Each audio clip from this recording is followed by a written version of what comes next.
When I opened my eyes dazedly, I felt dizzy and the world was spinning. Did I drink too much? My head hurts.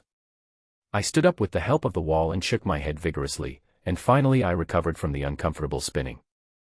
That's not right, wasn't I playing games yesterday? After I came to my senses, I tried hard to recall and made sure that I didn't drink at all last night. This hangover feeling was simply inexplicable. No, it's not important. Where is this place? I looked around, totally at a loss. I was now in a space of about 10 square meters, with something like a boiler in front of me. There was a window on each side of the room, and the bright sunlight from outside shone in, forming beams of light against the dust. The scene was a bit dreamy like in an animation. There was a cardboard box in the middle of the room, and a small notebook was placed on the cardboard box. I turned my head and looked behind me. It was a gray metal wall, and there was a door on the left that could be opened. Why does it look like a locomotive? I was full of doubts and tried to search my memory. I remembered that I was playing the next round 6, and then I couldn't stand it anymore and fell asleep on the bed. How come I woke up in this strange place? Forget it, since it's here, let's make the best of it. I sighed. This was beyond my imagination, but I had no choice but to accept it. After all, I had experienced time travel before, so it didn't seem that hard to accept when I encountered something like this again. I looked at the cardboard box and the booklet on it. In this space, these two things were the only things I could see. They were so eye-catching that it was like a colorful artistic text flashing, "Come and see me," above my head. I walked forward and reached out to pick up the booklet. In an instant, it turned into a stream of light and drilled into my mind. Then, a magnificent voice that was neither male nor female, seemed old or young, and seemed to be chanting multiple things echoed in my mind. Welcome to the eternal train survival game, survivors. Your universe was destroyed by a galactic war. But fortunately, you got a chance to come back to life. Try to survive in this world with your courage, wisdom, and luck. Game rules. 1. The train will be forced to enter a world fragment every week. After a certain period of time, the world fragment will break. Those who fail to get on the train in time will disappear along with the world fragment. 2. The train may change tracks during its journey. Please plan your route carefully. 3. You have 3 days of safety, and wild creatures will not actively attack you. 4. The initial train carriages are very weak, please remember to strengthen the train. If the train is damaged, the player will lose the game qualification, please protect the train. 5. When you die, there may be a turning point depending on your performance. 6. Various treasure chests will appear randomly in the wilderness, please search carefully. 7. People aged 7 and above, under 12 and over 65 will appear with their relatives or guardians according to their personal wishes. People under 7 will be raised by the system orphanage. Please check the manual for more arrangements. Wish you a happy game. After reading all this, I smacked my lips and said, "Isn't this the survival game I saw in my previous life?" That's right, I'm not from Blue Star. I was originally an 18-year-old orphan on Mercury. Because I was addicted to novels and games, I didn't listen to the class, and I went from being an excellent student to a poor student. I also failed the college entrance examination. After the results came out, I was full of regret. It happened that a meteor flew across the sky, so I made a wish. I hoped to have a chance to start over. I originally wanted to repeat the year with money, but I didn't expect to travel to Blue Star and become an orphan student in the first year of high school. After traveling, after 3 years of hard study, I finally got into my ideal university. As a result, the day after I received the admission letter, I came to this game. My young face revealed a sense of vicissitudes that did not match my age. Are you kidding me, God? It took me a long time to accept this reality. Now that things have come to this, let's open the box first. I opened the box directly, and a series of prompts immediately appeared on my retina. Get single-person ration 1, must get. Get 500 milliliters of drinking water 2, must get. Get 10 matches, must get. Get novice train fuel 1, must get. Unlock space backpack grid 5, must win. Obtain a primary monster illustration *1. Primary monster encyclopedia. What is this? I looked at the things in front of me, and my mind moved. A virtual panel appeared in front of me, and 5 grids on the panel were unlocked. When I opened the backpack, I learned that each grid of this space backpack can hold 10 identical things. Compared to the backpacks in novels, it's a bit weak, but it's better than nothing. I sighed. I then picked up the packaged single-person rations. I had never seen that packaging before.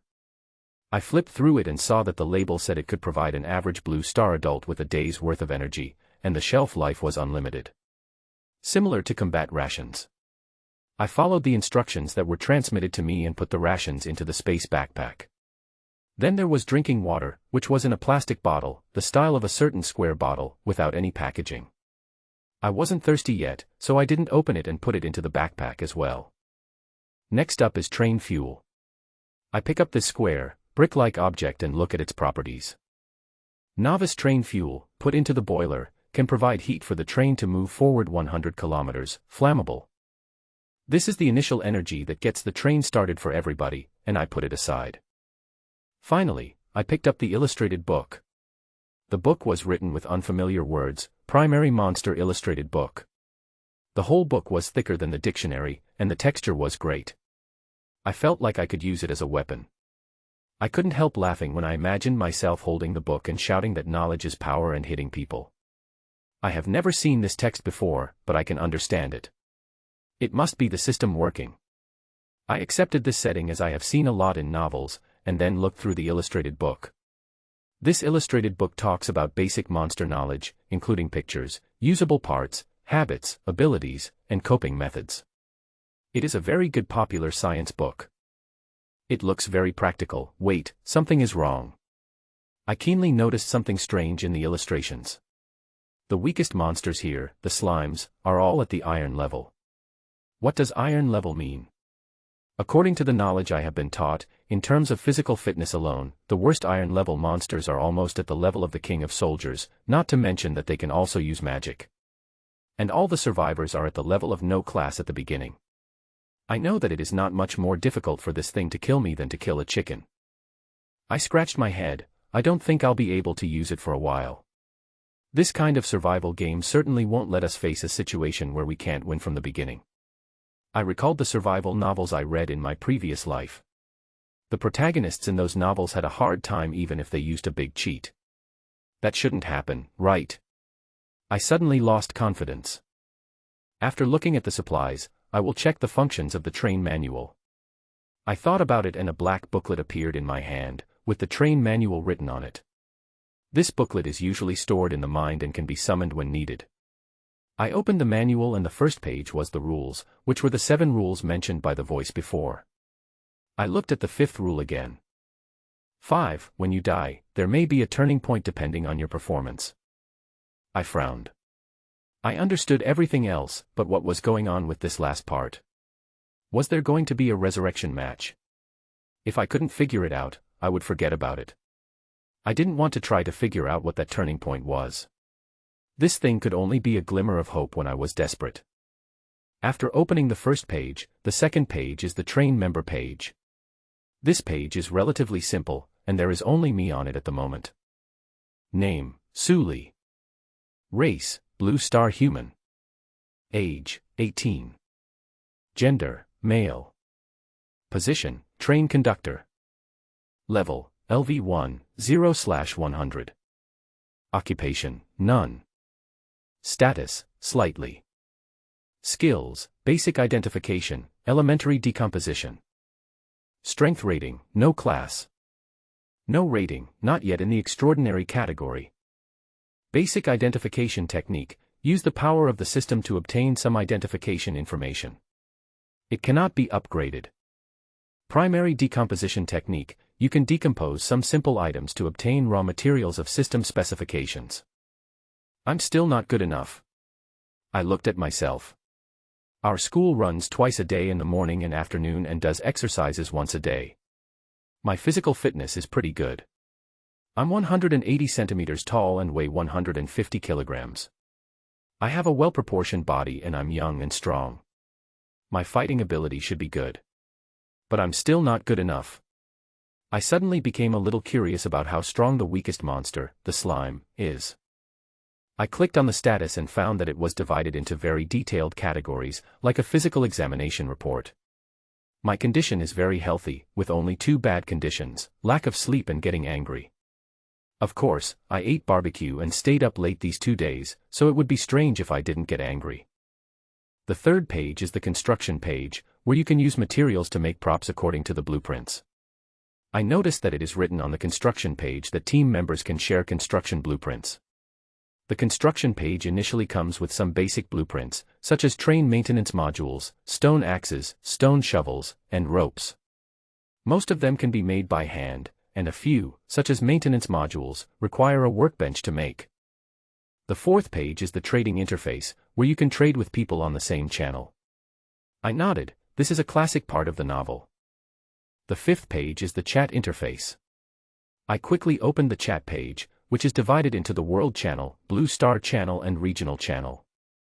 The World Channel and Blue Star Channel are temporarily unavailable, so I can only enter the Regional Channel first.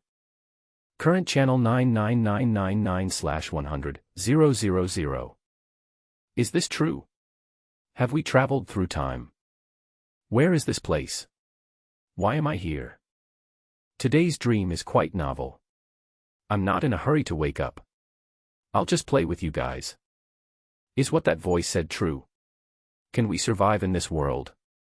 I can't hold it anymore. Someone died right after the game started. How did he die? Is there any young man who can help me?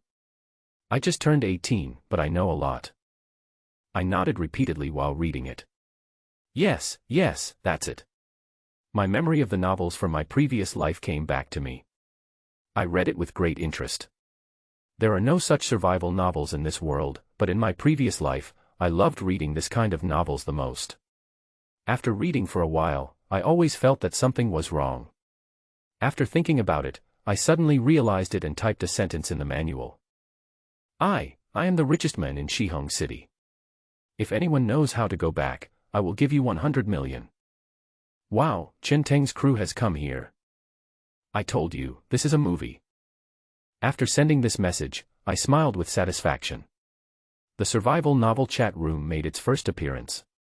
Without the cute girls begging for support and the richest man offering a huge reward, it would be like French fries without ketchup, it would be incomplete. After the fun, I felt that the chat room refreshed too fast and I couldn't see any useful information. I closed the manual and walked to the boiler. The use of this boiler is clear at a glance. In the middle is the feeding port, where you can throw fuel in. There is an intelligent control panel on the left, which displays the status of the train. It is also a touch screen. I looked up the train information. This locomotive is 10 meters long, 2 meters wide, and 3 meters high, with an active area of 10 square meters. After running, the average speed is 60 kilometers per hour, and the maximum speed reached by consuming twice the fuel and some endurance is 80 kilometers. The train can run backwards, but the speed is only half of the original. Next is the level of the train. Steam-powered locomotive. LV0. Please use the LV1 initial train enhancement plugin. I looked through the manual and found this enhancement plugin. LV1 train enhancement plugin. After use, the train will be upgraded to level 1. Wood 100, stone 50, iron ingot 10, rope 20. In addition to the train status, I can also see the world and station the train is currently in. Current world, temporary preparation area of 49,527 area. Current station, departure station. I looked outside, and it was a blank, nothing. I got off the train and walked around it, trying to find any special Easter eggs or rewards, but I was disappointed. There was nothing, only a huge black vortex standing not far in front of the train. Nothing, it seems that I can only drive away. Back in the car, I took out the fuel, put it into the boiler, and finally struck a match to ignite the fuel. The train began to preheat, and a progress bar appeared on the boiler. After waiting for about 5 minutes, the boiler pressure bar turned green, and I pushed the switch. Woo! The whistle sounded, and the train started slowly, rushing into the black vortex. I stood nervously in the carriage, waiting for about 2 minutes, and suddenly the view in front of me became clear. You have entered a new world. Hot saline alkali land. Current world energy level, 0. Challenge level, 0. I looked outside and frowned at the view. The sky outside was so blue that it looked fake, but the ground was not very pleasing to the eye. The land was covered with bare gravel and hardened soil, with only occasional trees and weeds. The whole place looked desolate.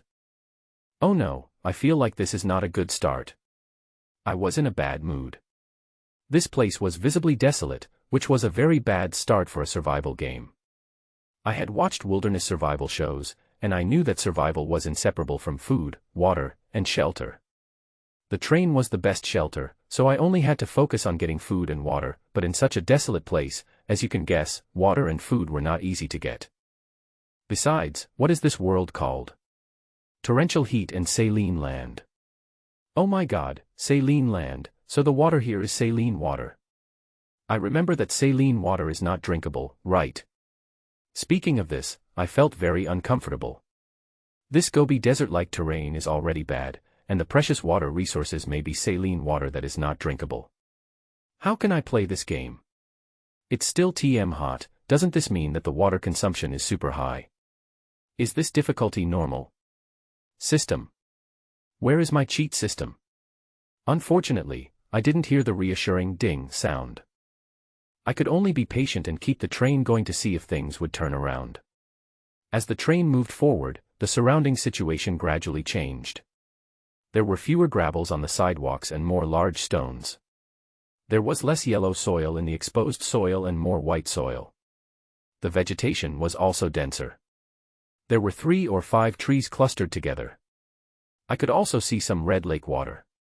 The crimson color made me feel that something was wrong. I looked at the fuel and had traveled 60 kilometers.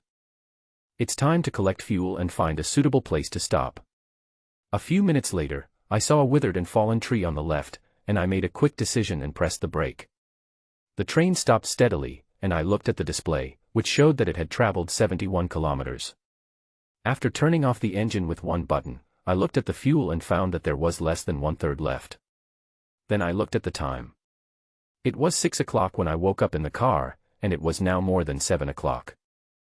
I put drinking water, food rations, and matches in a cardboard box on the train, then opened the door and stepped into the wilderness. When I first entered, I still felt a little cold.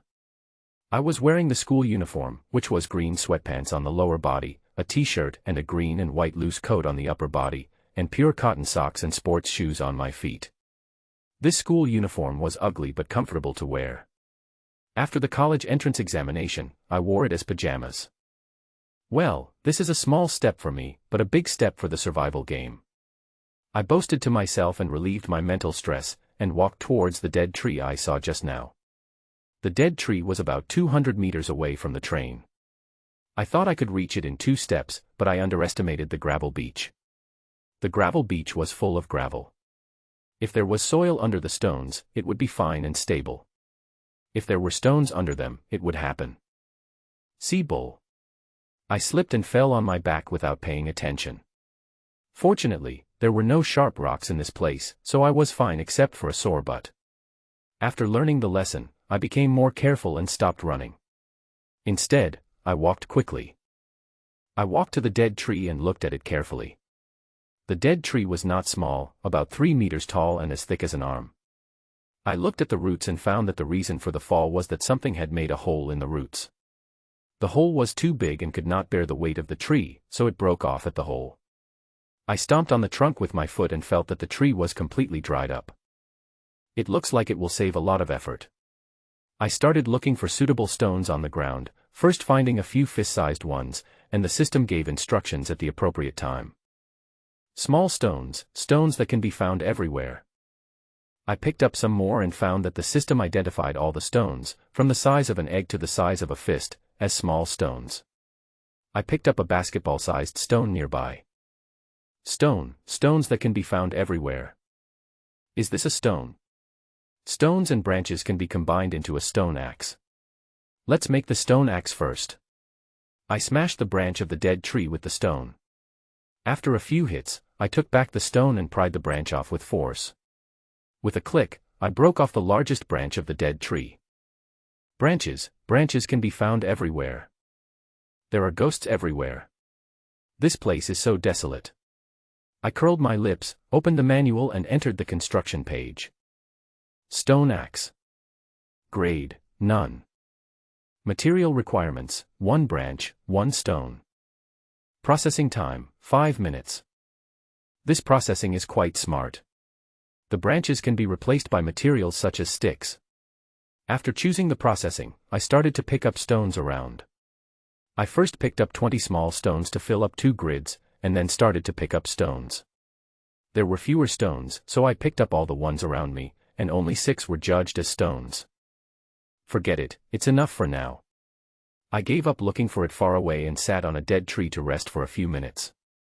When the stone axe was ready, I couldn't wait to take it out. The simple stone axe I took out was beyond my expectations. It was a stone axe that was worthy of being put into a museum as a sample.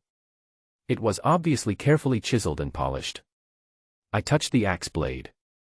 Due to the material, it was not sharp, but it was more than enough for chopping trees. The handle made of branches was also carefully trimmed and fit well in my hand. I waved it a few times and felt that the hole in the stone and the wooden handle fit well and was very solid.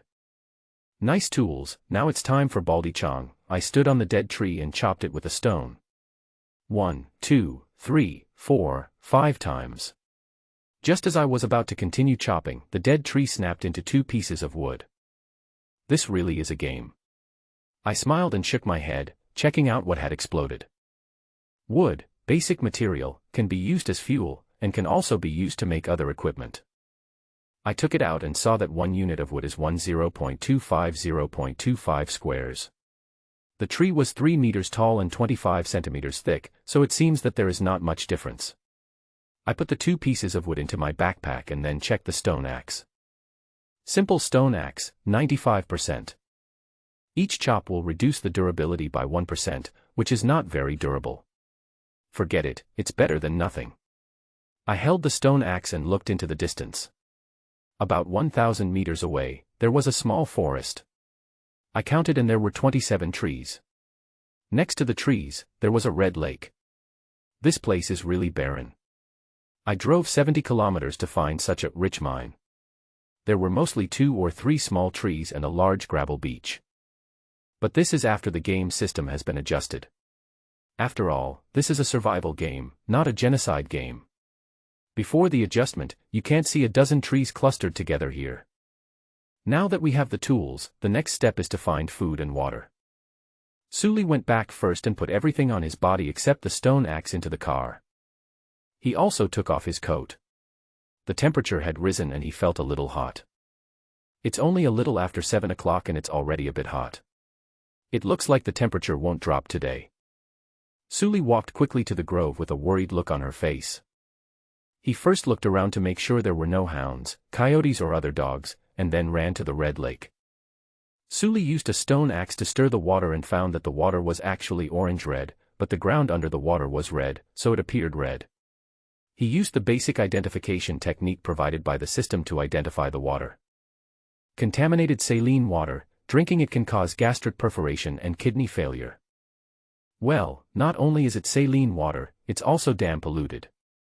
Sully looked at the orange-red water and felt very sorry. So much water, but I can't drink it.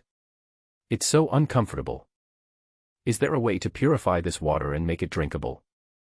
Sully tried hard to think and recall what she had learned. Distilled water. Filtered water. Let's try it in the car later. Thinking about the water purification issue, Sully returned to the grove. Once in the grove, he began to cut wood. There were 22 trees in this discontinuous grove, and several 2-meter-high rocks in the middle of the grove. Sully picked up his stone axe and started chopping at a tree. After a while, a tree fell down and turned into 2 pieces of wood and 1 branch. Each tree had to be chopped down about 10 times, and the axe's durability soon wore out. Sully quickly started making stone axes again. Halfway through chopping, Sully felt a little tired, so he walked to a big rock and sat down to rest. But when he sat down, he made a surprising discovery. Behind one of the stones, there was actually a wooden treasure chest.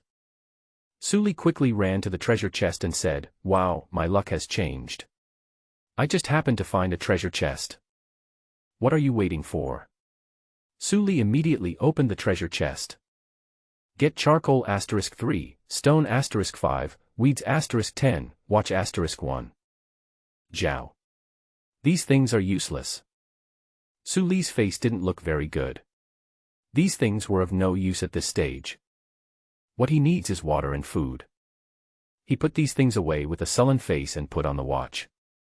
It was a digital watch, solar-powered, with an alarm, a time system, and a compass. And then it was gone. It's better than nothing. After packing up his things, Suli no longer had the thought of resting and continued to cut wood. After cutting down all the trees, Suli looked at the time. It was past 8 o'clock and the sun had already come out. Suli looked at the supplies. There were 54 pieces of wood, 27 pieces of branches, 10 pieces of stones, 10 pieces of weeds, and 3 pieces of charcoal. Suli moved her arms and felt as if they were no longer her own. It was really uncomfortable. Suli was not going to be stupid enough to just carry the supplies with him. His hands were sore, but his legs were not tired, so he made 2 more trips and brought all the supplies into the train using a space backpack. The interior of the train was completely empty, with thin iron floors and walls. Suli felt that the walls could be torn apart by hand. After putting down these supplies, it looked a bit like a utility room. Suli glanced at the sun. It had already risen and the temperature was rising. Don't work outside during the hottest time in the afternoon. Find something you can do indoors.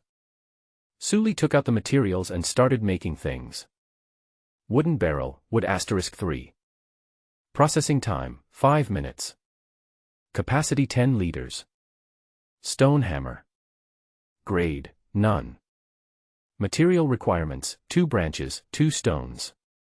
Processing time, 10 minutes. Suli first made 3 wooden barrels, and then made a stone hammer. It happened that his arm was sore and he needed to rest for a while. While the reading bar was being made, Suli opened the chat interface. Brothers, the place I came to is a hot saline lake, is it the same for you? Me too. This place is really desolate. Saline alkali lake. I have a bad feeling. The water here is not all saline alkali water that cannot be drunk. Ah. Salt water can't be drunk. No, I went to the lake to check it out, and the system said that drinking it would cause kidney failure. It's bad. It's so hot, the water consumption must be huge. My female best friends all say that I have strong kidneys. Can I withstand kidney failure? You can try, after all, you are a minotaur, different from us. Lin Feng, I have put some water and food up for trading. Anyone with resources can come and exchange them. Suli was cheered up by the news. He opened the trading interface and saw a long list of trading materials. Original underwear, original stockings, unknown liquid, just the right taste, this is a survival novel. Suli nodded with satisfaction, wishing she could stamp the manual with a stamp of pure bloodline. It just lacks a protagonist. Damn it. Why don't I have a 100x critical hit system or a sign-in system? I'm also a time traveler, where are my treatment as a time traveler? Will the bastard author steal my benefits? Suli searched Lin Feng's name mutteringly and saw the supplies that Lin Feng had put on the shelves. As a result, Suli broke out in a sweat after seeing this. Drinking water 10 milliliters, wood *10, *500. Bread 5g, stone *5, *500. Canned Coke *1, fire element fragment.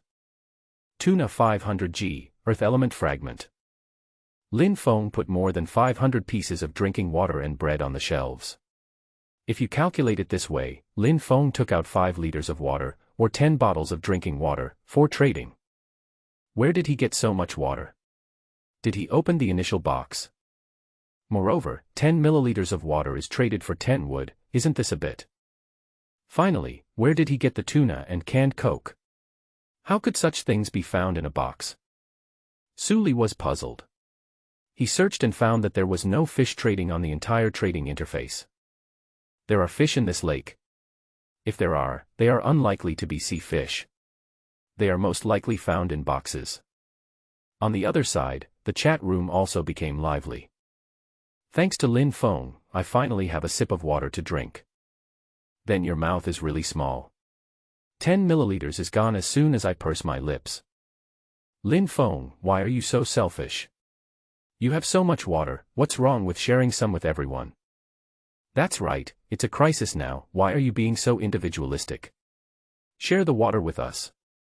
You don't know how to respect the elderly at all. Look at the picture here, Grandma. Do you see it? This is the sky-high pattern, a symbol of orthodox nobility. What's wrong with asking you for some water? Suli was getting interested in watching it. It was so classic, wow, it was so damn interesting to read a survival story on the spot. Anyone who has wood, please go and trade with Boss Lin Feng. The 300 pieces will be sold out soon. Lin Feng, it's okay, I still have a lot of water. I can put more on the shelf after everyone has used it up. Seeing this, Suli couldn't hold back. Wasn't Lin Feng a bit too powerful? How could there be so much water at the beginning?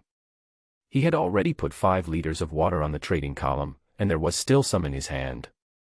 Moreover, it is understandable that some people are confused and trade in such murky waters, but the trade is almost over. Are all people confused? I don't understand. I really don't understand. Suli showed the expression of an old man on the subway looking at his phone. These people don't know how much 10 milliliters is. 10 milliliters is about the amount of water in a bottle cap. This amount of water can only moisten your throat at most. But how much is 10 pieces of wood? Cutting down a tree only yields 2 pieces of wood.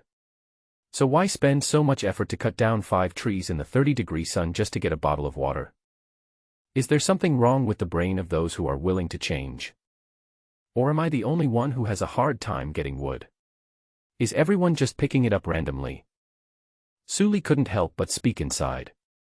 Suli, hey guys, I have a question, do you guys just pick up your wood randomly? I used a stone axe to hit a tree as thick as my arm under the sun, and it only gave me 2. How can you just pick up wood at random? I didn't pay attention to the synthetic materials and thought I needed wood. I knocked on the first tree with a stone, and it took me more than half an hour. I am so tired, but fortunately I can make a stone axe with branches. It is easier to break off a branch. I cut down 14 trees, and each tree dropped 2 wood and 1 branch. No exceptions.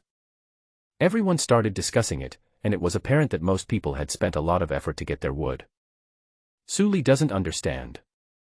Suli, so why do you still exchange 10 wood for 10 milliliters of water? Don't you think it's not worth it? Suli was puzzled. In such a hot day, he must have sweated 10 milliliters while chopping trees. Energy was consumed, 10 milliliters of sweat was produced, muscles were sore, and the chopped wood was exchanged for 10 milliliters of water. Isn't this a pure loss? If I just drink the 10 milliliters of sweat, wouldn't it be equivalent to cutting down twice as many trees? I won. Could it be that all the people in this world are mentally retarded? But my college entrance examination score just reached the first tier. I took the exam with the idiots and my score was above average. So, I am also mentally retarded. Suli fell into self-doubt. Where did this rubbish come from? How dare you doubt Boss Lin Feng? There are many people who can cut down trees, but the only one who can provide water is Boss Lin Feng. I think what you said above makes some sense, but I also think it doesn't make that much sense. My mind is a bit confused. Me too. I think he is right, this is too dark. That's right, we boycott Lin Feng. Yes, boycott Lin Feng. The chat room suddenly became chaotic. Some people cursed Suli, some cursed Lin Feng, some people wavered, and many people shouted to boycott Lin Feng. Inside a train, Lin Feng closed the manual. Suli. Trying to sow discord. Just a clown. You still want to boycott me? It's only 9 o'clock and the temperature has reached 35 degrees. When the sun rises completely, you will suffer. At that time, they will choose between boycotting and surviving. After saying that, he looked at his supplies. A large number of storage boxes almost filled up the room.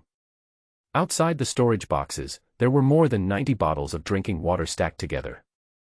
Lin Feng leisurely sprinkled black pepper on the tuna grilled on the stone slab, and then tasted the delicious fish. He is a gangster and could only be the lowest person in his original society, but here he can eat the best tuna. This survival game is my chance to turn things around. Just when Lin Fengji was feeling very proud, a system prompt suddenly appeared in front of him. He knew that it was his good friend sending him a message.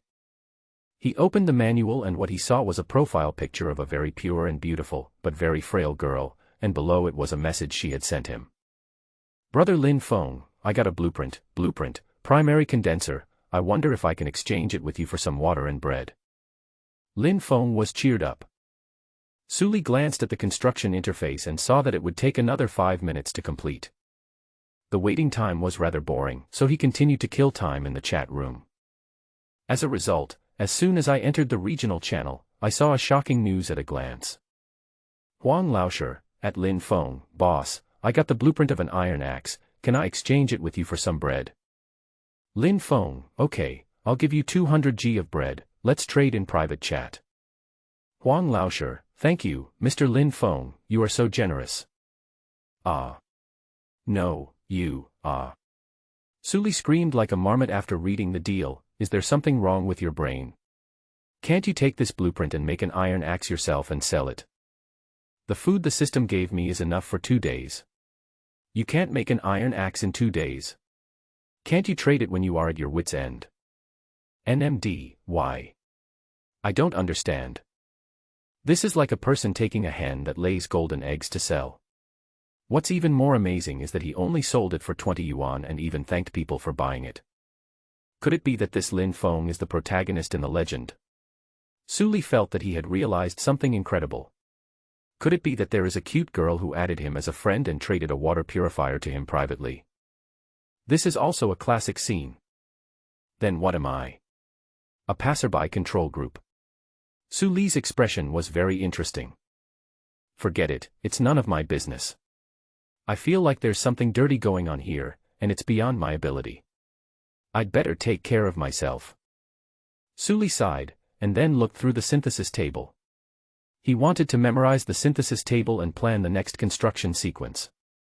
After waiting for a while, the stone hammer was ready. Suli put down the manual and walked towards the lake again. He ran to the big rock where he had rested before and took out his hammer. He carefully observed the huge stone again, and then identified it using the system's identification skills. Small stone pile, can collect materials. The basic identification provided by this system is really useless. Suli complained and spat on his hands, this thing clearly contains pyrite. This is what he learned when he was doing his chemistry test. When he was resting, he had nothing to do, so he took a good look at the huge stone. As a result, he found that although the stone looked like gray granite overall, it was khaki in some places. He looked carefully at the khaki part and found that there were regular planes in the khaki part. He immediately remembered the knowledge related to crystals, and then remembered the exercises he had done before. After his initial assessment, he believed that there was pyrite in the stone, so he went back to make a stone hammer and prepared to knock down the ore pile. Suli raised the stone hammer high, then aimed it at the stone and smashed it down hard. With a bang, the hammer in Suli's hand almost slipped out of his hand, and his palm was numb from the shock. And there was a crack on the 2-meter-high huge stone. Suli aimed at the gap and hammered down again. Ding, ding, ding. The sound of the hammer hitting the stone continued. Suli tried his best and smashed the stone 15 times. Finally, the 2-meter-high stone broke under the force of the hammer. Then, several materials appeared in front of Suli. Iron ore *3, stone *5, flint *1. Woohoo, the iron mine is here. Suli couldn't help cheering, not only because he got iron ore and flint, but also because he proved his conjecture. After cheering, Suli just felt tired. It's too tiring to hammer this, and the durability has dropped a lot. Suli looked at his stone hammer. Its original durability was 100%, but now it was only 40%. There are 4 stone pestles here, each consuming 60% of the durability, so 3 stone hammers are needed. Fortunately, I brought the materials with me, so I can make 2 more on the spot. Suli remade 2 stone hammers, then sat on the ground, rubbing his arms. After waiting for 5 minutes, Suli stood up again and aimed at another huge stone. Suli took some time to open all 4 huge stones. Total obtained: iron ore *14, stone *15, coal *2, flint *1. Exhausted, Suli looked at the sun. It was already high in the sky, and its shining light stung people's skin. It took Suli 2 trips to bring all the materials into the train. On the second trip, he waited a little longer and made 2 more wooden barrels. Then he brought the 5 barrels to the water's edge and filled them with water, a total of 50 liters of water. It sounds like a lot, but in fact each barrel is only half the size of the water in a common water dispenser. With the water, Suli returned to the car. After entering the car, Suli couldn't help but take out water and food. He was now hungry and thirsty. A whole morning of chopping trees and mining had consumed a lot of energy and water. Drink some water first. My lips are dry and flaky. They taste like rust when I lick them. Suli used his teeth to open the cap of a bottle of drinking water. He was too tired, his arms were shaking, and his hands were weak. He couldn't even hold the bottle. He could only hold the bottle with his wrist and carefully drank half of it. He resisted the urge to finish it all and put the remaining half bottle aside. Then he opened the single ration. The outer packaging of the single-person ration is brown craft paper. After opening it, there are 3 strips of individually wrapped food inside. Suli opened one of them and found something similar to compressed biscuits inside. He sighed when he saw it. Eating this thing also consumes water, and it is difficult to swallow if eaten dry. But I have to eat it. The future is uncertain, so eat half first. Eat sparingly, this will last for several days. The first bite was not very tasty, greasy, sweet, and salty, full of energy and grease. I think this thing could be used to make soup, it would be better.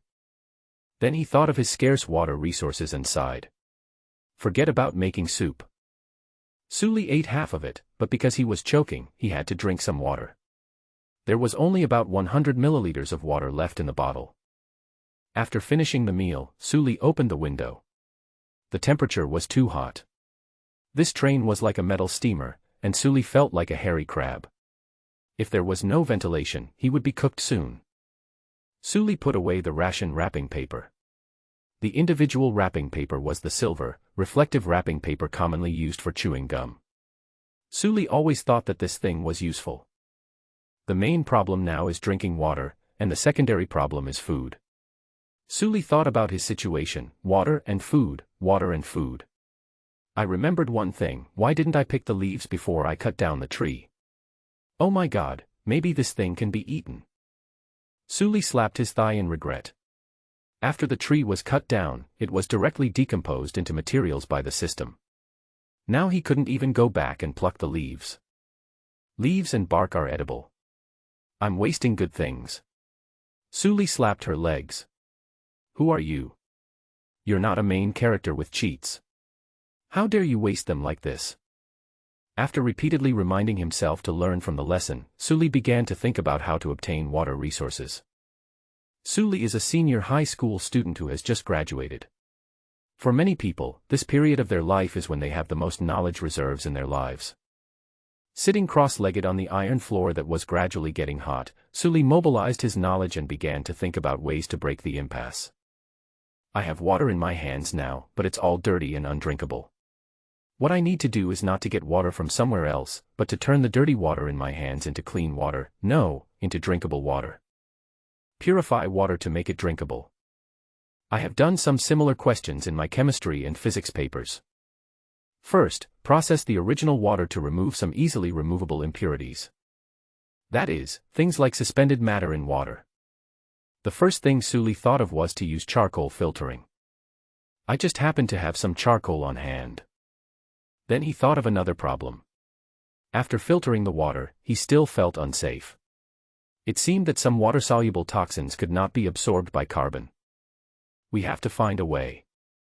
After filtering, the water needs to be purified a second time. I can think of 2 methods now. One is to use capillary action to purify water. This is the knowledge I learned when doing high school physics exams. Another way is to make distilled water. Suli recalled the distillation method he had seen before. Boil water and condense it. but I don't have a pot or something that can heat it, so it's a bit troublesome. Then, just like Bear Grylls on a desert island, dig a hole in the ground, cover it with something, and collect the condensed water. This method was too inefficient. He didn't have anything good to use as a lid. The most important thing is that he needs to drive the train to collect supplies, and he can't run around using this method. Will it not work? Sully pondered and began to pull his hair painfully. As he pulled, he suddenly had an idea. I'm thinking too complicated. Simplify it. Distilled water is a heat source that heats the sewage, and then a device that condenses the water vapor. The heat source, this scorching sun, is the best heat source. The outdoor temperature should be 38 degrees now, and it's only 10 o'clock. The temperature will continue to rise until 1 o'clock in the afternoon.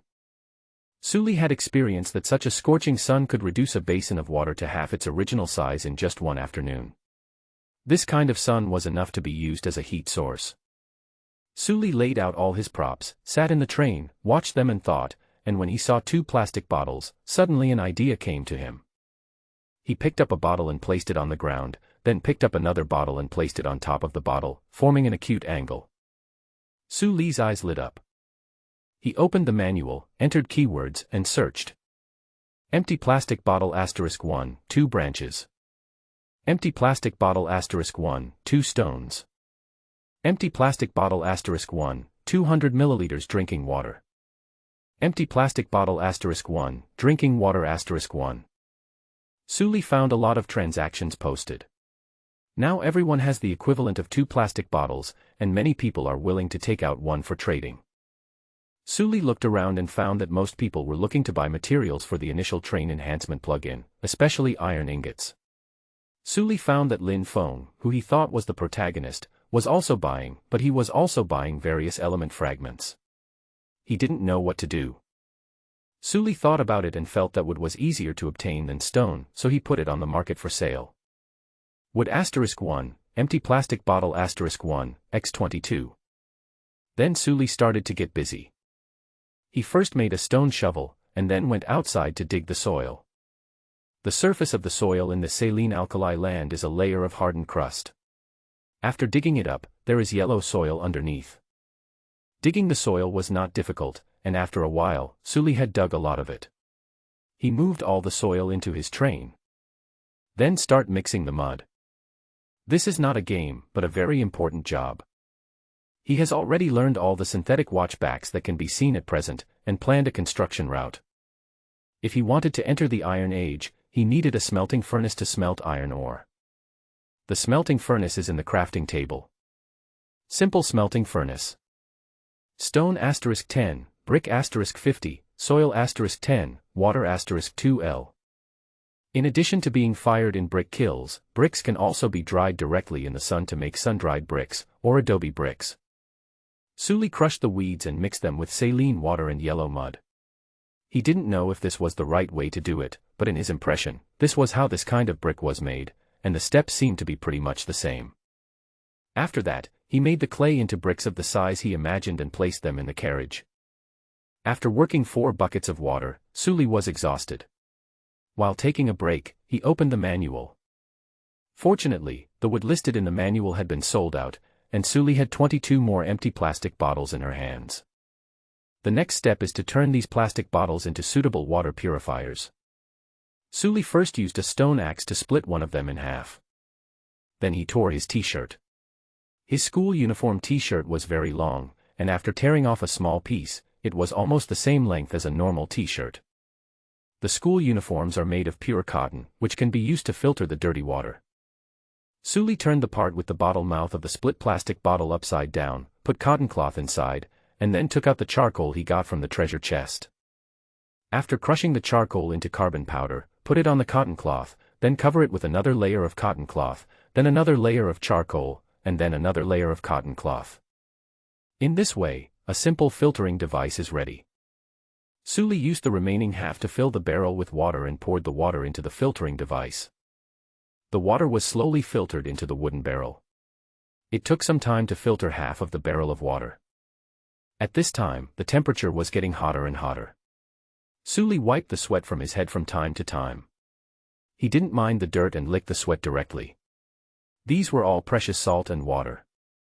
After the filtering was completed, Suli took out a match and lit some weeds. Then I used the weeds to light a wooden branch. The branches in the system are all processed and dry branches, which are easy to ignite. Finally, he used the burning branch to burn a hole near the mouth of the mineral water bottle. He repeated this process for 10 mineral water bottles. After the processing was completed, Suli extinguished the fire and began to fill the other 10 intact mineral water bottles with filtered saline water. After installing it, Suli picked up the mineral water bottle with the hole in it, and then aligned the hole in the bottle with the mouth of the mineral water bottle filled with filtered water. In this way, a simple distillation device is ready. This device is like an acute angle. Next, just place this device under the sun. The scorching sun will evaporate the red water below, and the water vapor will flow along the joints of the two bottles into the upper bottle, then condense and remain in the upper bottle. Suli didn't know how efficient this thing was, but the principle was right. It was just a matter of efficiency. Suli set up 10 devices, and then took out the reflective tin foil left over from previous meals, reflecting the sunlight onto the mineral water bottles. At the same time, in order to improve efficiency, Suli poured some carbon powder into the water to increase its heat absorption capacity. Finally, Suli started to busy himself, taking the finished wet mud bricks and placing them all on the stones outside to dry in the sun. Anyway, these 2 days are a safe period and there will be no animals attacking, so there is no need to worry about emergencies that might occur and force you to run away before you have time to clean up. After doing all this, Suli looked at the time and it was already 12 o'clock. At this time, even the wind blowing in from outside was scorching hot. This reminded Suli of the air fryer she had used before. Well, now I'm fried chicken. After completing the first water purification device, Suli started to make the second water purification device. The second approach is much simpler. First filter the remaining sewage, then place the bucket with filtered water on a high place and another bucket on a low place. Connect them with a cotton strip in the middle, and use the capillary phenomenon to filter the water into the bucket below. After doing all this, Suli didn't want to move at all. The weather was too hot and Suli was so tired that he fell asleep in a daze. However, this nap was not long. After about an hour, Suli was woken up by the heat. He got up, wiped the sweat from his head, looked back at where he lay, and saw a wet human-shaped mark. What the hell, it looks like a crime scene. Suli complained, and seeing that there was no one around, she simply took off all her clothes and put her sweat-soaked clothes outside to dry. He himself sat between two windows, looking out at the wasteland with boredom. The saline alkali land under the high temperature, the red saline alkali crusted ground, and the high temperature distorted the air, became like hell. There was no wind around, and no sound of animal activity. There was no one in the wilderness, and there was no sky. Exhausted, Suli fell into a state of half-sleep and half-wakefulness, and spent a long time in a daze. When he woke up for the second time, it was already 4 o'clock in the afternoon. At this time, the sun is not so strong anymore. The first thing Suli did when he got up was to check the condition of his water purification device. The first thing to check is the 10 plastic bottle filters. Suli couldn't help laughing after taking a look at it. Success! I'm really a genius. I saw that there was some distilled water in each plastic bottle. The water was transparent and looked delicious. Suli quickly took out the device and put the water inside into new bottles. These 10 devices were used from 11 a.m. to 4 p.m., and they collected more than 1 bottle of distilled water in total. I checked and found that there was about 800 milliliters of distilled water. It's okay. If you use it sparingly, it will be enough for a day. However, whether this water is drinkable depends on the system's identification. Suli used basic identification techniques on the water. Strange-tasting water. Due to limited production, some toxic substances are vaporized during distillation, but some toxic substances remain. Drinking a large amount of water in a short period of time can cause diarrhea. Okay, this can be used as drinking water. Suli nodded with satisfaction. As long as you don't drink too much of this water in a short period of time, the side effect of diarrhea is much better than the original kidney failure. Suli went to look at the 2 barrels of water purification devices again. This water purification device is not working well. Because of the high temperature, the purified water in the basin is also evaporating, resulting in very little purified water. Suli checked it and found that there was also strange-smelling water inside. There was about 40 milliliters. After collecting the water into a bottle, Suli took out some of the strange-tasting water and took a sip. Tisk, tsk, tsk, it doesn't smell as bad as I imagined. How should I put it? It smells weird and hard to describe. A bit hard to drink, but drinkable. In this way, I think the water problem has been solved for the time being. The next step is to solve the problem of food and enhancement plugins. It seems that there are no good things around here. Suli decided to take advantage of the cool time and quickly go to the next place to collect supplies. Suli got out of the car and put away all the bricks that were drying. I checked the condition of the bricks and they were okay. Some of them were cracked due to the sun, but the shape of the bricks was still preserved because of the weeds inside. Suli estimated that it could be used after turning it over and drying it in the sun for a day. Then he returned to the shambles of the car, took out the flint and iron ore and started making a fire. The flint of this system specification is the size of a palm, while the iron ore is as big as a basketball. The two stones collided with each other, and sparks would burst out every time they collided. The fuel given in the novice gift package was very powerful, and a few sparks successfully ignited the remaining fuel. The remaining fuel could run for 29 kilometers. Suli quickly added a few pieces of wood. One piece of wood or branch can increase the distance by 5 kilometers. Suli added 10 pieces of wood and 10 branches, and when the wood was ignited, he took out the remaining fuel, extinguished it and put it aside. This thing is flammable and can be used as a fire starter. 5 minutes later, the train started successfully. Suli stood by the window, watching the surrounding scenery quickly recede. From time to time he walked between the two windows to check the supplies around him. After leaving the place where they had stopped before and driving for a while, they found that the surrounding supplies not only did not become more abundant, but became even more scarce. This made Suli somewhat thankful. Luckily, I stopped the car and started collecting supplies when I saw good supplies around.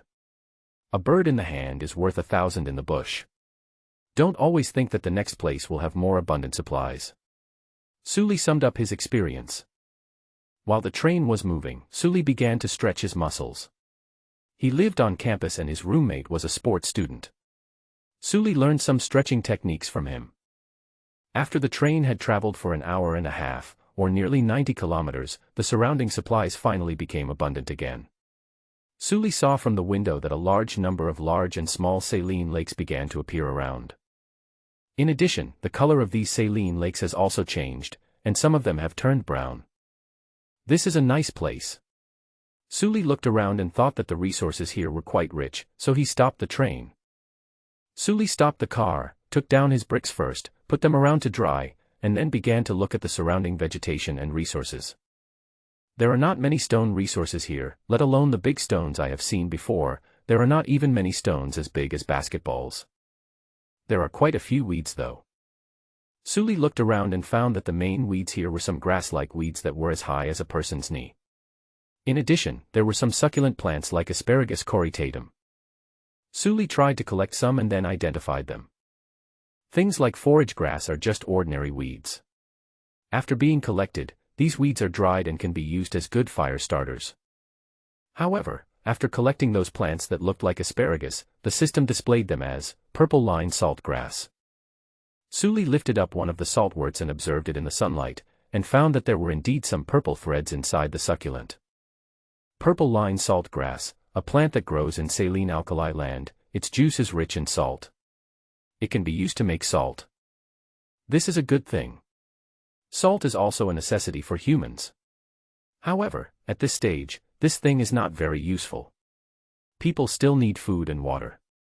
But can this thing be eaten directly?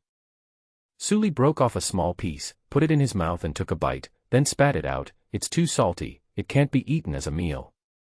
Keep the salt grass, it may increase in value in the future. Suli picked up an axe and went to cut wood. What he lacks most now is wood.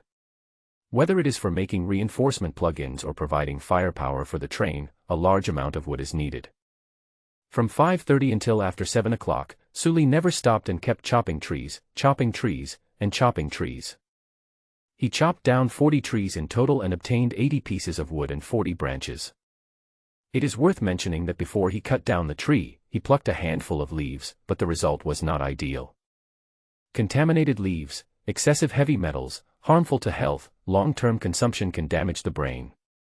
Suli could only regretfully give up the idea of eating leaves and bark. Suli was so exhausted after carrying all these things back that she just sat in the train and didn't want to move. Damn it, there's no water to wash, and nothing to brush my teeth with. It's so uncomfortable. Suli cursed as she finished eating the remaining half of her ration. I feel like my arm is gone. I'll be in trouble tomorrow. After eating and drinking some strange-tasting water, Suli rubbed his teeth with wood ash. Looking at the sky that was about to go dark, Suli closed the door of the train, set the alarm, and prepared to go to bed. There are no lighting tools in the car, so it is better to go to bed early and get up early to work tomorrow. Just as Suli was about to go to bed, he suddenly heard the clear sound of birds singing outside. There's a bird? That means there's meat. Suli stood up suddenly, without even putting on her shoes, ran to the window and looked outside where the sound came from. He arrived just in time and saw a large group of birds, roughly estimated to be dozens, that looked like red-crowned cranes, flying towards the left side of the train and then landing. Suli looked in that direction and carefully recalled the location. Because the wilderness is very vast, the distance that the naked eye can see is very far, so Suli can see what is there. There is a small forest in that place, at least 5 kilometers away from me. Is that the habitat of those birds? I won't go tonight. I'm too tired. Besides, it's dark now. My only means of lighting is a torch. A torch is too conspicuous at night. I'm afraid of disturbing the birds and attracting some carnivores. Wild animals won't attack unless provoked, but we don't know what constitutes provocation. If they are hunting and I hold a torch over to them, they will think I am provoking them. Sulisi thought about it and chose the safe option. But we can prepare for it tonight. If you want to hunt birds, you need some long-range attack methods. Want to run over and catch the bird with your bare hands. Suli can only say that he is still asleep. How can I attack a bird remotely in my current situation? Suli thought of the bow and arrow, the javelin, and the sling. Forget about the bow and arrow. I don't know how to use it. The javelin requires skills. It can be used as a backup. The most suitable one is the sling. Although the slingshot looks very simple, its effective killing range can reach 100 meters. Suli remembered that he had done a parabola exercise on the slingshot in his previous physics test paper. Suli's requirements are not high either, 20 meters is enough. I just started doing it when I thought of it. I took advantage of the fact that I didn't dare to go out at night to practice my slingshot. Suli recalled the example question on the physics test paper and thought about how to do it. After thinking it through, he took out 2 weeds from the ground and then combined them into a rope through the system. After the synthesis, Suli took out and observed this new material. This is a rope that is about the thickness of a thumb and 1 meter long. Suli pulled it and found it to be a product of the system, very strong. Suli also discovered that everything made using the system is high quality.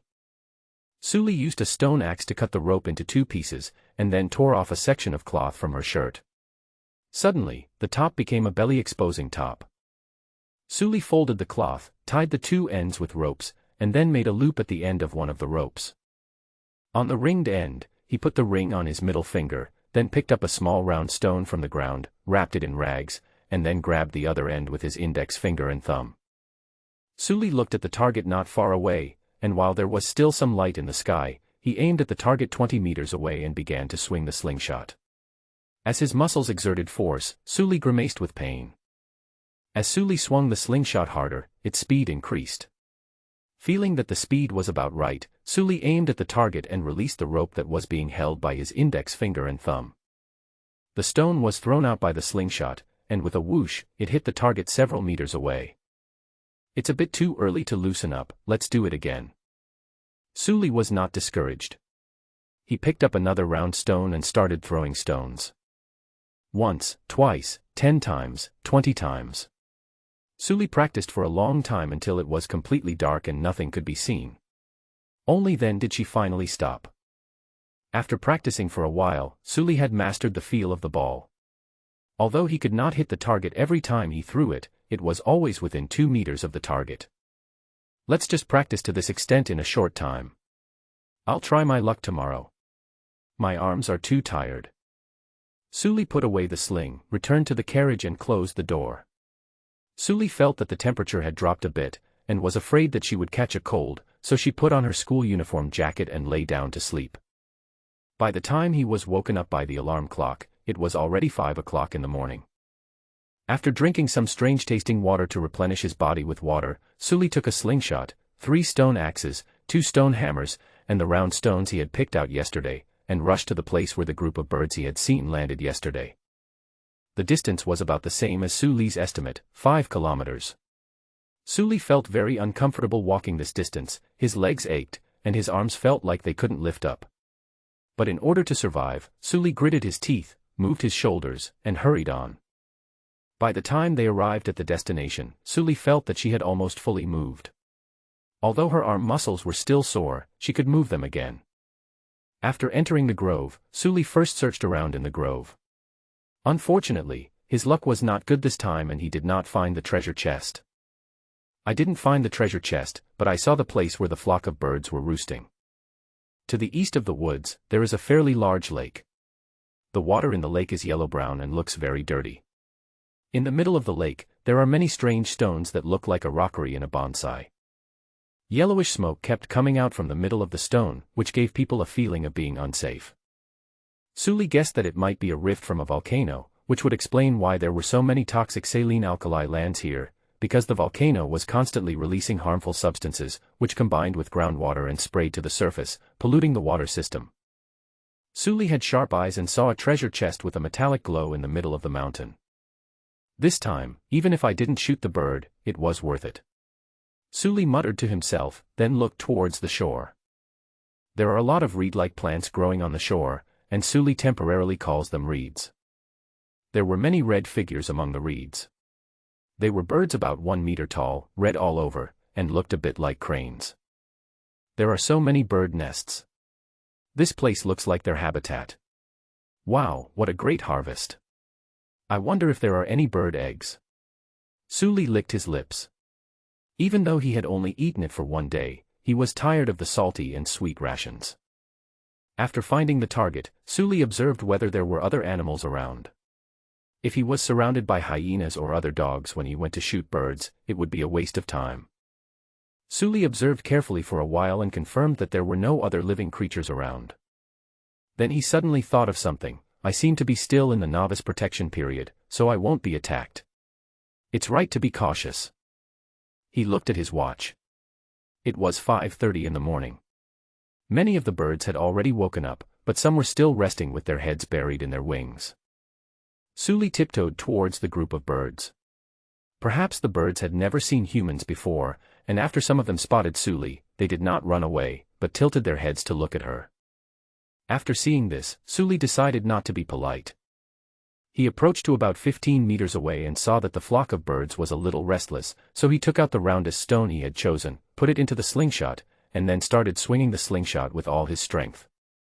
When the slingshot reached its maximum speed, Sully aimed at an area with the most birds and threw the stone out with force. Ga. The resting birds were instantly startled, and they made a sound like ducks, and a large number of red birds flew up instantly.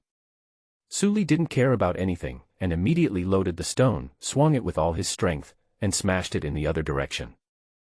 But there were only 2 shots, and after 2 shots, all the birds flew away. However, 2 birds remained on the ground. Sully ran over and grabbed the 2 struggling birds. Haha, I'm lucky, I won too. Sully laughed excitedly.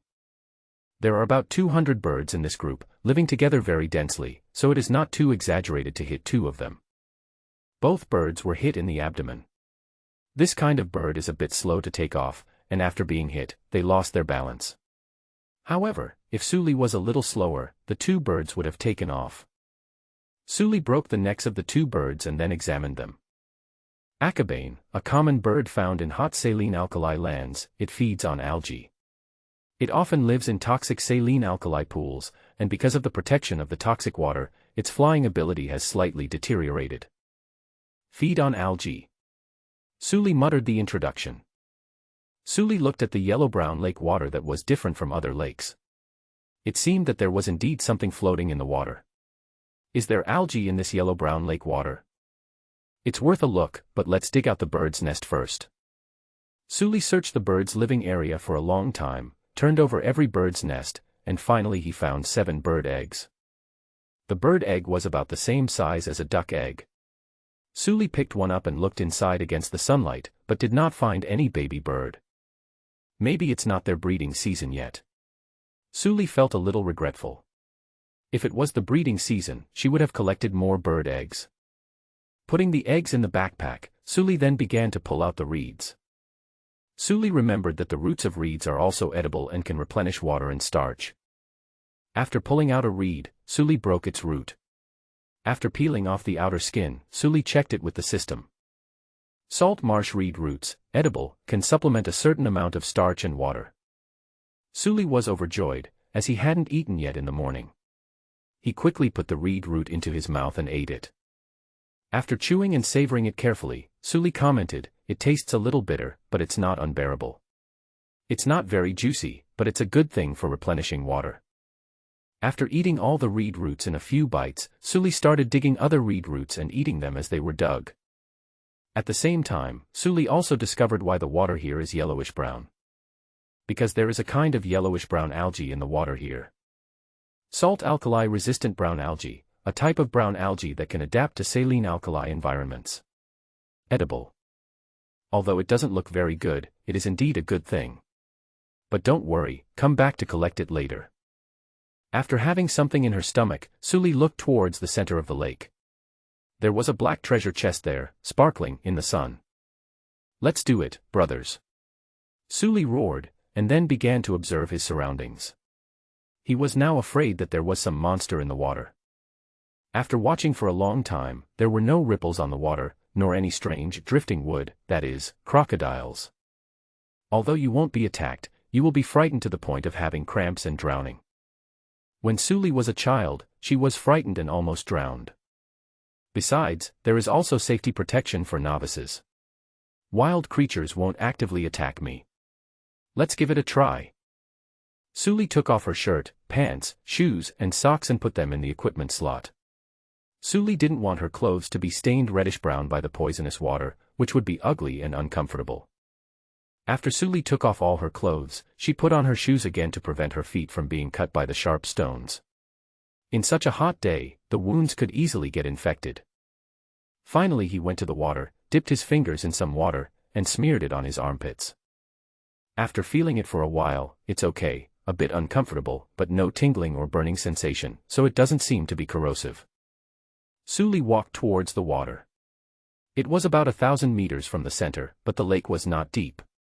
Suli walked for nearly 500 meters before the water reached his waist.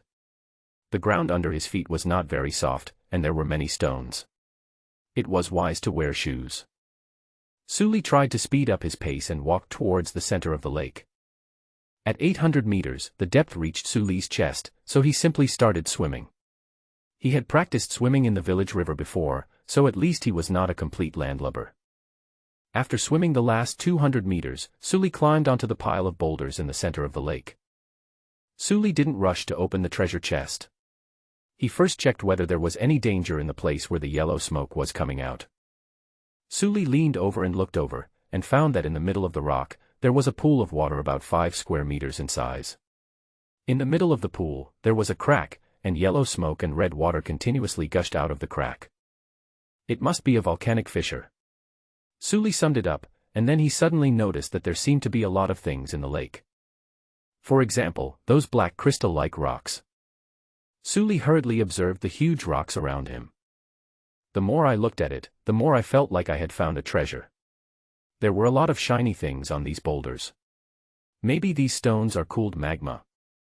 The more Suli thought about it, the more it made sense. After looking at the stone, Suli went to open the black treasure chest. The treasure chest was made of metal. Suli checked it with the system and found that it was a black iron treasure chest. Suli opened the treasure chest, and there were a lot of things neatly placed inside. Get stone *10, charcoal *20, iron ingot *3, iron pickaxe *1, iron pickaxe blueprint *1. What a relief. I was in need of a pickaxe, and here comes a pickaxe. And the corresponding blueprint. Who says I'm not the protagonist? Sully shouted excitedly. However, Sully didn't know that this was actually a guaranteed mechanism set by the game world. Wooden treasure chest, the items dropped are 3 basic materials and 1 special material. Black iron level treasure chests also have the basic 3 types and a special one, but its quality is slightly better than the wooden ones. In the early stage, when you open a treasure chest of black iron level or above, special materials will be judged. First determine what will drop. If the level of the dropped item is relatively low, then determine whether the person who opens the box has the blueprint of the basic gathering item. If not, the gathering items related to the surrounding resources will be given priority, and a corresponding blueprint will be attached. When all the basic collection item drawings are collected, the probability will be changed back to the original one. The basic collection props recognized by the game are pickaxe, hammer, axe, sickle, and shovel. Sully felt that he was lucky. In fact, he got the iron level guaranteed. The treasure chest he opened would give an iron pickaxe and its blueprint to anyone who was not a European emperor, as long as he did not collect all 5 basic collection item blueprints. If you are lucky, you might get some very rare treasures. But now Sully, who doesn't know all this, is undoubtedly happy. Sully took the manuscript and then checked the system introduction. Iron pickaxe, 100% an iron pickaxe that can be used to cut stone pestles. Very durable. The more Sully looked at it, the more he liked it.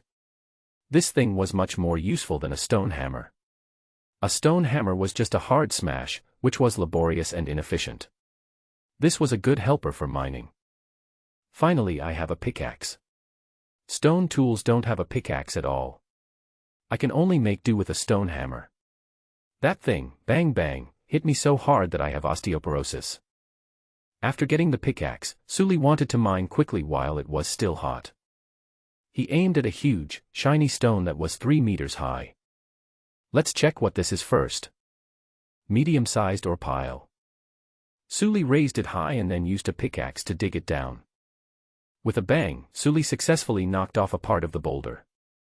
Sully didn't know what it was like to use a pickaxe in real life, but in this game, using a pickaxe was really efficient.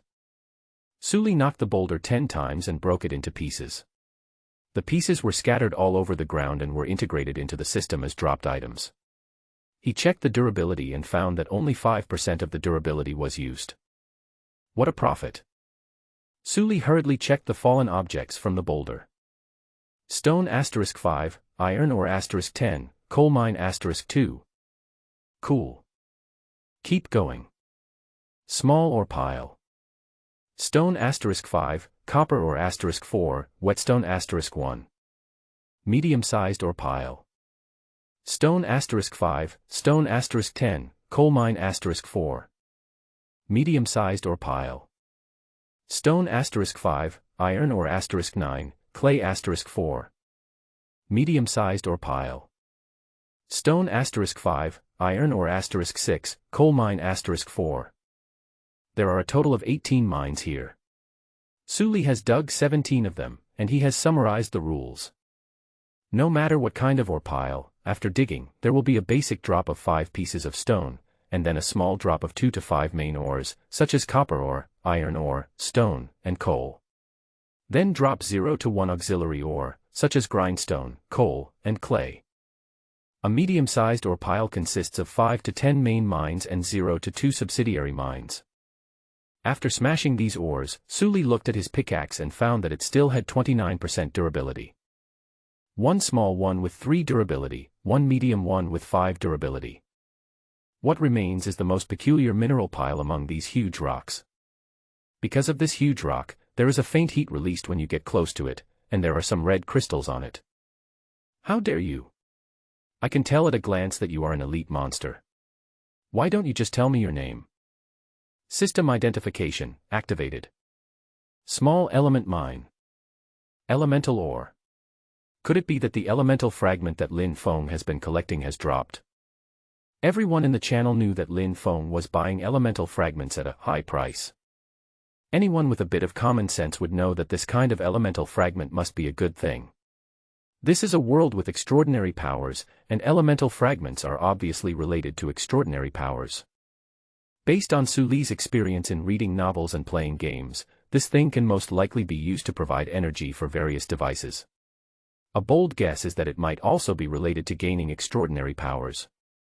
Others may not know, but Suli certainly would not exchange this thing for a can of Coke just for a pound of meat.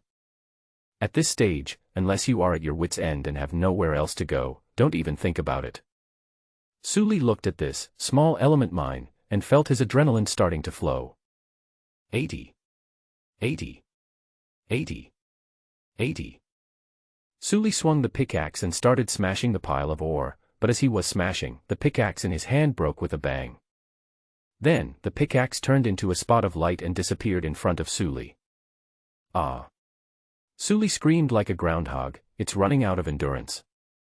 Without saying a word, Suli took out his stone hammer and continued to smash the elemental ore. After smashing it 10 times and reducing its durability by half, I finally managed to break the elemental ore. Looking at the elemental minerals transformed into materials and falling to the ground, Suli finally breathed a sigh of relief. Oh my god, I almost flipped over. I still had 29 points of durability left, right? How did it break?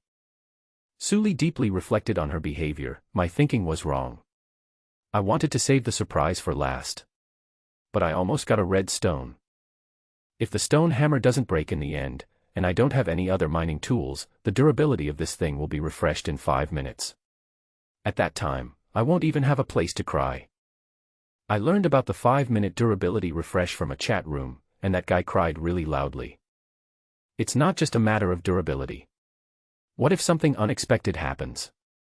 For example, a monster attacks and I have to run. I would take a bunch of ordinary materials and throw away the best stuff. Just thinking about it makes me feel so frustrated. I would wake up in the middle of the night and slap myself. I reminded myself again and again that next time when I collect materials, I should start with the good stuff first. Suli looked at the durability of the stone hammer. It was originally 100%, but now it was just broken. According to some estimation, a pickaxe consumes 3% of its durability and knocks off 9% of the health of the enemy at one time, while a hammer consumes 10% of its durability and knocks off 1% of the health of the enemy at one time. From the perspective of material consumption, a pickaxe requires 2 iron ingots and 1 piece of wood, while a stone hammer requires 2 stones and 2 pieces of wood. Iron ingots are precious, so it is more cost-effective to use a stone hammer throughout the process. However, considering the physical strength consumed, a pickaxe is still more cost-effective. And, if my previous experience in playing games is based on this, there will be mineral deposits that cannot be mined with a stone hammer and must be mined with more advanced tools. It's a trade-off. Saving materials or saving effort. That's a choice. Suli sighed. He still preferred to save materials. Human resources were the cheapest in the early stages. Materials were really scarce. After expressing his feelings, Suli began to check the materials provided by the elemental ore pile. Stone *5, fire element fragment *2, broken ruby *1. So that's how the elemental ore comes from. There's also a ruby. Hey, I haven't seen a ruby before. Suli picked up the elemental ore and ruby and looked at them carefully. The element fragment was a square crystal with red stuff flowing inside, while the broken ruby was a round gem the size of a winter date, which was turbid inside and covered with cracks. Fire element fragment, or material containing weak fire element. Broken ruby, gemstone, high selling price. The selling price is high. Does this mean there will be a trading system in the future? After packing up the 2 things, Suli began to organize the props collected during this mining trip. A total of 18 ore piles were collected, including 7 small, 10 medium, and 1 elemental pile. After getting a lot of materials, Suli could only use the iron treasure box as a boat, put the materials inside, and then fill up the backpack on his body, and move to the shore again and again. After transferring these materials, they are transferred from the shore to the train. To avoid the hottest period at noon, Suli rested in the train for the whole afternoon, and then continued working at 4 o'clock in the afternoon. It is worth mentioning that the birds came back at night. Suli was not very lucky this time and only shot 1 bird. After being decomposed by the system, one bird can produce 2 portions of bird meat and 1 portion of bird feathers. At night we cut down trees. There were 55 trees around, and we cut them all down. We also collected and moved materials. After finishing the work, Suli couldn't help but sigh, I don't know what will happen after the safe period. Just talking about the current stage, I feel that the difficulty of this game is different from the novels I read before. As long as you are willing to work hard and work steadily, it is not very difficult to collect supplies. Suli stayed here until the 3rd night, when she had collected all the materials and moved them onto the train. On the 3rd night after arriving here, Suli sorted out his supplies with satisfaction. Furniture. Homemade simple water purifier *10. Wooden storage box, made of wood *10, iron ingot *1, contains 10 grids, each grid can stack 20 materials, x1. Barrel x10. The synthesis materials are too fragmented, let me mention a few that are urgently needed. The amount of wood exceeded 200, and the amount of branches was exactly 100. Wood has so many uses that Suli decided to use branches as fuel for the train from now on. There are 134 stone, 34 coal, 70 iron ore, 11 copper ore, and 2 iron ingots left. 64 weeds and 41 salt weeds were collected. Suli calculated that 2 points of weeds could make 1 rope, which was enough for the time being. By this calculation, the initial train enhancement plug-in only needs 8 iron ingots. To make iron ingots, you need a smelting furnace. Suli remembered the recipe for the smelting furnace. Simple smelting furnace. Stone *10, brick *50, soil *10, water *2L. Soil and water are both large categories. As long as it is soil and water, it can meet the formula. The sewage outside counts as water, and if you want, you can also use it to synthesize beer and cola.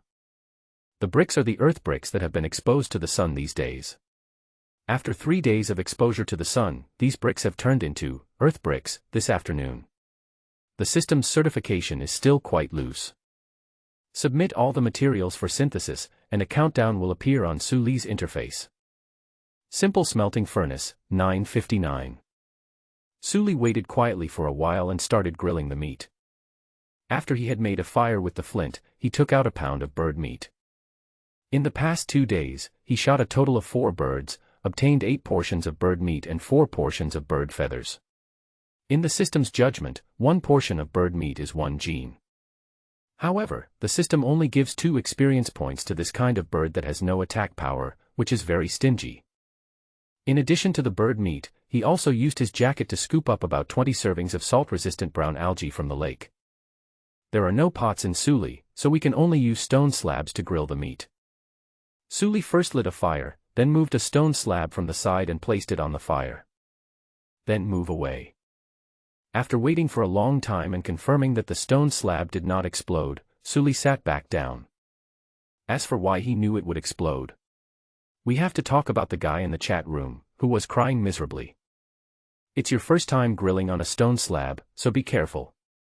If this thing doesn't explode, you can consider putting it in the car and using it as a pot. Suli muttered to himself, and when the temperature got a little higher, he took out a portion of bird meat. After taking it out, Suli put the bird's skin on first. There is a layer of fat under the skin of the bird, so he first extracted some oil to moisten the pot. With a sizzling sound, a little green smoke came out of the stone slab. Suli took a deep breath and smelled the charming smell of fat.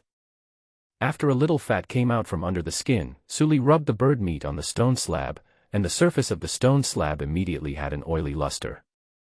After wiping it, Suli picked up the bird meat, tore it a few times, and divided it into several portions. After roasting both sides until they changed color, Suli took out a handful of salt grass. He cut a small piece of salt grass, crushed it on a stone, then poured some strange-smelling water on it, and finally poured the whole thing over the barbecue.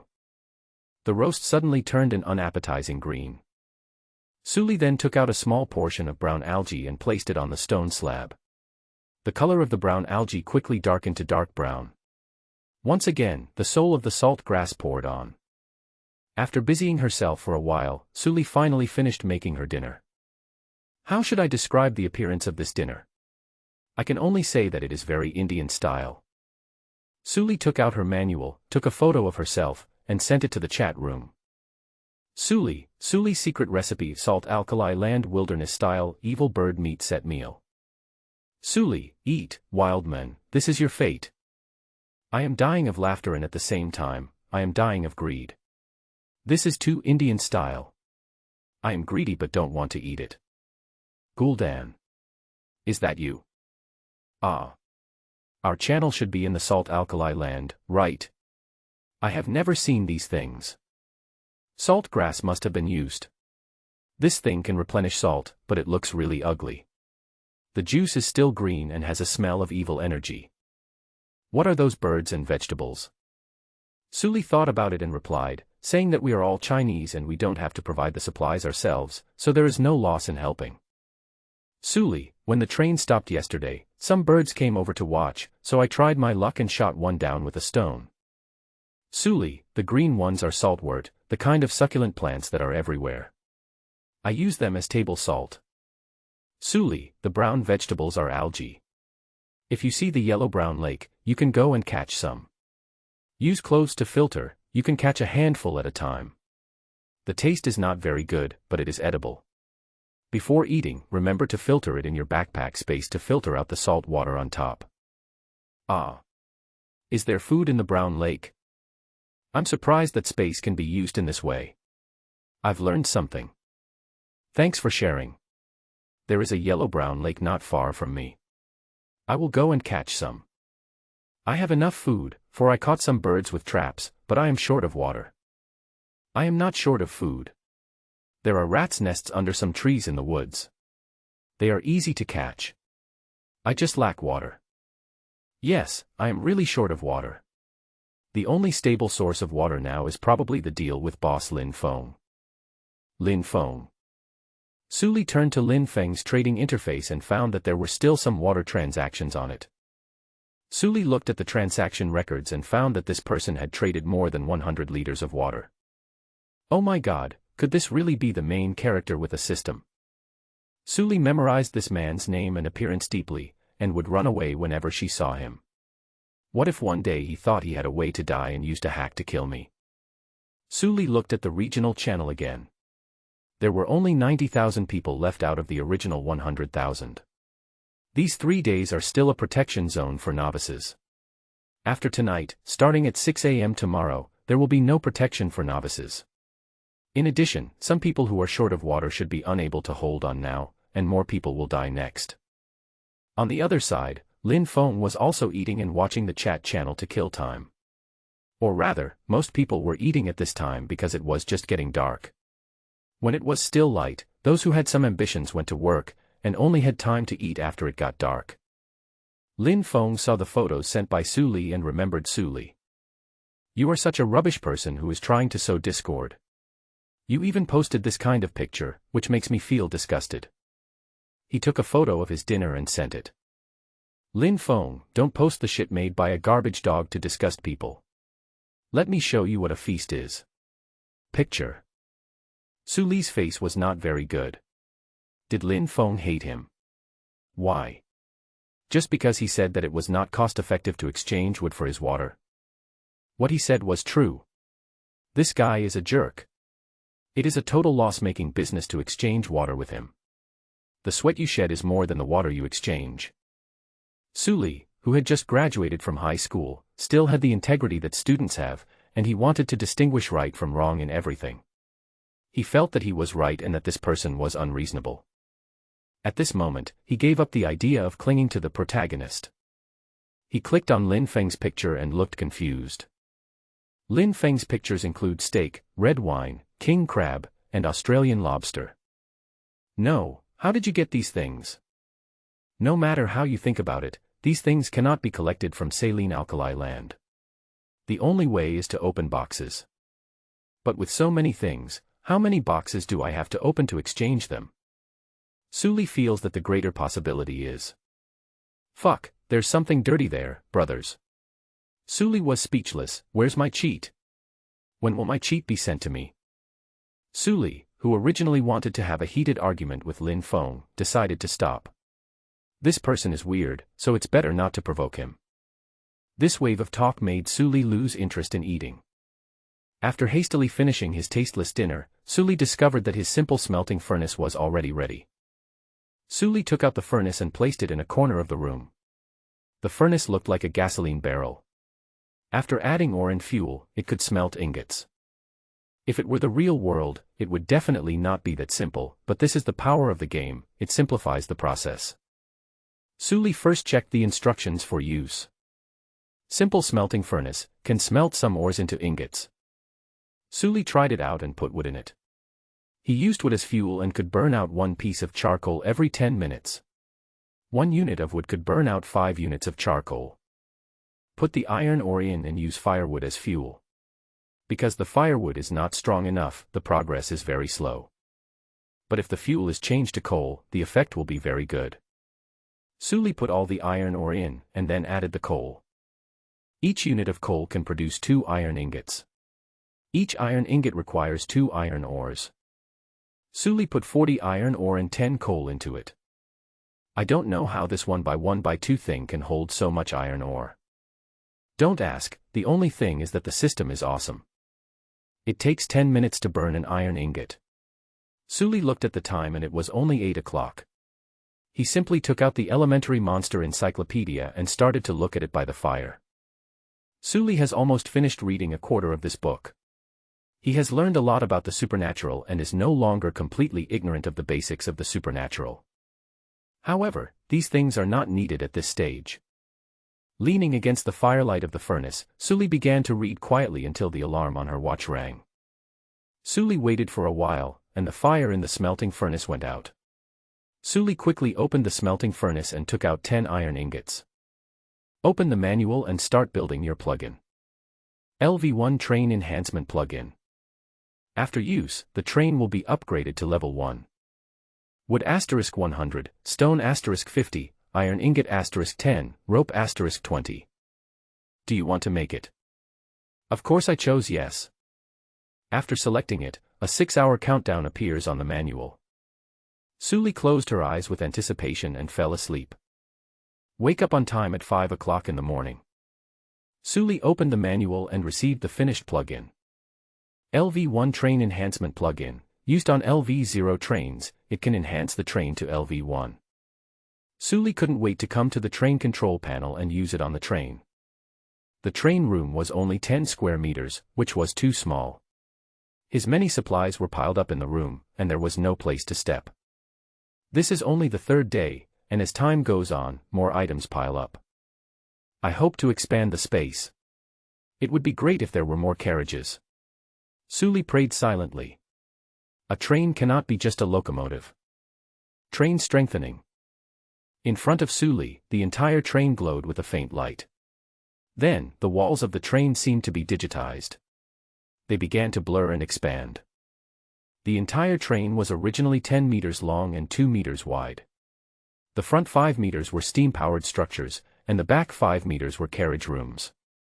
The entire carriage was actually a thin sheet of iron, only 1 millimeter thick, with only the floor being a relatively thick steel plate. Suli felt that he could punch through the carriage with one punch. Now, in front of Suli, the entire train began to widen, from the original 2 meters wide to 3 meters wide. The length did not change, but the movable space in the carriage became 15 square meters. Next came the changes to the carriages. The floor is still the original steel plate, with no changes, except that there are some more patterns on the steel plate to prevent slipping. The walls and ceiling have changed a lot. They were originally made of a thin layer of iron sheet, but now they are made of ironclad wood. There is an extra layer of wood inside to support it, making it much stronger than before. The height has also increased by 1 meter. I don't see any stone structure, but with so many changes, 10 iron ingots are definitely not enough for the production. Maybe they took into account the difficulty of collecting, so they collected the stone materials but used iron for the construction. I think this system is pretty good. Before Suli could fully experience the changes in the new carriage, the manual sent a system message. Congratulations, you have obtained a real train. The train level has been upgraded to LV1, and your train has gained new functions. Newly added clock function. Startup speed is faster, now only takes 4 minutes to warm up. Combustion efficiency has been improved. You have received the Welcome to the Eternal Train gift package issued by the game operator, which has been automatically opened for you. You have received a gift pack of wooden furniture blueprints, and you have received the production methods of wooden beds, wooden tables, and wooden chairs. You have received a blueprint reward. We will randomly draw 2 basic survival blueprints, 2 basic combat blueprints, and 1 basic furniture blueprint.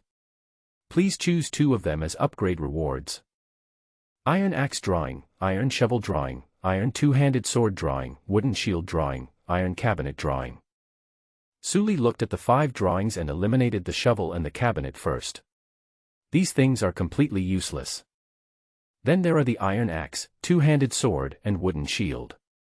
Sully just thought about it for a moment and decided to give up the wooden shield. A weapon and a tool for gathering resources. Both are what Sully urgently needs now.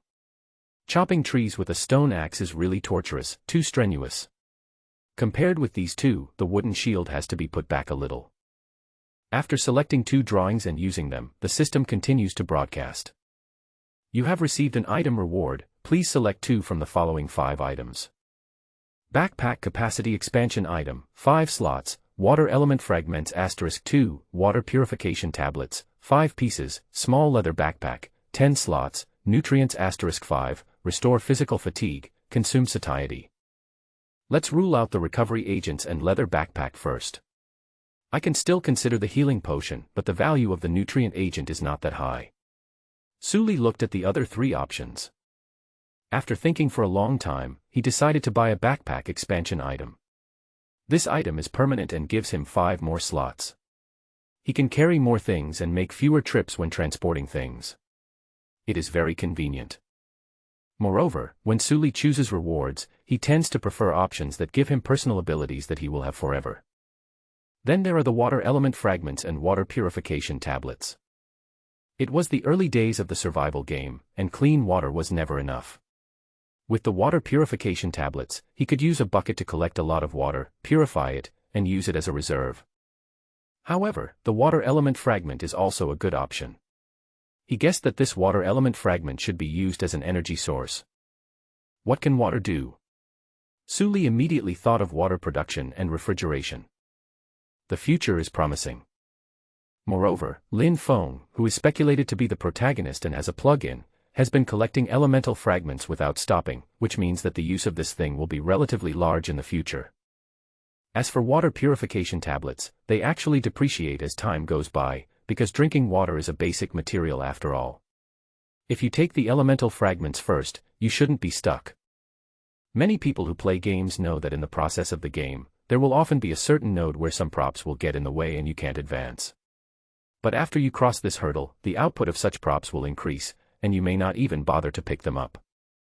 Sully suspected that this elemental fragment was this type of prop. However, after careful consideration, Sully still chose water purification tablets. Compared to being choked, having no water to drink is a bigger threat. I'm not the main character who's always causing trouble, so it's okay if the progress is stuck for a while. After making the selection, a bottle of water purification tablets and a card appeared in front of Sully. The card is a prop to expand the capacity of the backpack. Sully first expanded the capacity of the backpack, then picked up the water purification tablet and checked the instruction manual. A box of water purification tablets contains 5 water purification tablets. Each tablet can purify 1 L of slightly polluted water. Sully put away the water purification tablets. It was not the end of her rope yet. To be honest, the strange-tasting water was acceptable if she drank too much. And this water purification tablet can completely purify water, and then trade it with others. During this period of time, water is the most expensive commodity. After doing all this, Sully opened the manual and looked at the recipe list for the iron sword and iron axe. Iron axe, iron ingot *2, wood *2, forging table required. Iron pickaxe, iron ingot *2, wood *2, forging table required. Iron two-handed sword, iron ingot *10, wood *2, whetstone *1, forging table required. As we enter the Iron Age, we have to start making various workbenches. Sully sighed. The manual comes with several crafting recipes for the workbench, but there was no need for this before. Sully opened the workbench first. Basic workbench, a flat platform that can be used to make some simple props. Wood *10, stone *5. It takes 5 minutes to make. 5 minutes later, Sully took out the workbench. It was just an ordinary big table. After setting the table, Sully continued to work. Anvil, a tool for working metal. Iron ingot *5. After the production is completed, you can make a forging table. Forging table, a working platform for processing metal. Stone *40, iron ingot *10, clay *5, iron felt *1. Clay was dropped when I was mining before, so there was no shortage of it. This wave took Sully a full 40 minutes. After the countdown ended, Sully placed the forging table on the ground. He didn't dare to get too close to the wall, fearing that his wooden wall would crack. After putting it down, I was finally able to make an iron two-handed sword. Sully quickly put an axe, a pickaxe, and an iron two-handed sword on the construction sequence. After it was hung up, the tools on the forging table started to move automatically. This magical scene made Sully marvel. After doing all this, Sully roasted some brown algae and some bird meat. He had no means of preservation, and the bird meat would slowly rot if placed in the backpack. If he didn't eat the bird meat, it would go bad sooner or later. Besides, he has been doing heavy physical labor these 2 days, so he really should eat better, at least some protein to repair torn muscles. Then he took out 3 water purification tablets and purified 3 L of water. He then put the water on the exchange. Drinking water 50 milliliters, wood *10, *50. At present, the price of wood and drinking water in the trading interface is this. Sully still thinks this price is too wrong. But it is much better than Lin Feng's time, when 10 milliliters was exchanged for 10 wood. Then he found another deal that interested him. 1 nutrient, 250 milliliters water, *5. Sully directly exchanged 2 bottles. This was probably opened from a box by someone. Although nutrients can help the body recover from fatigue quickly, they consume food. Food and water are the most scarce things now. So the price is not very high. Sully's current transaction is a small leak detection. All players have developed the habit of going to bed early and getting up early these 2 days. After all, there is no light at night. I went to bed at around 8 o'clock, and when I woke up, it was almost 5 o'clock, so there were quite a lot of people scanning transactions in the morning. In about half an hour, Sully's transactions were all completed. Sully took out a bottle of nutrient solution and drank it on the spot. It tastes good, like banana milk. Sully smacked her lips, savoring the taste. Then, he felt his body warm and comfortable, like being massaged. But his stomach started to growl. He quickly started eating. This meal included 3 kilograms of bird meat, 5 bird eggs and 5 units of brown algae. After eating and moving around, Sully felt that his fatigue was much better. He had been working too hard these past 2 days, and the muscles in his right arm were so painful that he couldn't move them. The same was true for his left arm.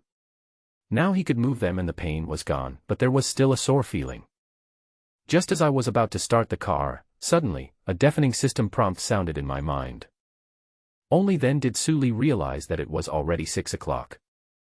The 3-day novice protection period has expired. Creatures in the wild will regain their ferocity. Weather system online.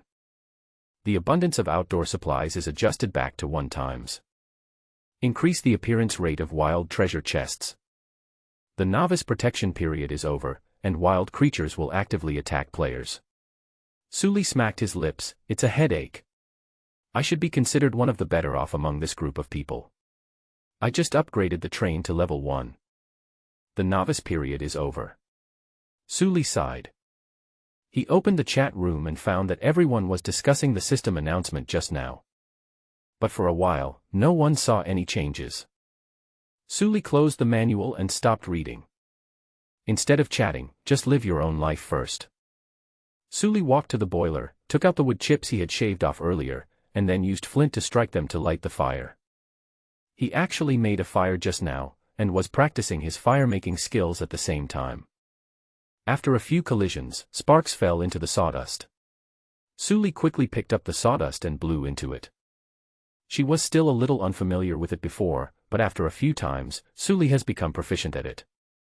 Today, she was able to light the fire successfully in one go, and she was very happy. After it was lit, Suli began throwing branches into the boiler. In fact, the best fuel is charcoal and coal.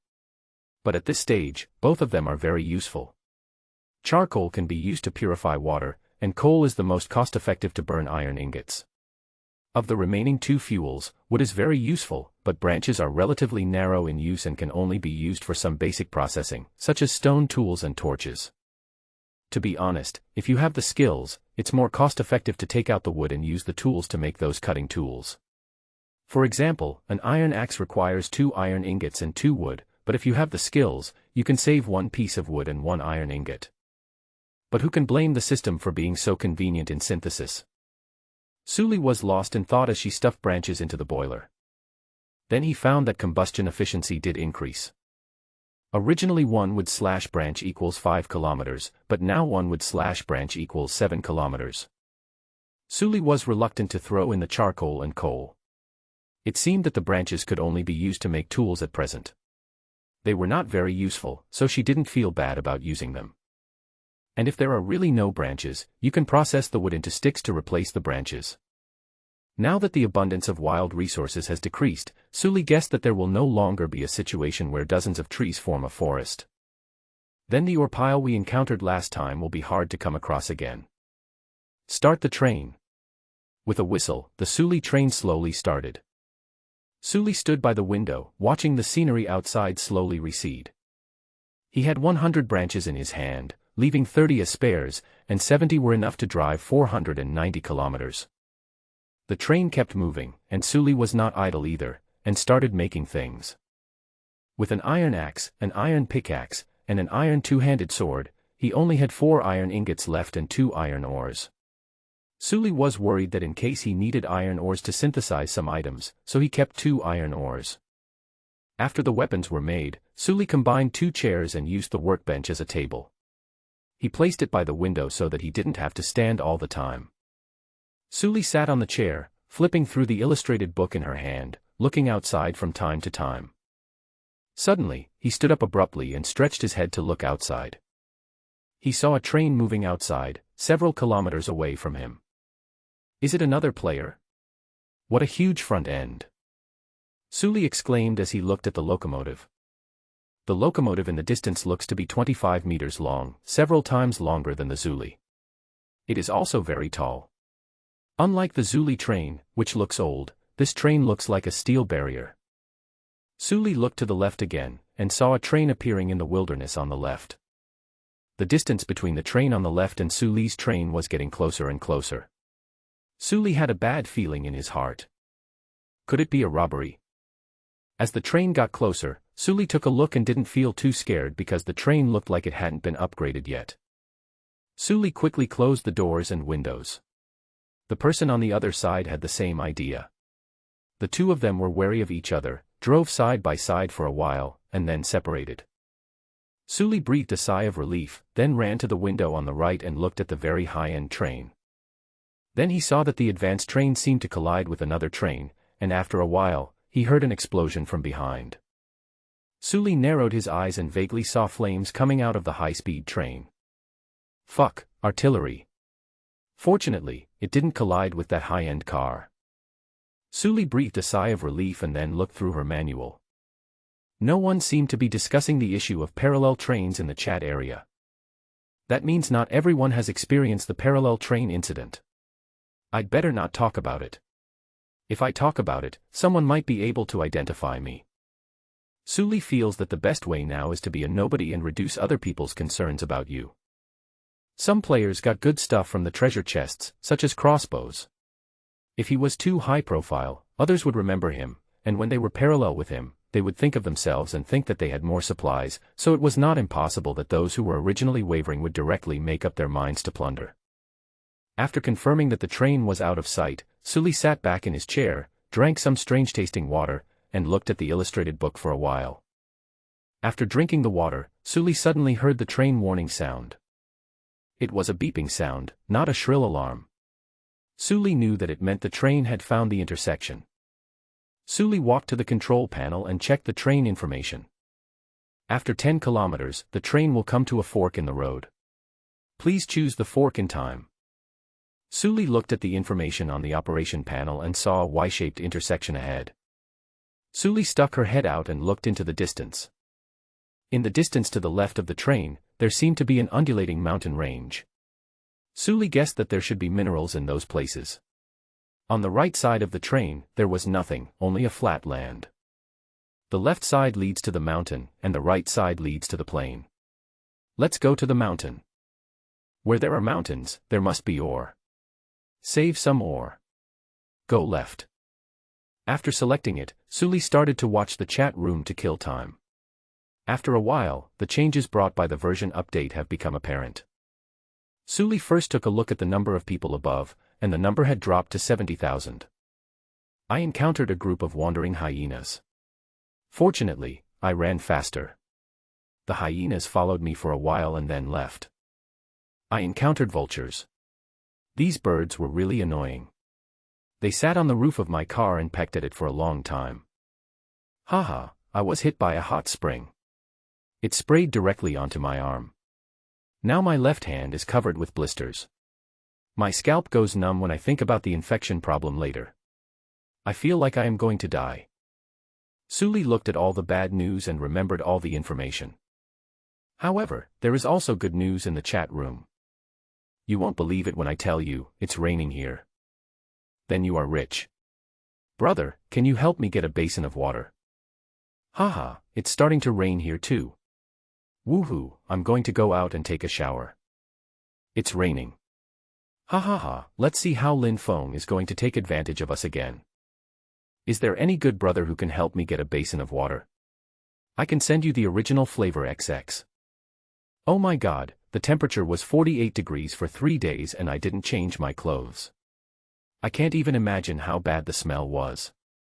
Hee hee, I like this, I will use this to make tea today. Get out of here. My eyes are dirty. Suli was also a little envious. Rain, it would be great if it rained here too. He smelled himself and smelled something sour. He really had turned into a bad boy. It would be good to have some rain to wash his clothes and body.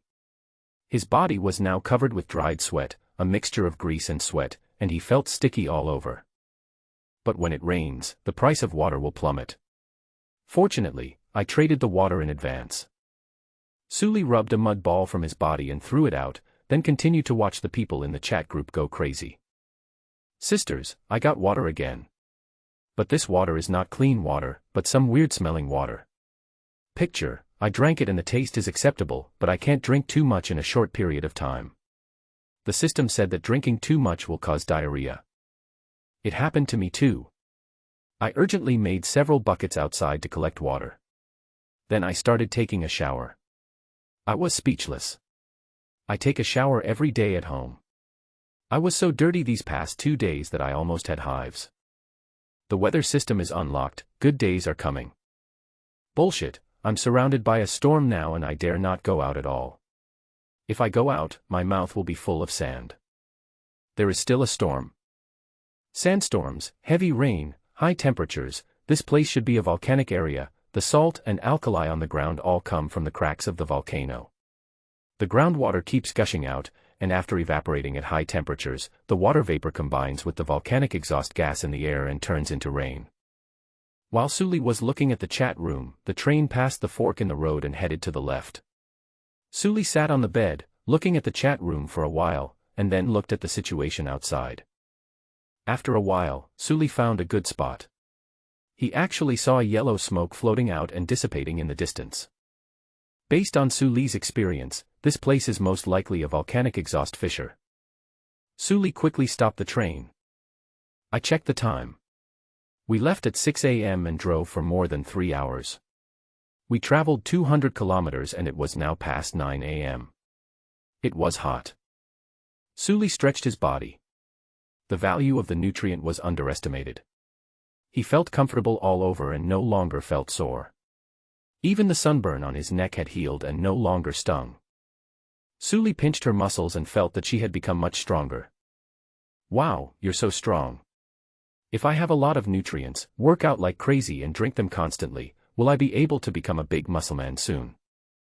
Suli was very excited. After finishing his YY, Suli sorted out the tools on him. Suli carried an iron axe, an iron two-handed sword, 2 iron pickaxes, a roasted bird, his only remaining bottle of drinking water, a water purification tablet, a slingshot, and some selected small stones. This left him with 2 slots left. Suli took him this way because she was afraid that she would encounter an emergency and would not be able to come back temporarily. After closing and locking the door, Suli looked at the surrounding resources. There is a lake 3 kilometers behind the left side of the train. There are about 40 trees scattered around it, in groups of 3 or 2. There is no longer the small forest of more than 10 or 20 trees that we had seen before. Just to the left was where he discovered the yellow smoke. The right side is more ordinary, with some stones and 2 red lakes. This kind of saline lake has no other resources except the salt grass around it. There is no brown algae and reeds, and it will not attract birds. Suli looked at the sun. It was almost 10 o'clock. It was not time to work. He should wait in the car for a while and go out to work at 4 o'clock. Suli waited in the car until 2 o'clock in the afternoon. Then he found that the sky seemed to darken, from a sunny day to a cloudy day. The wind also gradually became stronger. Suli hurried out and looked into the distance. He heaved a sigh of relief when he confirmed that there was no yellow sand. It seemed that there would be no sandstorm for the time being, so he would work while the weather was good. But Suli didn't dare to go too far. Someone in the chat room said that they encountered a sandstorm. If we go far away and a sandstorm blows up, we will be unlucky. In this survival game, Suli doesn't seek to be at the top, but to be stable. Being alive is the most important thing. Suli carefully picked up stones and harvested weeds and salt grass around. Today is the 4th day. There are 3 days left before the map changes. When we get to the next map, no one knows what it will be like. So stockpile as much material as you can. After picking up everything around him, Suli looked up at the sky again. The dark clouds in the sky were even heavier, and the horizon was no longer gray, which was typical of a sandstorm. Also, the temperature became much cooler and there was a suffocating feeling. It feels like it's going to rain. Hey, is it my turn to rain too? After Suli determined that it was raining rather than a sandstorm, he put all his buckets on the ground and ran towards the direction where the yellow smoke was rising. Suli has been walking on the rocky beach these days and has gained some experience. Now she can jog on the rocky beach. The yellow smoke was about 5 kilometers away from Suli. If Suli had not had very good eyesight and the weather was clear and the place was open, he would not have been able to spot it. Suli ran for almost half an hour before reaching her destination. Not long after arriving here, he smelled a scent of sulfur. Suli instantly thought of supernatural powers such as demons, but considering that it was only the early stages of the game, the possibility of encountering such a monster was unlikely. After Suli approached carefully, he found that this was a small puddle. In the middle of the puddle was a geyser that continuously spewed out steam and yellow smoke, and the geyser would flow into a lake in the distance. Suli looked at the geyser, which was yellow and red in color. The rocks at the bottom of the spring are yellow and red, and in the middle there is a pitch black hole with colorful surroundings. It is unknown how deep it is. There is also a black treasure chest in the spring. Suli is familiar with this thing. Isn't this an old friend, the black iron treasure chest? Suli was overjoyed, but did not lose his mind. He quickly checked the properties of the geyser. Contaminated saline volcanic water, drinking it can cause acute visceral failure. It was another poisonous spring, not drinkable at all. And the temperature was extremely high. Suli felt her face getting burned, and was afraid she would be burned to death if she fell into it. Fortunately, I didn't rashly open the box. Suli estimated the distance. The pool was about 10 meters in radius, and the treasure chest was about 4 meters from the ground. Maybe we can find a way to hook it with something. There were about 12 stone piles of different sizes around the spring. Suli observed them and found that 11 of them were intermediate level ones, and there was also a reddish elemental or pile. It's a fortune. Another elemental ore. However, the cautious Suli did not run over directly, but observed the surroundings carefully.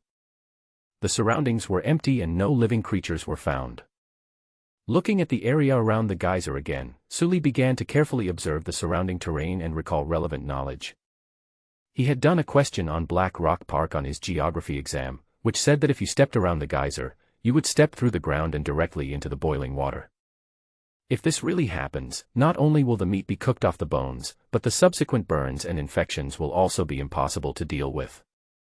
Suli took a pickaxe and poked at the ground. After poking for a while, the grip on my hand loosened. I looked closely and saw that the pickaxe had penetrated the ground and boiling water was gushing out from underground. The geography test paper saved my life. Suli sighed, then moved away from that place and started knocking around with a pickaxe. After that, he tidied up the gravel on the ground and marked out a path. After a while, we finally found a path and arrived at the mine. Suli first found the elemental ore pile and started swinging his pickaxe. Small element mine. Stone *5, fire element fragment *1. Intermediate ore pile. Stone *5, coal *10, whetstone *2. Intermediate ore pile. Stone *5, iron ore *8, clay *1.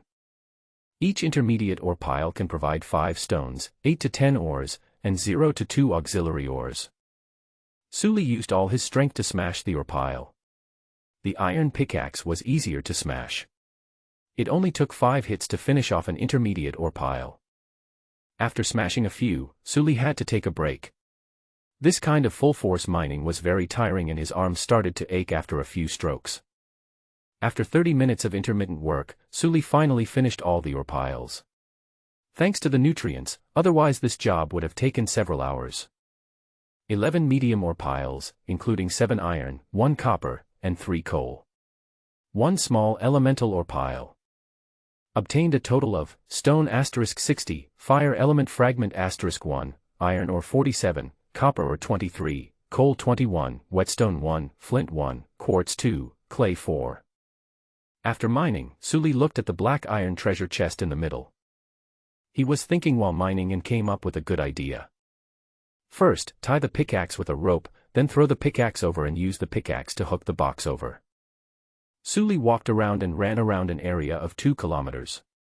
It took him about 10 minutes to collect 20 pieces of weeds. Then, the weeds are synthesized into ropes. The synthesis of the system is not rigid. When synthesizing, different lengths of ropes can be synthesized according to the number of weeds submitted. Suli combined 2 5-meter-long ropes and tied the ropes to both ends of the pickaxe. After pulling it, she made sure it was tied firmly. Suli had seen this method of tying when she was doing English reading comprehension. It was very firm. Then, Suli pulled the 2 ends and started spinning in circles. He first let out a 1-meter-long rope, which was easier to spin. After it started spinning, he began to let out longer ropes until he had let out 5 meters of rope. At this time, because of the length, the speed of the pickaxe has slowed down. Suli saw the right moment and threw it at the treasure chest in the middle of the boiling spring. The pickaxe drew a parabola and fell into the water. The landing point is a little off, but it's not a big problem. Suli held a rope in each hand, shook it, and swung it, little by little surrounding the treasure chest. After confirming that they were surrounded, Suli began to pull the pickaxe. The pickaxe hit the treasure chest and pulled it towards Suli. The previous black iron treasure chest is still used as a storage box in Suli's car. He is familiar with this thing. In the wild, this treasure chest weighs about 20 kilograms. If it is taken away and smashed by a player, 2 units of iron ingots can be obtained. After opening the black iron box, Suli touched it and found that it was very hot. He could only use another pickaxe to pry open the box.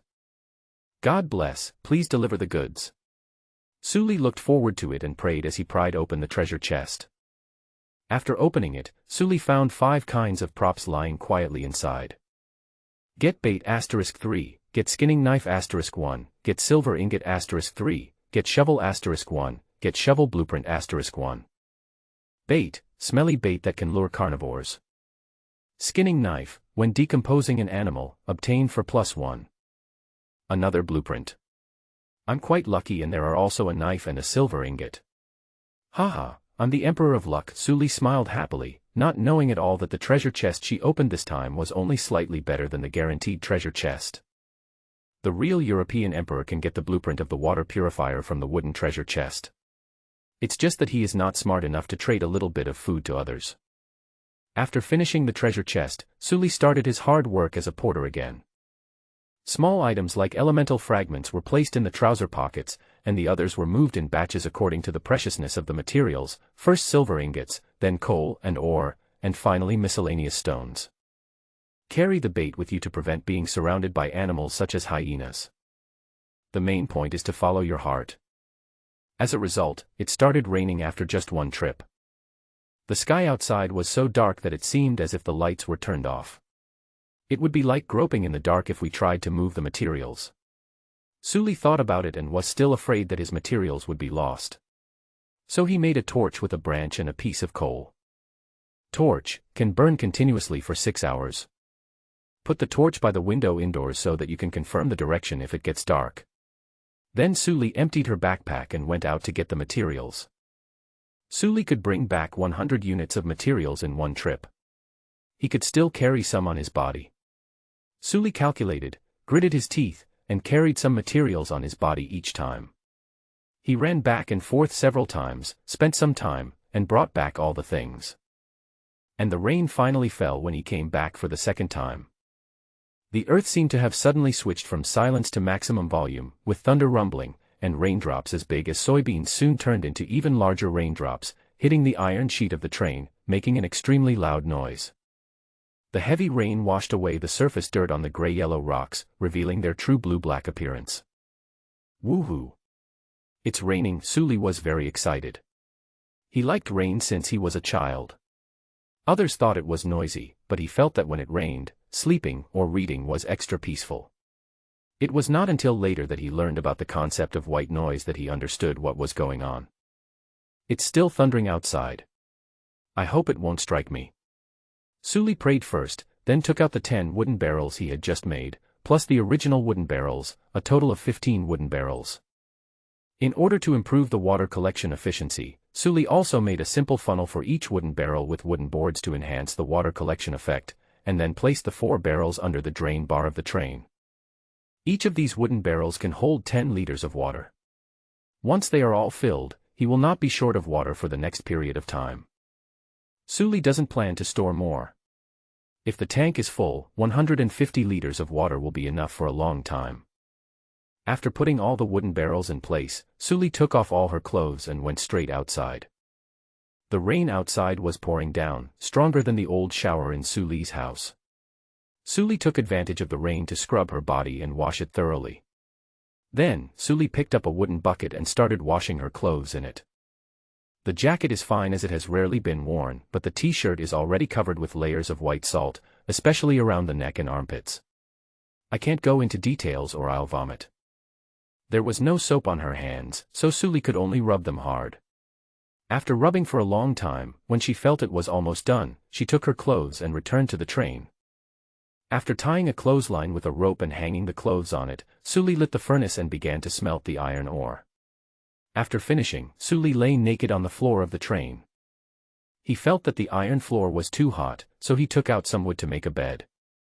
He originally wanted to put some hay on it, but it was too prickly to sleep on, so he took out a straw mat. When it rains, I won't go out for a run. I'll have a good rest. When the rainstorm is over, I'll go cut down trees. After cutting down trees, I'll go to other places. Now I don't have much pressure to survive, so I'll get more supplies. Every piece of material I collect now may be a ray of hope for me when I get into trouble in the future. Come on, hamsterman. After cheering herself up, Suli also felt sleepy. She looked at the time. She started working at around 2 o'clock and it was already past 7 o'clock. Close the windows and lock the door. Because of the rain, the temperature began to drop sharply, and Suli even felt a little bit cool. Suli took some fire from the smelting furnace, lit a piece of coal, and then began to process the bird meat. He shot 4 birds and got a total of 8 pounds of bird meat. He ate the 8 pounds of bird meat for several meals, and there was still 1 pound left. It had been 2 days and had already become smelly. Sully lacked refrigeration facilities, so he could only roast it and eat it. Not only the bird meat, but also the brown algae collected earlier tasted a bit bad. Sully picked up some good ones, dried them, and put them back. After the food was roasted, Sully ate a piece, about half a pound, then lay on the floor, covered her belly button with her coat, and fell into a deep sleep. Have a peaceful night. On the 5th day, Sully got up at around 4 o'clock in the morning. I opened the window and looked outside. The rain had stopped, but I didn't know when it stopped. The sky was slightly bright, and I could barely see the ground. There is still some water on the ground, but Sully estimated that it would evaporate when the sun rose. Take a deep breath and you can smell the unique smell of mud after the rain. Sully looked at the clothes. They were dry, but stiff. They could stand up when placed on the ground. Sully rubbed them casually and put them on. She smelled them and they still had a strange smell. But there was nothing she could do. This was the only way she could do it. He knew how to make a simple soap, but he had no grease on his hands, and the little fat from the bird was not enough to grease the pan. After eating the remaining half-pound of roasted bird meat and some dried brown algae, Sully looked at his food reserves. There are 10 portions of brown algae, 1 stick of individual rations, and 3 bird eggs left. Food is also a problem.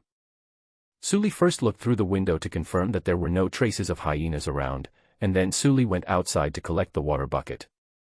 Sully looked at the 15 buckets. 4 of them were placed under the rain gutter of the train and were already full of water. The others, which were collected with wooden boards, only had about 1/5 of the water.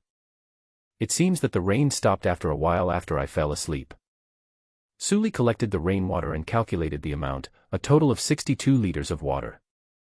The water was checked with the system and all tasted strange, but the taste was a bit stronger than the water Sully distilled himself. Some unlucky people in the chat room have done experiments and found that drinking more than 300 milliliters in an hour will cause diarrhea. Don't drink too much. Having diarrhea at this time would be suicidal. After taking a few sips of the strange-tasting water, I clearly felt the satisfaction of drinking water, but then my stomach started to rumble and I had a heartburn feeling. 62 liters of water is enough for me to drink until the end of this time. I'll leave 22 liters of water for drinking during this period, and at the same time, be prepared. The next world will also be a world with a water shortage. Put the remaining 40 liters of water on the shelf for sale. Sully opened the trading bar and checked the current trading interface. Although there was precipitation, it was only in a small area and most people did not encounter any precipitation.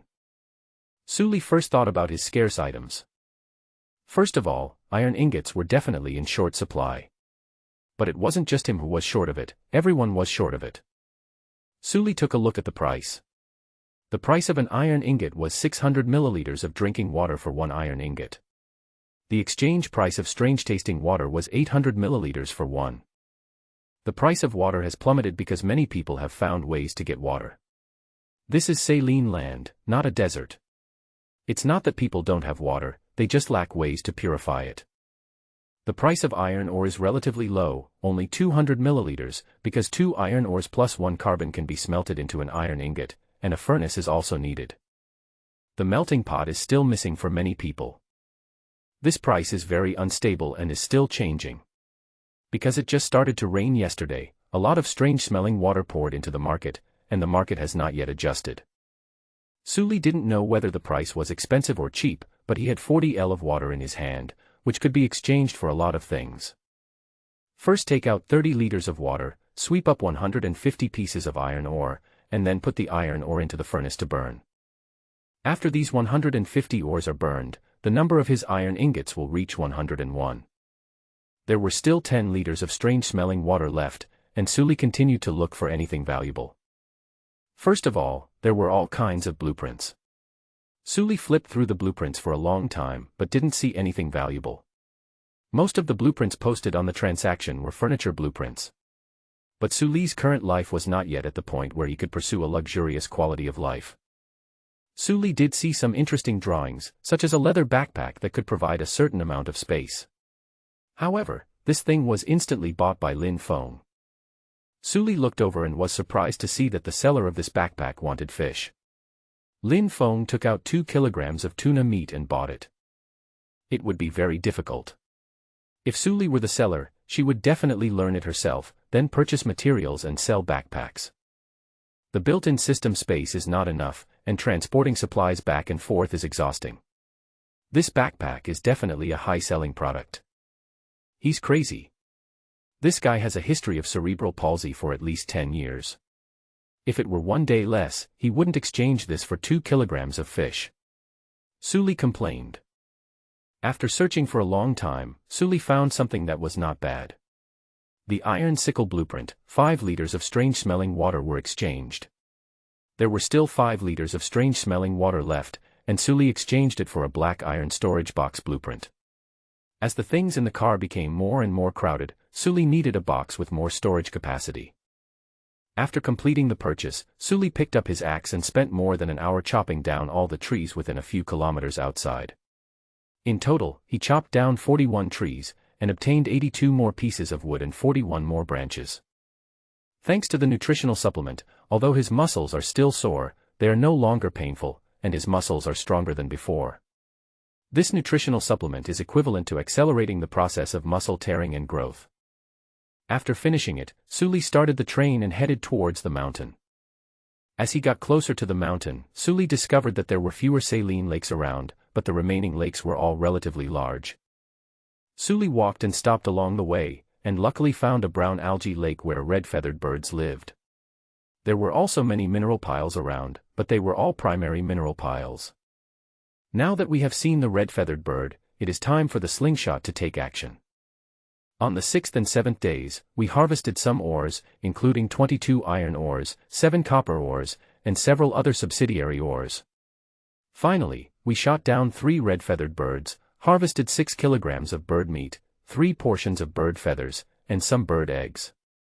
Time advanced to noon of the 7th day, and Suli was hiding from the scorching sun in the train.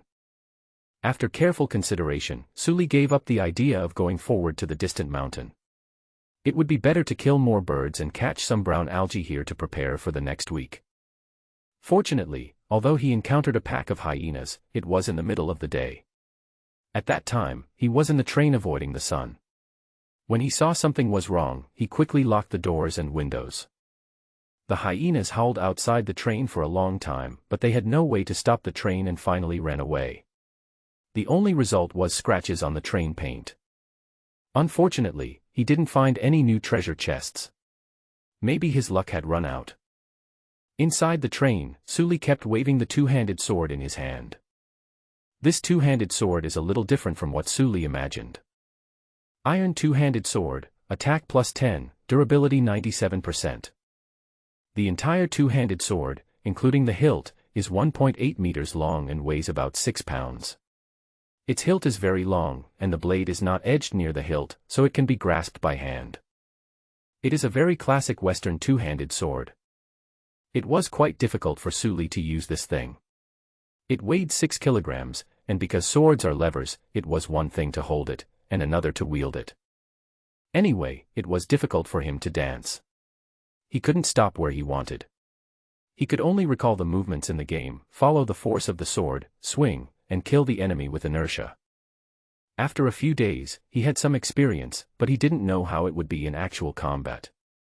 After an unknown amount of time, Suli was suddenly awakened by a loud noise. The loud noise did not come from the outside world, but from her own mind. The magnificent voice, neither male nor female, seemingly old or young, as if chanting in multiple places, coming from the system, issued an announcement in Suli's mind. System announcement. System announcement. System announcement. Among the survivors of the Blue Star civilization, Lin Feng, Tang Sheng, Li Fan, Su Xing, and Luo Pinggan have already upgraded their trains to level 6, entering the internal combustion engine era. The potential of Blue Star civilization is amazing. In order to match the potential of Blue Star civilization, the system adjusts the game difficulty of Blue Star humans and advances the game process. Unlock the Beast Tide function in advance. Beast Tide, a roaming beast tide appears in the world and will actively attack the train. Players can choose to destroy it or avoid it. On the last day of each cycle, a beast tide will definitely be refreshed. This beast tide must be resolved, otherwise you will not be able to enter the teleportation vortex. Unlock the energy level limit in advance. The current energy level limit is increased from level 0 to level 1, black iron level. Energy level affects the upper limit of energy in world fragments. For example, a level 0 world fragment explored by the Blue Star civilization, the highest combat power is the creatures that existed on the Blue Star when the Blue Star was destroyed, and the highest treasure chest is the black iron level. Level 1, black iron. Some black iron monsters that can use extraordinary powers will appear, and dinosaurs that once existed on the blue planet will appear. Silver treasure chests will appear. Enable the ranking function. At 8 o'clock tonight, the first round of beast attacks will begin. At 12 o'clock tonight, a portal will appear. Before 6 o'clock tomorrow morning, players need to drive the train through the portal, otherwise they will be stranded in the world fragments. The world fragments are unstable. If the world fragments are destroyed, the players will also die. I'm really pissed. Sully was furious. They've been murdered. It's only been 7 days and 5 people have already reached level 6, and I don't even have any clues on how to upgrade the train to level 2. How did these guys do it so fast? I just said that. Could it be that these guys really have cheats? Otherwise, how could they be so far ahead? Sully opened the leaderboard. Train ranking. First place, Luo Pinggan, train level LV6. Second place, Tang Sheng, train level LV6. Third place, Li Fan, train level LV6. Fourth place, Su Xing, train level LV6. Fifth place, Lin Feng, train level LV6. Sixth place, Henry Bach, train level LV1. Sully didn't look down. There was a cliff-like gap between the 5th and 6th place. Even if there is a gap, it shouldn't be this big. It's too weird. Sully had a very stable mentality. He thought that no matter how awesome others were, it had nothing to do with me. But this wave of announcements directly told Sully, no, they are awesome and it has a lot to do with you. Isn't this the same plot I saw in my previous life? The protagonist relied on a cheat to progress very quickly, causing the game to progress very quickly. Sully wanted to complain when she watched it before. The protagonist's power would increase 10-fold or 100-fold at any time. No one could keep up with the protagonist's progress. By then, the protagonist would push the game forward, causing a significant increase in the casualty rate of everyone, and in the end everyone would die, leaving only the protagonist to move to other maps to continue to bully others. The original development time has been compressed all of a sudden. TSK, we have to think of a way. Sully sat on the chair, tapping the table anxiously, thinking about countermeasures. We have to speed up the development now. Who knows when this group of people will push the progress forward, causing the difficulty to increase greatly. My original plan was to grow up alone. Based on my experience with novels, it is very risky to work with others. It is more comfortable to grow up alone. But in this situation, it's too slow for one person to collect supplies. If there are 2 of us, one can mine and the other can chop trees, and we can collect resources at a faster speed. The consumption is only 3 meals a day. Besides, there is a beast tide. I have no combat experience, nor do I have any magical talents. With my luck, I probably won't be able to get some god-level hidden unique career transfer scroll or something like that. The right thing to do is to find teammates to fight the enemy with me. At worst, someone needs to protect my back so that I can get through the rookie stage. It is necessary to change the development ideas and cooperate to survive the butterfly effect brought about by the protagonist, he guessed. The thought of this made him very annoyed. According to the original progress of the game, he only had to deal with blue star creatures such as tigers and leopards, but now he would most likely have to fight against monsters that could breathe fire, which meant a challenge beyond his level. Challenging someone above your level could result in death, and the probability of this happening is very high. Sully thought about it. What if after a period of time, this group of people upgraded again and raised the train level to, for example, level 11, and pushed the game progress forward again? At that time, he might have to face a large number of black iron level and silver level monsters. Then you're dead. My Death Star is shining. I'm Chow. Sully cursed and looked at the time. It was 3 o'clock in the afternoon. There were still 5 hours before the beast tide arrived. Suli quickly opened the manual. Now was the time for the manual to come into play. He quickly changed to something that could improve his combat effectiveness. On the other side, Lin Feng also read the system announcement and understood the changes in the system. The game has been updated. Many people will die this time, but that's what happens if you're not strong enough. This is a cruel survival game, and everyone needs to struggle to survive. The result of not working hard enough is being left behind by the times. I guess there are a lot of people cursing at me in the chat. Humph. However, this opportunity is a good chance for me to make money. You are all going to die anyway, so why not let me make some money at the end? I must squeeze out every bit of their resources, so that I can have the foundation to soar to the sky. Lin Feng put a batch of bows and arrows on the shelf in the store, indicating that he wanted to trade them for blueprints. After finishing this, Lin Feng looked at the system's rankings. The beast tide is still 5 hours away. The flamethrower I got for signing in today is really useful. Also, I have a sign-in system for this ranking, but I can only rank 5th. There are still strong people in this world. This survival game is a great opportunity for true heroes to break through the shackles of capital and rise to prominence. Lin Feng smiled crookedly. Although he was ranked 5th, he was not panicked at all because he had a powerful golden finger and a sign-in system. He could sign in every day to get various supplies. Others were ranked higher than him only temporarily. Could they beat the cheats by luck? The ultimate winner of this game must be me, Lin Feng. Su Xing closed the manual and said, "There are actually 3 people stronger than me." Sure enough, there are many talented people in my great Yanxia. Su Xing wiped the dagger on his hand. Under him was a man lying in a pool of blood. Humph, you are teaching others how to make water on the regional channel and damaging my interests. In such a chaotic world, we really have to kill the Virgin Mary first. How dare you recruit people to denounce me? You didn't expect that I have a probability system that can find you based on probability hints. Su Xing was proud in his heart. He was a person like him who had the system, and he was indeed the protagonist of the world.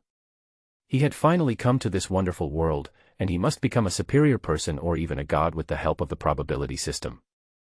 Su Xing closed his eyes. System, show the probability of finding the treasure chest next time. The probability of you finding a treasure chest on the left is 0%. You are on the right. After getting the answer through the system, Su Xing collected the man's supplies and left in the direction of the prompt.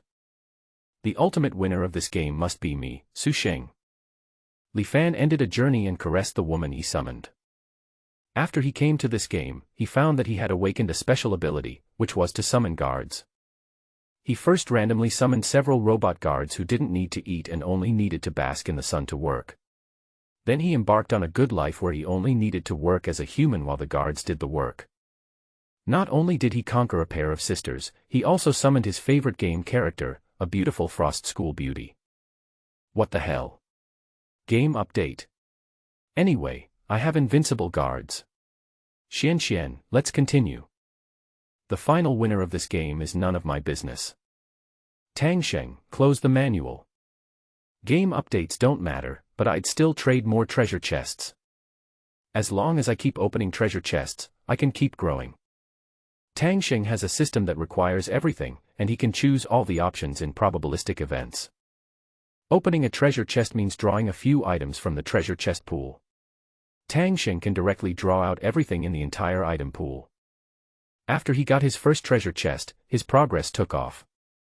He didn't need to collect supplies. As long as he had enough treasure chests, his progress would soar. He is confident that with the help of the system and his own talent, he can reach the top of the game. Luo Pingan was completely indifferent to the system announcement. You are no threat to me, but I finally got the chance to change my fate. I must become the best in the world. No one can look down on me. My ex-girlfriend, I will make you regret it. Supreme Strengthening System, activate. Strengthen my sword. Ding, enhancement successful, highest critical hit. Your iron sword is upgraded to the Supreme Tang Sword. Okay. Let me take this Tang Sword that symbolizes Yanxia and head to the top of the world together. On the other side, Su Li, who was trading and looking for goods, said, "Oh chicken, can you give me a golden finger? No matter how Suli complained, he did not hear the wonderful ding sound when the golden finger was activated. Suli looked at the top 5 people on the list and felt really envious and jealous. He felt that there was definitely something wrong with the first 5 people. Either they had encountered a shocking opportunity, or they had something dirty in them. Otherwise, there is no way to explain this progress. Because there are 12.8 billion people in the entire Blue Star civilization, only these 5 people have reached level 6, and the rest are all level 1. There is no one in the range of LV2 to LV5. Anyone with a discerning eye can see that there is something wrong. It is impossible that these 5 people are geniuses and the other 10 billion people are all unlucky and mentally retarded. It's like the output list, everyone has an output of hundreds of thousands, but the people at the top of the list have an output of billions. What was your first reaction? There is a cheat. After being envious, Suli returned to reality and began to look at the trading mall.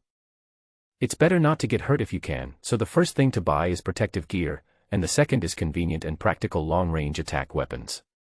For example, a crossbow. But I don't think you can buy a crossbow.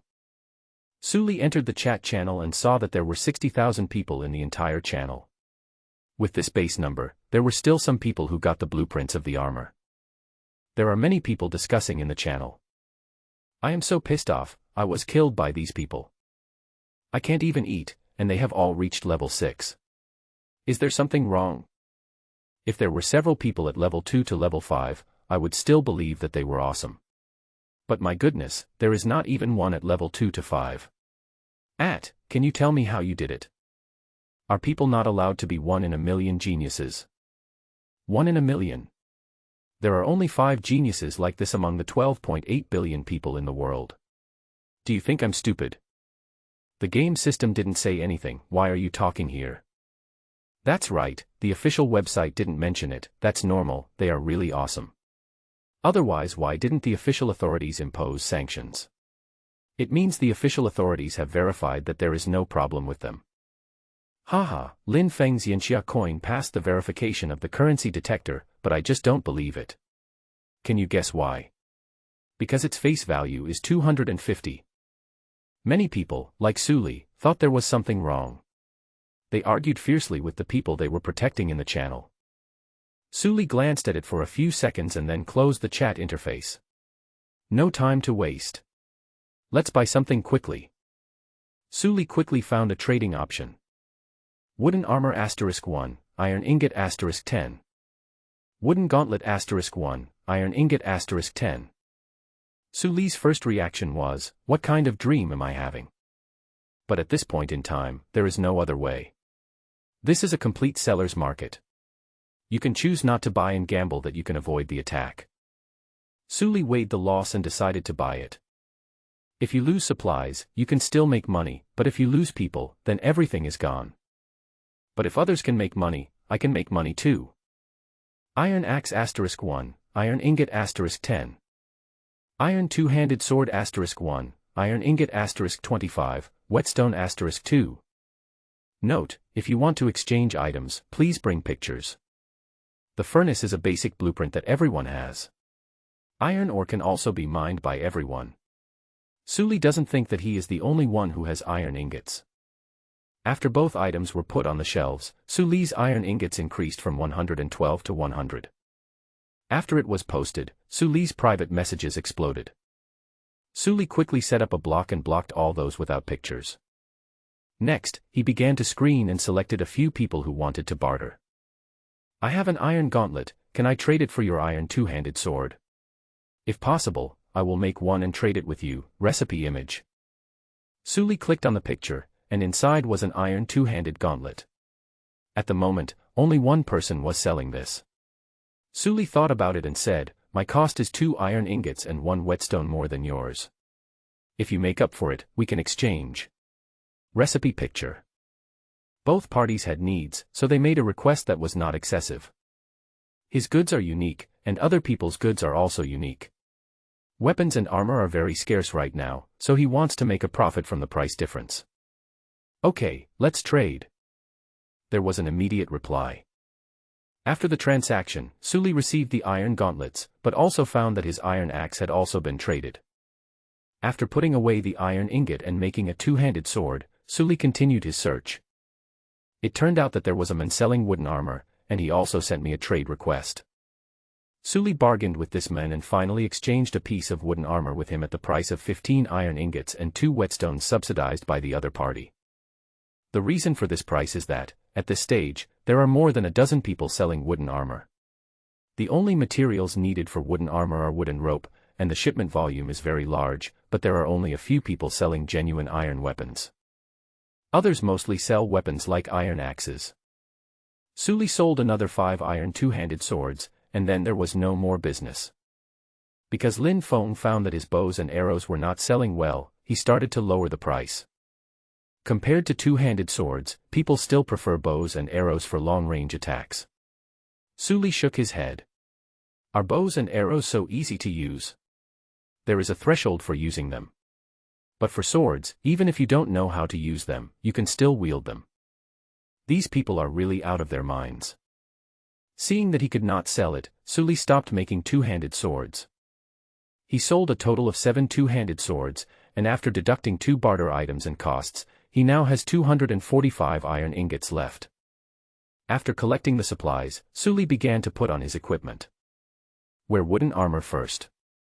To put it simply, this wooden armor is a few wooden boards tied together with ropes to form wooden armor. Suli studied it and felt that it could be made by hand using ropes and wooden boards. However, those made by the system are of better quality, more comfortable to wear, and do not hinder movements too much. Then put on the iron gauntlet. This type of hand protection does not distinguish between fingers, like the thick cotton gloves worn in winter. The hand guard extends all the way to the elbow, protecting the forearm and hand. Suli tried it out and found that he had no problem holding the sword, but he was not flexible in doing other things. Suli got dressed, ate a meal of roasted bird meat and eggs, and then drank a whole 500 milliliters bottle of clean drinking water. After eating and drinking, Suli sat on the ground and set the alarm clock. A beast tide, probably wild beasts coming to attack me. So I need to take advantage of this time to take care of the camp. Suli looked at the materials in his hand. There were 124 stones, 667 woods, 141 branches, and some coal and charcoal. All of these were placed in the item box. Suli thought about it, took out a large amount of stones, and started piling them outside. One piece of stone is a cube of 0.5 by 0.5 by 1. When Suli piled them together, it formed a wall 4 meters high and half a meter wide, which was reinforced with wood inside. Thanks to the function of the space bar, otherwise he would be exhausted and unable to move these stones by himself. Instead of cordoning off the entire train, he chose to build a semicircle around the train door, leaving only a 1 meter wide passage. The walls on both sides of the passage are made thinner and are not vertical, so they are not very stable. His wall was not blocked, but there was a hole in it so that one could observe the outside from the inside. Then he started digging a hole inside with a shovel. Suli originally wanted to dig a pit 2 meters deep and 2 meters long, but after digging for a while, he looked at the time and realized it was already 7 o'clock, and he had only dug 1 meter deep. This was definitely impossible to accomplish. And it was extremely tiring. He was afraid that he would not be able to chop the beast down in a while. Suli quickly stopped, looked at the pit below, took some coal, and started to light a fire. You can still make money if you lose supplies, but if you lose people, they are really gone. I don't feel bad about using such a small amount of wood and coal. After lighting the coal, Suli threw some wood into it and then inserted some torches around to ensure light. Then a staircase was built with wood to reach the top of the wall. Finally, Suli tied a crude net on top with ropes to prevent vultures from falling from the sky, or hyenas from climbing up and fierce dogs from falling from the sky. After all this was done, Suli leaned on his sword, drank the last bottle of nutrient solution, and sat there to recover his strength. Under Suli's nervous gaze, time moved forward towards 8 o'clock. The sound of wood burning in the flames was particularly clear in the quiet night. Suli stood on the wall, carefully observing the surrounding scenery. Suddenly, he saw some green reflections in the darkness in the distance. Suli's heart sank and she looked at the time, 7:49. He looked again at the place where the reflection had just occurred and found some reflections again, proving that Suli was not dazzled. "Isn't it refreshed directly?" Suli muttered, and then carefully observed the reflections. As the reflection got closer, Suli also saw the appearance of the attacker. They were a group of animals that looked like dogs, but their heads were shorter and rounder than dogs, their heads were big, their skulls were thick, their heads were long and their snouts were short, their ears were big and round, their tails were short, their front legs were long, their hind legs were short, their fur was brown, and there were some spots on it. "It's a hyena." Suli carefully observed the intruders. He had seen this creature only yesterday, when he hid in a car and survived by relying on the level 1 compartment. The hyenas were about 0.9 meters long, with their shoulders reaching Suli's knees. They drooled at the corners of their mouths, bared their teeth and made a whining sound towards Suli. One of the hyenas is slightly larger and is surrounded by other hyenas. He should be their leader. 1, 2, 31. TSK, 11 in total. The number matches, it's the same group as yesterday. Suli and the leader looked at each other. "I hope they don't have rabies." Suli held the sword in his left hand, making sure he could grab it and use it at any time. Then he assembled the sling with his right hand. Driven by the system, the hyenas surrounded Suli. Suli stood at a relatively high position, and the hyenas were just below the wall, looking up at Suli. The hyena managed to jump up by using the wall, but Suli was on top and could kick anyone who got up. The dogs were also smart and did not act rashly. Suli took a few looks and saw a few hyenas that were afraid of fire and gathered in front of the door, not daring to move. However, they were controlled by the system and would not leave obediently. After Suli swung up the slingshot, he aimed at one of the hyenas and threw a stone. With a duang sound, the dog's head made a crisp sound, and it was obvious that it was a good head. Suli's stone was thrown with great force, and the dog suddenly felt dizzy, staggered on the ground, and then fell to the ground. However, it seemed that it was not dead yet, just fainted. Not really. "Look at this."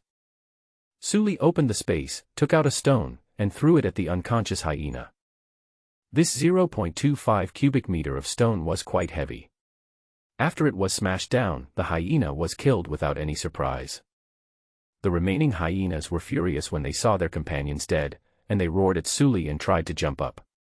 However, the 4-meter-high wall was not so easy to jump, and Suli was stabbing from below with a two-handed sword, so the hyenas had no chance to climb up after several attempts. When Suli placed the things, he made sure they fit perfectly, making sure there was no place for the enemy to gain leverage. There were only a few cracks between the bricks, and these dogs were not goats, so it was difficult for them to gain leverage. If they really swarm over him, he can still throw out bait and control the hyenas for a while. There are 10 left. Suli then took out a bucket of boiling water. This is what Suliha exchanged with others for 5 pieces of wood. He didn't have a heating container, but others did. Suli targeted the hyenas that were barking the loudest and poured boiling water on them. After 1 bucket is poured, the 2nd bucket and the 3rd bucket follow. Suli doused 3 hyenas at once, and one of them even got water in its mouth. The dog vomited blood, and then it struggled and convulsed on the ground as if it was suffocating. "Your throat is swollen, stupid dog. I told you not to bark." Suli excitedly mocked. The leading hyena saw his brothers frustrated and roared, and the rest of the hyenas gathered around him. Suli looked at the group of hyenas nervously, feeling thankful. Fortunately, the energy level of this world is 0, and the people who come here are ordinary animals. It would be terrible if a monster with magic appeared. However, starting from the next world, there might be monsters. Thinking of this, Suli began to curse those 5 bastards in her heart. The hyena leader led the hyenas around the high wall and finally roared. One of the hyenas crawled into the narrow hole that Suli had deliberately left. Suli hurried down the stairs, then waited at the entrance of the cave with a sledgehammer. A rubbing sound came from the cave entrance.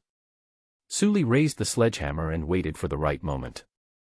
A gray-brown dog head suddenly stretched out from the hole, and Suli raised his hammer and struck down. 80. With a bang, the dog's head was cracked open. "Hey, beasts are beasts, they will fall for this trick." Suli couldn't help but feel a little proud. In just a short while, he had killed 3 of them, and the other two were burned to the point of having their skin torn and their flesh torn, losing their ability to fight. There are 6 hyenas left. Sprinkle some water. A triumphant Sully arrived at the main gate, where the hyenas were lingering. The 2-meter fire pit was definitely something that hyenas could jump over, but these animals were very afraid of fire. The fire was 2 meters high, and Sully was frightened just looking at it. So the dogs didn't jump over it just now. But under the pressure of the system, the hyenas tried everywhere but failed to get in. They had no choice but to take a risk, restrained their fear of fire, and focused on the location of the fire pit. Sully raised his 2-handed sword and waited for the hyenas' response. The hyenas were only 2 meters away from him, and he could already smell the stench of the hyenas from this distance. Sully even saw the feathers of the red-feathered bird on one of the hyenas. It seemed that the food of these hyenas was the red-feathered birds. The hyenas hesitated for a long time, moving forward, backward, and forward again, repeating this several times. Finally, amid the howling of the leader, one hyena took a few steps back, then took a run and pounced towards Sully. As we all know, it is impossible to change direction in the air. In addition, the passage is very narrow, only 1 meter wide. At this distance, if Sully can still cut off the target, it would be better for him to hang himself. The greatsword in Sully's hand drew a streak of falling lightning in the air, reflecting the red flames, and chopped fiercely on the hyena's head. However, it was not over yet, and another hyena pounced on him. But Sully had already practiced it many times just now. He didn't know swordsmanship, but he had no problem simulating the situation and then practicing a move. After he chopped the hyena, he didn't stop moving his hands, holding the long sword and drawing circles backwards. Then he raised his left foot, aimed at the second wolf, and kicked it hard. He kicked the hyena in the face, sending it flying and hitting another hyena behind it. Then at this time, Sully raised the sword in his hand again, and slashed at the 4th hyena, chopping it into the fire pit. As a result, the 4 hyenas were thrown into the fire pit by Sully. Sully grasped the 2-handed sword in both hands, and after chopping off the hyena's head, he used the recoil force to raise the sword upwards, stepped forward, and stabbed the 5th hyena. This time, he successfully stabbed the hyena's head, cutting directly open the hyena's cheeks, and then poked the shoulder, successfully pushing the dog over. At this point, Sully's strength had worn out and he could no longer change his moves. It was at this time that the last hyena leader pounced on Sully. Sully instinctively raised his arms and used his gauntlets to block the hyena's bite at his throat. After biting the arm, the hyena pounced on Sully and kept scratching Sully with its claws. However, Sully was wearing wooden armor, so the damage was limited, but there was no way to prevent it completely. Several scratches appeared on Sully's shoulders. Sully's anger suddenly exploded when her shoulder was grabbed. The beasts didn't understand that Sully was afraid of hyenas not because he was afraid of death, but because he was afraid of getting hurt. It's not that the arrogant upright ape can't deal with the hyena, he just wants to kill them without getting hurt.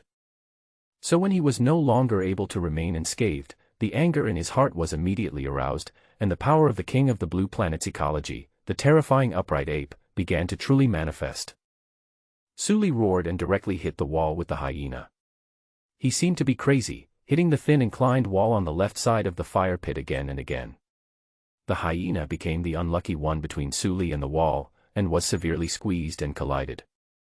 After a few hits, the deliberately unstable tilted wall collapsed all of a sudden, and a large amount of stone fell into the fire pit, crushing the hyenas howling in the fire pit. Even in his rage, Sully still remembered to deal with the hyenas in the fire pit first, otherwise, when the hyenas jumped out, he would be tortured by them. After pinning down the hyena, Sully pressed it hard to the ground, letting the hyena's claws scratch at his body, pulling out pieces of sawdust.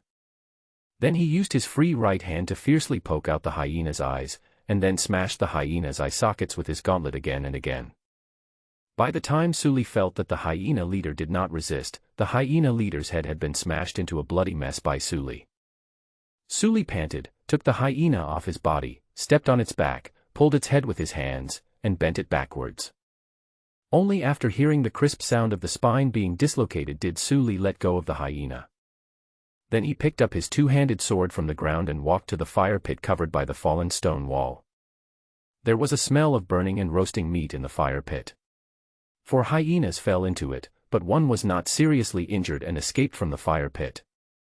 However, the hyena did not come over to continue attacking Sully. Instead, it grabbed the tail and ran away, howling. Sully killed the few hyenas that were still alive one by one, then heaved a sigh of relief and sat at the door of the train. I was really scalded, it hurt so much. Sully grinned and pinched her shoulders. These dogs don't have rabies, right?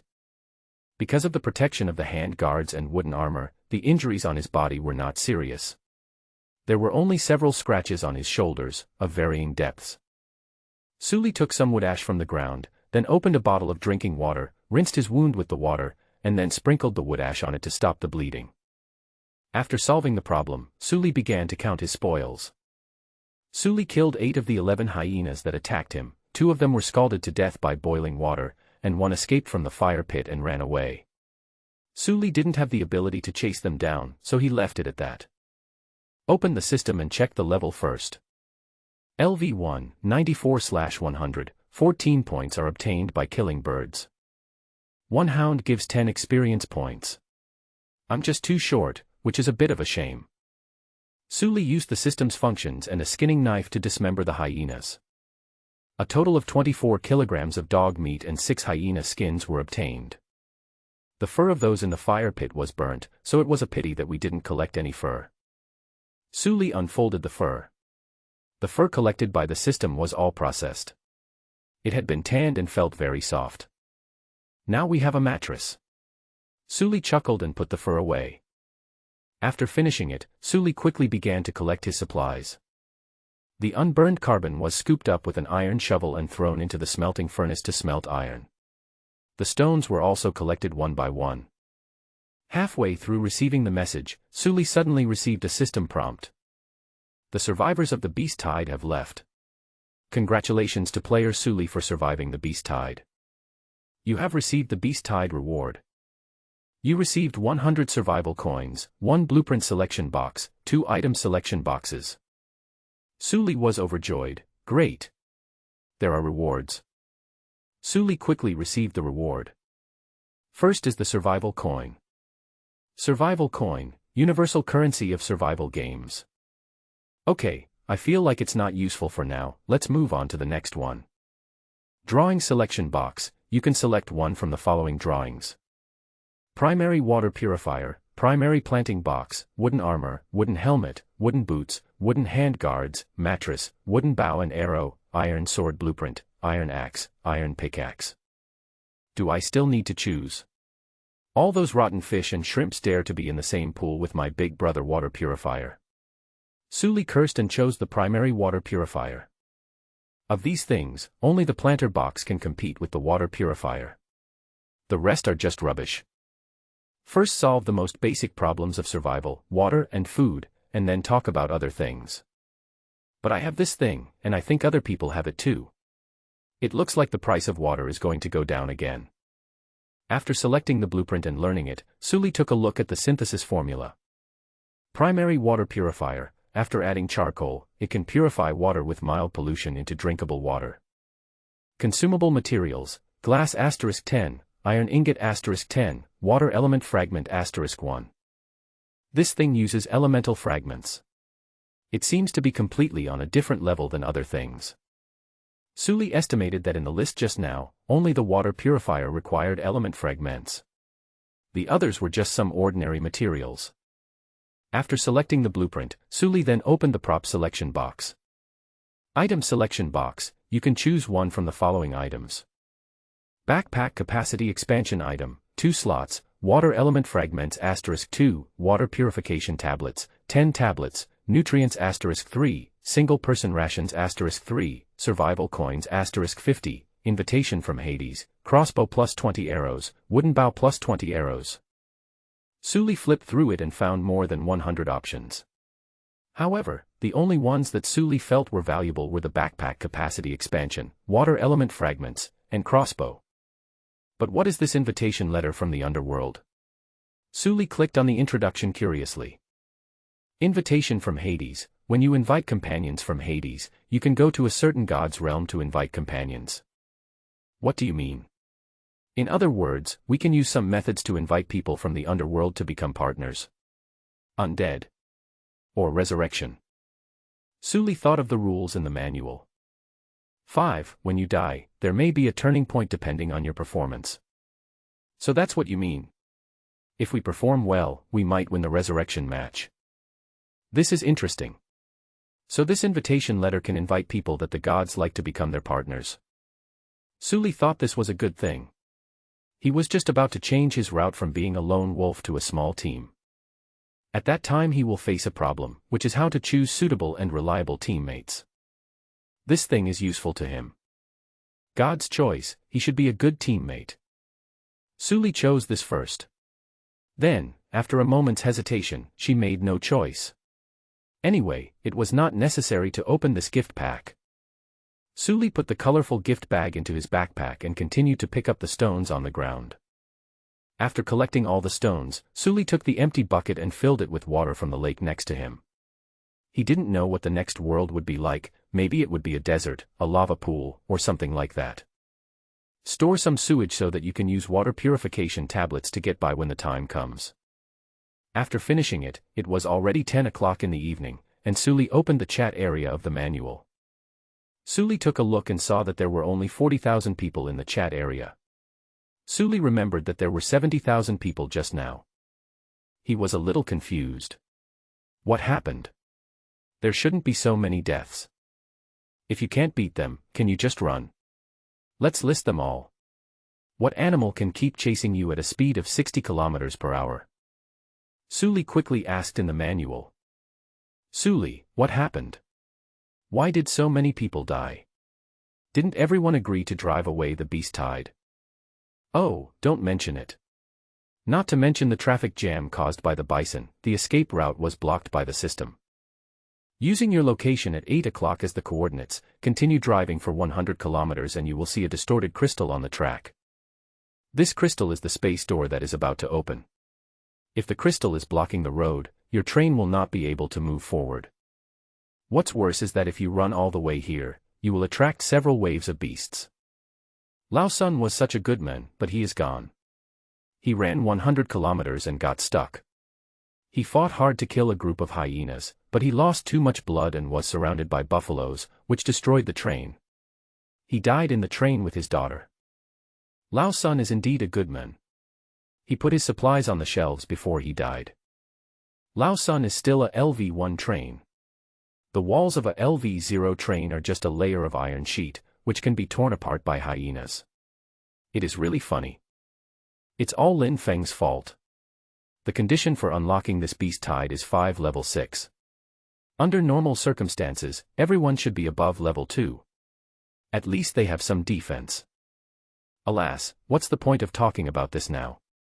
It's already happened. I will curse them to death. I will curse them to death without a burial place. I will watch over you 5 sons of a bitch in hell.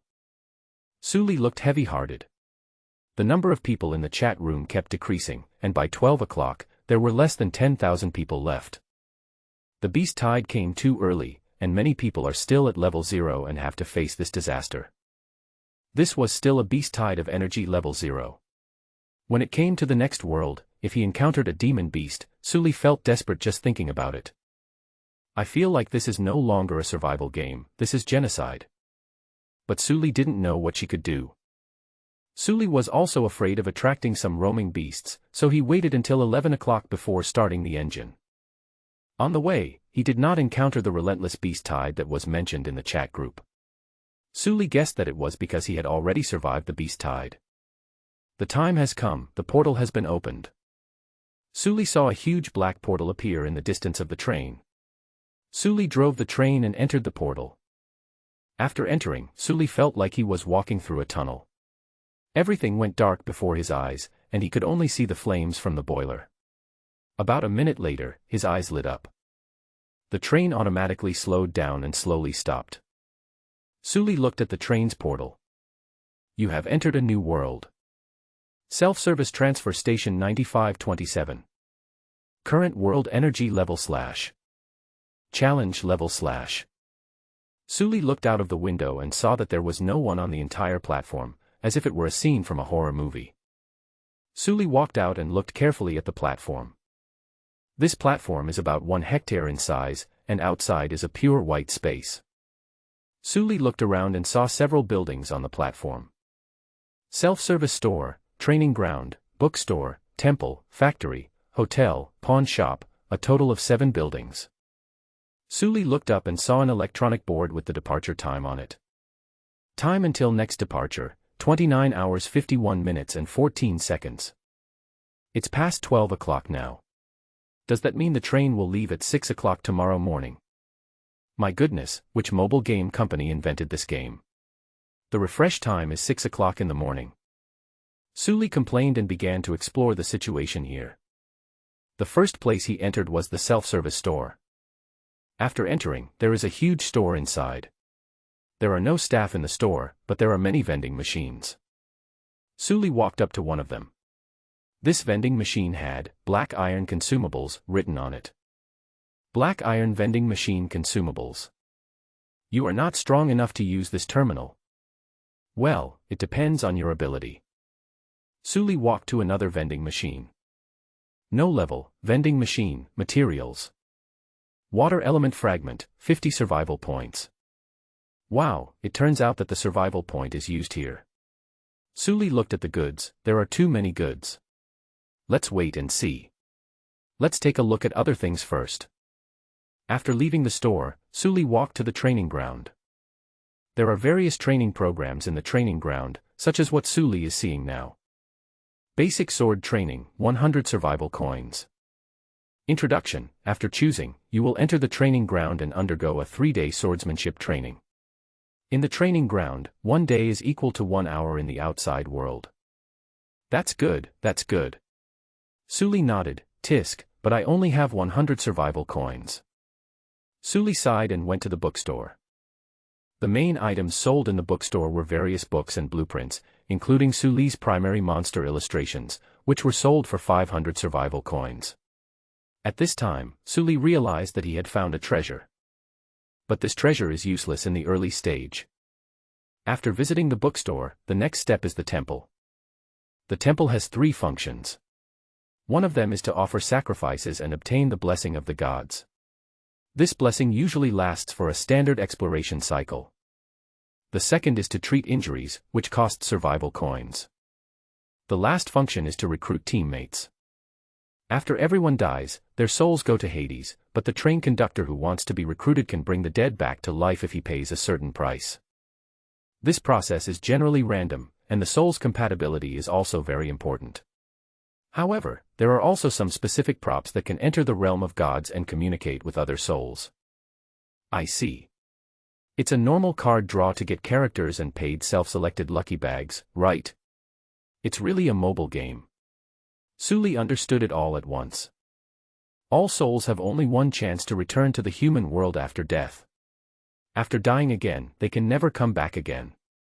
After reading the rules, Suli also understood the purpose of his invitation to the underworld. Behind the temple is the factory. The factory has a function called train modification, which is dedicated to train services. Trains can be modified here and equipment can be added to them. If there are carriages available, new carriages can be added. The renovation of the factory required money, and the materials had to be provided by the factory owner. Suli looked at the renovation project and was very interested. However, she was short of money, so she had to give up. Next is the hotel, where you can book rooms. Different prices correspond to different service levels. Suli was very tempted by the cheapest one, temporary accommodation, 10 survival coins, providing bathing, laundry, and simple 3 meals, but as the saying goes, she was short of money. I really want to take a shower. My head is so oily that it can be used as a helmet. Suli sighed for a while, then went to the pawn shop. Pawn shop, as soon as you hear it, you know that this is a place to recycle things. After Suli entered, he found that there was only one platform inside. After putting the items on it, the value would be appraised. If agreed, they could be recycled and converted into survival coins. Selling things. Do I have anything to sell? Let me check the recycling price first. Suli opened the pawn shop interface. Basic materials, each type can be exchanged up to 100 per cycle. Wood, 0.5 survival coin. Stone, 0.5 survival coin. Elemental fragments, 15 survival coins. Iron ingot, 2 survival coins. Iron two-handed sword, 10 survival coins. An iron two-handed sword is only 10 survival coins, 1 iron ingot is 2 survival coins, and an iron sword is 10 iron ingots plus 1 whetstone. It would be more cost-effective to sell them separately. Suli complained and continued watching. Broken gem, 50 survival coins. Woohoo, gemstones are the truly valuable things. A broken one is worth 50 points. If it were intact, how much would it be worth? Suli began to drool. It's worthy of the high price mentioned in the introduction. My initial investment was a good one.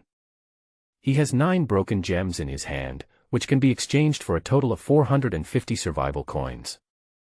However, Suli remembered that gems in the game were used for enchantments, so he hesitated for a moment, wondering if it would be better to keep them. But he changed his mind and thought again. Let's talk about the later stage later. The right thing to do is to earn money to survive the early stage. Think about the rogue games I played before. There was no stats and excessive support in the early stage, so I had to restart before the late stage came. Go to sleep first, and when you wake up, take a good look at these things and make a list of what you need most. There are so many things that can be bought with survival coins here, he needs to think carefully. The current living conditions are very poor, and in order to survive better, he needs to be thrifty. Suli returned to her train, lay down with her clothes on, and fell asleep soon. Suli didn't set the alarm clock and slept until 8 o'clock in the morning. After getting up, I had breakfast first and then started to busy myself in various stores. Suli continued to browse the services and goods available in each building, carefully considering his needs. Honestly, I want all of these things, but I'm short of money, Suli said as she looked at the goods enviously. After thinking it over, he went to the bookstore and bought a book. Train Game Survival Guide, 20 Survival Coins. This is a book that introduces some basics of the Eternal Train survival game. The whole book doesn't have much content, and Suli finished reading it in 10 minutes, but it is quite useful. Let's get down to business. Let's use this invitation letter first to recruit a teammate and see what they need. Saria comes to the temple. The temple was very solemn, and there were various statues of gods around, but Suli didn't recognize any of them. There is an altar under each statue. If you offer sacrifices here, there is a chance of receiving the god's blessing. However, Suli is not ready to offer sacrifices for the time being. According to the content of Survival Guide, sacrifices to gods need to be made with extreme caution. If you sacrifice something that the gods don't like, you will be cursed. Furthermore, the relationship between gods is rather subtle. If you have a record of offering sacrifices to God A, and then go on to offer sacrifices to God B, A's enemy, you will most likely be cursed or even punished by God. Therefore, before offering sacrifices, it is best to understand the relationship between the gods. Walking along the road watched by the gods, Suli arrived at the center of the temple. There are 2 altars in the center of the temple. The red one on the left is the healing altar. Suli walked to the altar and paid the survival coin. Pay 10 survival coins. Your scratches, wound infections, and muscle strains have been healed. Suli breathed a sigh of relief. He was afraid that he had contracted rabies, so it would be safer to use the system for treatment. I saw a dog drooling among the hyenas before, which seemed not very smart. I was afraid it was sick. As long as it is confirmed that it is not sick, the 10 survival coins will be worth it. After finishing it, Suli came to another altar. The altar was black with a scale painted on it. Suli took out the invitation letter to the underworld that he had taken earlier and placed it respectfully on the altar. There really are gods here, so it is better to be respectful. You won't lose anything anyway. After the invitation letter from the underworld was placed on it, it spontaneously combusted without fire and turned into ashes. Then, a system prompt appeared in front of Suli. You have opened the resurrection altar.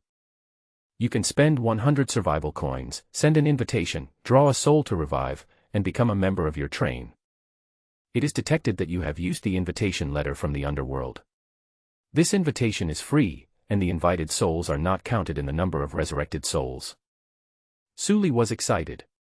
She felt that she had made the right decision to take the invitation letter from the underworld. Not only did she save 100 survival coins, but she also did not take up a spot. The cost of resurrection is calculated based on the number of people. The first member is 100 survival coins, the second is 500, the third is 1,000, and the prices increase with each subsequent member. The invitation letter does not count towards the resurrection quota. In other words, after he invites a soul with an invitation letter, the next resurrection will still start from 100 survival coins. After the invitation letter came into effect, Suli began to write out her own invitation conditions. First of all, the team is centered around me. You cannot do anything that harms me or my team. I reserve the right to kick members out. Secondly, all the collected items and spoils will belong to me and I will distribute them uniformly. Finally, I will not force members to die, nor will I enslave members. After setting these three conditions, Suli closed his eyes. Then, he suddenly had a falling feeling, which startled him and opened his eyes. In front of him, there appeared 4 gates, each with a different pattern. One is a wine glass under the light, one is a person with open arms, one is a person screaming in pain, and one is an overlapping figure. The burnt invitation suddenly appeared in front of Suli, and then the invitation fell on the overlapping figure. This invitation is from the Kingdom of Mist, and the random domain is the Underworld, Kingdom of Mist. Please enter the Land of Mist and recruit your members. Suli followed the instructions and entered the gate of the Kingdom of Mist. The pattern on the gate was an overlapping human figure. After entering, I found that the name was indeed correct, as there was fog everywhere around. Oh, over there. Suli suddenly heard a man's voice. He looked in the direction of the voice and saw a man dressed quite fashionably and wearing sunglasses. This man was sitting in front of the fire, poking the fire with a branch out of boredom. I'm the guide here. Time is limited, so hurry up and find the person you want. After saying that, the man suddenly laughed and said, "You have a very interesting soul." Ah. Suli was a little confused. Who is this? He seems very arrogant. Is it my golden finger? My golden finger is the grandfather in the ring. Although I am indeed very old, I am not an old grandfather. The man stirred the fire without looking at Suli. Hurry up and choose. This is the underworld, and it's not good for the living to stay here for too long. Okay. Suli agreed quickly. He could read minds and act so pretentiously. He must be a big shot. Seeing that the big shot looked kind, Suli asked tentatively, "Excuse me, what's your name?" "Just call me the man with sunglasses." The man with sunglasses glanced at Suli and said, "I think you are interesting, so I want to remind you. This is the Land of Mist. The 4 underworlds are the territories of the 4 underworld gods. They will accommodate different souls according to their preferences. The Hades of the Hall of Heroes likes people who do great things. No matter if they are good or bad, as long as they show ambition and accomplish great deeds, they are the people that God likes. He can find heroes, anti-heroes, saviors, and murderers. TSK, he likes people with distinct personalities and loves to play around. The Land of Mist is the resting place for losers. In battles and struggles, there will always be losers. But the courage and determination of losers will not be noticed, because after failure, no one will even know their deeds. But the gods will not forget, the gods will recognize their achievements and give them a resting place that matches their glory. This is the Land of Mist. The only ones left are Peaceful Township and Hell. There's nothing much to say. These two have good tempers and gather the souls that the willful guy doesn't like together according to good and evil. So don't worry that the guys here are useless. They are all warriors recognized by the gods. Hurry up and finish your selection, then get out. You'll get tired of seeing too many interesting guys. After saying that, the man in sunglasses took out a cigarette, lit it with the burning branch, took a deep breath, and blew out a smoke ring. Suli said politely, "I understand, sir." "Thank you, sir." After greeting the boss, Suli began to concentrate on the interview. Following the guidance of the system, he put forward his own conditions, and then many people responded to Suli. There were too many people who responded, and Suli didn't know who to choose. First, eliminate the men and the older ones. Suli eliminated a large number of people out of selfishness. He still couldn't deceive his second brother, and he wanted to team up with a pretty girl. Then select those who can perform long-range attacks such as bows and arrows and guns. Suli continued to select. There must be long-range output in the team. We can't just use slingshots in the future. This time, the number of people selected was even smaller. Suli immediately saw a girl. It's not because she is the prettiest, but because there is a little boy's portrait behind her portrait. Sofia Blavatsky, female, 18 years old. Ivan Blavatsky, male, 12 years old. Suli recalled the rules she had read before, that minors would appear around their relatives. So, if you choose this woman, you can get one free. Can both the sister and the brother come? Suli was a little confused. If this is the case, it is quite cost-effective. One more person means more strength. A 12-year-old can already work. The man who was warming himself by the fire said casually, "It's buy one get one free." "What, do you like these two?" "Yes, but I'm a little scared. I'm afraid of taking care of a naughty child," Suli explained. The man in sunglasses threw the extinguished cigarette into the fire and said, "Hey, don't underestimate the seriousness of Hades." Suli understood, meaning that this boy also met the god's definition of a warrior. He must have shown courage while he was alive. Suli thought about it and decided to choose these two people, buy one get one free, and the gift is a person recognized by the gods. It's a sure win. After making the selection, Suli waited for a while, and then the system prompted. The other party has agreed to the conditions, and the contract is complete. Suli's eyes went dark, and when he opened them again, he was back in the temple. However, two corpses in tattered clothes and mutilated bodies appeared on the altar of the temple. The girl's body was relatively intact, while the boy's was only half a body. A boy and a girl, they were Sofia and Ivan. Light rose from the altar, and two corpses floated in the air with the light. In the light, Suli saw the last moments of the two people. The map Sofia and the others were in was a frozen forest. Behind them were two men holding crossbows. The men were laughing wildly and shooting crossbows as if they were playing with small animals. The picture was incomplete. Suli only saw that Ivan used himself as bait to help Sofia kill one of them. Then Sofia jumped into the icy river holding the men despite being injured. Ivan, who survived, was unlucky because he ran into a bear foraging for food. Ivan, who was already exhausted from the chase, had his arms and spine broken by the bear, and then he watched helplessly as the bear ate his internal organs while he was still alive. But Ivan kept waiting, and when the bear came close to eat its heart and lungs, he used up his last bit of strength and used his broken arm bones, which were like bone spurs, to blind the bear's eyes. Then the angry bear smashed his head. This isn't a naughty kid, this is a little brother. Suli was convinced, this little boy might be even stronger than him. But looking at this little boy with delicate features, he looks like a scholar. I can't believe he is so brave. He is indeed a warrior recognized by God. At this time, the resurrection ceremony was over, and the bodies of the two people had recovered.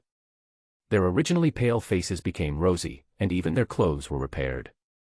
They slowly landed on the ground and opened their eyes. Huh. Ivan clenched his fists, then looked at his sister who was in disbelief.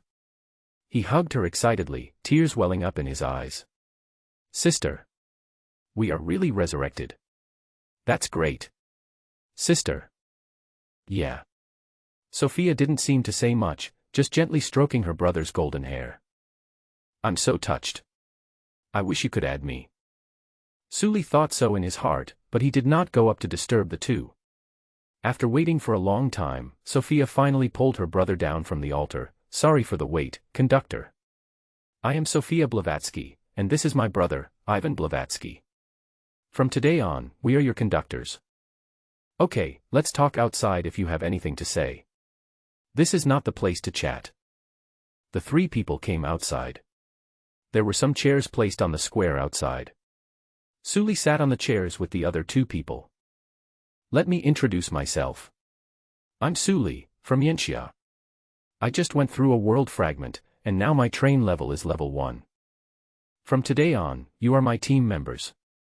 Suli stretched out her hand, and Sophia shook hands with Suli. Suli felt that some parts of Sophia's hands had thick calluses. She didn't know what she had practiced to get them. As for me, I was a student before. I didn't know anything. I survived the first world here with hard work, some knowledge and luck. Because of the game update, I feel that it is a bit difficult to survive with my ability. I need some help, so I chose to summon you. Now tell me, what was your progress before you died? What did you know? Are there any special drawings? Sophia and Ivan looked at each other, and Sophia spoke first. Before I came to this game, I was a hunter. I could use a bow and arrow, make traps, and shoot guns. We were killed on the 4th day. So we didn't know about the game update. We had some supplies before, but they are gone. All that is left for us are the initial supplies we just entered the game with. My initial supplies are 3 maps. I also have the blueprints for the wooden hunting bow and arrows that I traded with others. After Sophia finished speaking, Ivan continued, my initial supplies are the blueprints for the primary planting box. Suli's eyes lit up. A primary planting box, what a good thing. Now she has a planting box and purified water. She no longer has to worry about food and drink. I really love this underage golden retriever that comes with its own planting box and can do some work. Okay, welcome. With the planter box and my water purifier, our food and drink pressure will be much reduced. Suli was so excited that she almost flew up. The blueprint of this primary planting box costs 200 survival coins in the bookstore. Also, what is the use of that map? Can it show all the resources and treasure chests? It wasn't even dark yet and Suli started dreaming. Sophia shook her head and took out 3 maps. Conductor, take a look for yourself. Suli picked up a map. The map was blank. Basic map. After use, it will show the approximate map of a certain range of the current world fragment and the location of your train. There was also a used map next to it. Suli opened it and saw that the map was indeed very basic. There were no markings on various minerals, just like a satellite map. But it could still show a lot of information. For example, there is a city on the west side of this map, a big lake on the east side, and some forests. Not bad, I can get a lot of information. Suli was very satisfied. He had never seen this thing in the store and couldn't buy it. That's great. I'll show you around our train. Suli took the 2 people to look at their train and material reserves, which was considered to be a boost for the new members. Sophia didn't say anything, but Ivan looked at the dog meat in the supplies with some surprise. Conductor, did you kill the wolf? Suli chuckled, just call me Brother Sue, the conductor is so unfamiliar. This is dog meat, so of course it comes from a dog. This is the spoils of the beast tide. Suli gave a brief introduction to the updated game content, and then said, the beast tide I encountered was a group of hyenas. I killed them all and got these trophies. Brother Sue is so strong. Ivan's eyes sparkled. Suli was very impressed. If it were a comic, it would be shining brightly by now. It's okay. It's mainly because of some clever tricks. Suli touched Ivan's head happily. No matter whether this child was sincere or not, he was quite likable. He looked good when he smiled and it was a comfort to look at him. As for whether it is true innocence or false innocence, it depends on how it performs in the future. As for Sophia, this girl has a bit of a cold personality and doesn't seem to like to talk much. But she is pretty, so the above are all her advantages. At this point, we have to talk about the appearance of these 2 siblings. Sophia and Ivan are both blonde and blue-eyed. Based on their names, they may be from the Slavic region, but Suli didn't care which country they were from, so she didn't ask. Both of them are very beautiful, otherwise Suli would not have fallen in love with Sophia at first sight. Sophia is about 160 centimeters tall and gives off a doll-like sense of delicacy and fragility. Ivan is about 150 centimeters tall, almost catching up with Sophia. I think he will be a sunny and cheerful boy when he grows up. After introducing his train, Suli brought the 2 people back to the table in the square and talked about his next plans. There's not much time left. We'll be leaving for the next world at 6 a.m. tomorrow. So today we have to decide how to use this place to strengthen our train. Suli introduced them first, and then said, you can take this opportunity to go and see what each store sells. Sophia nodded silently, Ivan nodded seriously, then ran into the store and began to check the supplies in the store. Suli looked at the time and found them all after 2 hours. You've all seen it, right? Suli asked. Seeing the two nod, Suli continued, then let me tell you what I think. Suli told them about her decision, and the three of them discussed it, made some minor additions, and then started to act. Suli first came to the factory and found the project he wanted on the self-service terminal. First buy a LV2 train upgrade plug-in recipe, 100 points. LV2 train upgrade plug-in recipe, wood 100, stone 100, iron ingot 50, copper ingot 30, silver ingot 10, fire element fragment 5, water element fragment 5. Suli had seen in the guide that LV2, LV6 blueprints could be found in black iron level treasure chests, but the probability was extremely small, so small that the card drawing rate in mobile games was far ahead. Moreover, in the black iron treasure chest, the priority of this blueprint is below the basic tool blueprint. This recipe will never be opened before you have completed the blueprints of the basic tools such as the iron hammer, axe, shovel, pickaxe, and sickle. Therefore, no one in the world has reached level 2. On the one hand, you have to open the 6th black iron treasure chest to get it, and black iron treasure chests are relatively rare. On the other hand, the time is too short. The game has only been started for 7 days, and everyone does not have the ability to search for treasure chests on a large scale. Roof Water Storage Device 5T. A water storage device is installed on the roof, which can store 5 cubic meters, or 5 tons of water. The water in the water storage device will deteriorate over time. Continuing to upgrade the device to improve performance can solve the problem. Upgrade conditions: train and carriage level LV1. Required materials: wood 200, iron ingot 50, stone 100, survival coin 50. Water is never enough, not only for drinking but also for daily life. Who doesn't want to take a hot bath after a hard day's work? However, this thing has a disadvantage, that is, it is more troublesome to fill it with water, and the additional accessories, the pumping device, require plastic. Suli does not have this thing, so he can only give up. Then head straight to the bookstore. Stove Blueprint, 10 points, Iron Hammer Blueprint, 10 points, Iron Pot Blueprint, 10 points, and a Sword Manual, Introduction to Swordsmanship, 100 points. After buying these, Suli went straight to the store. Now that he had the planting pots, he had to consider the seeds for the fields. Potato seeds, 5 points, tomato seeds, 5 points, cotton seeds, 5 points, wheat seeds, 5 points. Potatoes can be used as staple food or vegetables, and tomatoes are high in nutrients. It is said that the reason why Indians drink Ganges water so easily is because of tomatoes and onions. Wheat is the staple food. Cotton is taken into consideration for future clothes and bedding. In the future, they may enter the glacier to survive, and then they will need thick clothes. Of course, cotton has another use that many people don't think of. That is, making bullets. Yes, cotton can be made into nitrocellulose, and nitrocellulose can be made into gunpowder.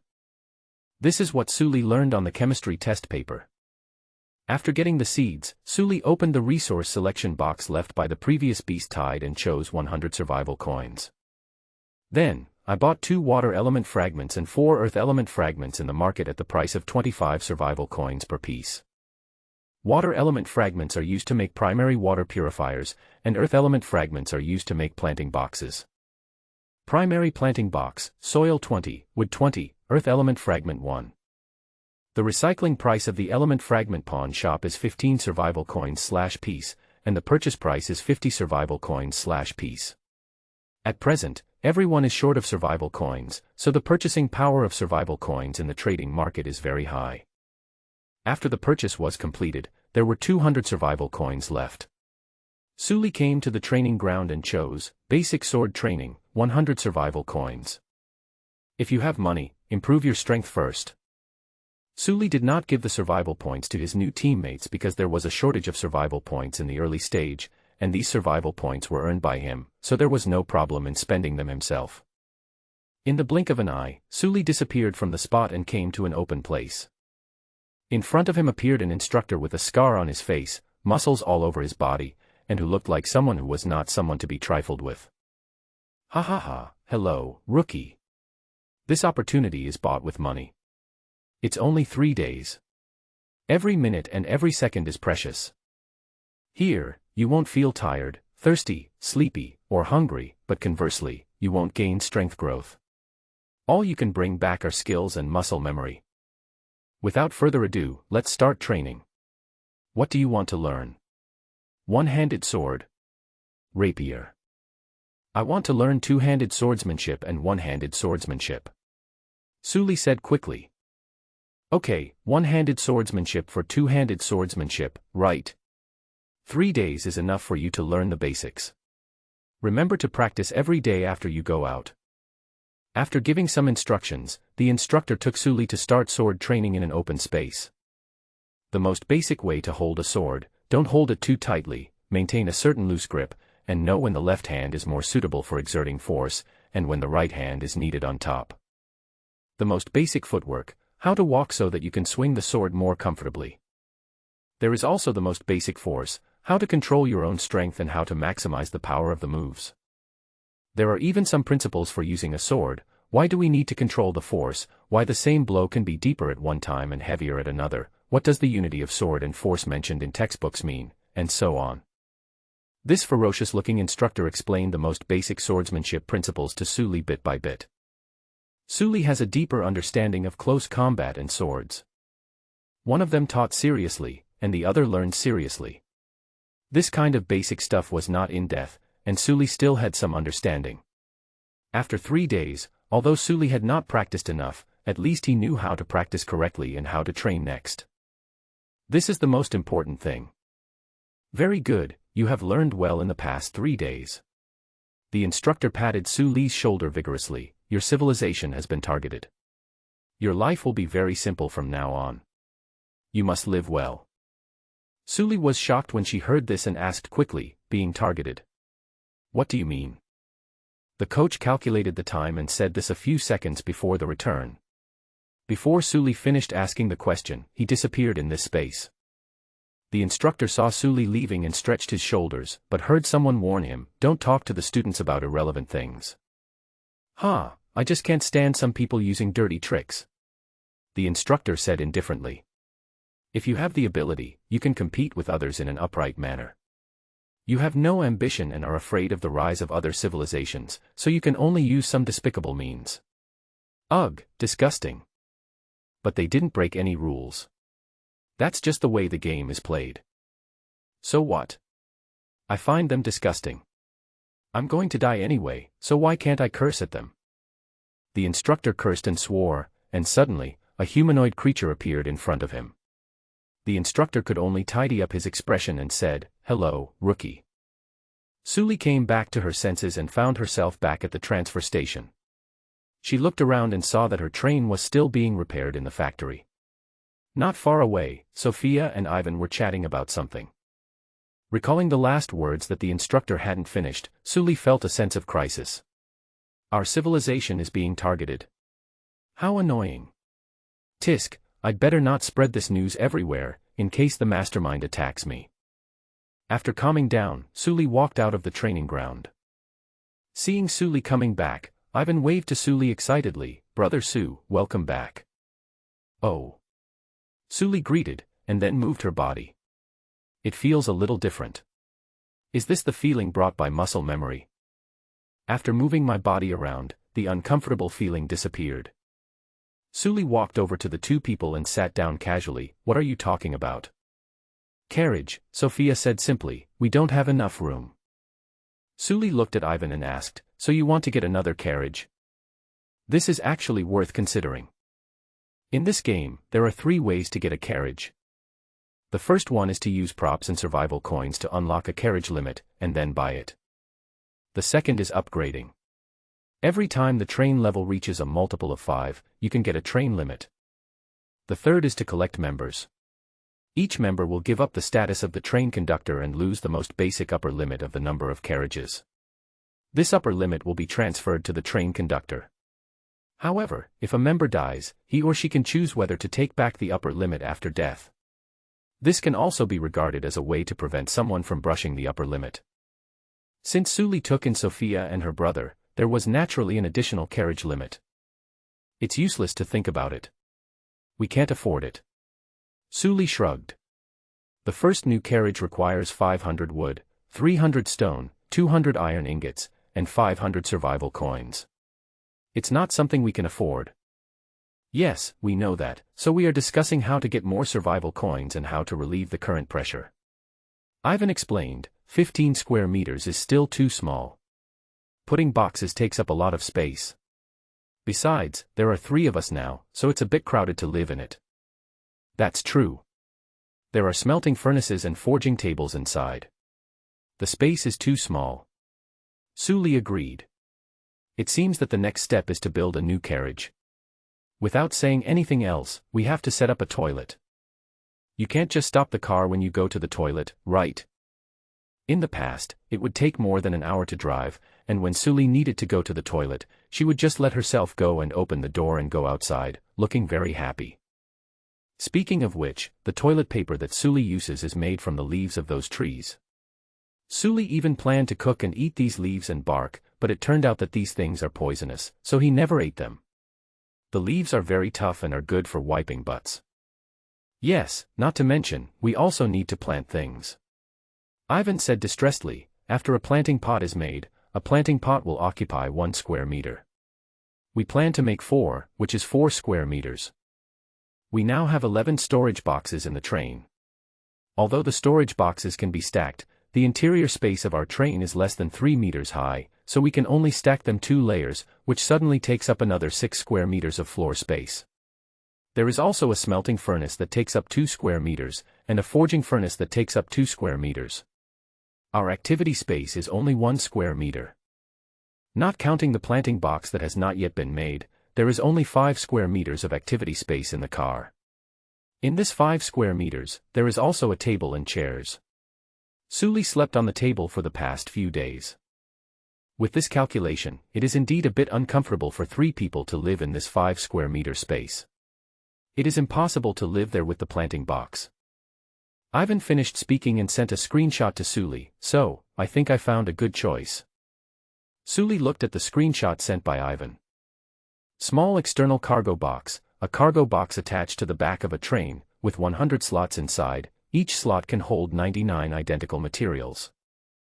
Required materials, wood *50, stone *50, iron ingot *50, survival coin *50. Suli took a look and thought, I think I can get these materials. This thing must have been overlooked by the tower before. There were so many projects in the factory that he was dazzled. That's a good idea. Suli nodded.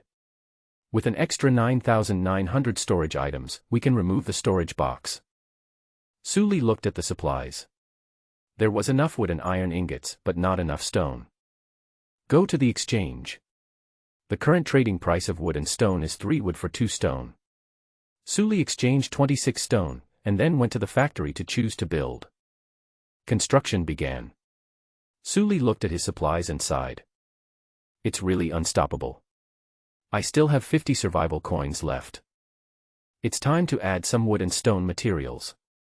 However, these 2 are the most common materials, and iron ingots are rare materials. Even if you are short of wood and stone in the future, you can exchange them for iron ingots. In the store, the price of an iron ingot is 20 survival points per piece. This is 10 times the recycling price. Therefore, the transaction price between players in the manual is also set at 36 wood for 1 iron ingot. If it is higher, people might as well buy it directly in the store. Is this enough? Suli hesitated. He looked at the 145 units of iron ingots he had left, and the 2 training courses worth 200 survival points. He recalled the accelerated progress of the game, gritted his teeth, and stomped his feet. Done. Open the exchange and enter the trading interface. 1 iron ingot, 5 survival coins, *60. The store selling price of iron ingots is 10 survival coins each, and the recycling price is 2 survival coins each. The market price fluctuates between 4 to 5 survival coins. Suli hung a more expensive one. Suli looked at what he could still buy, and after looking around, he went to the pawn shop and sold 100 pieces of wood for 50 survival coins, which gave him a total of 100 survival coins. It was not until 10 o'clock in the evening that the 60 transactions that Sully listed were finally completed. This time, he had 400 survival points. Sophia, come here. Sully called Sophia over. Conductor, are you looking for me? Sophia came over and asked softly. Her voice was steady and sounded comfortable. I have collected 400 survival coins, which is enough to buy 2 training courses. Sully said simply, look, what do you want to choose? What is the conductor going to choose? Sophia asked back. I'm going to choose a warrior. Sully answered. He knew that he was not very smart, and he was able to get into a key university because of his 3 years of hard work after he repented. He was really not cut out to play a mage. It would be better to choose a warrior. Warrior. Then I'll choose shooter. I was originally a hunter and have some experience in shooting. Sophia replied. Okay, tell your brother and choose basic marksman training. I'll be leaving now. Sully allocated 200 survival points to Sophia, and then chose basic warrior training for himself. This training is different from swordsmanship training. Swordsmanship training is simply training swordsmanship, while this is professional training. It does not train combat skills, but teaches you how to become an extraordinary professional. Sully's eyes went dark and she entered the familiar training ground, but the instructor this time was not the scarred man from last time, but a handsome guy who looked very cold. Start, the handsome guy asked with a cold face. We can start now, instructor. Sully quickly stood at attention and nodded. It's very hard, so pay attention. The instructor reminded him, first, I'll help you sense what magic power is. Just like that, the 7-day sleepless teaching began. At 5 o'clock in the morning, a figure flashed in the square and Sully appeared in the square. He let out a long breath, stretched his body, and then followed the breathing method taught by the instructor to absorb the magical energy in the air.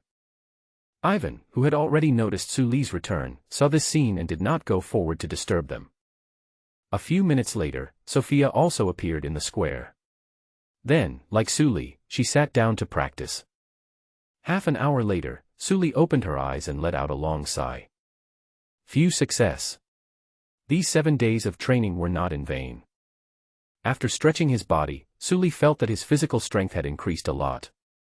This training method feels a bit like cultivating immortals, absorbing energy to strengthen the body.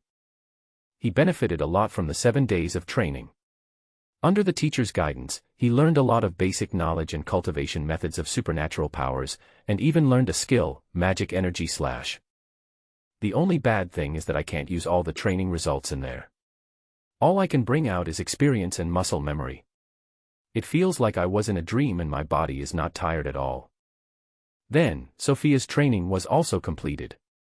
She stood up and stretched her body, not feeling tired at all. What did you learn? Sully asked. Magic energy shooting. But now there is not enough magic energy, so it can't be shot. Sophia concluded. When Ivan heard this, his eyes lit up, really? So you've become a Superman, sister? I can't fly yet. Sophia rubbed her brother's head, now I can protect you better. Well, but, sister, I will protect you from now on. I have decided that I will change my job to become a guardian. Sophia looked at Sully expectantly, and Sully understood immediately. To become a guardian, one needs knowledge, and to attend classes, one needs to pay tuition. The financial power is in Sully's hands. Next time. There will be no survival coins this time. Ivan is also my team member, and I won't let him fall behind. Sully promised. This kid is well behaved and courageous. There is no reason not to train him well. Okay, it's 5:30 now, it's almost time, let's hurry up and have breakfast, we'll be leaving soon. Next, several people divided the work.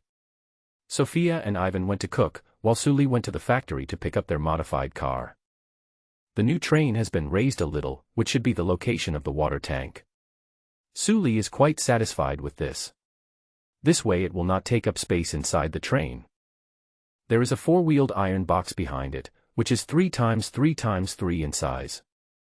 There is a 1x3 platform where it connects to the train, and there are railings around the platform. There is a sliding door at the back of the train, and when it is opened you can see the iron box outside.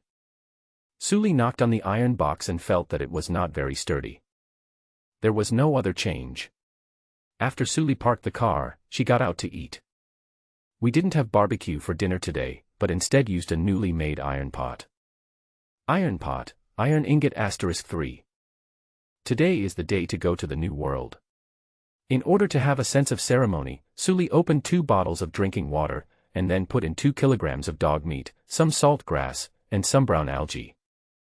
After cooking a big pot of soup, Suli realized that they didn't even have bowls. That's easy. 1 portion of dog meat for 4 wooden bowls. It was okay to trade the dog meat. These things had a short shelf life because they were not refrigerated. He still had 22 kilograms of dog meat, and it would spoil faster than it would be eaten. Fine, Suli couldn't say fine with a clear conscience. The taste was really hard to describe. Hyena meat tasted terrible, salt grass tasted terrible, and brown algae tasted terrible. But Sophia and Ivan didn't say anything and ate up the food. On the contrary, Suli took a long time to finish her meal because it was too unpalatable. The 3 of them finished their soup before packing up and preparing to leave. The first thing they did was to pack up the things in the car and transfer the contents of the storage box to the back of the car. After the transfer, there are only 2 black iron storage boxes in the car, stacked one on top of the other, which contain some commonly used items, such as food, water, elemental fragments, and various tools. The train head now has 3 doors, 1 on each side and 1 at the back. Ivan made a straw curtain with weeds and enclosed one of the doors. This door is a temporary toilet. When the train is running, everyone can defecate directly outside. The forging table and furnace are placed in the left and right corners, a simple workbench is used as a table and placed next to the window, and then 3 chairs are placed. The layout is very compact, and it's actually quite cramped to live in. But the current conditions are too bad, and there's nothing we can do about it. Suli made up her mind that next time, she must make the carriage. In addition, the materials for the 4 planting boxes are ready, but they are not sure whether they can get enough water resources, so they have not taken them out for planting. Just as Suli was about to throw in a portion of salt grass, Ivan asked him to stop. "What's wrong, Ivan? Have you found anything?" Suli asked curiously. "Yeah." Ivan nodded. "This salt grass has never been put into the storage space, right?" Suli recalled that this salt grass was picked next to the train on the 7th day. It had been left outside since it was picked out and was indeed not put into the storage space. "Yes, how did you find out?" Ivan said, "Brother Sue, I found that this salt grass is still alive." "Ah. Alive?" Suli looked at the salt grass in her hand with some curiosity. "Yes, this salt grass shows signs of sprouting. Brother Sue, please give this salt grass to me."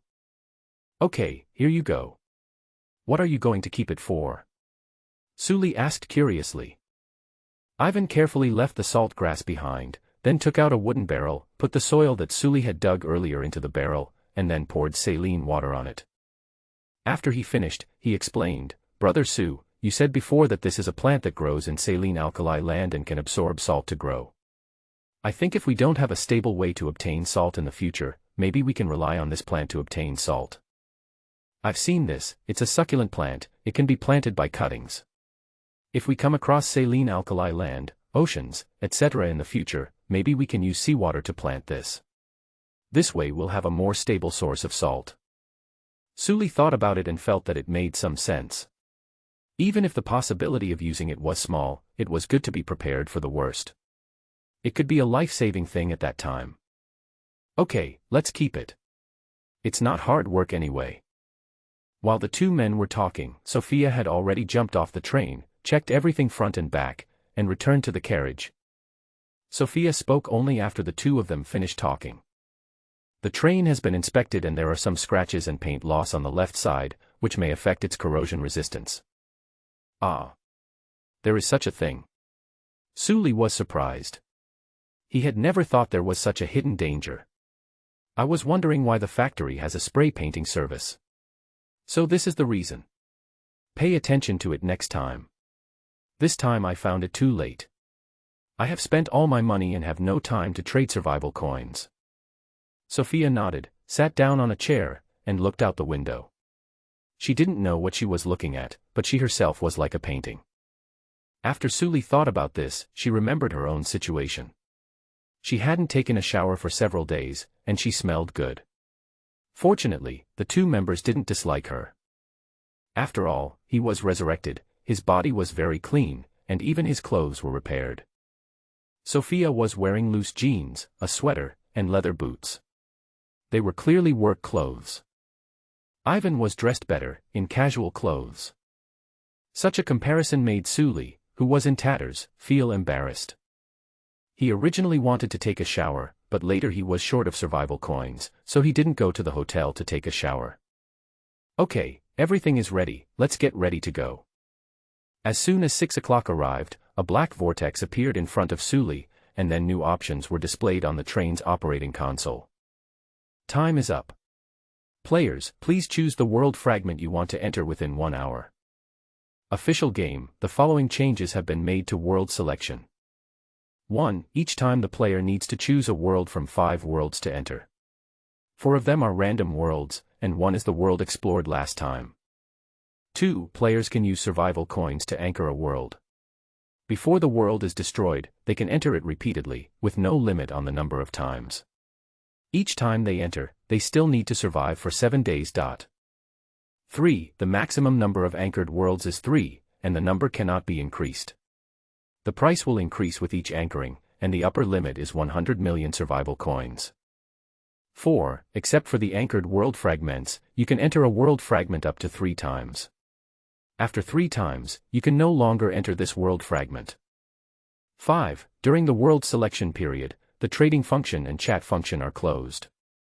6. These rules have been included in the manual and can be reviewed repeatedly. Sully told the 2 people the news. They looked at each other, and then Sophia asked, "Are you going to the previous world? Is it safe?" Sully thought for a moment. No, the resources in the previous world are a bit scarce, lacking water and food. Although it is safe, it is difficult to thrive. The game progress is pushed too fast, and we must take risks to collect more resources, otherwise we will be dragged to death by those level 6 guys. I'm a little interested in the mountain I haven't been able to reach before, but forget it. It just feels like it's not worth it. And I already know that our civilization is being targeted. We must speed up our development. Sully thought. Then let's choose the new world. Sophia nodded and then fell silent again. Sully shrugged and tapped on the screen. The rules disappeared, and 5 whirlpools appeared on Sully's screen. The first vortex, with red particles falling around it. Hot saline alkali land. The second vortex, with snowflakes floating around it. The third vortex, with waves around it. The fourth vortex is surrounded by mud. The fifth vortex, surrounded by swirling blue wind. What should we do? Which one should we choose? Sully looked back at the people around him. The salt marsh is not the best choice. The second choice is snow, which should be a very cold place. The third choice is waves, which may be the seaside or even the sea. The fourth choice is mud, which may be a tropical rainforest or swamp wetland. The fifth choice is wind, which may be a place with strong winds.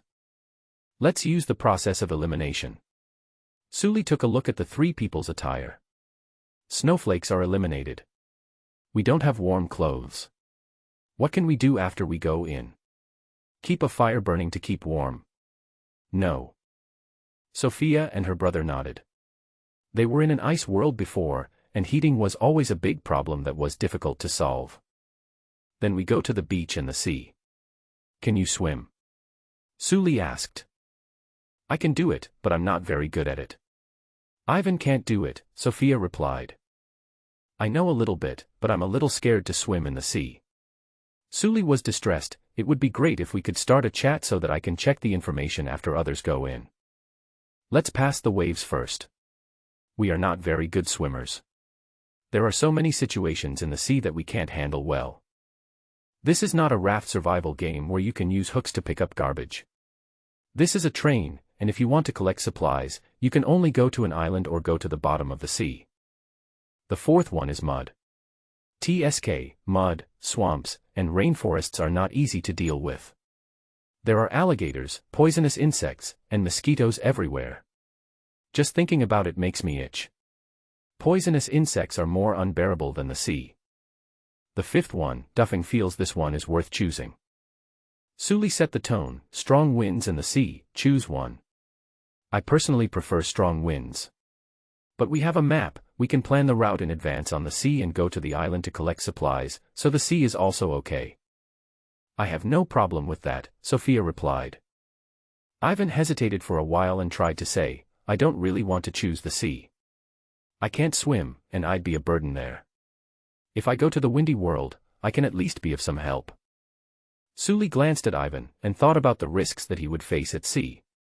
He smacked his lips and said, forget it, let's go to the windy world. The sea is too dangerous for us. Don't forget that we will face the beast tide in the end. What if the beast tide is some kind of sea monster? It will be difficult to fight it. Both of them had no objection to Sully's decision. Sully clicked on the windy world on the screen. Then the vortex in front of the train changed, becoming a vortex of swirling wind. Ivan lit the fire, started the boiler, and after a long whistle, Sully started the train. The train entered the vortex amid the three people's anxiety. As usual, after a few minutes of darkness, the view in front of Sully and the others suddenly became clear. As soon as I entered, I heard the whistling sound of wind blowing in through the gaps in the window. Sully looked at the display screen on the console, which showed the situation of this world. You have entered a new world. Whistling Valley. Current world energy level, 0.4. Challenge level, 1. The energy level is 0.4, which means there are very few creatures here that can use extraordinary powers. We are lucky that it did not exceed 0.5, which means that the strongest person in this world is not at the silver level. Fortunately, the energy level did not randomly reach 1. If it randomly reached 1, it means that creatures with extraordinary powers will become very common. Challenge level 1 means that only well-trained Blue Star soldiers with weapons can survive here. The challenge is a bit difficult. The intensity increased all of a sudden. Under normal circumstances, at this moment, the humans on Blue Star would only have world fragments with an energy level of 0 and a challenge level of 0 to 0.5. Fuck, I hope those 5 people die soon.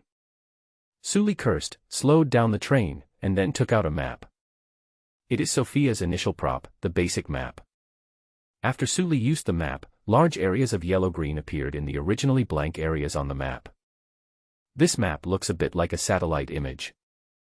Sully first looked at the range of the map. Each side of this map is equivalent to 20,000 kilometers long. Our car's maximum speed is 100 kilometers per hour. If we drive non-stop for a week, we can only travel 16,800 kilometers. Including the time we stopped, it is almost a 2-week journey. Sully was delighted, what a great prop. The three of them looked at the map carefully. Sully's train was at the bottom of the map, running from south to north. The information on the map is rather vague, and only some obvious things on the surface can be seen. For example, large forests, large rocks, lakes, and rivers. Sully looked carefully for a while and suddenly found that there seemed to be a strange place on the far left of the map. It is in the middle of a mountain range, and looking at the map, it looks like a blue-purple area. Is it a lake? Sully said to himself. Ivan took a look. Not really. Too blurry. If it feels like there will be something good, let's go check it out. If it's not good, let's run. Sully made a decision. In this situation, there was no room for prudentness. When choosing a world, one should choose a world that allows him to perform well, and be more cautious. However, when choosing a route, one must be more greedy, so that he can improve his strength quickly. If we go this way, let me see. It will take almost day and night. Is it worth it to arrive on the last day? Forget it, let's go over there and see first. But past here, there is a section that seems to go into the mountain. Ivan discovered the blind spot, it's not in the mountains, but underground. Let me see. Sully looked at the railway route on the map. Hiss, it's true. But before entering, there is a place that looks like a town, and there is a fork in the road. Let's take a look. If something doesn't seem right, we can go to another place. Then there are rest stops along the way. Go this way first, then this way. The three of them, mainly Sully and Ivan, were constantly planning the route and calculating the itinerary. Sully specially cut a ruler out of wood and kept measuring on the ground. After planning the route, Sully started the train. The regular speed of LV1 train is 80 km per hour, which is not very fast. 3 people were sitting in the train, and Sully was looking at the monster encyclopedia. If monsters really appeared, this knowledge would be the power to fight against them. Ivan and Sophia looked outside. According to their plan, they needed to drive for an hour, choose the left direction at the fork in the road, and then continue driving for another 2 hours and stop. As time passed, the wind outside became louder and louder. Sully put down the book in her hand and looked outside. This map is a mixture of plains and mountains. There is not much vegetation on the ground, mostly loess. The wind outside was very strong. When the wind blew, the yellow soil rolled up to cover the sky and the sun, and it was dim outside. It would be nice to have goggles. Sully sighed. I just searched the manual, and I didn't see any goggles for sale. Ivan said as he flipped through the manual. Sully touched the golden retriever's head. This kid is really worry-free. He is always eager to do all the odd jobs. Over at Sophia, glass is being burned to make a primary water purifier. The materials for the primary water purifier are glass *5, iron ingot *10, water element fragment *1. Glass can be fired from quartz. There were only 6 pieces of quartz in Zurich, so I exchanged 4 pieces of flint for 4 pieces of quartz. 2 pieces of quartz can produce 1 piece of glass. By burning the glass, you can make a primary water purifier. In the Sully space, there are 30 liters of strange-smelling water and 120 liters of saline water waiting to be purified. We waited in silence until a little after 9 o'clock in the afternoon. Ivan looked at the map and felt that they were almost there, so he shouted, "Brother Sue, it's time to stop the car." Okay. Sully stopped the train.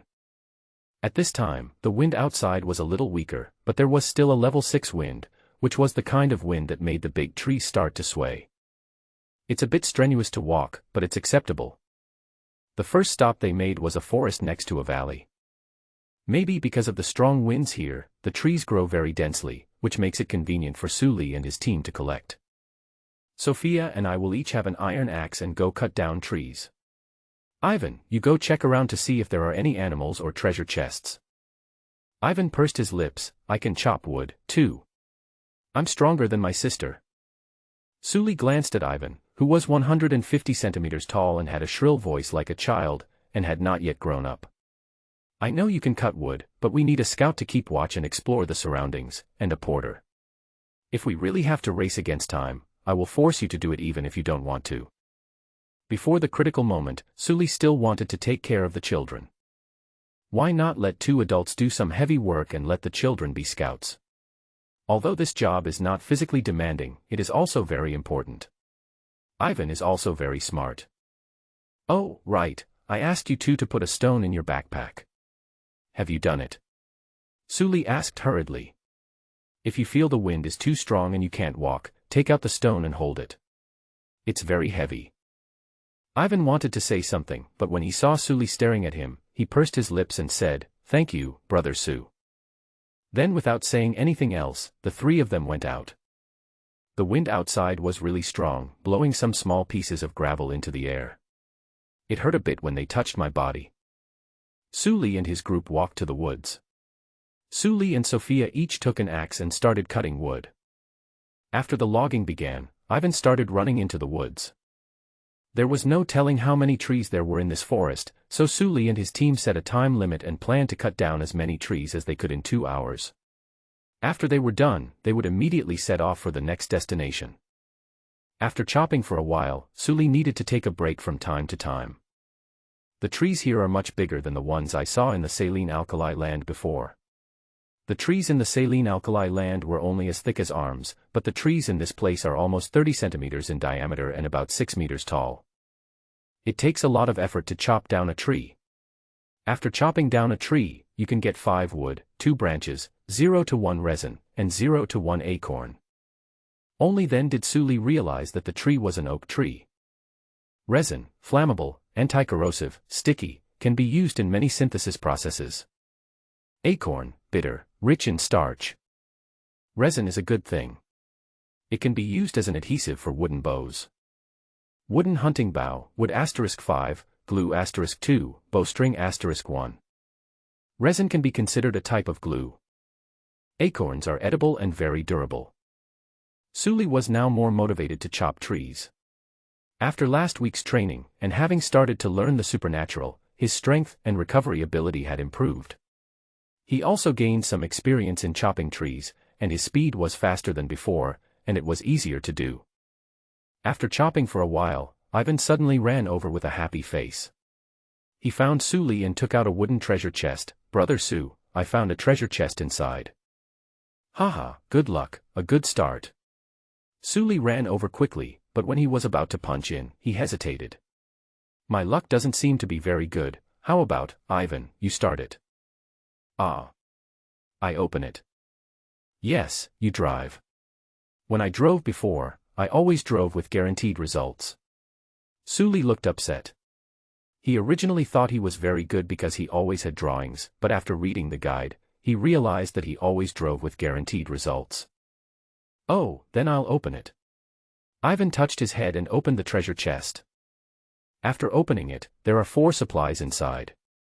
Just like the black iron, there are 3 basic supplies and 1 special supply. However, the black iron treasure chest is more likely to produce good things, and there are more good things in the prize pool. Get charcoal *5, copper ingot *5, mango *5, round shield *1. Buck shield. Suli took out the shield from the treasure chest. The shield was made of wood inside, wrapped in leather, and had an iron rim on the outside. Suli picked it up and gestured with his hands, feeling somewhat dissatisfied. With this shield, his wrist movements were restricted and he could no longer wield the sword with both hands. "Here's the thing for you." Suli threw the round shield to Ivan. "I use a 2-handed sword, and your sister uses a bow and arrow. You don't need this, you can carry it yourself. When you're out exploring, you can protect yourself."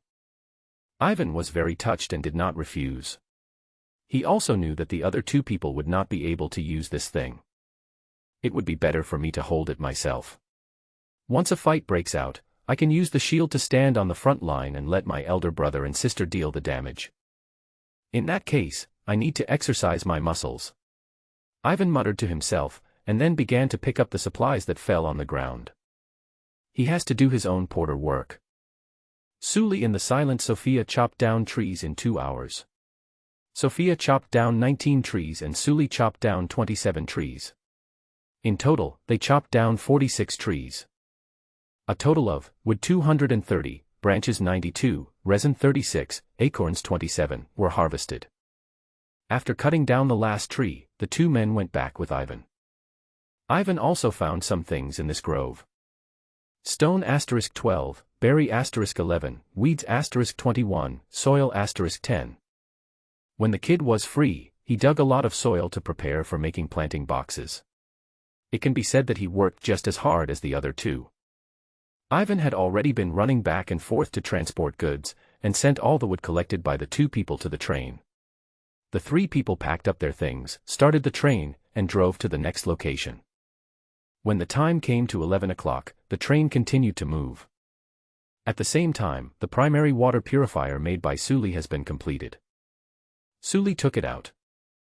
This thing is 1 meter high and is cylindrical in shape overall. Primary water purifier, put water in it, it will consume charcoal and purify the water source. Efficiency, each piece of charcoal can purify 10 L of water. Purify 2 L per day. 2 L of water a day, 2 of them means 4 L, which feels a bit insufficient. Suli said worriedly. 4 liters of water is equivalent to 8 bottles of mineral water. People like them who do heavy physical labor consume a lot of water. He also wants to boil some hot water for bathing every day. I'll find a way to get 2 more later. Suli opened the manual, ready to see what the stupid netizens were doing. As soon as I opened it, I saw an announcement. System announcement: your original channel has been merged with multiple regions because the number of surviving users is less than 10,000. Ghost servers are merging, right? Suli understood, then felt a little sad. Alas, in just 7 days, more than 90,000 people died in our zone. The same is true for other zones. If we follow this ratio, there are 9.8 billion people in the world, and nearly 9 billion people died. This is terrifying. In fact, it is not true. There is a Lin Feng in their district who uses 10 milliliters of water to cut leaks. Many people are confused and buy his dirty water. If there is any rare blueprint, they will also sell 100 g bread and 100 milliliters water to Lin Feng. Lin Feng was also a Pichio. He only ate blueprints and resources, and almost never traded the finished products. None of the things made from the blueprints were traded, only he enjoyed them all. As a result, their area developed very poorly, and there were a lot of casualties. But they were not the only ones who suffered heavy casualties. The other areas of the system owners also suffered heavy casualties. Especially Su Xing, who was in charge of the probability prompt system. He called for killing the saints first in the end of the world, and killed those who shared their survival experiences in the channel and affected his business, and then used the prompts to sweep up a large number of treasure chests. In some areas, people shared their survival experiences and formed mutual aid organizations of varying sizes, so the casualties were not heavy. The train continued to move, and the wind outside was getting stronger and stronger. The sand and gravel in the wind hit the train, making a crackling sound, which was quite pleasant to listen to. Sophia stared at the wind outside for a long time and said, "The wind is so strong. I'm a little worried that the train parts will be damaged." That makes sense. Wouldn't such a strong wind be bad for the train parts? Suli was also a little worried. Who among you knows how to repair the train? Both of them shook their heads. Suli sighed. If that doesn't work, then we can create a train repair plugin that can directly repair the problems of the train. This is the initial blueprint, which everyone has. It requires few materials and can repair 5% of the durability of a LV0-1 train. When a train has a problem, at the system level, it means that the durability has been reduced. Players can choose to repair it with their own skills, or they can rely on the power of the system and use durability recovery items to repair the train. This is what Suli finds interesting. The system gives you two choices. One choice is to do it yourself and create with knowledge. This situation requires knowledge and craftsmanship, but the material consumption is small. If the skills are good, you can create something better than the system creation. Another option is to consume more materials and let the system help you make them. The disadvantage is that there are restrictions on drawings and more materials are consumed.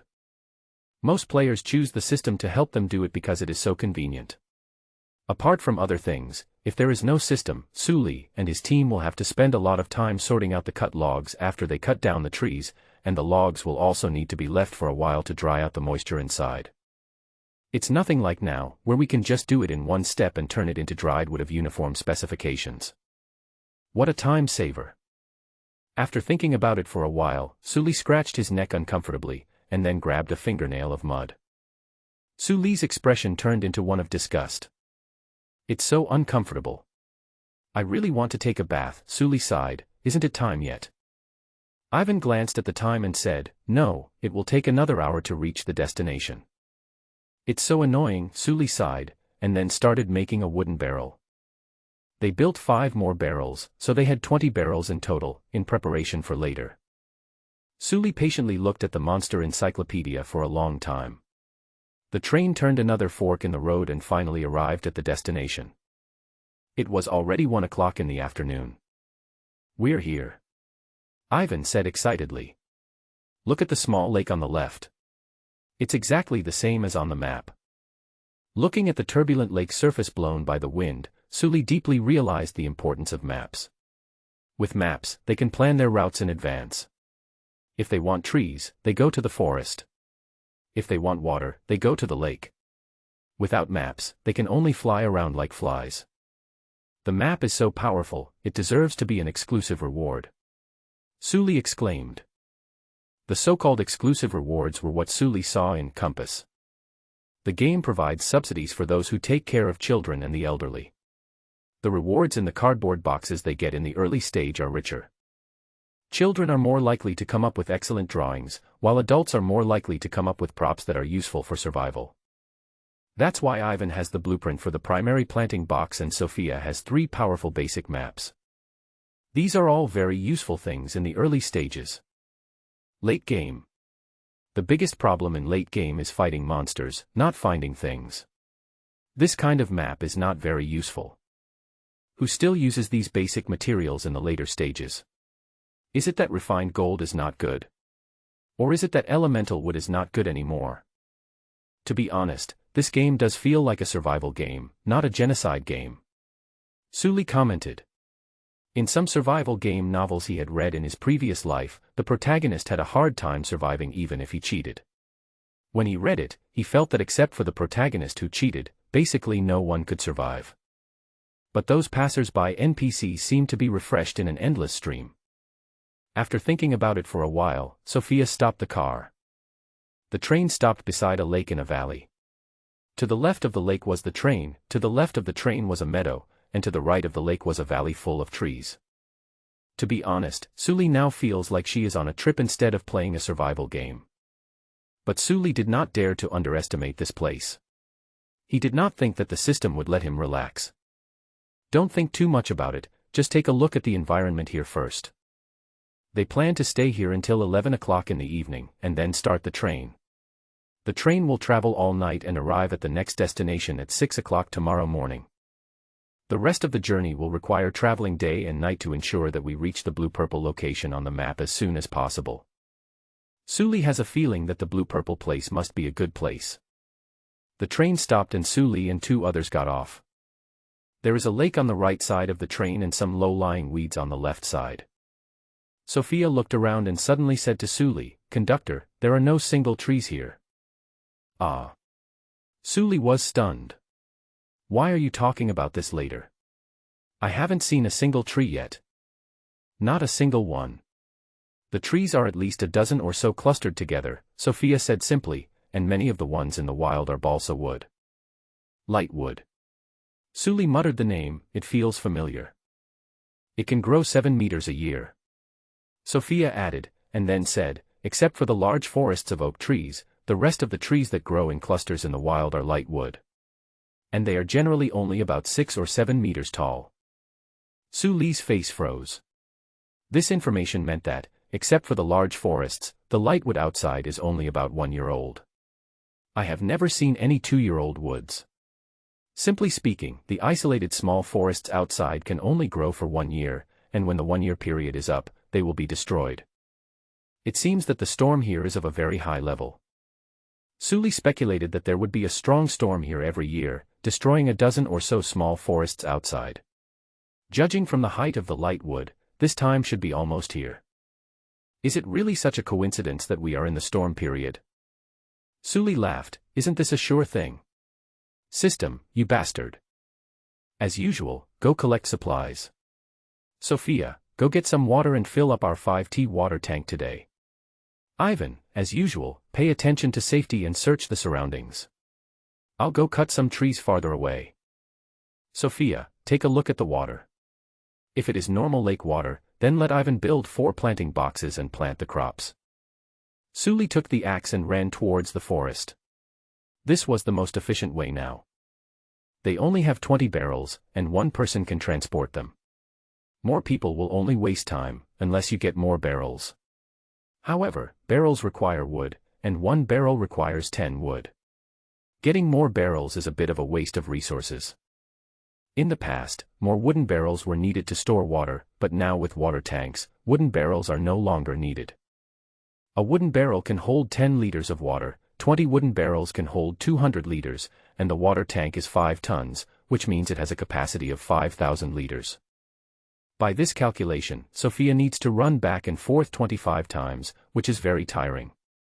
Sully ran about 3 kilometers, came to the woods, and started chopping trees. The trees here didn't seem to be oak trees this time, so they didn't drop any acorns, which Sully felt a little disappointed. Sully chopped down the tree one by one, and soon he chopped down a tree. He has chopped down hundreds of trees so far, and he is considered a skilled worker. Identify the wood type, then with 5 clicks, you can chop down the tree. While saving strength, it also saves the durability of the axe.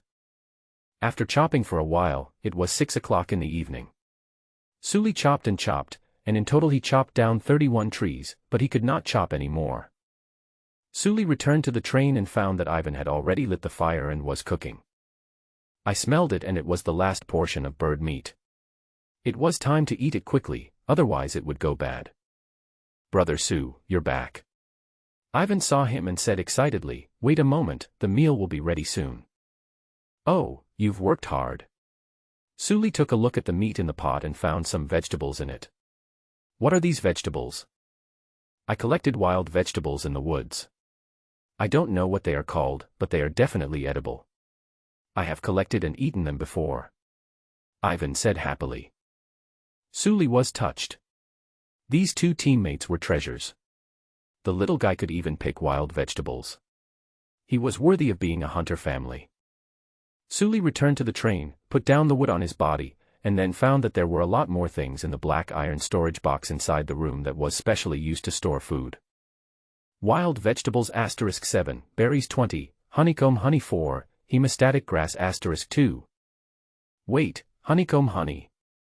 Sully ran outside and shouted to Ivan, "Brother, you got the honeycomb." Ivan scratched his head sheepishly. "I found it in a tree hole.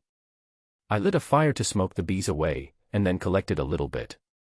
Collecting a little bit won't make the bees crazy.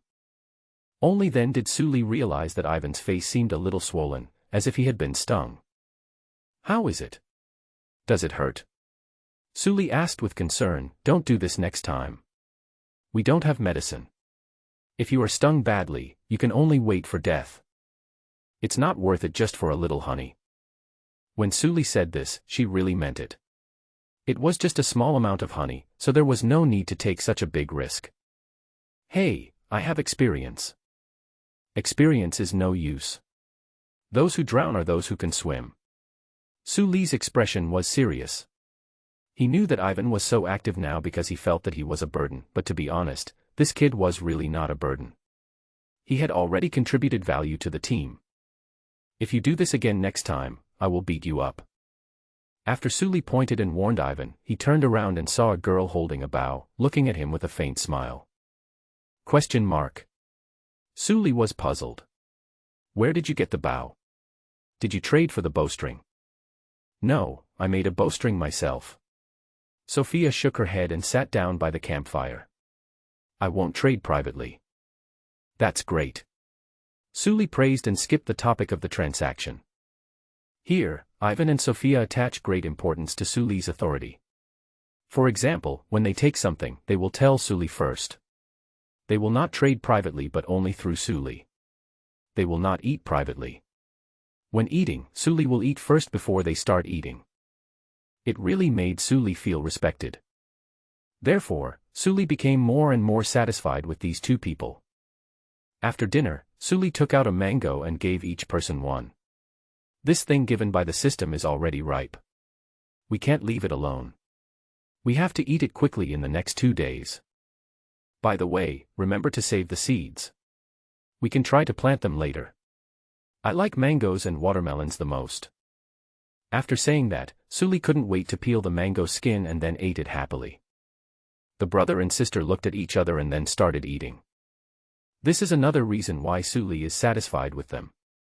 They are not pretentious. They eat when Sully asks them to, and they don't make excuses or say anything to flatter them. It's like a worker who is not good at socializing.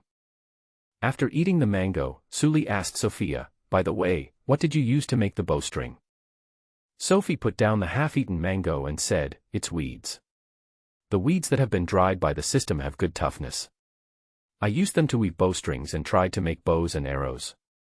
The system recognized it. That's good. With bows and arrows, hunting will be much easier. If we kill a big game, we can use sinews instead of bows and arrows. Weeds are not elastic enough, and bows are not powerful enough." Sophia shook her head. "Conductor, the bowstring doesn't need to be elastic, it just needs to be strong enough. The strength of the bow depends on the bow arm. That's what's going on." Sully suddenly realized. After talking about bows and arrows, Suli talked about the issue of water again. How much water is stored? Is this water drinkable? Sophia continued, the water tank is full. This water is just ordinary lake water. It is purified by the water purification device that you made earlier, the conductor. After boiling it, it can be drunk.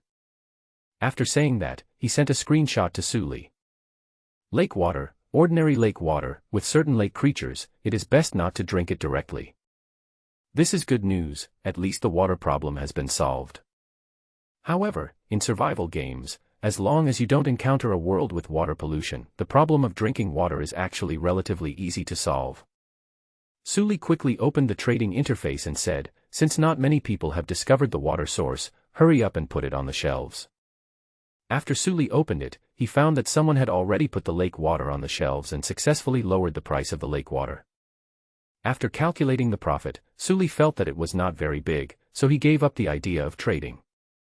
Then he looked at Ivan. Have you made the primary planting box? It's done, Brother Sue. Ivan also sent a few screenshots. I have already planted the crops. Suli looked through the screenshots sent by Ivan. Potatoes, mature in 6 days, and produce seeds 1 day after maturity. Tomatoes, mature in 11 days, produce seeds 2 days after maturity, and can be harvested again every 4 days. Cotton, matures in 10 days and produces seeds 2 days after maturity. Wheat, matures in 15 days, and produces seeds 2 days after maturity. Insufficient light and water conditions will delay maturity or even wither. Growing so fast. Suli was delighted when he saw this information. It seems that this is the work of the earth element fragment. Even so, the space on the train was not enough. In order to ensure the light, Ivan placed all 4 planting boxes next to the windows, but it still could not achieve the required light exposure time. But at least it won't wither. Suli silently listed the grow room on the memo. After finishing his meal, Suli ran back and continued chopping trees, unwilling to give up even for a second. Ivan was constantly walking around. In his words, it's very unlikely that there is not a single treasure chest in such a large resource point. I think I missed it. Suli didn't let him go far, because he was still needed to watch the night. When it was about 8 o'clock, it was time for him to go to bed. Sophia tried out the hunting bow she made and found it to be quite strong. Then she took out the arrow and examined it carefully. The arrows made by the system are of very good quality. I can't make such high-quality arrows myself. But it consumes more resources. Sophia's arrow recipe is for arrows with iron arrowheads, so iron is required when making them. System-made arrows require 1 unit of feather, 1 iron ingot, and 1 unit of wood. If you do it by hand, you can make at least twice as many. But it saves time on forging iron and sharpening arrow shafts, so it's well worth it. Putting the arrow away, Sophia began to walk along the lake. The lake is quite large, and based on Sophia's experience, there must be prey here. When she was filling water before, she saw the shadow of an animal flash by in the distance. Sophia walked over to where she had spotted the animal's shadow before and looked closely at the ground. It's a deer, medium-sized, I don't know what it is. Sophia looked around and said, where there are deer, there are wild animals that eat deer. Be careful. Sophia used her experience to determine the general direction the deer was heading. At this time, I am in the downwind direction, so I can get very close to you if I am careful with the sound. Sophia chased her prey little by little, following footprints and feces. After a while, she saw a few deer grazing among the woods. Sophia squinted her eyes, found a deer at a suitable angle, and then slowly approached the deer. She had tried it before, and because of her excellent arrows, she was sure to hit whatever she pointed at with this bow and arrow. As the distance got closer, Sophia keenly noticed that the ears of several deer moved. It's a pity that something has disturbed the deer. I thought I could get closer with the sound of the wind. However, this distance is enough. Sophia drew her bow and aimed at the deer's belly. Hold your breath and enjoy the feeling of your spirit and bow becoming one. Then, release your finger. The arrow was shot with almost no sound, and it hit the deer's belly accurately. Several deer were awakened instantly. Without any shouting, they jumped up and fled from the spot. Sophia retracted her bow without any anxiety, because she knew that the deer was about to die. The arrow pierced through both lungs. The wounds made by the arrows would continue to bleed, causing the deer to drown in its own blood. The deer didn't seem to notice anything. A few of them gathered around the deer that was shot, looking at the arrow in its body curiously, seeming very puzzled. The deer that was shot by the arrow seemed to be tired and could not stand. It lay on the ground and then slowly lowered its head. "Why don't you leave? These deer seem a bit stupid." Since the prey was acting stupidly, Sophia wasn't going to be polite. She raised the bow and arrow again. After a while, Sully chopped down a few more trees, then looked left and right. After confirming that there was no one around, he took off his clothes, jumped into the water, and started taking a bath and washing clothes. Without soap or bath towel, Sully could only scratch herself. He is now a lot darker than before. When he was in the salt alkali land, the skin on his neck and nose was sunburned. But when he was cured at the transfer station, it was all healed, so now he is just a lot darker. A few days ago, my face and neck were covered with flaky and red skin, which looked and felt like it had been irradiated. After scrubbing her body for a while, Sully felt that the itchiness on her body was a little better, especially on her scalp. Sully's head had never been so dirty in her life. After washing, Sully began to wash clothes in the lake water, constantly rubbing the salt stains on the clothes. TSK, my t-shirt has become brittle from sweating, drying, sweating, and drying over and over again. It will fall apart if I rub it. It's so annoying. After a long struggle, Sully finally finished washing. At this time, it was completely dark. Sully put away the wood he had just chopped and walked towards the train. When he arrived at the train, he smelled a scent of blood. Sully suddenly became nervous. He took out the two-handed sword he carried with him and carefully moved towards the direction of the train. "Who?" Before he got close to he heard Sophia's voice and said quickly, it's me, Sully, what's going on? There's such a strong smell of blood." "It's the conductor. You deliberately slowed down your pace, and I thought there was a bad guy." Sophia was obviously relieved. Zuri walked to the front of the train and found Sophia dissecting a deer. "Where did the deer come from? Did you shoot it?" Sully said in surprise. "Yes, I killed two. I decomposed one of them and obtained 20 units of venison, 2 deer hides, and a deer tendon. I think it's a bit of a waste to let the system decompose it. Deer entrails are a very good source of vitamins, so I plan to decompose it myself." "No need to do that. When you do it this way, remember to preserve the liver." Sully quickly reminded, "I saw this in the book, Compass, you two can also take a look at it later." "Is that so? Let me try." Sophia stopped breaking down the venison and closed her eyes, silently concentrating on preserving the liver and fat. "Then decompose." After decomposition, we obtained 10 units of venison, 1 unit of liver, 2 units of deer oil, 2 deer hides, and 1 deer tendon. Sophia showed a surprised look. "There is such a technique." "Yes, because players have different eating habits, so we have this setting. The purpose is to leave players with what they want. But the price is that there will be less meat than normal decomposition." "That's a good deal. Tanning leather is much more troublesome," Sophia said, leaving all the venison behind.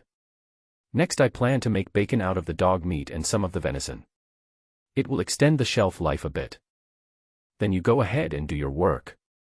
I have to make a few more trips here to bring the cut trees over. By the way, where's Ivan?" "Ivan has already gone to bed. We'll need him to drive in the evening. Let him sleep a little longer." Sully continued to run back and forth, cutting down trees and moving things over. It was almost 11 o'clock in the evening that Sully stopped. When I came back, I saw that Sophia's hair was wet, and it seemed that she had taken a shower. The wind outside gradually grew stronger, and Sully and Sophia got on the train together. Then they turned off the whistle and started the train. It was obvious that Ivan was really tired, and the train starting did not wake him up. Seeing that Sully was also very tired, Sophia said, "You go to sleep first. I'll wait for a while. At 12 o'clock, I'll wake Ivan up and ask him to watch the car." "That's fine. Remember to go to bed early. Don't worry about your brother and keep yourself awake." Suli warned, he is already an adult, and he must be an adult. It's just a night shift. It's nothing for someone of this age. I know. Sophia nodded. The alarm clock rang and Suli woke up groggily. After waking up, I found that Sophia was sleeping next to me. Sophia's face now no longer had the indifference she had before, instead it looked a little silly, because she was sleeping on her side without a pillow, in a very ecstatic posture, and she was drooling. Suli almost laughed out loud. After she suppressed her laughter, Suli saw Ivan, who was reading a book. Hearing Suli stand up, Ivan also put down the book. "Brother Su, you're awake. Well, good morning. Where are you?" After saying that, Suli looked outside. It was just dawn. "It's past 5, almost 6. Ivan closed the book and said, "It's hard to see at night, but I just saw a river.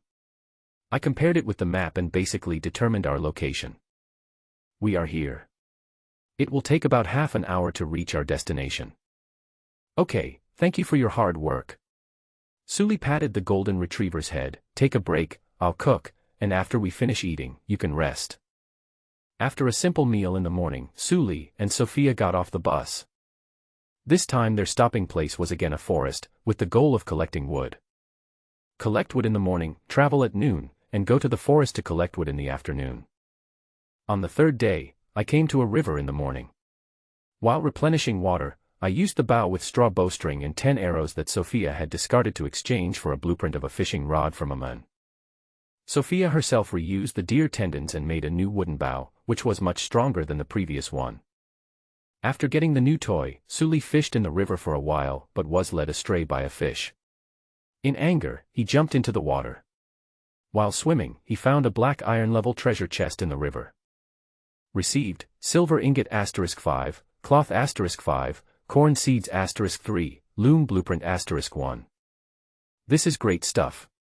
I can use it to make clothes. Suli touched the cloth. The cloth was pure cotton.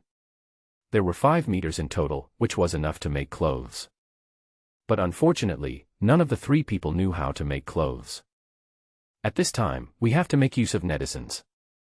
Suli entered the chat room and found that everyone was chatting about their own world. We have confirmed before that everyone in this chat room had the same world choice at the time. I am really impressed by this water world. After entering, the train is running on the sea. It is so shaking. Haha, I encountered a storm yesterday and the train flipped directly into the water. I spent a lot of supplies to reset it. Ah. There is such a function. I didn't know that. Whose idea was it to let a train run on the sea? Our ice world is also very uncomfortable. There is ice everywhere, and supplies are extremely scarce. Now I chop trees and burn them for heating every day. I chop trees and burn them for heating. I have frostbite on my hands. But you can ice fish. I saw a screenshot of a guy cutting a hole in the river and the fish jumped right in. Ice fishing is a joke. It's not easy to find a frozen river. There are mountains everywhere in this place, and there are blizzards. You never know when it will disappear. Why don't my friends from the swamp come to talk? They must be dead. There are too many poisons. Then why can't I see friends from Storm World talking? Be busy enjoying yourself.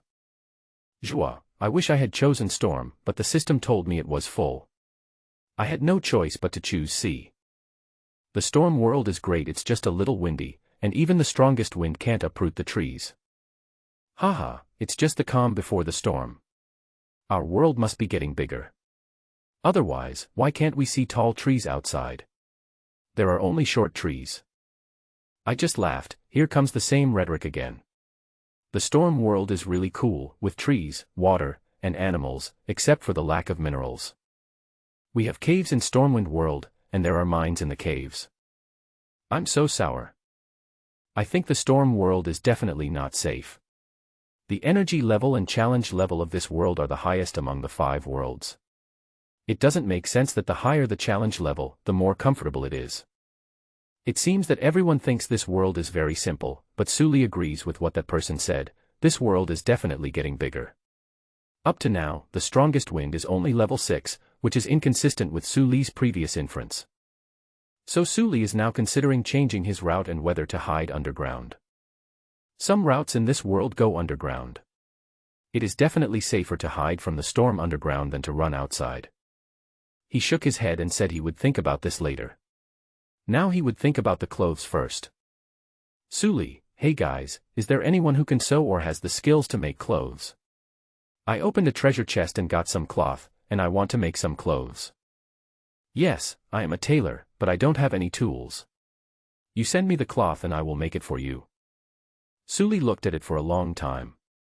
Some people said, just send it to me and I'll help you check it. Their credibility is comparable to that of Qin Shi Huang. After searching for a long time, I finally found one that looked reliable. Wang Tong, I have a blueprint for a uniform. A uniform includes a top, a pair of pants, and a coat. A set of uniform requires 2 units of cloth, picture. Suli, okay, let's chat privately. Suli added this person and started talking about price.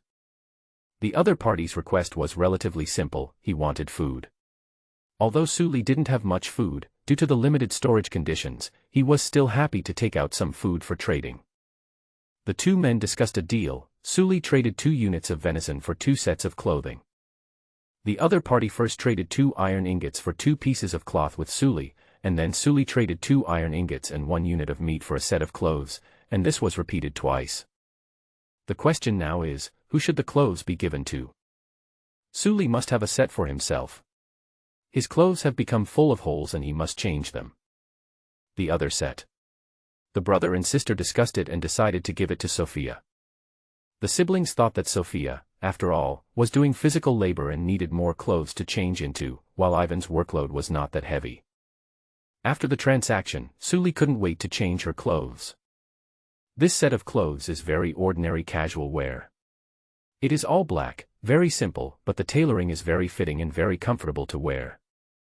After putting on the coat, Suli showed it off left and right. How is it? Do you think you look much more handsome? You're very handsome, brother Su. You look like you're just in your 20s. Ah. Suli was shocked. He turned to look at Sophia. Do I really look like I'm in my 20s? Ivan is exaggerating. The effect is not that good. He looks about 28 years old, a lot younger. Suli Shaoxiong spread his hands. I'm only 18 years old. How can he be 28 years old? This is based on the premise that he is much younger. Oh my god, do I really look that old? For the first time, Suli began to doubt her own appearance. Actually, it was the scorching heat of the saline alkali land. Suli had been exposed to the sun for so long, and he had never shaved, so he looked like a dark-faced, unshaven old man. When Sophia and Ivan heard Suli say that she was 18 years old, they could hardly hide their shock. Zhao. Give me my skinning knife. I want to shave.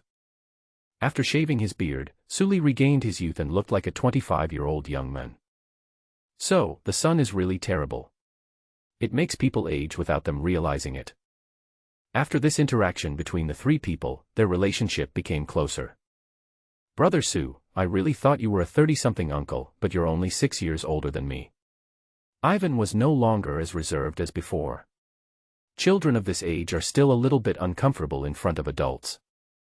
You kid, when we go to a place with strong sun again, you will know. If you lose 2 layers of skin on your face, you will become an old man, a little old man at that. Suli rubbed Ivan's head hard. After finishing this, Suli began to study the drawings of the newly acquired loom. Primary loom, can weave cloth. Considering that there was no need to make cloth for the time being and the space inside the car was too small, Suli did not make this thing for the time being. With this loom and the cotton grown from cotton seeds, I can make my own cloth in the future. After that, the journey continued until the morning of the 5th day. Suli, who had just woken up, started reading on the train.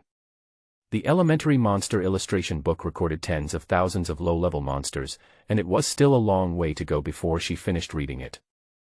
After watching for a while, Ivan suddenly said to Suli, Brother Su, we are almost at our destination. Are we there yet? Suli quickly put the book down and looked outside. In the distance, Suli saw a man-made building. A small town should be able to find a lot of things. Suli said, looking outside. Since yesterday morning, the wind in this world has been getting stronger and stronger. The wind outside has now reached level 7, which means that people will find it difficult to move when walking outside. Before the wind gets stronger, let's go to this town and look for supplies. TSK, I have a bad feeling about this. Suli sighed. The three of them ate something and then trudged out the door. Braving the strong wind, the three of them walked towards the town together. From a distance, you can see that this place has been abandoned for a long time. Some wooden houses have collapsed, and only a few concrete buildings are still standing here. Suli glanced at the words on the surrounding shops, "Welcome to Northwind Town." This place is called Northwind Town. This hotel says that lumberyard employees can enjoy a 20% discount. On the map, the large settlement in the north that is not on the way is the lumberyard. It seems that this was once a subsidiary town of the lumberyard. Suli looked at the desolate logging site and said with emotion, "I thought the world of survival was a world without people." This is also a common plot in the novels I read in my previous life. Even if I encounter civilization, it is a magical civilization of elves, fox girls, etc. I never thought that there are human town ruins. We have seen human huts in the frozen forest before and found some things inside, Sophia added. We don't know if this place is safe or not, so let's not separate and explore together. Both of them agreed. There are more than 20 concrete houses in this town, and a dozen wooden houses, all of which have collapsed. The three of them came to the nearest collapsed shop. It seemed to be a shop selling vegetables. Suli ran to the ruins and took a look. It was crushed tightly inside. There was nothing valuable to be seen from the gaps. Suli felt that it was not worth spending too much effort to search here. Next was a concrete restaurant. Suli looked inside and found that everything inside had been moved away. It seemed that this place was not attacked suddenly, but the original residents had evacuated in a planned manner. The three searched the abandoned restaurant and found an iron basin, some glasses, 2 bottles of tomato sauce that had gone bad, and a large number of plastic chairs and tables from food stalls. Seeing this plastic chair, Suli's mind began to play on the storm that is approaching. It's a pity that there is no one in this world who can play the big sick meme with me. Suli suddenly felt a little sad. After taking away the iron basins and glasses, Suli also took away the chairs from the food stalls. Seeing Ivan was a little confused, Suli replied, "These are all plastics. I want to break them down into materials. The water pipes for our water tanks need plastic." After placing them in the inventory, Suli selected the decomposition function. After that, these dozens of food stall chairs turned into 11 pieces of plastic. Not bad, 11 parts of plastic were decomposed. After searching the restaurant, we found 1 stainless steel basin, 11 plastic cups, 10 glass cups. Next was the pharmacy, which was even worse, there was nothing there. Suli began to regret that she shouldn't have come here to look for something. Then came the surprise. Several destroyed concrete buildings appeared in front of Suli. These concrete buildings are like honeycomb briquettes, with holes one after another. There are 3 of these concrete buildings with holes, all located in the west of the town. Suli entered one of them and took a look. This should be a barber shop. There were large black marks in the barber shop, which should be bloodstains. What's going on? Are these people being attacked? Suli looked at the densely packed holes of the same size, and next to the holes, there was a 2-meter-long snake-like skeleton. Suddenly, he remembered something not so good. Hey, it can't be what I thought it was. Suli swallowed and glanced at the wind outside. Fortunately, this level of wind is not threatening. Brother Sue, what are you talking about? Ivan asked. It's a kind of magical beast that can attack people with the wind. Don't worry for now, that kind of magical beast is very heavy, and this level 7 wind can't carry them. Suli comforted, however, we have to take this thing into consideration. I feel that this world has never been dangerous, and it turns out that it is waiting for us here. Suli cursed for a while, then began to search for things. Hurry up and search the things, then we'll go. We'll have a meeting when we get back and change the route. Suli and 2 others quickly searched for useful supplies in the barber shop. Maybe the owner of this place died suddenly, and there are many things stored in it. Some valuable things have been moved away, which must have been done by a kind-hearted person. But there were quite a few good things in there, for example, a dozen soaps, a razor, a big mirror, and several large bottles of shampoo. These are all good things. Suli really can't stand the greasy body and hair. Harvest, soap *12, 1L shampoo *5, towel *10, razor *2, mirror *3. After finishing it, the three of them continued to the next place. The next one is a clothing store. Suli and Sophia searched together for some fitting clothes, as well as underwear, socks, and shoes. Suli's socks can now stand straight up without falling down. It's time to change them. The main source of customers here is the logging camp, so the things sold are plain-colored, sturdy and durable clothes, which is exactly what Suli and others want. Especially those shoes that have steel plates stuffed inside so they won't hurt even if you step on nails. These are good things. No one expected that there would be an unexpected surprise in the clothing store. The stairs leading to the second floor of the clothing store were broken. Suli was reluctant to leave the supplies inside, so she found a way to climb up. As a result, a good thing was found inside, a black iron treasure chest. Suli opened it quickly.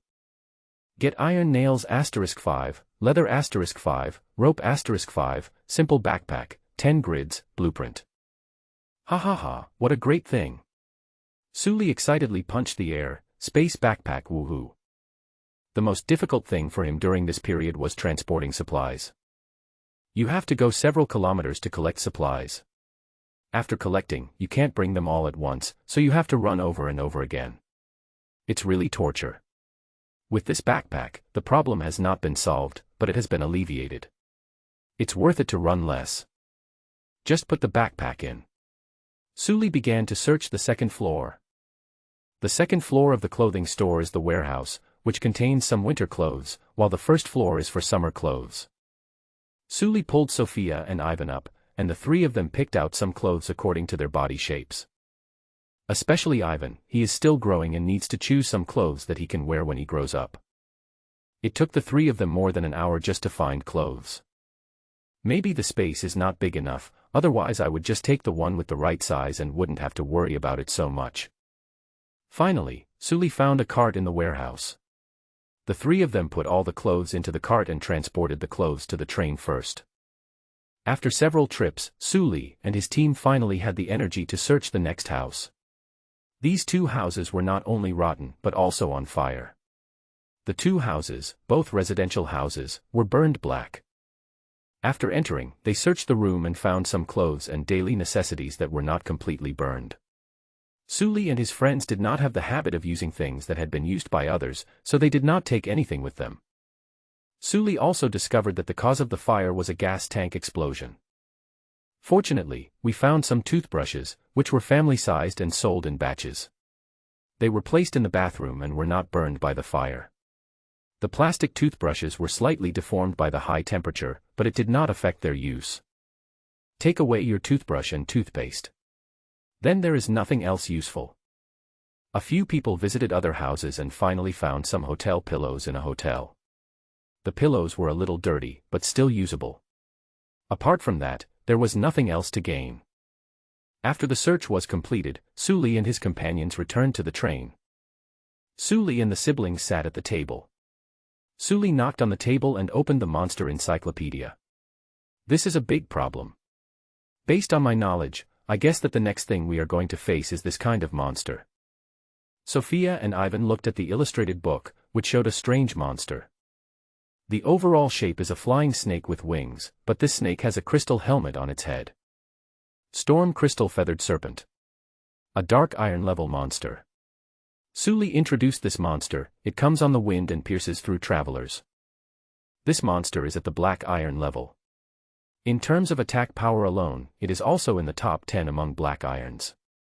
They feed on rocks and ores, and also eat meat. After eating rocks and ores, they will pull out refined ores and crystals to form their own nests. Strictly speaking, this kind of monster is not a normal creature. It should be considered an elemental creature, the same as the stone giant. After this monster eats the ore, a very sharp crystal will grow on its head. The crystal will continue to gather wind elements. When the wind elements accumulate to a certain level, the monsters in the nest will release these wind elements. When the wind elements gather together, they will form a hurricane. At this time, the monsters will ride on the wind, wreak havoc on the land, mate, and then return to their nests. This behavior occurs once a year, and there will be a large migration every 10 years or so. After mating, they will not return to the nest, but will find a new location and build a new nest.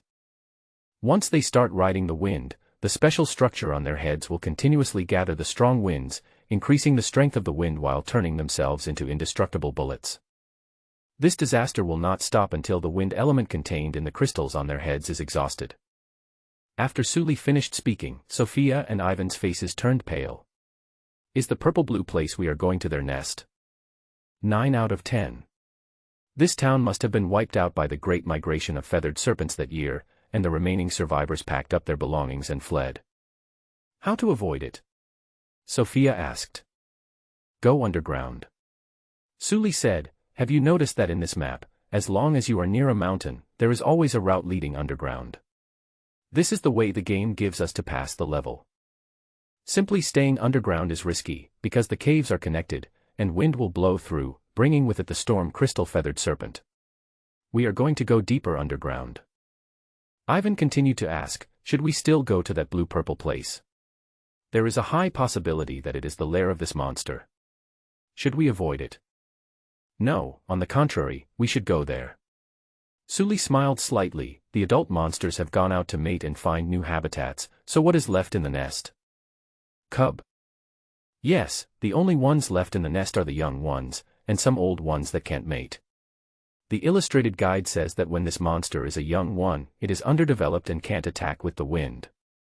It can only spit out some wind bullets, and the attack power is very low. This monster has no intelligence, only animal instincts, so you'll be fine if you're careful. And we don't necessarily have to confront the guys who stayed behind head-on. What do we need? Resources. Wouldn't it be nice for us to collect their crystals? With the crystals, we can sell survival coins and buy things when we return to the transfer station. Sully was a little excited after saying this. One more thing. We will face a wave of beast attacks at 8 o'clock on our last day. Sully looked at the two people. If I'm not mistaken, by that time, we will most likely encounter adult monsters outside, but here, we will only have to face young and old monsters. This monster is particularly dependent on the crystal on its head and the strong wind it summons. It is no exaggeration to say that 20 storm crystal feathered serpent cubs are not as difficult to fight as an adult. After an adult rides on the wind, its speed is too fast. It is like a supersonic artillery shell that can turn continuously and navigate automatically. It can penetrate concrete, let alone our ironclad wooden train. If it's not an adult, then it's just an ordinary non-venomous snake. So we're changing course. Sully drew a new route on the map. Today is the 5th day. The wind outside is getting stronger and stronger. This is one of the signs that the monsters are about to breed. We will take this route this morning. The train will turn into an underground cave, and then we will take this route from here. If nothing unexpected happens, we will reach the blue-purple area on the morning of the 7th day. This is what I guess is the monster's lair. When the time comes, we'll act accordingly. Sophia thought for a while and asked, what if you guessed wrong? What if it's not that kind of monster?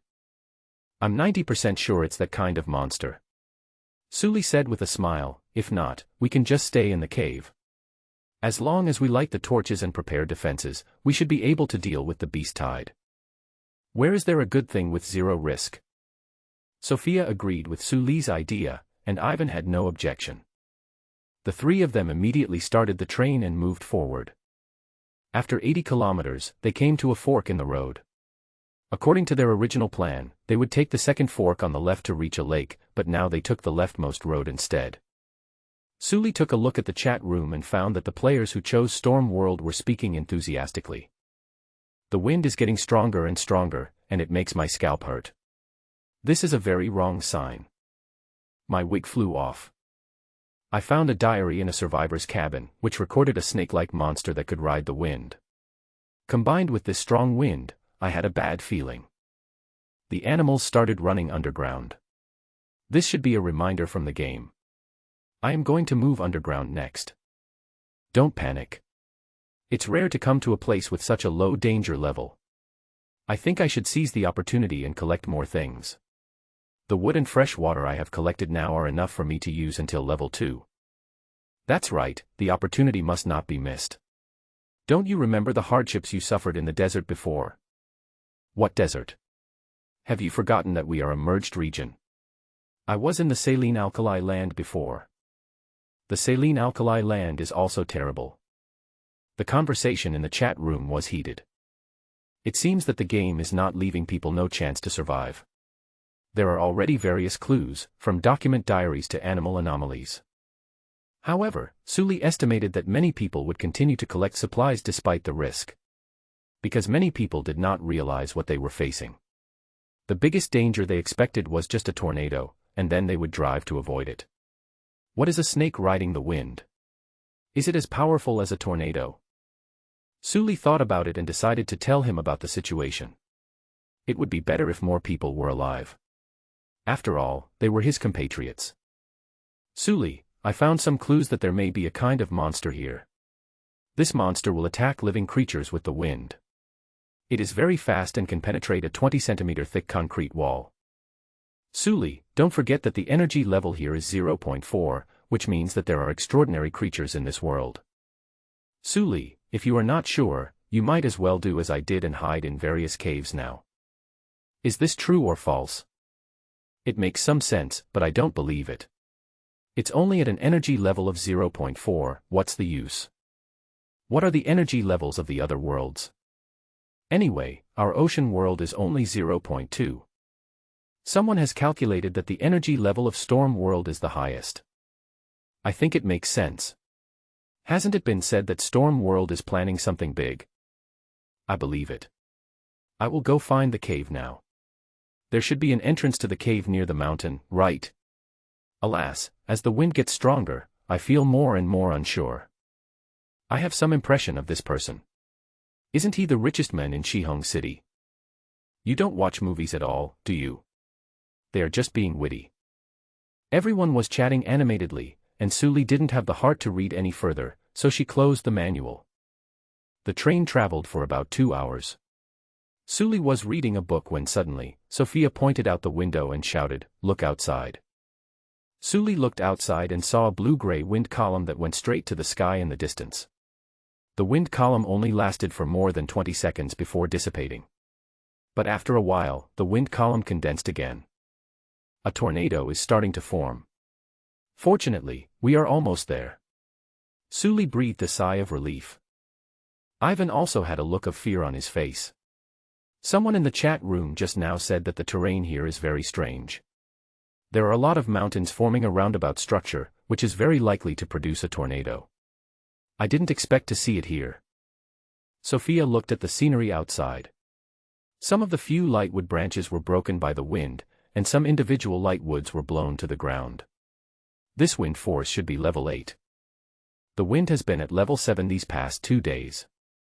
When you walk outside with wind of this level, it feels like there is a force blocking you, making it difficult to walk. When it reaches level 8, it can break trees. Speed up the progress. Sully came to the control panel and clicked on the acceleration button. This is a function that all trains have. After clicking on the acceleration button, it can consume double the fuel, continuously deplete the durability of the train, and increase the speed to a certain level. The LV1 train usually runs at 80 km per hour, but after acceleration, its speed can reach 100 km per hour. The train whizzed and rushed towards its destination quickly. Another 20 minutes passed. Sully looked ahead and saw a huge pothole with the train track extending from the pothole. I'm going down. Sully cancelled the acceleration on the panel, and then felt that the surroundings suddenly became much darker. Sophia picked up the torch and lit it inside the boiler. One torch can provide lighting for 6 hours. In such a small carriage, only one torch is enough. I just don't know if this kind of fire can meet the needs of the planting box.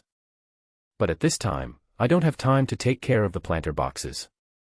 Let the crops wilt. Sully looked at the time. It was 11 o'clock. After driving for another half an hour, there was wind in the cave, but it was not very strong. Sully stopped the train and several people began to install torches around the train. Install the headlights next time, Sully complained. Ivan thought for a moment and said, the cheapest one is probably the calcium carbide lamp. It can provide light as long as it is refilled with calcium carbide. However, that thing is not very easy to use and needs to be refilled with calcium carbide. Calcium carbide can only be dropped randomly when mining. Sully thought for a while, I think kerosene lamps are better, and electric lamps are even better, but our car doesn't have a power system, so buying batteries is not cost-effective. Taking all things into consideration, something called an element lamp is pretty good. It uses fire element fragments. I think it's worth considering. Speaking of elemental fragments, Brother Sue said that you had mined an elemental ore pile. What does an elemental ore pile look like? Ivan asked curiously. Elemental ore, it's similar to ordinary ore piles, but it absorbs the elements around it, so it glows slightly. Sully slapped his forehead. When the car starts, pay attention to the outside. If you see anything glowing, tell me, it might be an elemental ore pile. While chatting, Sully and his team placed torches on the four corners of the train. The train was originally designed to hold torches, and even had a windshield device. After loading, Sully and his crew continued sailing. After driving for a long time, they encountered another gap. At this fork in the road, they chose a path heading to the lower left and continued to go deeper into the cave. Going deeper underground and traveling all the way to the morning of the seventh day, they would be able to see their final destination. Going deeper, the light became even worse. It was pitch black all around, with only the sound of the train running echoing in the empty cave. If I were alone here, it would actually be quite creepy. Fortunately, you are here, Sully said with a smile.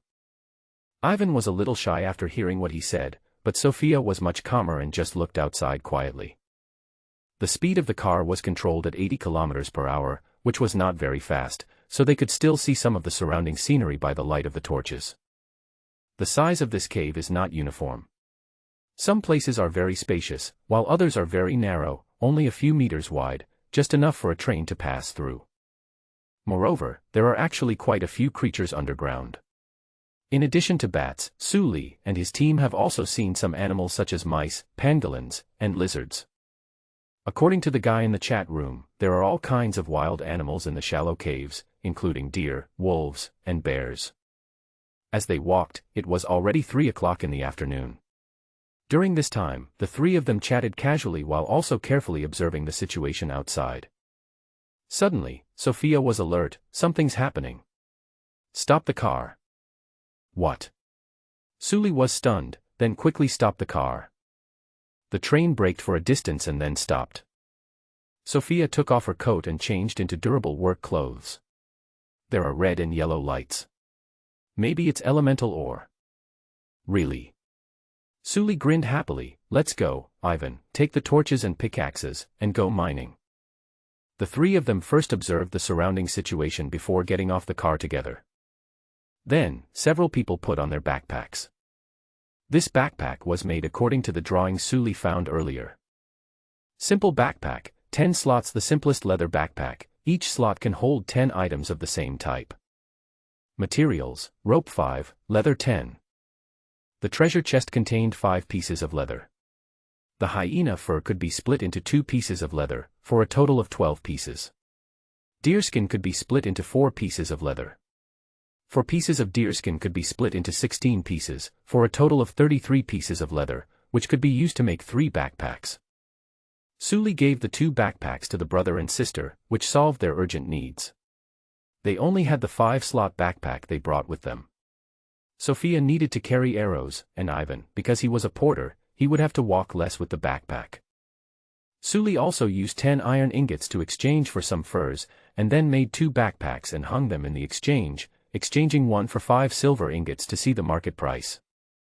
The 3 people walked towards the light in a formation with Sully holding a sword in front, Sophia holding a bow in the middle, and Ivan holding a shield at the back. There were no accidents along the way. There were some rats around, but they were scared away by the noise they made. I don't know what these rats eat here.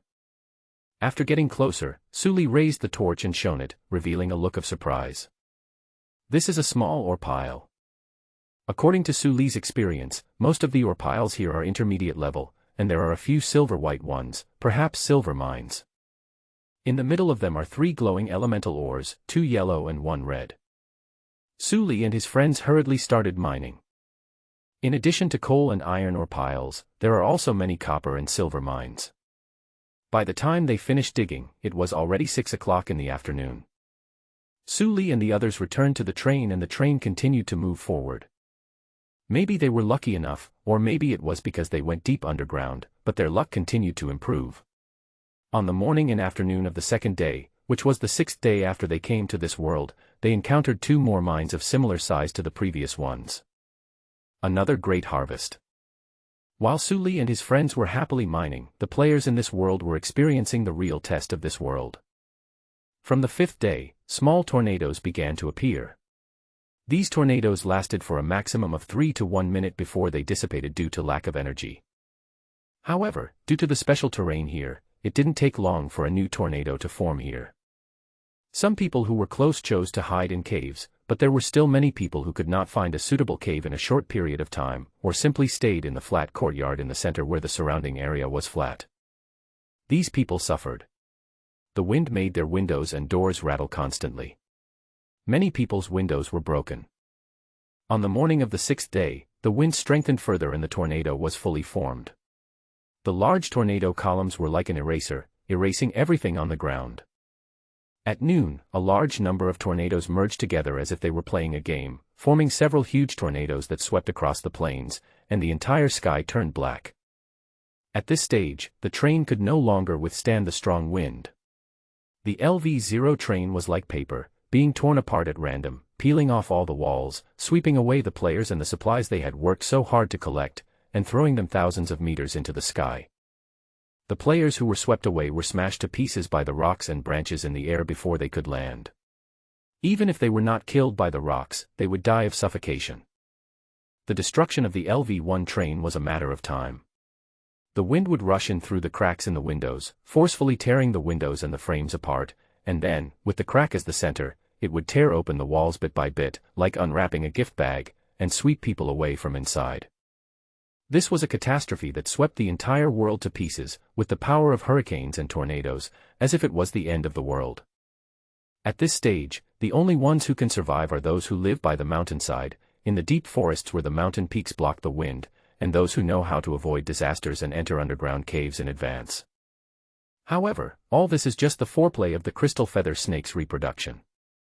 At this stage, the crystal feather snake will release a large amount of wind attribute power to catalyze the power of the strong wind, and then they will spread their wings that only have gliding function and ride the wind into the storm. Their unique crystal helmets turned them into bullets that could penetrate any obstacle in front of them. At noon on the 6th day, a large number of feathered serpents entered the tornado and began their courtship dance. The feathered serpents ride on the wind, constantly increasing their speed. In order to preserve nutrients for laying eggs, female feathered serpents will not change course, but will only fly at a certain speed in the wind. Male feathered serpents will fly around the female like a satellite, showing their physical strength and superb wind control skills. If the female is satisfied with the male, she will choose to change her orbit and entangle with him. The 2 feathered serpents release their own stored wind elements together. With sufficient concentration of wind elements, the eggs can store enough energy and begin fertilization. All of this is just a courtship between animals, but because it involves extraordinary powers, it has caused terrible scenes like natural disasters in this world. This world was originally a magic-free world like Blue Star, but one day, a tribe of feathered serpents fell into this world. This tribe multiplied and thrived in this world, and the extraordinary powers they possessed turned the world into a mess, eventually causing this peaceful civilization to go to extinction. But all this had nothing to do with Su Li. He just felt very happy now because he had harvested a large amount of ore. In particular, he earned a lot of supplies by carrying a simple backpack. Su Li counted the basic supplies he had collected after coming to this world. Wood 3680, branches 603, resin 236, stone 609, iron ore 341, copper ore 143, silver ore 45, coal 207, iron ingot 124, silver ingot 15.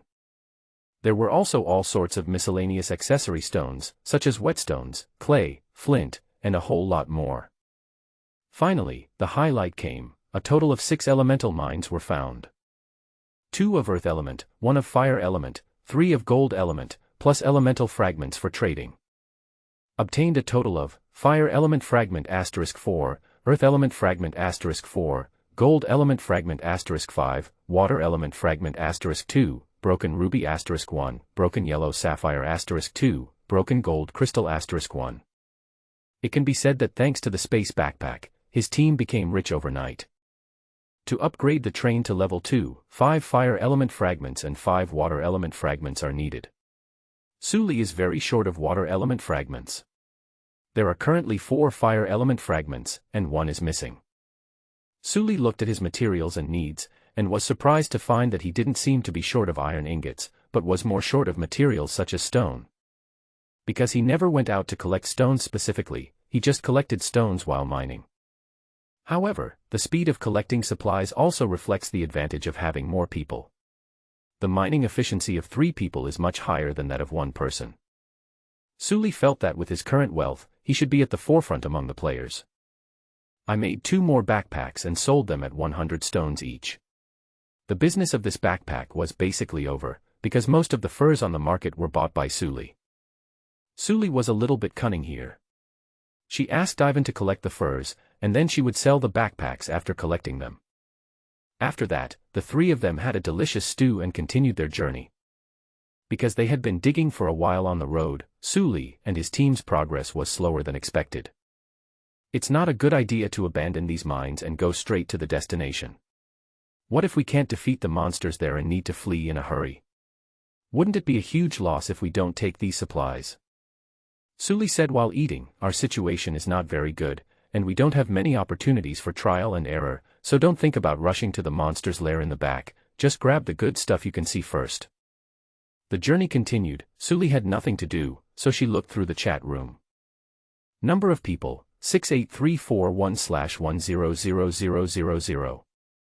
Of the 100,000 people who were added after the merger, 1/3 have left. There will be another beast tide on the 7th night, and more people will die then. Sully felt a little uncomfortable looking at the number of people.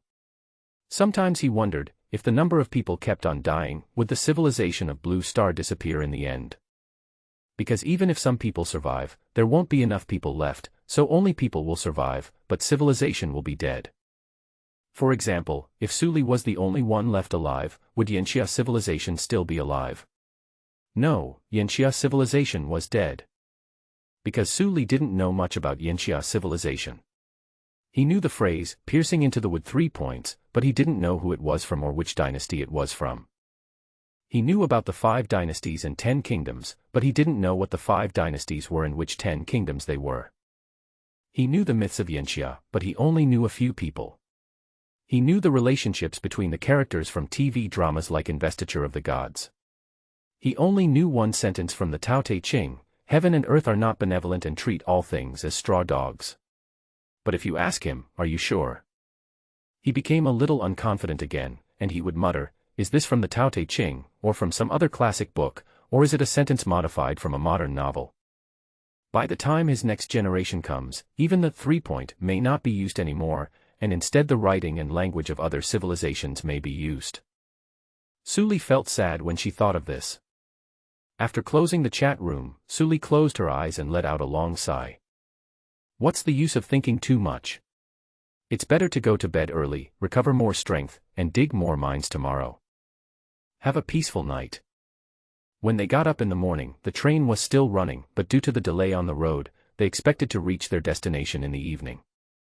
Ivan lay on the floor and fell asleep. Last night, the little boy was left to keep watch again. I don't know if it will affect his growth. Sully was a little helpless. Who told Ivan that he didn't have much fighting power? He could only do some laborious work. Looking at Sophia, who was standing by Ivan's side worriedly, Sully was silent for a while, then said, in the next world, let's slow down. It's always like this, not only can we not rest well, but we are also in a bad mood. Or we can find some solution in the factory. It's up to you. Sophia smiled. It's okay. Ivan is already a soldier. He can handle this little hardship. I'm mainly worried that he will be a little kid in the future. Suli said, laughing to herself, it feels like I have a big child. The main reason was that the kid was really likable, hardworking, and obedient. Thinking about how he killed a bear with his broken arm bone before he died, Suli liked him more and more. Roar. Yo-yo. Suddenly, there were animal noises outside. Suli had no reaction to it. He was even a little used to it. Now the surface of the earth is no longer a place where normal life can survive. The hurricanes that continue to sweep the surface of the earth and the feathered snakes that ride the wind to mate in the hurricanes are both deadly threats. Only in the mountains and underground is survival possible. At this time, the creatures on the surface will migrate underground in large numbers. The courtship of feathered serpents will last for 7 days, during which time, the animals on the surface need to hide in the caves. But these animals are not data in the game, they need to eat, drink, defecate and urinate. Herbivores will eat a lot of grass before coming down, and then survive for 7 days. Carnivores will choose to hunt in the basement. Suli has seen a lot of hunting scenes during this period. They even encountered 2 groups of animals, one was a pack of wolves and the other was a family of 3 bears. However, their car speed was 80 km per hour, and the wolves and bears could not catch up with them. After chasing them for a long time, they retreated automatically. Suli and his companions had no interest in these animals, so they did not go hunting. Their goal was to get to the suspected feathered serpent's nest as soon as possible. At 2 o'clock in the afternoon on the 7th day, Suli and his friends discovered that the terrain around them had changed. At first, crystals with a little luster occasionally appeared on the surrounding walls. Not far away, crystal clusters began to appear. Then the track went up and the train moved towards the ground. After a while, the view in front of us suddenly became bright. The 3 of them looked up at the sky. There was not a single cloud in the sky, and it was so blue that it looked as if someone had just wiped it clean. There was a violent storm in the air, with wind force level around 7, but no tornado formed. The surrounding land was covered with blue-purple crystals. The light flowing from the crystals made Suli feel as if she had suddenly entered a fairy tale world. We're here. Suli said nervously, this is the lair of the storm crystal feather serpent. However, the adult crystal feather serpents have already left. Only the old, weak, and sick ones are left. The storm crystal feather serpent needs at least level 8 wind to fly. The wind here is only level 7, which is not enough to drive the storm crystal feather serpent. Squeak. There was a harsh sound of brakes, and Suli and the other 2 said, remember, the weakness of immature storm crystal feathered serpents is the unformed crystal on their heads. Their skin is very tough and can protect against sharp blades, so the best way is to kill them with a hammer. This kind of snake is blind. It has no vision or sense of smell, but has a very sharp hearing. Its weakness is that it is very afraid of poison. With our level, don't think of sneaking up on it. It's impossible. Don't have a conflict if you can avoid it. Do you understand? I understand, Brother Sue. Ivan was very energetic. Very good, remember that and let's go mining. Suli and 2 others got off the train and faced the long-lost sun. Suli's heart was filled with excitement. Whether you can get rich in one go depends on this wave. The entire nest is basically filled with crystals. The entire nest is only as big as half a fingernail on the map. In reality, it is only about 2 kilometers in radius. Suli and the others are on the periphery now. Suli and the others observed for a while and confirmed that there were no crystal-feathered serpents around before they swung their pickaxes and began to dig crystals. He hit a half-meter-high crystal twice, and the crystal broke and some things fell to the ground. Broken crystal *3, broken crystal, has the same effect as quartz, and is sold at a slightly higher price than other materials. Complete crystal *1, the price of complete crystal is slightly higher than other materials. Low-level magic crystal *1, a crystal that contains some magic energy and is a material for alchemy and forging. The slightly higher price alone was enough to surprise Suli. What he lacked the most now was survival coins. These were not crystals, but survival coins everywhere. And there are also extraordinary materials such as lower-level magic crystals. Make a fortune. Suli looked at the crystals all over the ground and her eyes lit up. It's 2 o'clock now. Let's dig for 3 hours and dig as much as we can. After 3 hours, we will start building fortifications to defend against the beast tide at 8 o'clock in the evening. After that, Suli and his friends started mining. They harvested a large amount of crystals as well as some unexpected surprises. Get fire element fragment *2, get water element fragment *1. Occasionally, elemental fragments would appear in these crystals. This time, Suli and the others worked even harder. But the noise of mining was too loud after all. They only dug for half an hour before they were attacked. It was a green snake-like creature about 1.5 meters long, with an unfinished crystal helmet on its head and 4 pairs of wings on its back. The whole snake looked weird and dangerous. It came here, shook its head, and opened its mouth in the direction of the noise. A ball of blue wind immediately condensed in its mouth and then spit out silently. Suli did not notice this strange feathered snake at the first time. He was caught off guard and was hit on the back by the feathered snake. Suli was knocked to the ground by the strong push on his back, and the other 2 miners also noticed Suli's situation. "Brother Su," Ivan shouted nervously. "It's okay. I'm wearing wooden armor." Suli hurriedly climbed up, then stared at the crystal feather snake that attacked from behind with a grin. This thing is not yet an adult. When it grows up, it spits out wind cones. Before it grows up, it only spits out wind bullets. If it hits you, it's almost like being punched hard. The attack power of this thing is all in the impact of the wind. It is a kind of glass cannon with limited use. It is one of the easier monsters to deal with in the illustrations. Suli put down the pickaxe and took out the 2-handed sword and hammer that were placed aside. It's a good time to try out its quality.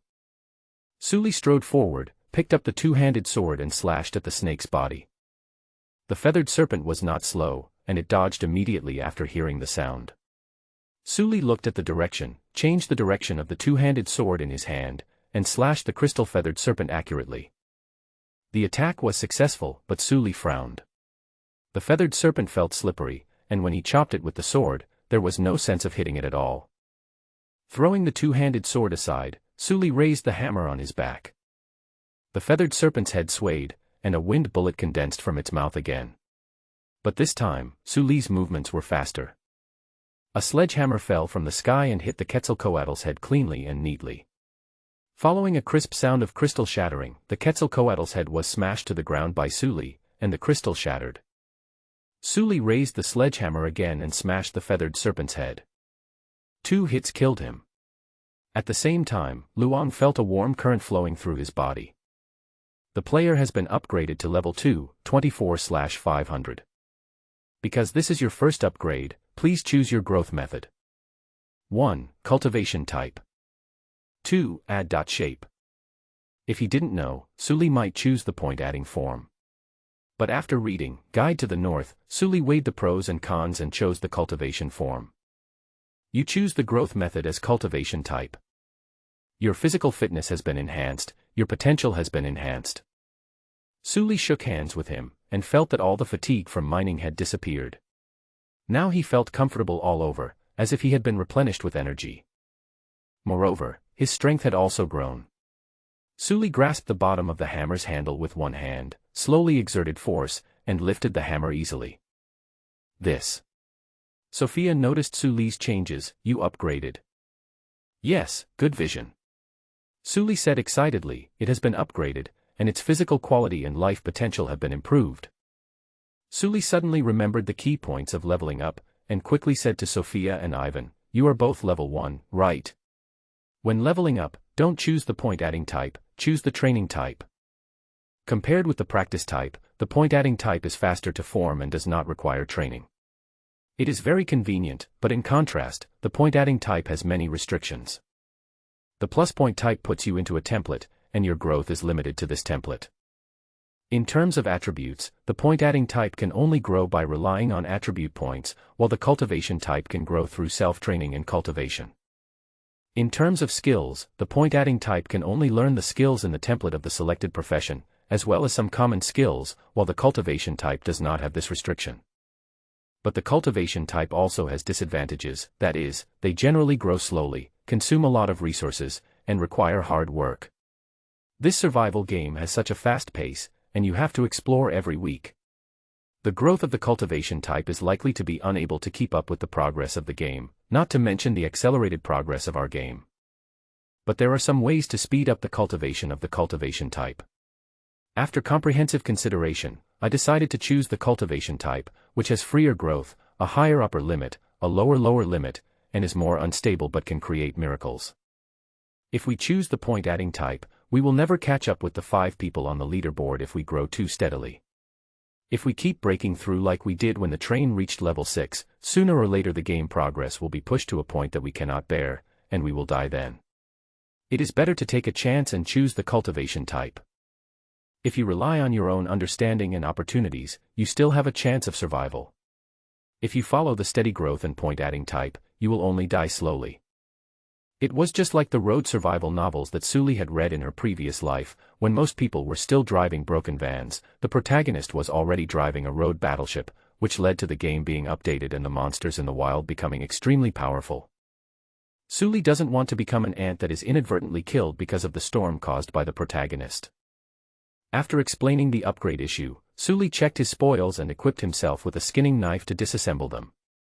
Obtain Storm Crystal Feather Serpent Meat *2, Broken Crystal Feather Serpent Head Crystal *1, Crystal Feather Serpent Fine Crystal Skin *1. Sully put away the things and said to the other 2 people, "Be careful, even though we are staying on the periphery, there may be crystal-feathered snakes attracted by the noise of our mining. These blind snakes have very good hearing. Kill them if you encounter them. If you kill 100, 200, 500, or 1,000 monsters of the same species, there is a 100% chance that they will drop a blueprint for equipment made from this monster. 100, maybe there's something to look forward to." Sully thought about the blueprint of the items dropped by the Storm Crystal Feathered Serpent and felt a little excited. Among the iron-level monsters, the Storm Crystal Feathered Serpent is a bit biased and very dependent on the environment.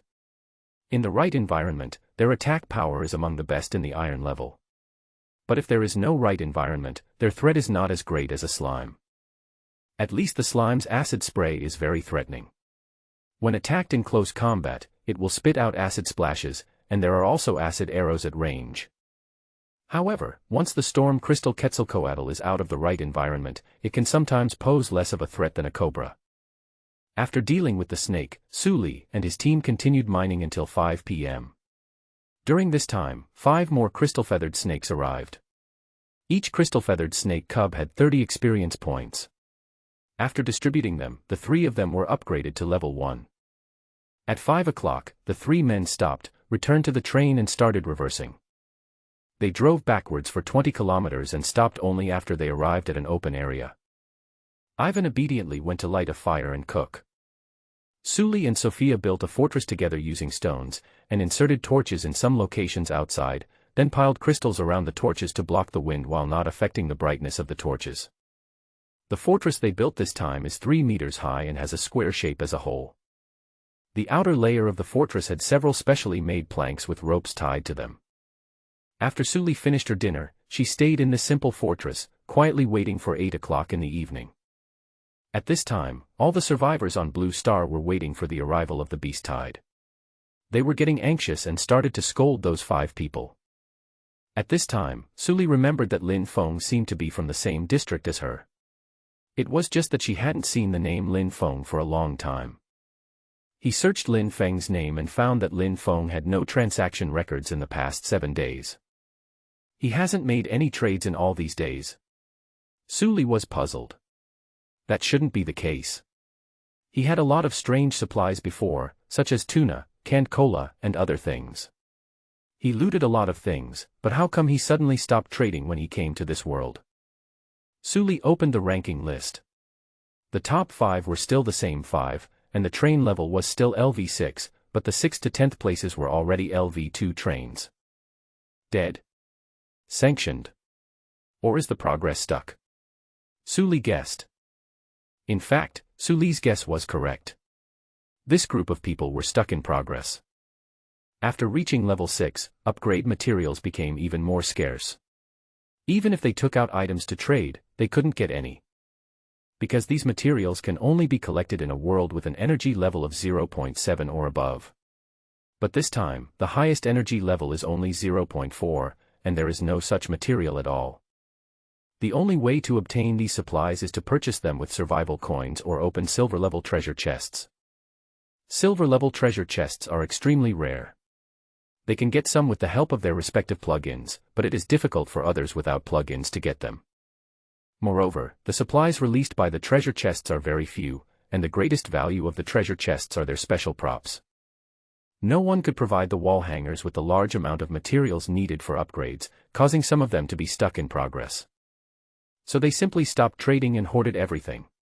When they arrived at the transfer station, they sold them for survival coins and then bought materials in the store. After closing the manual, Sully closed his eyes and waited for time. The time advanced to 7:40. Sully looked at the time and called Sophia and Ivan, "Get ready to deal with the beast tide." Ivan checked the time. "Isn't there still 20 minutes left? You haven't experienced the last beast tide, so you don't know much." Sully explained patiently, "The beasts of the beast tide will not spawn out of thin air in your field of vision. They will begin to gather around the players before 8 o'clock, and at 8 o'clock, they will come to attack. So we can observe in advance how many monsters there are in the beast tide, and even attack in advance. So that's how it is." Ivan suddenly realized. Sophia had already nimbly run to the 3-meter-high wall and looked outside. She had good eyesight, and with the help of the torches outside, she quickly caught sight of the enemy of this beast tide. There are 3 wild boars, 4 wolves, and 21 crystal-feathered snake cubs. There are 2 crystal-feathered snakes that are larger in size and have crystals on their heads that are glowing. They should be adults. So many. Sully was a little surprised. Can the wild boars be dealt with? The impact force of wild boars is very strong, and Sully is afraid that these wild boars will directly break down their walls.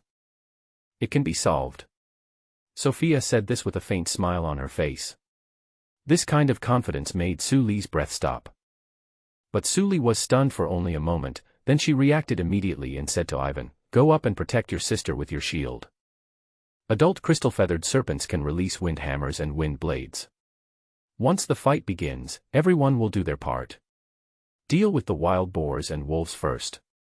Ivan, use your shield to protect your sister, okay? No problem, the reliable miner answered firmly. He raised his shield and crouched beside his sister without getting in her way. This time there was a sufficient amount of stone, 800 pieces in total, so the fortress built by Luong was 2 meters thick, 8 meters on each side, and there was only 16 square meters of activity space inside. Sully ran to the wall and threw down the rope on the cantilever board. A bell was tied to the lower end of the rope. The wind outside was still level 7. When the wind blew, the bell kept ringing. The crystal-feathered snake is a blind snake that relies on sound and wind to sense direction. I hope these bells can interfere with its senses. After dropping the bell, Sully looked at Sophia nervously. As the time approached 8 o'clock, the beast tide divided into 3 groups and ran towards Sully and their fortress. Sophia narrowed her eyes, estimated the distance between the 2 sides, pulled the bow in her hand to its full length, and aimed at the huge wild boar with huge fangs. At the same time, the survivors of the storm world also began to encounter the beast tide. Those hiding in the deepest caves were attacked by monster burrowing worms and bat formations. Those in the caves were attacked by wild animals. Those hiding near the caves or in the valleys were the worst off. They were attacked by 2 to 4 adult storm crystal-feathered serpents that came to feed on the wind, and they were almost certain to die. The number of people remaining in the chat room began to gradually decrease, and as time went on, the number decreased faster and faster. Sophia released the arrow. Magic shooting. The arrows created by the system broke through the wind like a meteor and hit the speeding wild boar with incredible accuracy. Sophia has been practicing shooting in 4-7 winds, and now the practice has finally paid off. When the wild boar was 10 meters away from the fortress, Sophia's fatal arrow pierced the wild boar's body. Lungs. Sophia explained the location of the attack succinctly. It grazed the ribs and cut the lungs. It will struggle for a while. Be prepared for impact. Ivan quickly grabbed his sister and knelt on one knee to ensure that neither of them would fall due to the impact. The wild boar that was hit grunted and rammed towards the wall. Although the wall was 2 meters thick, it had no adhesive and was made purely of stones, so it was not as strong as expected. After being hit by the wild boar, the wall shook and part of it tilted slightly. Sophia was not affected at all. She looked at the collision, turned around and ran away, started the second round of collision with the wild boars, walked a few steps to the left, changed direction, and continued to draw the bow, aiming at another wild boar. The bow in her hand was a hunting bow made from animal tendons. Its pulling force was much stronger than the previous bowstring made of straw rope. After fully pulling it, she could only shoot 15 arrows, so she couldn't waste them. My bow and arrows are useless against snakes, but they are no problem against wolves and wild boars. He released his fingers and the arrow shot out, swaying in the air like a snake. Duo. The arrow hit a wild boar again, and this time, it was better. The wild boar that started the second round of impact lost its life in an instant, its limbs lost strength, and it slid on the ground for several meters without any movement. Side, heart. Sophia revealed the result of this time. The impact force of the wild boar, coupled with the strong bow and sharp arrow, easily broke through the wild boar's muscles and took the wild boar away. The other 2 wild boars hit the wall, and the wall shook again. One of the wild boars shook its head and ran back, while the other wild boar, whose lungs had been pierced, bleed from its mouth and nose, grunted twice, and lay on the ground motionless. Come on, the third one. Sophia held the arrow and changed direction again, staring at the wild boar that was running and gathering strength. Because the wall was hit, it had a certain angle. The 4 wild wolves had a place to gain leverage, and they grabbed the wall and used it to gain leverage, and they actually jumped up like that. Ivan, holding a shield, stepped forward and hit the wolf hard with the shield in his hand. At the same time, Sully grasped the hilt of the sword with one hand and the part of the sword without the blade near the hilt with the other hand, aimed at the wolf that jumped the highest, and stabbed directly. The sharp sword went straight through the chest of a wolf, not piercing the heart, but killing the wolf's lungs. Then Sully kicked the other wolf away and threw the wolf's body down. Get down! Ivan suddenly shouted. Sophia fired the last arrow and was then pinned down by Sully. A green wind blade swept across the distance between them. If Sophia and the others had not fallen down, their heads would have been cut off by now. Wind blade, it's an old crystal-feathered snake. Sully looked at the monster outside nervously. Old crystal-feathered snakes are very rare, they no longer have the ability to reproduce, so they will not participate in reproduction at this time, they will stay in the nest to take care of the cubs. Their abilities are even stronger than those of adults. The wind cones have turned into wind blades, and the energy in the crystals on their heads does not need to reproduce, so it accumulates a lot, which can enhance the wind force and allow them to make short-term wind raids. But the threat is not as great as that of adults in the breeding period, because the wind formed by a large number of adults in the breeding period is much stronger than the wind formed by a single old adult. As mentioned before, these monsters can't actually fly, they just glide with the help of the wind, and the strength of the wind has a huge impact on them. Not far away, the slower crystal-feathered snakes that had just approached also began their attacks, with the young ones continuously spitting out wind bullets. When these wind bullets hit a person, it was like being punched. Unless they hit a vital part, the damage was not great. However, if there were too many of them, they would be beaten to death by random punches. There are 2 elderly people, one of whom is condensing a ball of wind in his mouth. After a few seconds of accumulating energy, he will launch another wind blade attack.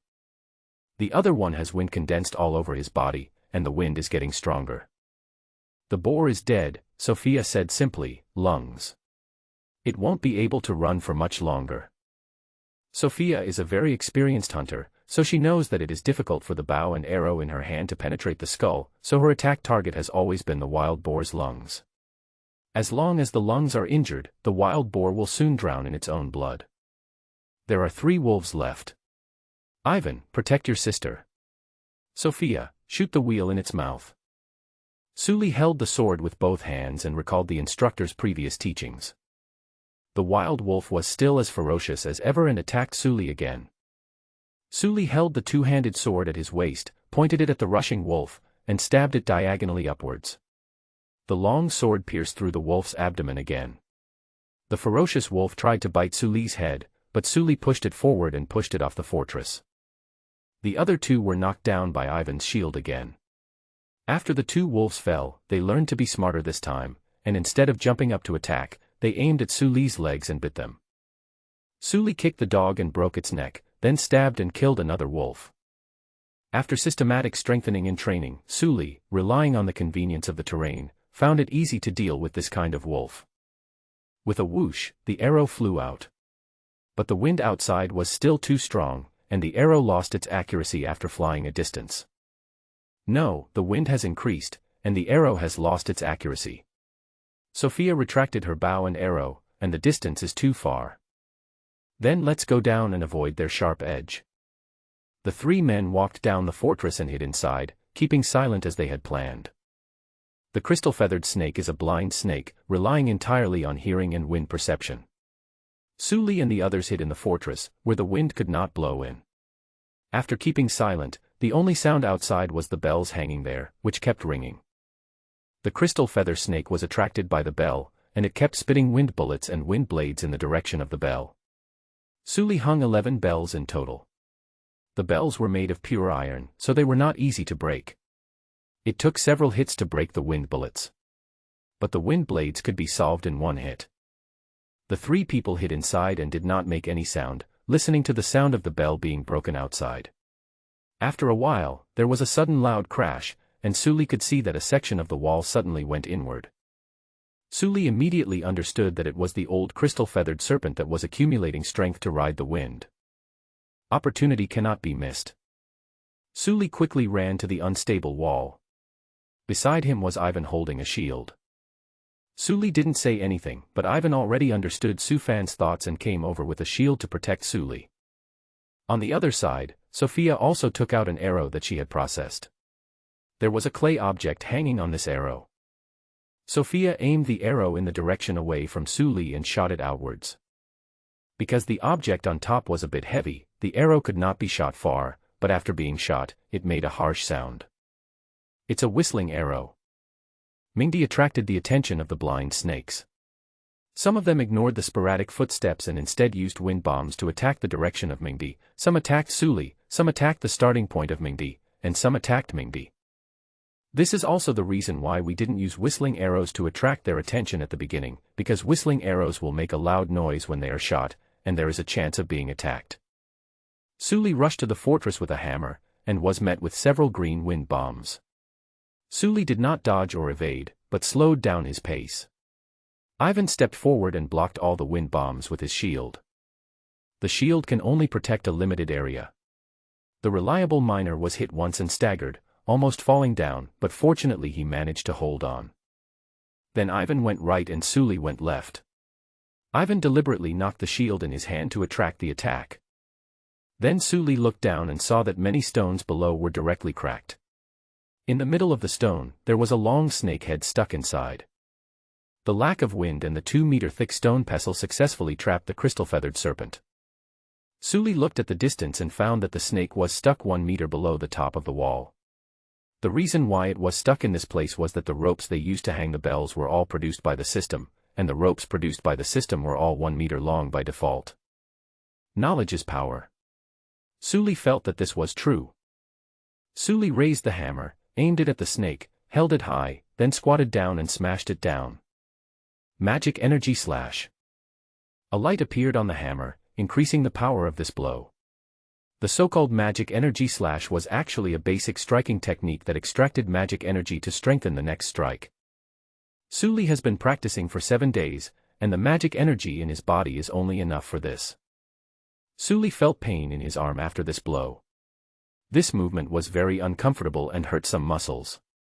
But the effect was remarkable.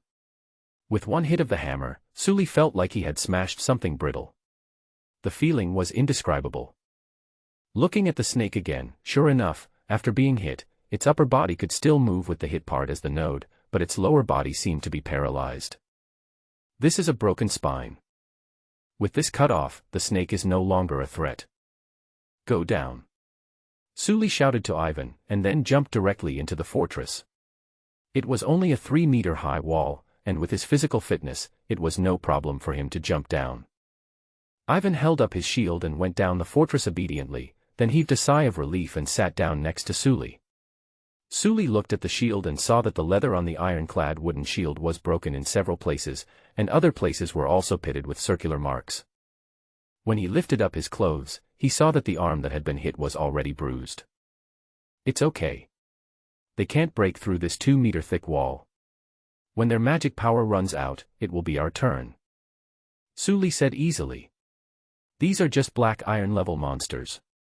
Even if there is magic power reserve in the crystals on their heads, it will eventually run out. Sure enough, after waiting for a while, the sound of wind bullets hitting the stones could no longer be heard. The 3 men went up with hammers and found that the young crystal-feathered snakes were twisting their bodies and swimming towards them, apparently wanting to engage in close combat. But in close combat, who is afraid of you non-venomous blind snakes? Suli and Ivan stood on the wall, playing whack-a-mole, and killed the snakes one by one. Sophia was staring at the elderly individual in the distance, who was accumulating strength. After killing the last young snake, the old individual also finished charging. The 3 people hid in the fortress in advance. Then there was another bang. One of the walls of the fortress was directly blown down. Suli and the other 2 ran outside with hammers and started beating up the dizzy elderly men. With the last crisp sound, the head crystal was shattered and the old individual was successfully killed. Woohoo, Suli cheered. Take off, Ivan, who was taught badly by Suli, shouted. Then the 2 of them burst into laughter. Even Sophia smiled at them. Congratulations to players Suli, Sophia Blavatsky, and Ivan Blavatsky for annihilating the Beast Tide. Based on the scale of the Beast Tide, you received the Beast Tide reward. You received 300 survival coins, 2 blueprint selection boxes, and 3 item selection boxes. Receive. Here are the skinning knives for you. Collect the supplies first. I'll open the box and come over to help you right away. Sophia and Ivan went to collect supplies together. In addition to collecting the supplies for the incoming Beast Tide, they also had to collect some stones on the ground. Stone is also one of the materials that is in great demand.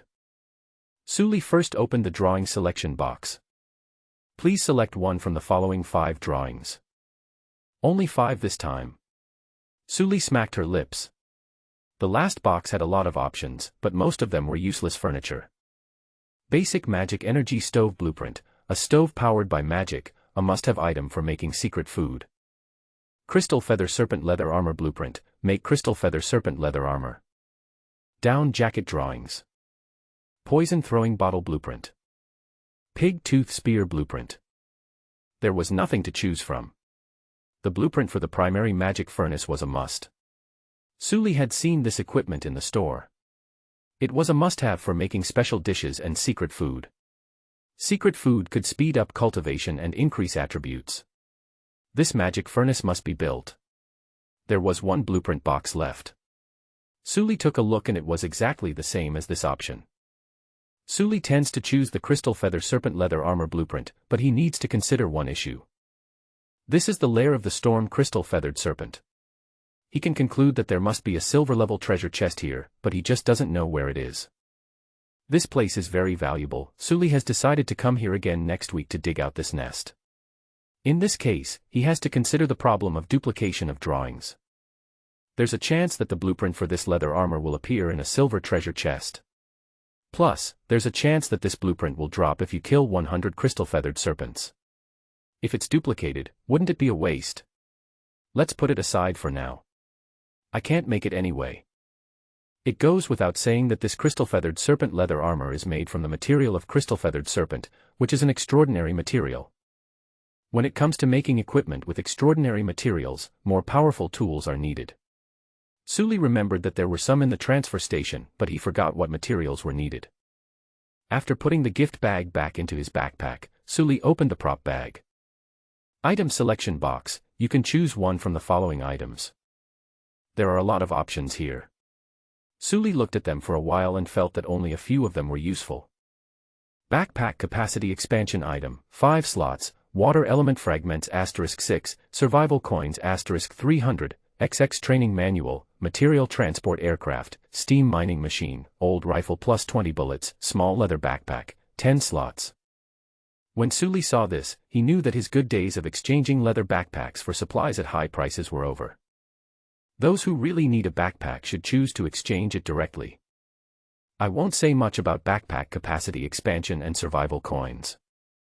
XX Training Manual is similar to the Introduction to Swordsmanship that Suli has been reading, but the Introduction to Swordsmanship is a sword manual, while the training manual teaches you how to get started in the profession, involving basic training for extraordinary abilities.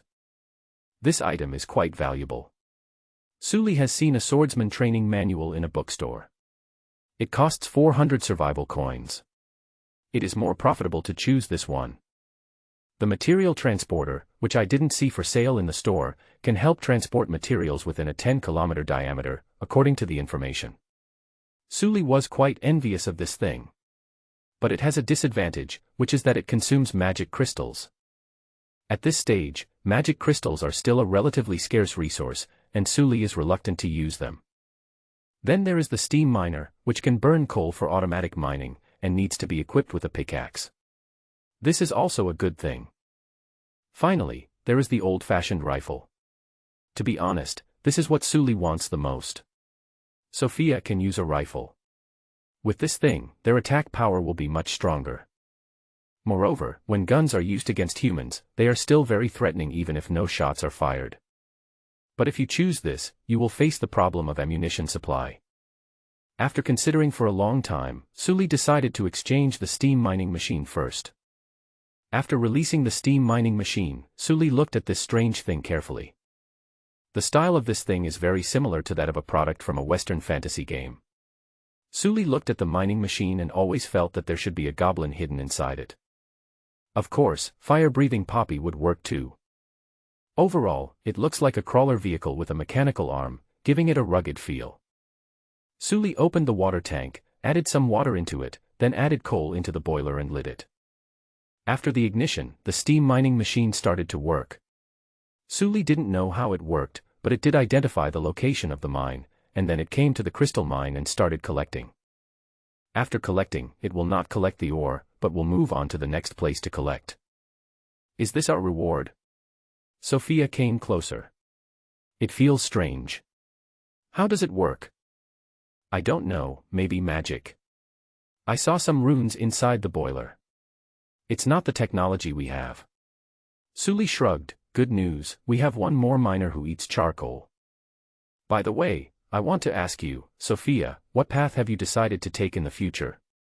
Suli asked Sophia. So are you going to use a bow or a firearm? These two are similar in the later stages. The core is the same, but the weapons they specialize in are different. Sophia pondered for a moment and said, it's better to use guns. I don't really like using bows and arrows. Okay, I understand. Suli nodded and chose the reward. Then I'll give you this old-fashioned rifle, along with 20 bullets. It is not a loss to choose this weapon, because the current store does not have the right to purchase hot weapons. I'll make good use of it. Sophia took the old-fashioned rifle solemnly and began to adjust it. It's a great gun. My grandfather had an older one. I used to use it when I went hunting. But that model would get your fingers stuck when you change the bullets. After I go back, I will buy a blueprint for a bullet and make it myself. It's a waste to buy bullets directly. By the way, do you need a scope, a stock, or something? A scope is fine, but a butt stock is not necessary. The built-in one is enough. By the way, can a bayonet be added? Sophia asked. Of course you can. At this stage, you are the main output of our team. Well, I'll continue moving supplies. Watching Sophia leave, Suli left the remaining gift bag behind. He wanted every one of the remaining rewards, so he decided to keep them for future needs. Then he got busy. It was about 8:30 now. At 12 o'clock in the evening, the portal opened. The portal was 100 kilometers away. Before 6 o'clock in the morning, you must leave the portal. If you miss it, you will be left here. The next chance to return to the city will be 7 days later.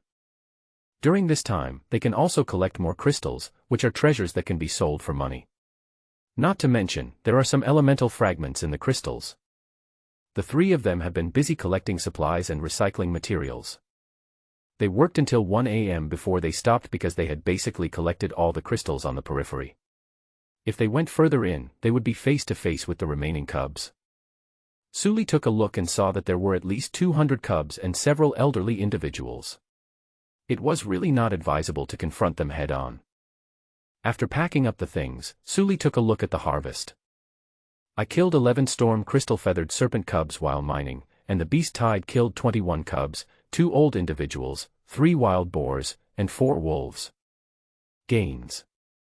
Storm crystal feather serpent meat *68, broken crystal feather serpent head crystal *21, complete crystal feather serpent head crystal *2, crystal feather serpent fine crystal skin *35, storm crystal feather serpent core *1. Wild boar meat *50, wild boar tusk *4, wild boar skin *3, wolf meat *32, wolf tusk *4, wolf skin *4. Stone 631, damaged part during defense, stone 78, damaged stone. Broken crystal 247, complete crystal 83, lower level magic crystal 61, water element fragment *5, fire element fragment *3. No other elemental fragments were seen. Suli learned from Compass that the basic elements of this world are gold, wood, water, fire, and earth. There are also elemental fragments of other attributes, but these 5 are the most common. Suli guessed that gold and earth elements should be beneficial to the growth of the crystal feather snake, so they were eaten. Wood elements need to be collected in places with many forests, and it is difficult to collect underground. After finishing it, Suli and the other 2 got back in the car and drove towards the portal. Along the way, several old crystal-feathered snakes were startled and spit out several wind blades. Several wounds were left on the train. But fortunately, no one was hurt. Suli is a little distressed. I just picked up the car 2 weeks ago. You guys just wait for me. I arrived at the portal safely and successfully entered the transfer station. You have entered a new world. Self-service transfer station 4399. Current world energy level / challenge level / The train stopped at the platform. Suli got out of the car and looked at the time. It was 2 o'clock in the morning. That's all for today. Take a break first. We'll take a closer look at what to buy tomorrow. The 3 men came to the platform, used some clothes as pillows, spread some furs on the ground, and then went to sleep. The fur decomposed by the system has been processed, clean and soft, without any odor, and is quite comfortable to sleep on. Before going to bed, Suli naturally put up the construction first. LV2 train upgrade plug-in. Wood 100, stone 100, iron ingot 50, copper ingot 30, silver ingot 10, fire element fragment 5, water element fragment 5. Construction time, 12 hours. At 6 o'clock in the morning, Suli's alarm clock rang and he had no choice but to get up. He needs to go around the factory again and plan carefully how to strengthen the trains on his side.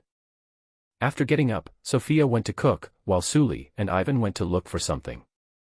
After looking around, Suli and Ivan held a meeting.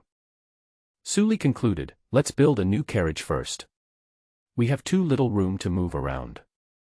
The current train length is 10 meters, 5 meters is the locomotive unit, 5 meters is the activity space, and the width is 3 meters. The total activity area is only 15 square meters, which is really too small. Ivan immediately sent the screenshot to the group. New train car 01, the basic train car is 15 meters long and 3 meters wide. Consumption, iron ingot 200, wood 500, stone 500, survival coin 500, carriage quota, 1/1. Suli didn't have enough survival coins, so he went to the pawn shop to sell things. He first checked the price of the crystals he had just received. Suli planned to keep the materials for the crystal feather snake and make equipment later. Broken crystal, 2 survival points / each. Complete crystal, 5 survival points / crystal. The recycling prices for both broken crystals and intact crystals are very good, but the system stipulates that a maximum of 100 of each material can be recycled each time, which is a bit annoying. Suli first sold 100 broken crystals for a total of 200 survival coins, then sold 73 complete crystals for 365 survival coins, leaving only 10 complete crystals.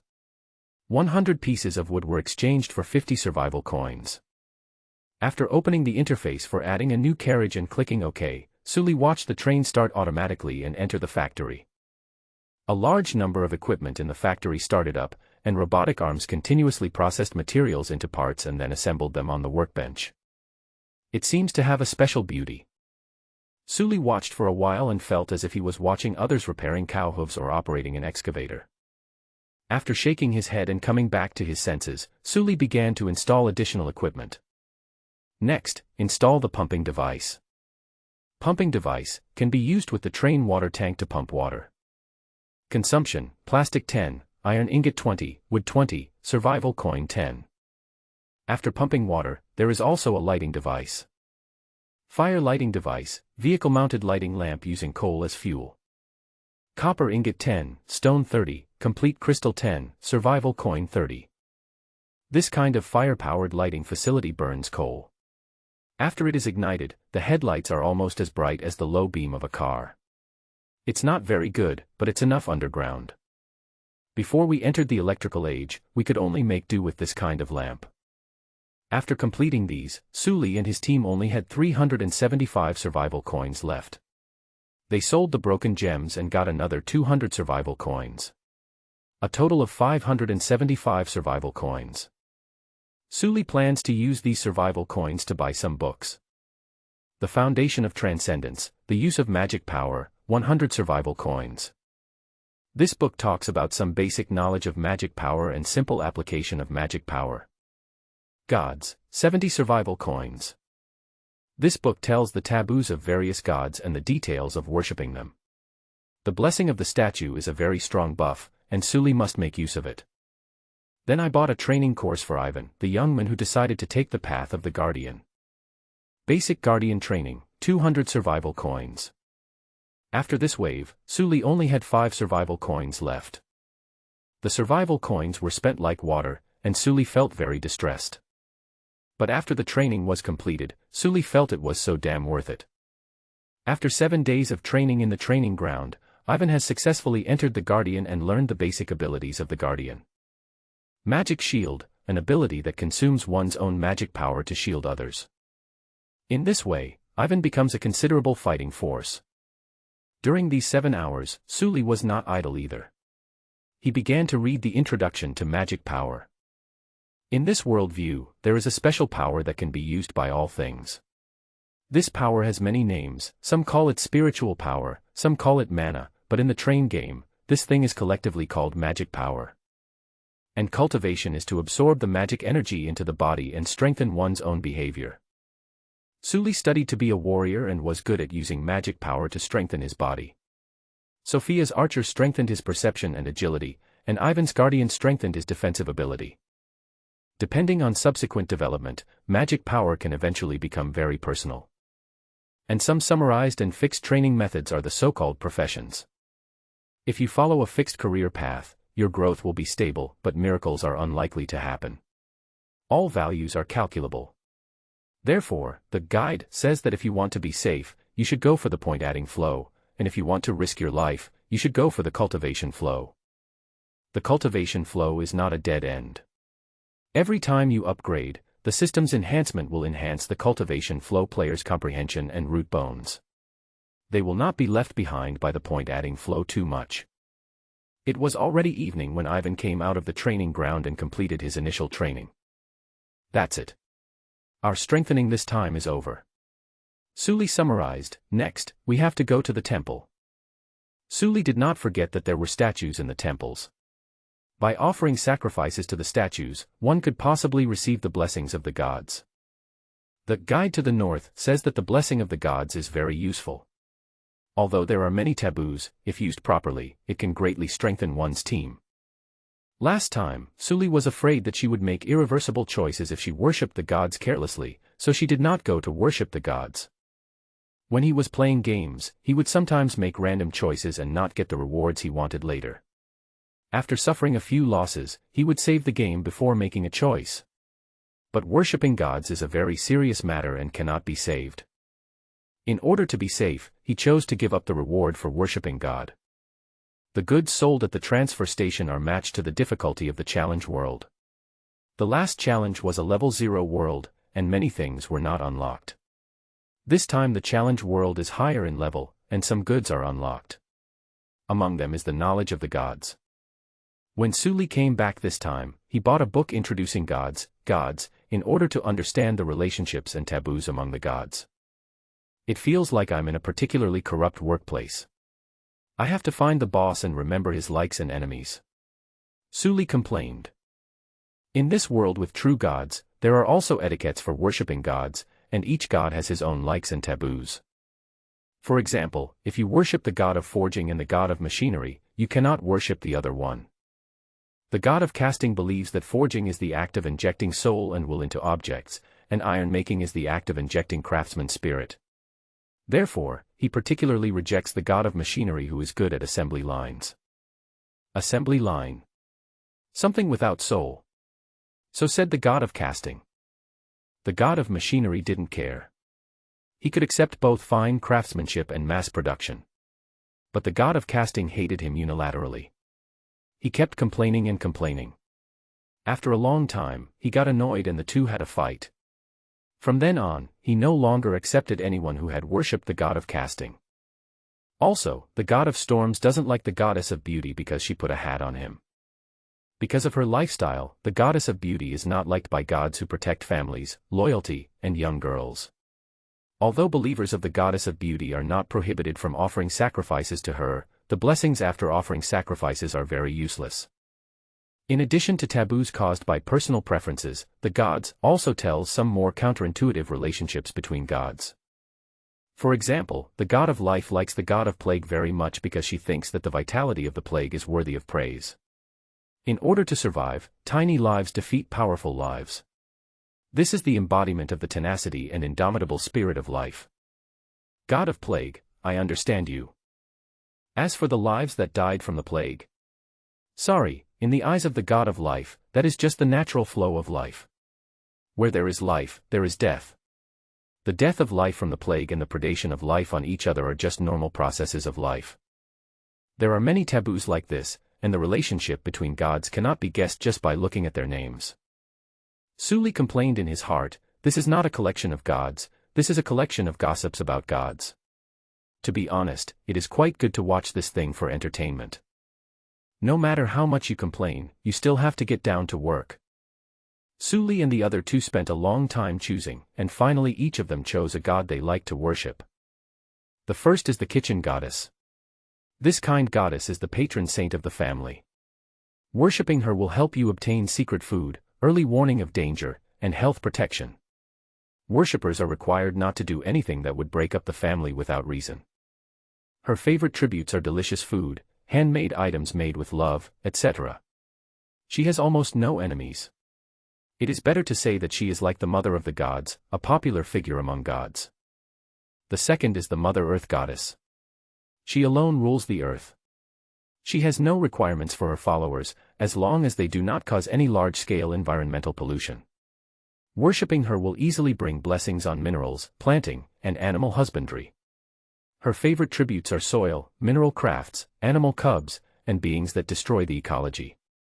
The third is the god of exploration. This god controls the field of exploration and requires his followers to constantly explore new worlds, that is, to constantly explore new world fragments. Once you stop exploring, the god of exploration will no longer favor you. Your exploration is what he loves, so he doesn't ask for much in the form of tribute, as long as it's something from the world you've explored. But what he loves most is the items that believers create for survival and exploration. The bonuses provided by the god of trailblazers are amazing.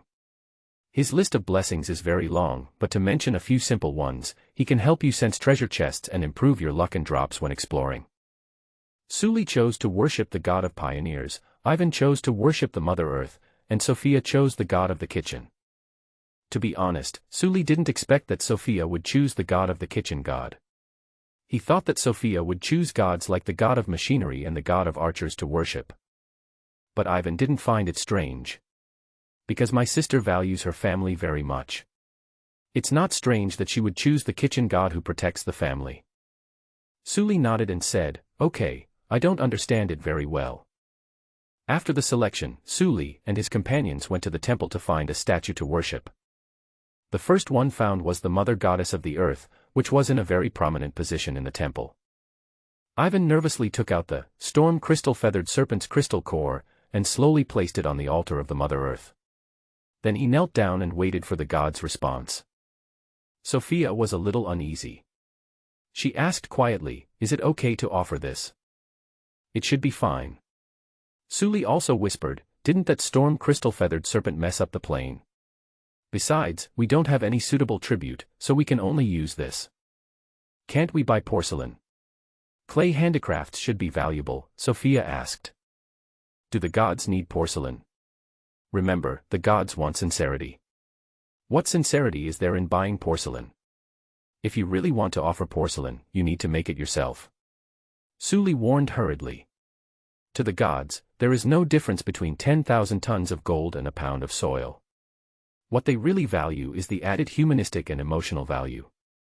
As he was speaking, a light burst out from the altar over there, and then a golden crystal slowly fell down. "Ah! No blessing, but items." Suli opened her mouth wide. The blessing of items showed that the Earth Mother Goddess was very satisfied. What's the reason? Suli didn't know that the last world they visited, Howling Valley, was destroyed by those crystal-feathered snakes. That world was originally a world without magic, but some crystal-feathered snakes accidentally came here and continued to multiply and cause a large number of climate disasters. However, this world without magic had no ability to adjust, and finally the global climate changed drastically and the ecology became extinct. As the main culprit of the ecological disaster, the crystal cores of these crystal-feathered serpents are in full compliance with the tribute requirements of the god of Earth. In addition, this tribute is considered to be top-notch among the tributes offered by the people of Blue Star, so the merciful Mother Earth gave them a small reward. Ivan held up the crystal in both hands, bowed to the statue, and then took it back respectfully. "What is it?" Suli asked hurriedly. "Brother Su, take a look for yourself. It's great stuff," Ivan said with a smile. Suli hurriedly checked the crystal.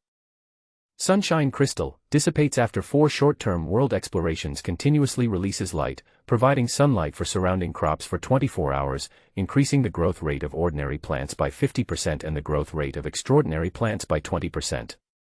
Great! Now we can grow things underground, Suli said excitedly. They were going to return to the Howling Valley to mine. Therefore, what they were most worried about was the crops they had planted before. There was not enough sunlight underneath, and the crops were all wilted. Suli thought that these survival points were wasted. I never expected that there would be a sudden turn of events. This was a good start for Ivan. After asking Ivan to put away the crystal, they went to the statue of the kitchen god. The statue of the kitchen god is relatively close to the inside, and it looks like he's not having a very good life. It's hard to imagine that he's actually a good guy in the world of gods. Suli looked up and felt that this kitchen god looked a bit like the blue ribbon that she had seen before, except that it was a more dignified version. Speaking of the gods here, they all have a strong sense of déjà vu. The god that Suli saw in the underworld before, he was afraid that he would suddenly make a strange cry like whooshao. While Suli was daydreaming, Sophia also walked to the altar. She took out a roll of cloth. Suli recognized it. It was Ivan's scarf. Ivan wore it when they were resurrected, but later he stopped wearing it because it was too hot in the dungeon. Ivan recognized the scarf with a smile on his face. That's the scarf my sister knitted for me. This is a kind of tribute that the kitchen god likes very much. Suli nodded and agreed with Sophia's choice. Seeing that Ivan was a little reluctant, Suli smiled and rubbed his head. Don't worry.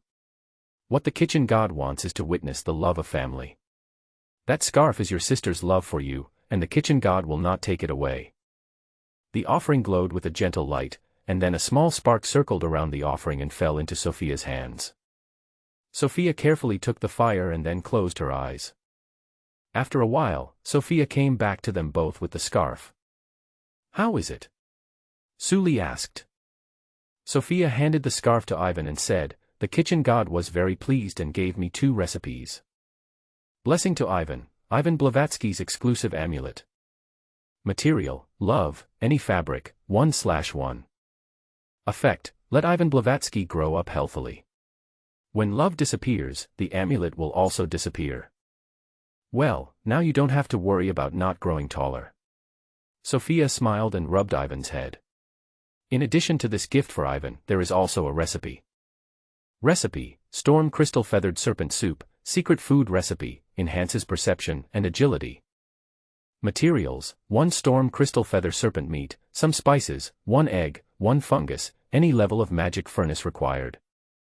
Su Li's eyes lit up again. This is also a good thing. The secret food recipe is what I originally planned to buy. We are practicing, and this secret food can speed up our practice. If we eat secret food every meal, our growth rate may be faster than some of the supplementary types. Both of them got good things, which made Su Li look forward to it, but she didn't know what kind of blessing she could get. The 3 people came in front of the god of pioneering. Su Li straightened his clothes and took out a simple device. This device is a simple water purification device that Su Li made with his own wisdom when he just came to this world. It can be said that if he had not made this device, he would have had a great chance of dying of thirst. After offering the tribute, Su Li knelt down obediently, waiting for the god's response. A ray of light suddenly appeared, and a ray of light entered Su Li's body. A screen appeared in front of Su Li. Congratulations to the player for receiving a temporary blessing. Mining expert, lasts 1 exploration cycle. When you and your team collect minerals, the material drop must be the maximum. You can sense minerals within a certain range. Su Li's eyes suddenly widened. This thing is so useful. For example, when collecting primary ore piles, the drops are a fixed 5 points of stone, 2 to 5 corresponding minerals, and 0 to 1 random additional minerals. With this blessing, it is fixed that 5 ore corresponding minerals and 1 subsidiary mineral will be dropped. This greatly increases acquisition efficiency. Thank God of Pioneer. Su Li quickly thanked the gods and went back happily. After taking a look at the resurrection platform in the middle, Su Li did not choose to continue recruiting teammates. Now that the survival coins have been used up, they can no longer build. Su Li and his friends can only wait for the train to be completed while searching for useful things. There's room this time, let's get the bed out first. Su Li first made 3 single beds, and then exchanged some smoked venison and wolf meat for 3 sets of mattresses, 3 sets of quilts and pillows. Then he used his backpack to exchange for 3 bottles of poison-throwing bottles. Poison-throwing bottle: after being thrown, a pool of poison is created at the landing point, causing poisoning effects on the enemies above. There's too much meat now. We have to find a way to preserve it. Speaking of this, Su Li had a headache. They had a lot of meat now, not to mention the snake meat, which weighed 68 kilograms, and there were still a lot of wild vegetables, wolf meat, and wild boar meat left. A lot of the hyena meat had gone bad and was thrown away. Many people were selling fish and deer in the market, and few people were interested in this kind of spoiled dog meat. If Sophia hadn't smoked the deer meat, it would have gone bad too. Su Li could only take out some wood and buy some ice cubes, and put the ice cubes together with the box containing the meat to keep it fresh. This was sold after the merger. Some people in their region had a new world called Silent Ice Sea, which was not short of water, but was particularly short of food and fuel. This time, some people did not choose the new world, but chose to return to the ice sea and rely on selling ice and water resources in exchange for resources.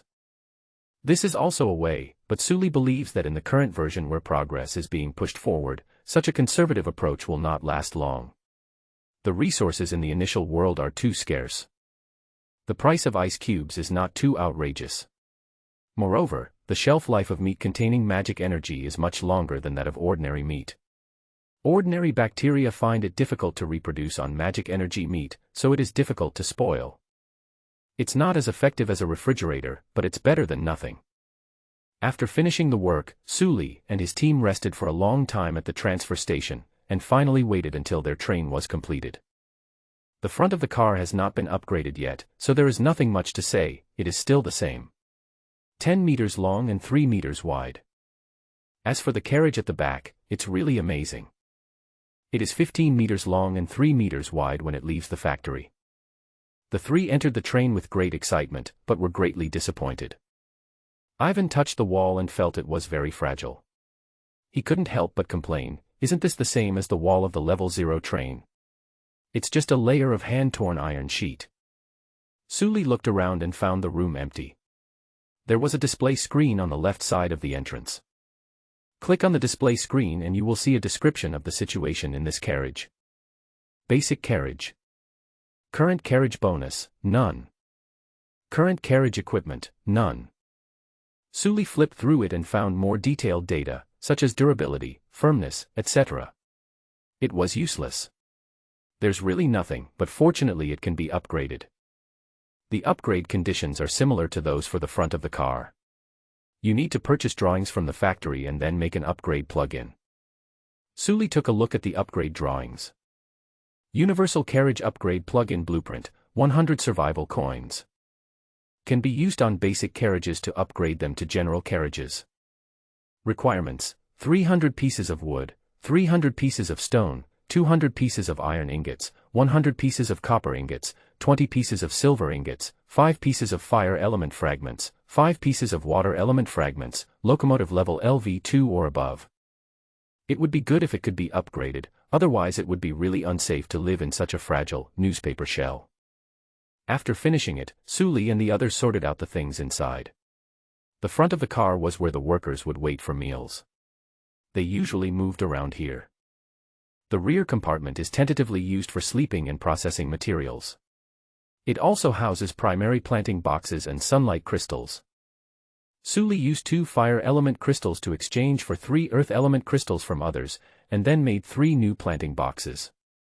In addition to the tomatoes, potatoes, cotton, and wheat that he had planted before, Sully also planted mangoes. The seeds left over from eating mangoes were found in the treasure chest, corn, found in the treasure chest in the abandoned town, and strawberries, bought with the last 5 survival coins.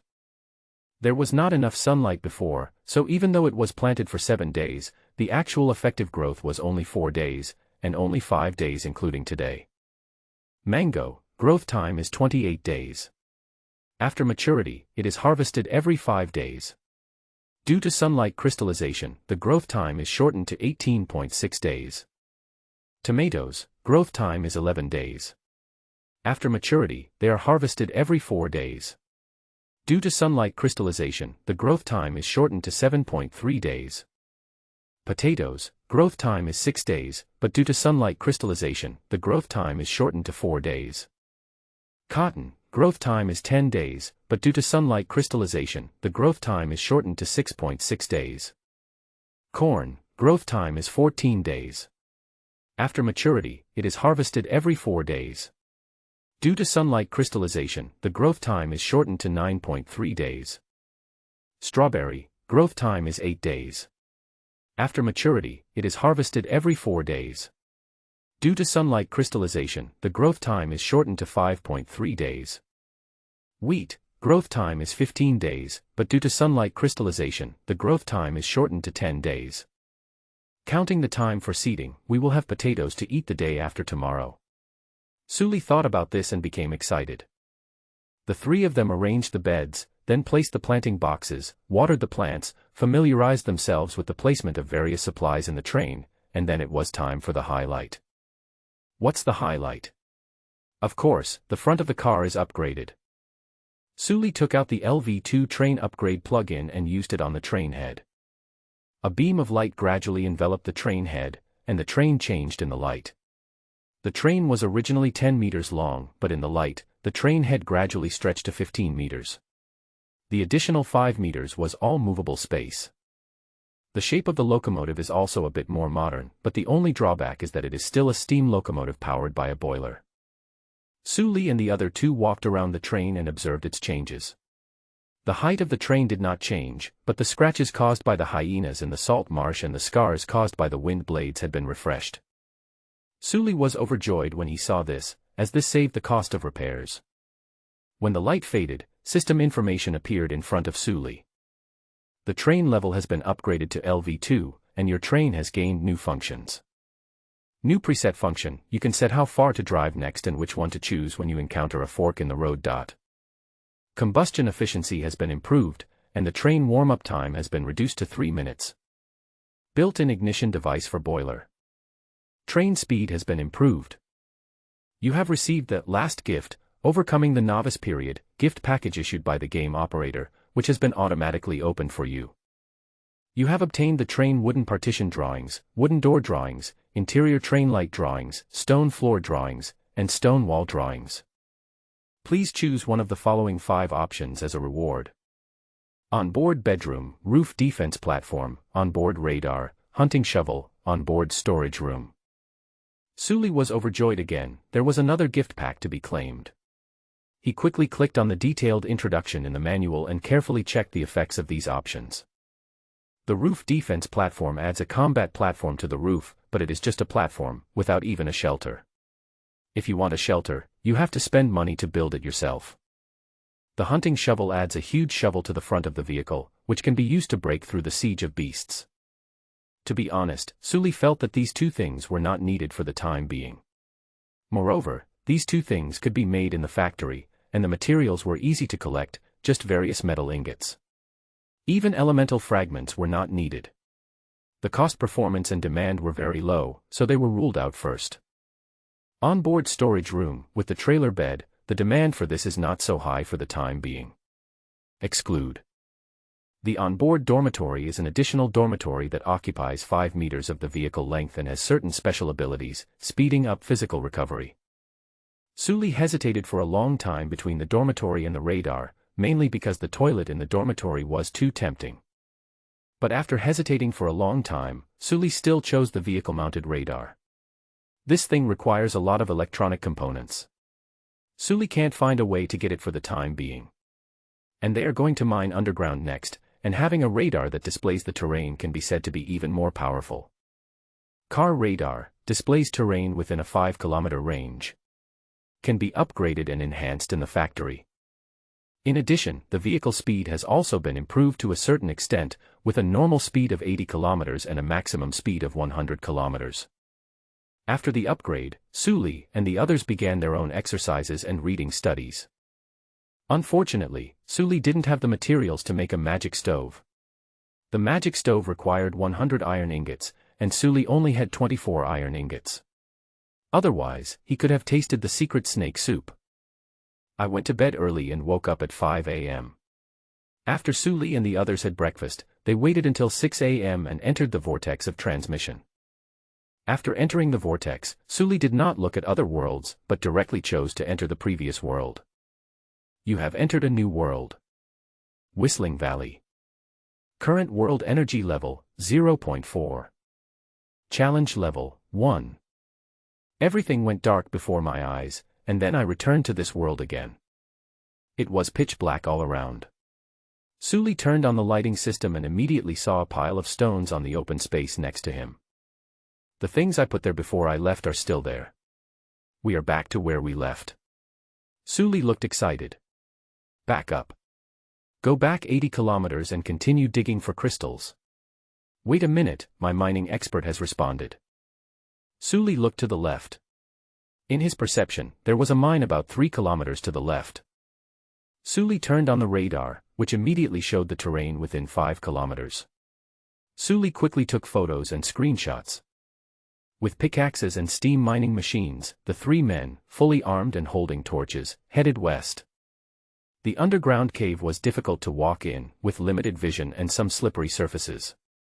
Under the guidance of the radar, the 3 people carefully entered a cave from a small path, leaving torches along the way to illuminate the retreat, and after scaring away a group of bats, Sully saw an underground lake.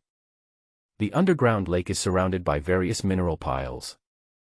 Nothing more to say, start digging. 3 people take turns digging. Mining mainly uses the strength of the arms. When one person gets tired, he will be responsible for transportation. After a long time of hard work, they finally dug out all the ore. The 3 of them returned to the car and took a rest while reversing. After a while, the mining expert gave another reminder. Sully quickly stopped the car and continued mining. After some goings and goings, they soon gathered the 100 iron ingots needed to build a primary magic stove.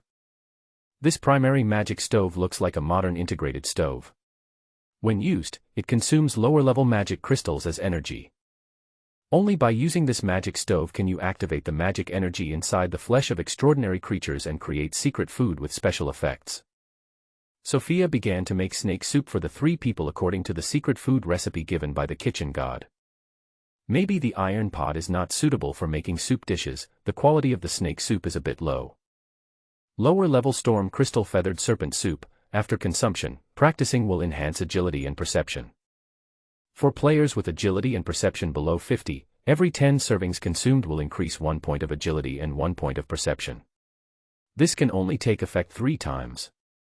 After eating the snake soup, everyone felt a warm current flowing through their bodies. The 3 people began to train according to the magic training methods they had learned.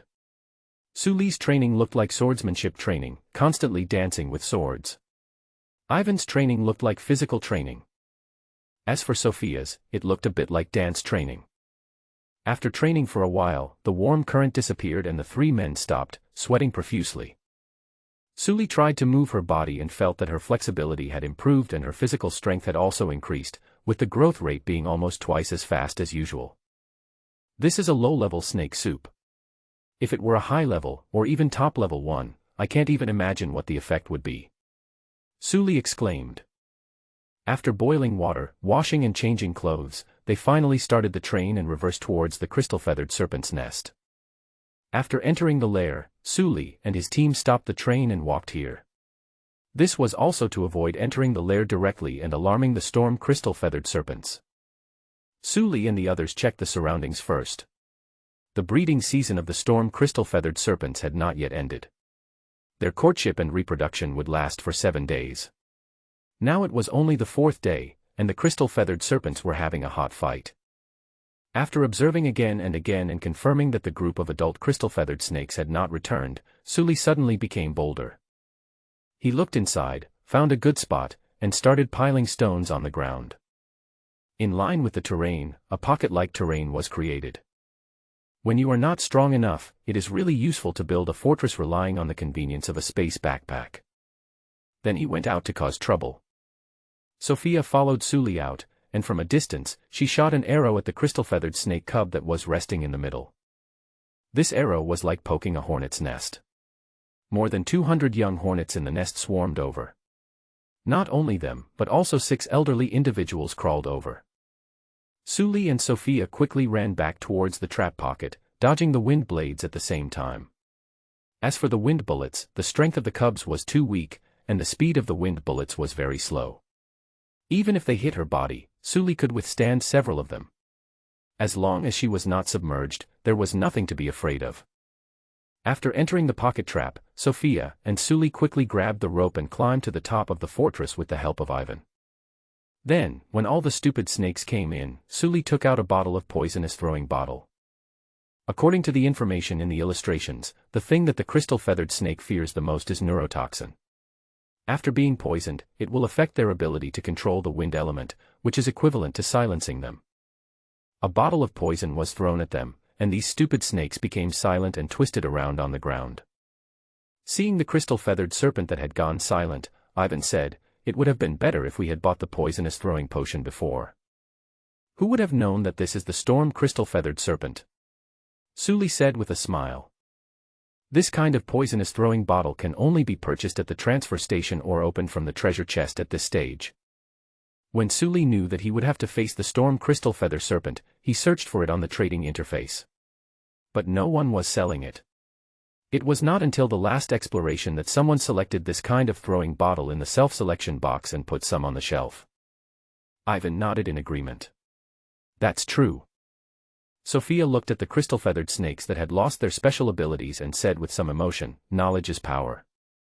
Without the illustrations, who would have thought that these snakes were weakly venomous blind snakes?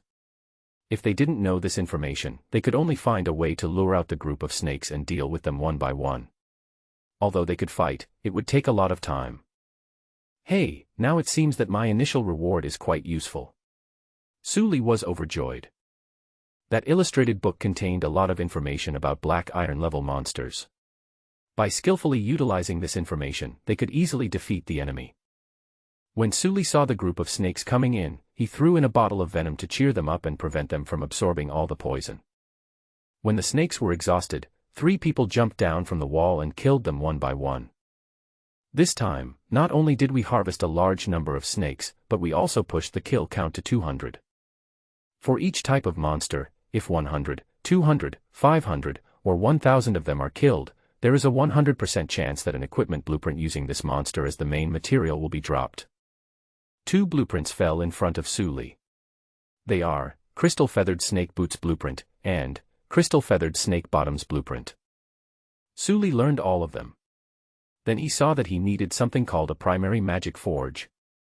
Looking at the description is a must for forging extraordinary equipment. It's a headache. This is the problem caused by being forced to advance the progress. According to the normal process, they need to survive at least 5 survival worlds with poor resources before they can start to come into contact with extraordinary monsters and magic equipment. At this time, most of the people who are still alive have accumulated a lot of materials. They can smoothly create various tool tables through transactions or their own reserves. Train levels 0 to 5 are the steam engine era, levels 5 to 10 are the internal combustion engine, electric era, and only after level 10 will it officially enter the magic energy era. Now the progress has been delayed, the development is out of sync, and the rewards cannot be cashed in, so the rewards are wasted in vain. No matter how good this reward is, if it cannot be produced in a short period of time, then this reward is equivalent to not getting it. What's the use of giving an ancient person a blueprint for making an internal combustion engine? What he needs is the technology for making iron. No matter how good the blueprint of an internal combustion engine is, if he can't use it, it's no better than waste paper for wiping his butt. Alas, I can only say that the future is promising. The future is promising. After this, Sully lost all interest. After getting rid of these crystal-feathered snakes, Sully and the other 2 walked towards the inside of the nest. Let me tell you, my treasure radar has been beeping since we first got here. Sully boasted as she led the siblings toward the interior of the lair. There is 100% a treasure chest in this place. The fact that there is a treasure chest is almost certain. Because Sully has read a compass, which says that there are almost certainly treasure chests in special areas of the map. In this Howling Valley, this unique area on the map is undoubtedly the lair of the crystal-feathered serpent. Sully and the other 2 entered the nest cautiously. There were still some living cubs inside, and the 3 of them took care of them easily. After that was done, they took out the steam mining machine and started collecting minerals around them. Sully also made up her mind and redeemed the last treasure chest of her choice. Change to a material transport plane. Material transporter contains 10 grids of space, each grid can hold 20 materials. Automatically transports materials after the designated location. Consumes 1 lower-level magic crystal every 5 round trips. There aren't many things piled up at the moment, so Sully won't put them away for now. After placing the mining machine, Sully began to search the nest. This nest is a new nest, relatively small in size. There don't seem to be many things in the nest, and there are no corpses of dead crystal-feathered snakes. Walking to the center of the nest, Sully found his target. 3 treasure chests were placed there in a triangular shape, which was very conspicuous. Let's go, let's open the treasure chest. Sully ran over happily. It seems there is a special treasure chest. Sully walked to the treasure chests and checked them. One is a normal silver treasure chest. After opening it, you will get 3 basic supplies and 2 special supplies. One is a gorgeous-looking purple treasure chest. Sully went forward to check it out. Furniture treasure chest. The last one is a crystal-shaped treasure chest that looks a bit like the head of a storm crystal-feathered serpent. Check it out again, storm crystal-feathered serpent lair treasure chest. Sully had never seen this kind of treasure chest, nor had she seen it in the guide. So she guessed, the furniture treasure chest should only give out furniture, and the lair treasure chest should be similar to the boss treasure chest in the game, which can only give out monster-related items. There's no point in guessing, so why not open it? Sully took a look and decided to open the furniture treasure chest first. As for furniture, I feel it won't improve my strength and seems useless, so I'll just open this one first. You have opened the furniture treasure box. You have obtained the drawings of the vertical crystal lamp, the gorgeous wooden bookcase, and the comfortable single sofa. Sully snapped her fingers, looking pleased. Not bad, drawings of the vertical crystal chandelier, bookcase, and sofa. I've long felt that the chair is uncomfortable, so when we make a sofa, it will be comfortable for night shifts. I have learned all the drawings, but the sofa still lacks cotton. After the cotton is planted in a few days, I can make the sofa. Then Sully opened the nest treasure chest. You have opened the treasure chest of the Storm Crystal Feathered Serpent's lair. You obtained the two-handed sword Storm Crystal Sword, you obtained the agility potion formula, you obtained the skill book Mana Charge. Suli was shocked that she could actually obtain a skill book. Suli quickly picked up the skill book. Skill book, Magic Charge, records the skill, the training method of Magic Charge. Wrap yourself with magic energy and hit the enemy with all your strength. The point-adding type can directly consume this book to study. Cultivation types can read the principles and learn on their own. You can read and study. We are the cultivation type, so we can read it from time to time. Even if we don't use it to attack, it's good to use it to escape. Putting the skill book into the backpack, Suli continued to check the agility potion. Agility potion recipe requires a refining table. After use, movement speed increases by 10% within 10 minutes. This is also a good thing, a percentage of potions, even in the later stages, it still has a certain effect. Suli decisively learned it himself. He learned all these drawings by himself, anyway, he could share them with his teammates. The brother and sister had no objections. They can still tell who is the leader of this team. Continue unpacking. This time, the silver treasure chest was opened. This was Suli's first time opening a silver treasure chest, and she was very excited. You have opened the silver treasure chest. You have obtained train fuel *5, gold element fragment *5, silver pickaxe *3, silver pickaxe blueprint, primary workbench blueprint. Suli's eyes lit up, workbench blueprint. With this, the original basic workbench can be upgraded. The primary workbench has a full range of functions and comes with many tools. When the time comes, you can buy a bullet and gunpowder formula to make bullets. After learning all the drawings, Suli then disassembled the silver treasure chest and turned it into silver ingots. After taking all the treasure chests, it was time to dig. Suli and the other two worked together to dig. By noon the next day, the entire nest was dug up. After finishing the excavation, they moved on. The route they planned this time was to spend the first 5 days mining underground and the last 2 days going outside to replenish water and wood. During this period, he kept exchanging ice cubes with others to keep the snake meat fresh. There was nothing much to say during this period. Every day was spent mining, and burning. Suli also bought some bricks and built a smelting furnace. The 2 smelting furnaces were constantly smelting ore and refining metal ingots. On the 7th day, Suli and his team returned to the ground. At this time, the crystal-feathered snakes outside had returned to their nests to lay eggs, and the storm had eased, gradually reducing to a force 6 wind level. Suli and his friends found a forest near a river and stopped there. After filling the water tank, Suli and his friends continued to collect supplies from the surrounding area, especially weeds and various wild vegetables. They also took a good bath. In the evening, they ate potatoes harvested a few days ago and strawberries harvested yesterday. In addition, snake soup was a must for every meal. During this time, they also killed some animals, and combined with the experience gained from the more than 200 crystal-feathered snake cubs in the nest, all 3 of them were upgraded to level 3. Because they chose the cultivation type, they did not gain any attribute points or skill points, but potential and understanding. Congratulations on upgrading to level 3. Your physical fitness has improved slightly, and your life potential and understanding have improved. The effect of improving potential is very good. When they are training, they can clearly feel the improvement in their training speed, and their perception of magic power has also become sharper. A rough estimate is that I can now beat 5 times the version of myself that I had when I first entered the game. Suli gave an example. I feel like I need to exercise my lower limbs. Mining every day makes me feel unbalanced. Ivan said and made a bodybuilding move. That makes sense, Ivan. You've been growing so fast lately.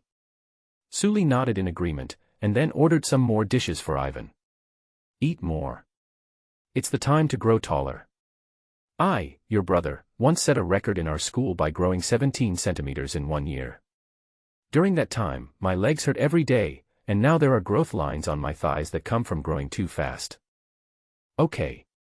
Ivan ate the extra dish in 1 gulp, then pursed his lips with satisfaction. Fresh potatoes are delicious. That's right.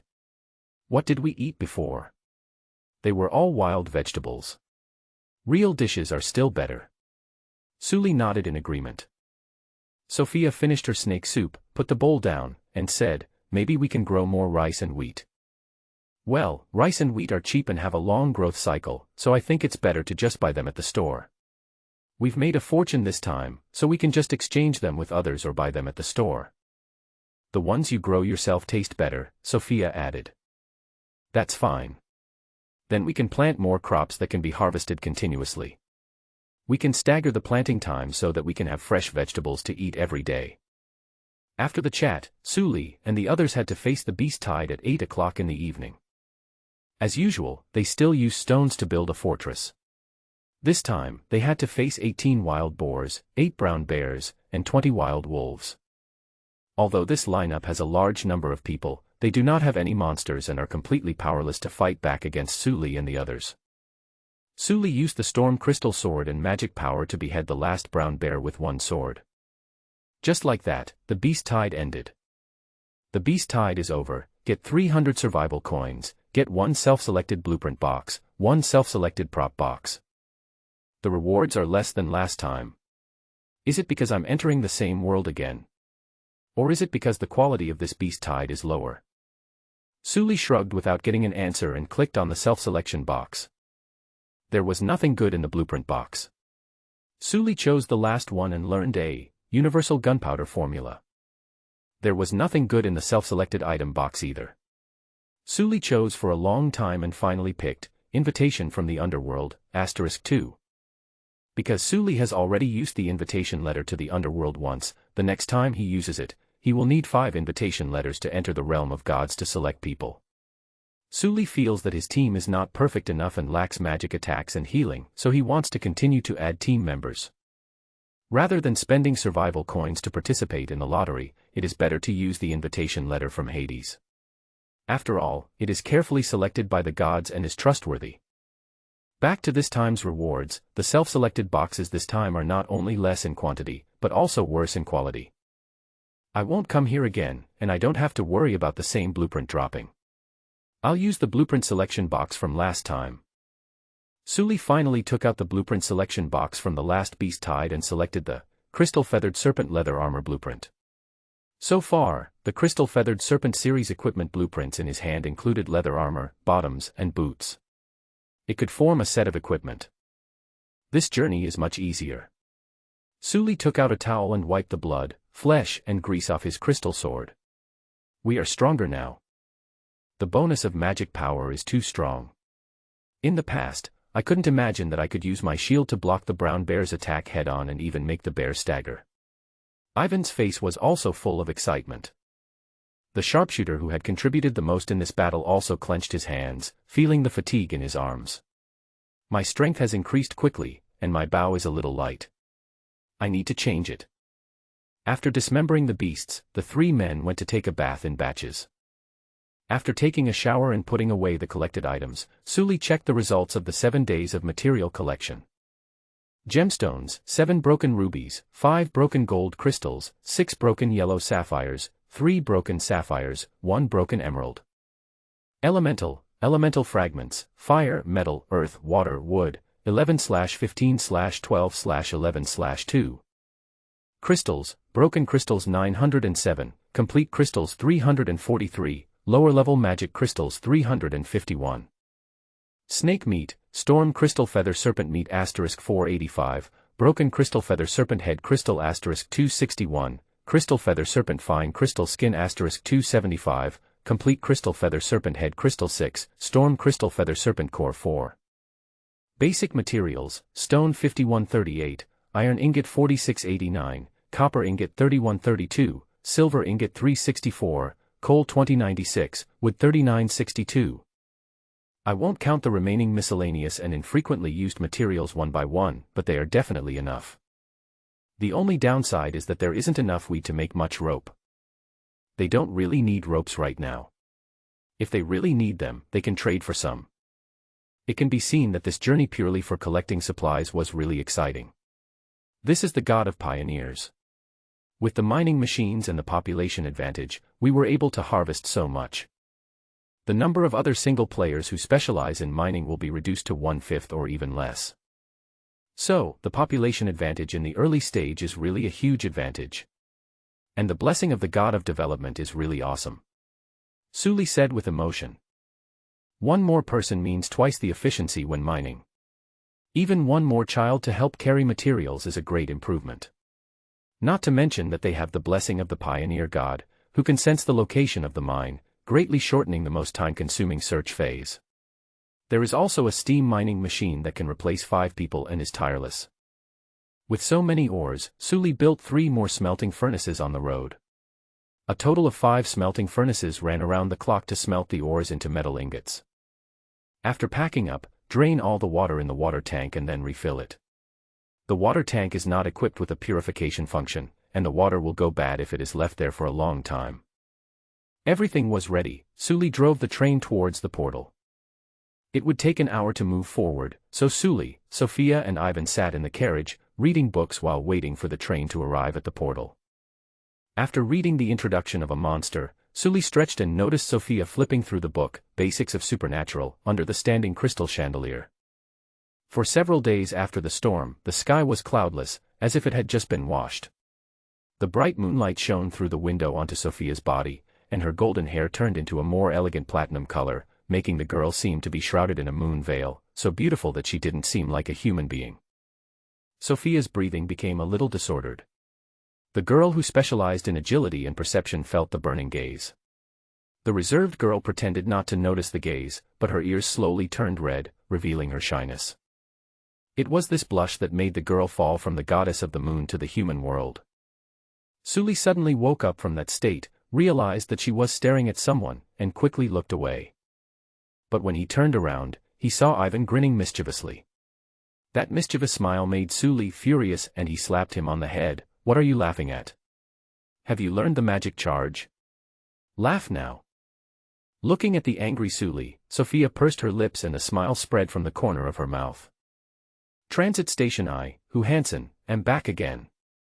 Suli shouted and ran off the train like a madman. He first went to the pawn shop to sell some things, and then went straight to the factory. Level 3 train blueprint. Buy it. Survival coins, 200. LV3 train upgrade plug-in. Required materials, wood 500, stone 500, iron ingot 300, copper ingot 200, silver ingot 50, glass 50, gold element fragment 5, water element fragment 5. No problem, build it. Suli waved his hand and built one. I looked at the time and it would take 12 hours to complete, so I put it aside for now. And more. Carriage upgrade plug-in. Buy it. Build it. Survival coins, 100. Universal carriage upgrade plug-in blueprint, 100 survival coins. Requirements, 300 pieces of wood, 300 pieces of stone, 200 pieces of iron ingots, 100 pieces of copper ingots, 20 pieces of silver ingots, 5 pieces of fire element fragments, 5 pieces of water element fragments, locomotive level LV2 or above. I looked at the time again and it would take 8 hours. Go to sleep. Suli waved his hand again, and the 3 of them went to sleep on the beds in the car. It's not that Suli doesn't want to stay in a hotel, but the expensive ones are a pain to spend, and the cheap ones are not as good as their own beds. It's better to sleep directly in the room. We woke up early the next morning and slept in. It was already past 10 o'clock. The 3 of us discussed what we wanted to buy and before we knew it, it was past 12 o'clock. After dinner, the train upgrade plug-in was ready. Suli immediately put the train to use. The train level has been upgraded to LV3, and your train has gained new functions. Newly added, water pipe laying. Water pipes are laid inside your train. The combustion efficiency has been improved, and the startup warm-up time has been shortened to 2 minutes. Train speed has been improved. The length and width of the level 3 train have not changed at all, except that the walls have become a stronger alloy. Suli commented on it. It feels like a level that is just for the sake of numbers. Of course, the plumbing is still pretty good. What Suli regretted most was that there was no novice gift package in this upgrade. Suli walked in to take a look and found that there was a water pipe layout on the train panel, and several water outlets could be set up. The water pipe was directly connected to the water tank, so that in the future, there was no need to run to the water tank to get water, and water could be easily obtained from the faucet in the car. After finishing all this, Sully took out the universal carriage reinforcement plug-in to strengthen the carriage. The basic carriage is upgraded to a general carriage, and the functions of your carriage are enhanced. Thermal insulation performance has been enhanced. Carriage length increased to 25 meters. New in-car storage space. The light enveloped the entire carriage. Countless materials were integrated into the production of the carriage. The carriage gradually stretched in the light and became a 25-meter-long carriage. The car upgrade was complete, and Sully was not in a hurry to see the changes in the car. Anyway, the panel explained it all. He drove the car into the factory and continued to strengthen the vehicle. First, a storage space. Sully clicked on the first function. Because of the truck bed, he didn't have much need for storage space, but a screenshot Ivan sent him changed his mind. He was a train conductor who also used a carriage. He cried in the chat group that his carriage was destroyed by monsters from the beast tide and all the materials exploded. There were too many materials and his locomotive could not hold them all. The world he stayed in lacked water and ore and was really not suitable for another trip.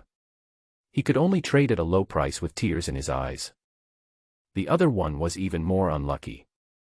Last time, he was in the Howling Valley world where Sully was. His truck bed was swept away by a tornado and all his wealth was gone. This also alerted Sully that the protection of the truck bed was too poor and there was a risk of loss, so it could only be used as an emergency measure. Unless money was spent on reinforcement.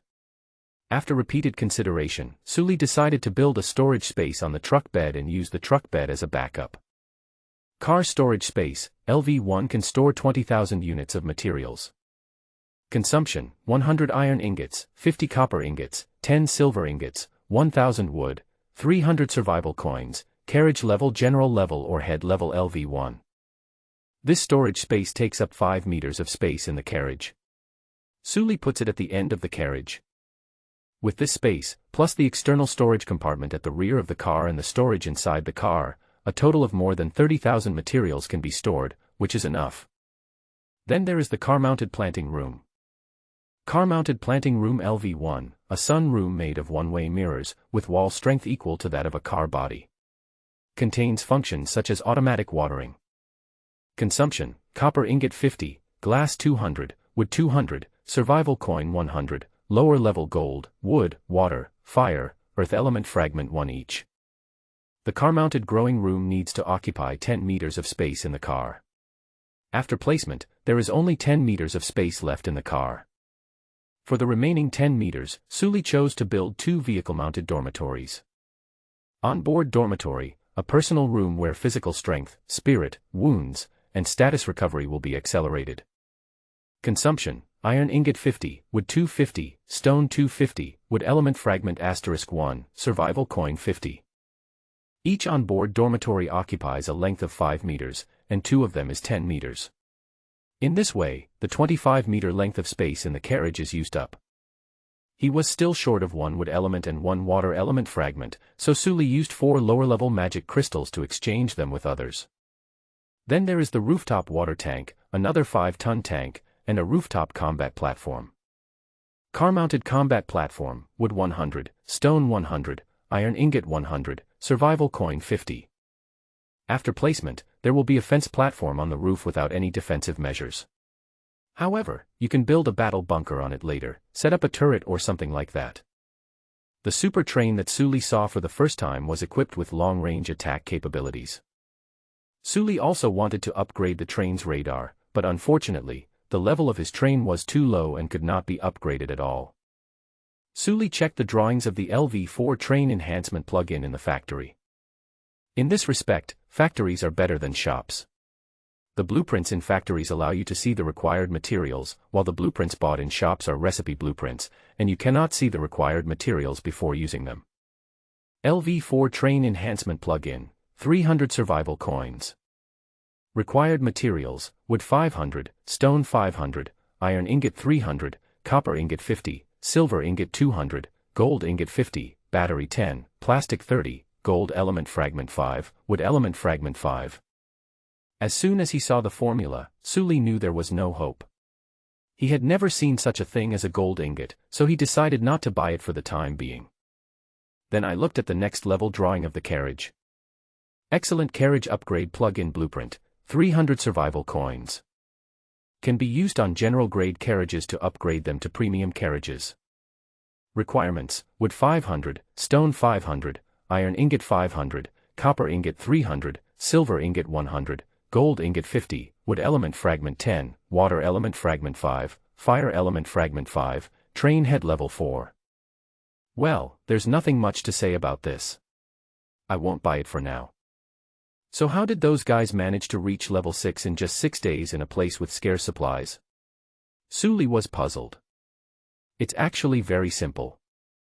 The 5th place sign-in system, Lin Feng, is given as a gift upon signing in. And the train upgrade gift package is given directly, which is done in one step. The 4th place probability system Su Sheng is a probability prompt. He met a traveling merchant, and then gambled with the merchant. He won the game by relying on the probability system and directly got the upgrade plug-in to level 6. The 3rd place summoning system, Li Fan, is a confidant summoned by the system. She was once hunted and nearly died, but she escaped with the help of Li Fan's summoning technique. She is a level 12 player, and she happened to carry a large amount of materials in her personal space, so she took off in one go. The 2nd place wants all the system.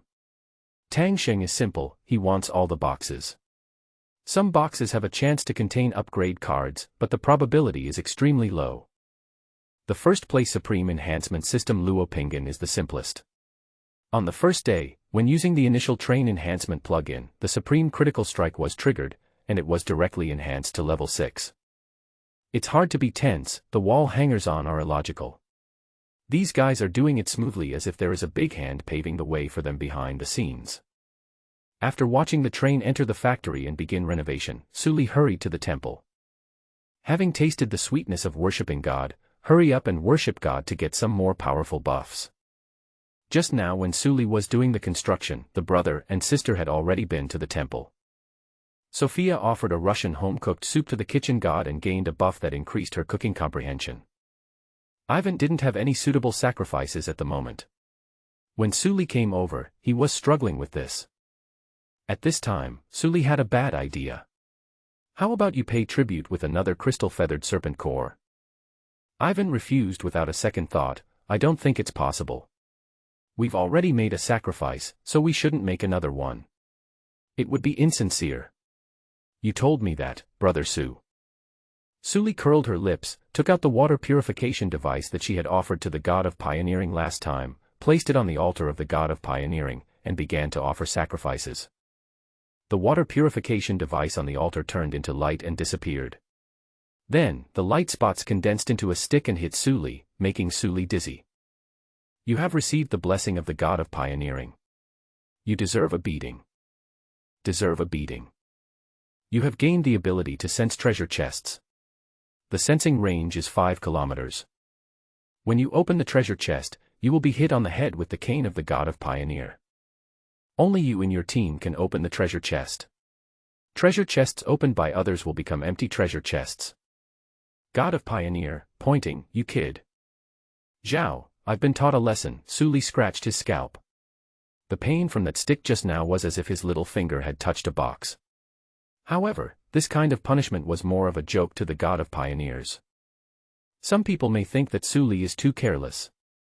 First of all, Sully's act of exploring the world fragments was itself a sacrifice to the god of exploration. His sacrifice just now should actually be considered a triple sacrifice of last exploration, plus, promise to continue exploration next time, plus, handmade water purifier. The god of exploration just saw him being cunning and responded with a little joke. Secondly, the relationship between the pioneers and the god of pioneers is like this. The god of pioneers is very easygoing, or in other words, this guy is quite interesting. According to the records of the gods, a person once presented the god of pioneer with a book of the god of pioneer and the divine nature of pioneer, and said that this was the development of a new world. The god of pioneering went up and was hit by the same stick that Sully had just been hit with. Then he left a message saying, hurry up, and gave an inspiration buff before leaving. Then after this male god returned home, he actually made an avatar with a different personality. If facing other people, Sully would not be so casual. Although this blessing would require a beating, it was still a good thing. Sully scratched his head contentedly and went out, leaving Ivan still struggling with what tribute he should offer. Finally, Ivan offered a portion of wheat that he had grown himself. He then received a slow recovery buff. After being injured, as long as he eats the crops he grew himself, he can receive a weak healing that lasts for one exploration cycle and has a cooldown of 24 hours.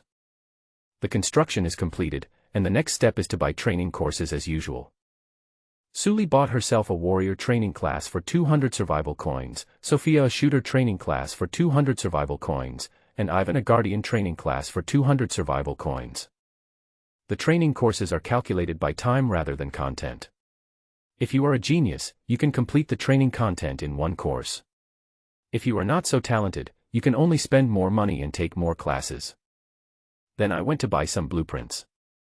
Rifle bullet recipe 50 points, rifle bayonet recipe 50 points, optical sight recipe 50 points. He traded his bow and backpack for some earth element fragments and brought the number of primary planting boxes to 10. Sully felt that this number was enough. Sully was also worried that there would not be enough water. What if the next world was a desert, wasteland, island, or something like that? Then there would be no water to grow vegetables. On the morning of departure day. In the morning, Sully woke up naturally. I opened my eyes and looked at my watch. It was 5 o'clock in the morning, but the alarm had not yet rung. Get out of bed and put on casual clothes. Because the train was being taken away for renovation, they took out their beds and slept in the square. After walking a few steps, Sully saw Sophia and Ivan, who had just woken up and were washing up. "Good morning," Sully greeted him and couldn't help yawning. Sophia put the towel back into the basin and said, "Good morning, Sully. Breakfast is ready, snake soup, some vegetables, and some strawberries." Hearing about snake soup, Sully smacked her lips in annoyance. "Snake soup again. Eating snake soup every meal makes me feel sick." "Me too, brother Sue," Ivan said with a wry smile. "Alas, but eating snake soup helps our strength. Even if we don't like it, we still have to eat it, sister. I'm not saying that snake soup is unpalatable, it's just that we eat too much." "I understand. Actually, I'm tired of making snake soup." Sophia showed a bit of distress. "Just think of it as taking medicine. How about we exchange secret food with others?" Ivan proposed a very feasible solution. The secret food we eat is mainly to enhance the training effect of agility and perception. If we keep eating it, it will be a bit biased. Sophia replied in a cold voice, "I have called out several times in the chat room, but all the people I got were scammers. I wanted to tell you when I had some results." Sully nodded. It was great that his teammates could take initiative. He couldn't take all the considerations into account by himself. The siblings were also very particular and would tell him about any transaction. Sully also gave them the right to buy first and report later if they saw something very valuable, because some good things were sold out in seconds after being put on the shelves. At this time, the train had been built. Sully and the other two finished their meal, folded their beds, and then came to the factory. Inside the factory, a brand new train is waiting to be received. "Oh, quite interesting." Sully looked at the train in amazement. The appearance of the train has not changed much, but in the middle section of the carriage, there appeared a matte black glass room about 10 meters long that matches the equally black carriage. No, it should be said that it is a one-way glass house. You cannot see inside from the outside, but you can see outside from the inside. Sully walked around the train, took a good look at the new train, and then looked at the trailer behind it with disdain. This thing doesn't match the style of the train. The completely black train doesn't match this simple wooden trailer at all.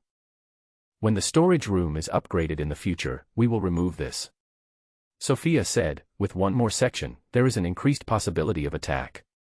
The enemy can climb onto the trailer and attack. Compared to the carriage which has few climbing points on the surface, this trailer is much easier to grab. After the three people got on the train, they observed it carefully. In the front car of the train, there is a simple workbench and several chairs. The things that were previously placed in the first carriage at the back are placed in a temporary inventory that only lasts for 2 hours and need to be replaced. Suli also took this opportunity to rearrange the space for the machine and put all the processing workbenches at the front of the machine. This place is only 30 square meters in total, and needs to be equipped with 2 water purifiers, 1 primary forging furnace, 5 primary smelting furnaces, 1 basic workbench, 1 primary magic stove, and 1 ordinary stove for burning fire, which suddenly occupies more than 10 square meters. So the space is still quite narrow. After Suli entered the front carriage, he first replaced the floor with stone floors and stone walls. There are furnaces, forges, and stoves here. The previous wooden interiors were all burned black. Suli was also afraid that these things would catch fire, so he simply replaced them with stone ones. Suli stepped on the ground and rubbed it. The quality of the stone floor was good, just like the marble floors commonly used in rural areas. The 3 men were busy for a while, putting the floor and equipment in place. Suli then entered the first carriage. After entering the first car, the first thing you see is the planting room. After the brilliance of the bloated front of the car, the planting room gives people a very good feeling. 10 primary planting boxes have been placed in the 10-meter-long and 3-meter-wide planting room. There are sprinklers on the planting boxes, which can add water to the planting boxes at fixed points according to the user settings. Sophia walked forward and turned on a sprinkler head. The water from the sprinkler head covered the mango tree below, but a lot of water sprayed directly onto the floor. Sophia shook her head in dissatisfaction. Using this function is a bit wasteful of water. We need to use water sparingly, so it's better to water it ourselves. Let me do it. Ivan said consciously. Okay. Suli agreed. Ivan was a very reliable miner and would not forget to water the plants. And this task is not difficult at all. The seeds produced by the system are free of diseases and insect eggs, and the planting pots produced by the system are not infected with fungi and bacteria. Therefore, as long as there is no external pollution, there will basically be no germs or pests here. Of course, if you water too much and the roots are suffocated, there is nothing you can do about it. This growing room also has an internal circulation ventilation system to help plants simulate ventilation in the wild. Suli looked around the growing room and said with some emotion, "Actually, the space here is quite large. We can eat here. The walls and the roof are all made of one-way glass. People outside can't see us, but we can see outside. It's so cool to eat here and enjoy the scenery." After Suli said this, the brother and sister were also a little tempted, and the 3 of them discussed it and brought both the magic stove and the ordinary stove, and then put a table in the middle of the room as a dining table. In this way, the front of the machine will be the duty room. While on duty, you can also look after the working table. The planting room and the front of the machine are close together, so it is not difficult to walk back and forth. After finishing it, Suli continued to check the functions of the growing room. After spending so many materials, you can't just give me a glass house, right? Growing room LV1, remove low-level foreign pests and diseases, and slightly increase plant yields. It's okay, it's better than nothing, Suli smacked his lips. Behind the growing room is the dormitory, which is separated from the growing room by a metal partition. Open the door on the partition, there is a wall in front of you, and there is an aisle about 1 meter wide, which turns to the left. Entering the aisle on the left, you will see an aisle that is 10 meters long and 0.5 meters wide. On the right side of the aisle is a wooden wall with 2 doors and 2 openable windows. This is the dormitory. Suli opened one of the doors and entered the dormitory. Inside is a 2.3*5 m space with a 1 square meter mini toilet for showering and squatting. This place seems okay for 1 person, but it would be a bit crowded for 2 people. Oh my god, it's like a hamster cage. Suli complained. But there is no way, the space in the car is so small. There are 2 dormitories, Suli and Ivan in 1 room, and Sophia in another. Sophia wanted to share a room with her brother, but Ivan refused, saying that he was already grown up. Suli and her friend's beds are 1 by 2 in size, and when placed side by side, there is still 30 centimeters of walking space left. In addition, Suli also discovered the new storage space that appeared when the carriage evolved. On both sides of the train's ceiling, there are storage boxes like those on airplanes. There's not a lot you can put in there, but at least you can put some sundries in there. What surprised Suli was that this storage box had a low-level preservation function, which could delay the spoilage of meat. This is a great thing. Suli and his friends had 3 meals a day, each with a portion of snake soup, and 9 portions of snake meat a day. They only ate 63 portions of meat in 7 days. But they had 485 portions of snake meat, which had been stored for a week. Even though it was monster meat and had been kept in ice for a long time, it was no longer fresh.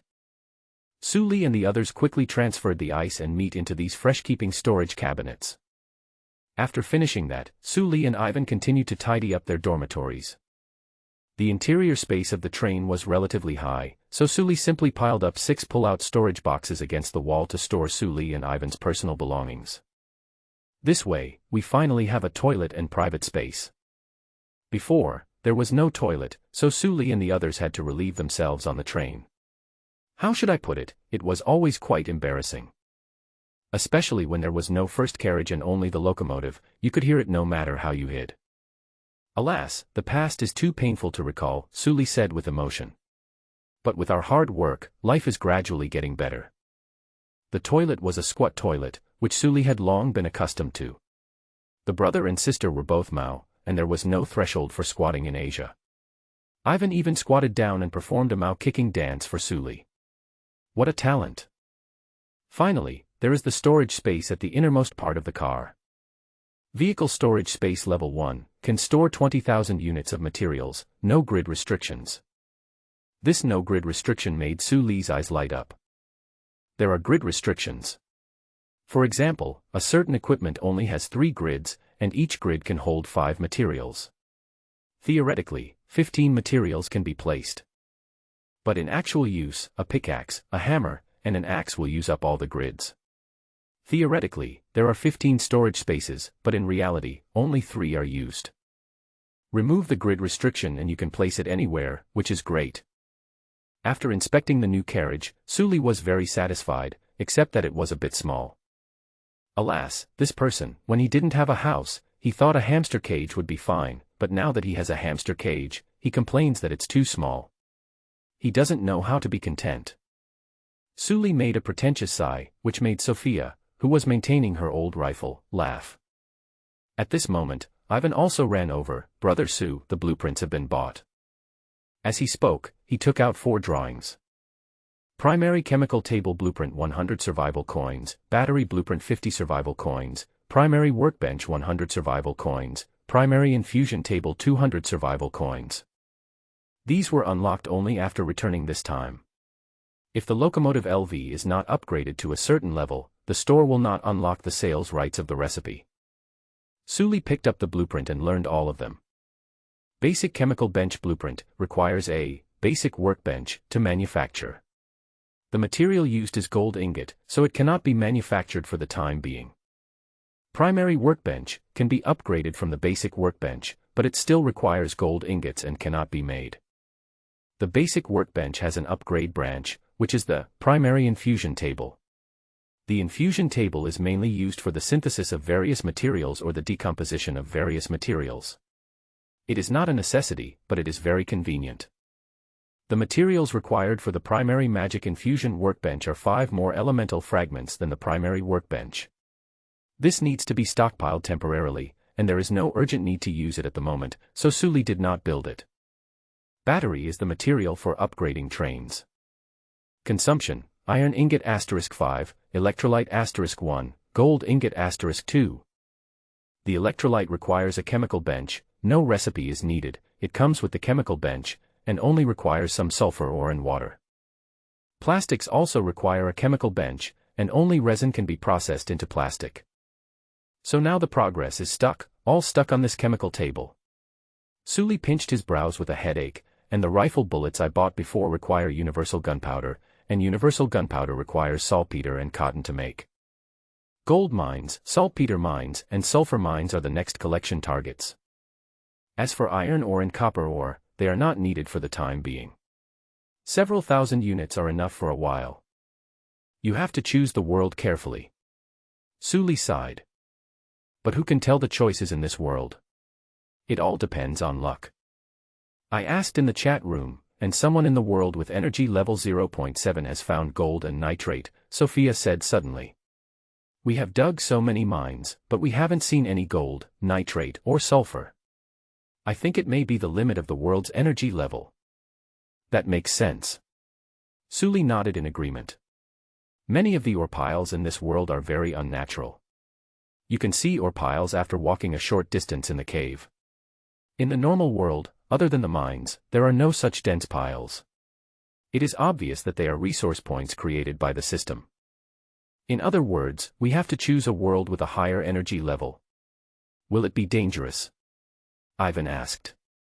You have to try your best. Take a look at the leaderboard. Ivan opened the ranking list. The top 5 were already at level 8, and the 6th one was slightly higher than their train level, at level 4. Who knows when this group of people will reach level 11 and enter a new era? If the game is updated again by then, the random worlds may all be above level 1. Any wild creature we encounter will be a monster, and we can just wait to die. Suli muttered with resentment, I don't know how many people are still alive on the entire blue star. Anyway, their chat channel originally had 100,000 people, but now it has only more than 10,000 people, and they are going to merge the two areas soon. After this wave, Suli also sold a lot of materials in exchange for survival coins. I sold 100 pieces of stone, wood, iron ingots, broken crystals, whole crystals, broken head crystals, and copper ingots. I still have a gap of 300 survival coins. Suli had no choice but to bite the bullet and sell 6 of the gems she had been hoarding before she was able to settle the account. After completing the reinforcement, they also consumed a lot of supplies. Currently, there are 1,062 pieces of wood, 3,739 pieces of iron ingots, 2,632 pieces of copper ingots, 3,538 pieces of stone, 294 pieces of silver ingots, and only 5 pieces of fire element fragments, 11 pieces of earth element fragments, and 9 pieces of gold element fragments left. A lot of broken crystals were consumed this time, and there are still 307 left. Because the cultivation room needs a large amount of glass, glass can only be made from quartz and crystal. Suli is very short of quartz, but fortunately broken crystals can replace quartz. Suli also thought about exchanging crystals in the market, but unfortunately, there were few people selling crystals in the market. Suli didn't have the time to squat in the market to buy crystals. If he had that time, he would rather train or memorize the illustrations. The small number of people has this disadvantage, the market is small.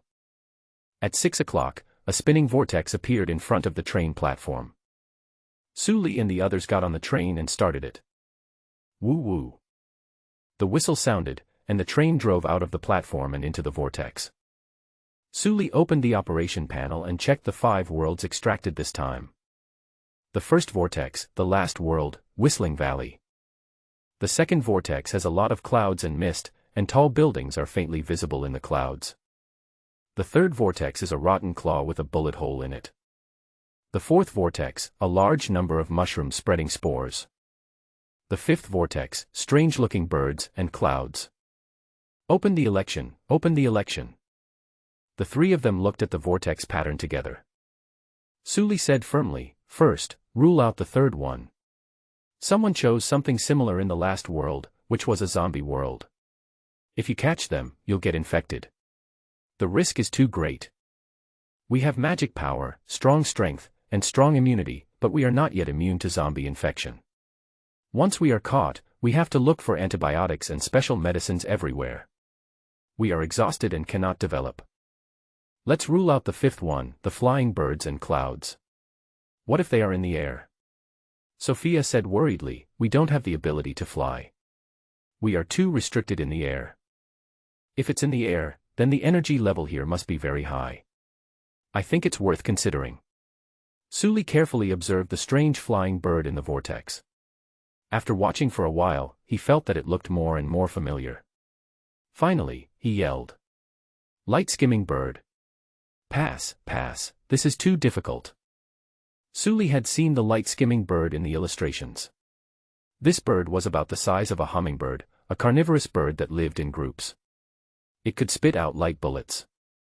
There were a lot of them, and they were not easy to mess with. They also had a certain optical camouflage. It was like a flying and invisible piranha, which sounded very dark. Importantly, this bird has a symbiotic relationship with a bird called the folding mirror bird.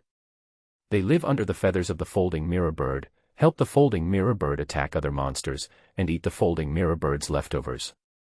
I won't go into details, but in short, these two combined together, in terms of difficulty alone, can be ranked in the top 100 in the primary monster encyclopedia.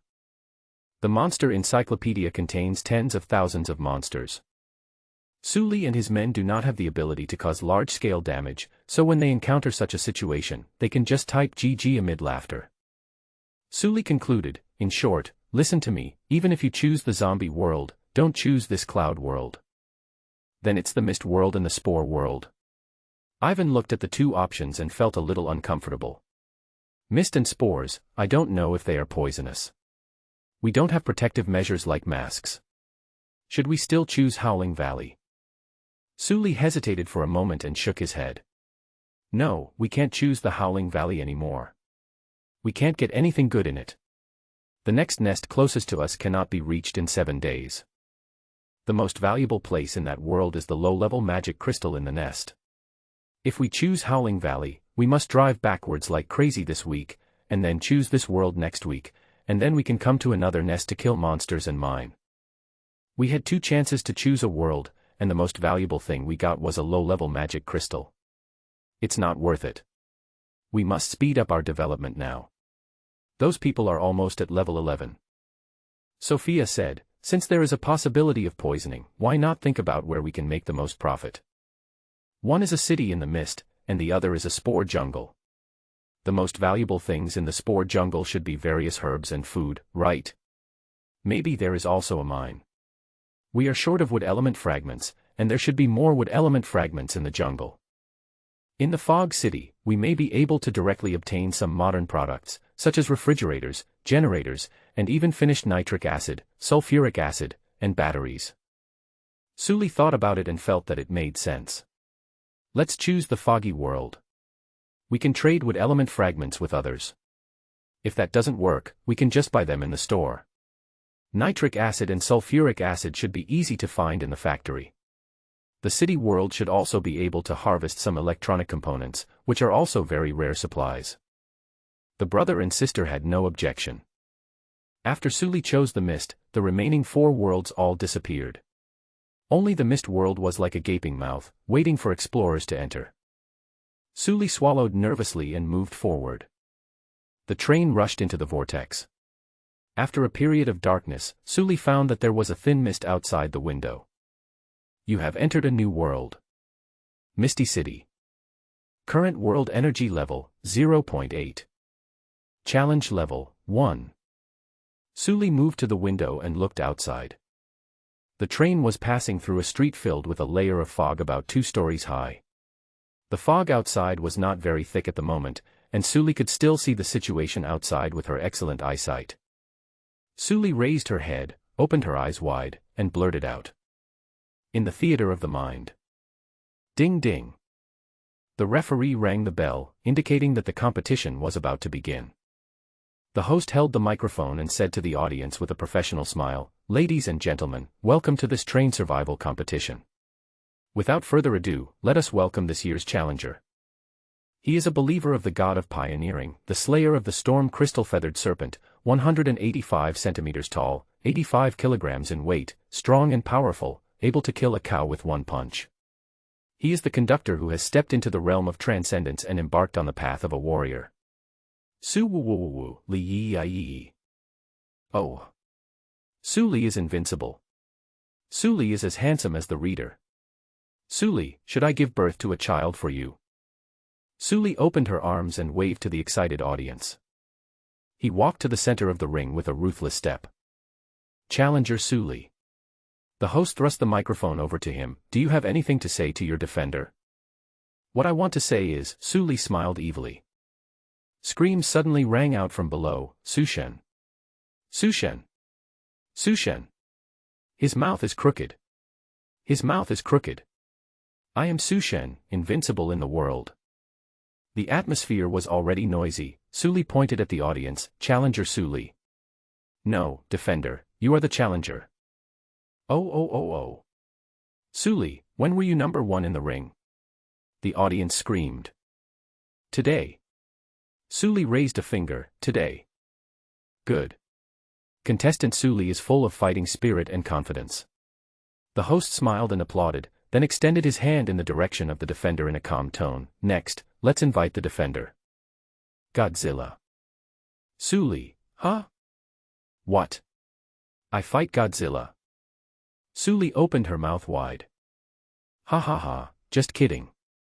The host patted Suli's shoulder with a smile. Why is your opponent Godzilla? Suli breathed a sigh of relief. Ha ha ha, you really know how to liven up the atmosphere. Your opponent is the Red Lotus legend Godzilla. The drama in her mind ended, and Suli staggered and held onto the table to avoid falling. Are you kidding? Is that Godzilla from the Red Lotus legend outside? Suli's voice was distorted. What kind of crap is this world? What the hell? How could there be a Red Lotus Godzilla? This is just a joke, maybe I'd be happier with just purple clay. Suli's language system began to break down. Who in my family would understand? I traveled through the world and looked up to see a 108-meter-tall, 90,000-ton fat man demolishing a building. Okay, don't worry about how to become stronger, first think about how to die peacefully. Wait a minute. Something's not right, this fat guy. Suli's eyes narrowed. This appearance really looks like Crimson Godzilla, but this thing that looks like Crimson Godzilla doesn't seem to be very strong. That high-rise residential building with more than 30 floors was picked up and hit 3 or 4 times by Godzilla, but it seems to be okay. Something's wrong, the strength isn't right. Suli realized something was wrong. A real Red Lotus legend Godzilla would knock this thing down with just one slap. Even if the strength is high enough, there should be claw marks. Then many options appeared in Suli's mind. Is it hallucination caused by fog? Phantom bats? Black fog evil spirits? Aggregate creatures? All are possible. Anyway, it is definitely not the real Godzilla. What? Ivan, who was frightened, came to his senses after hearing Suli's words and asked quickly, Brother Su, do you mean that is fake? Yes, even if it's not fake, it's just for show. Suli said affirmatively. With this body size and muscle mass, it's impossible for it to have such little destructive power. Stop the car and let's plan the route first. Sophia stopped the car and kept the boiler burning.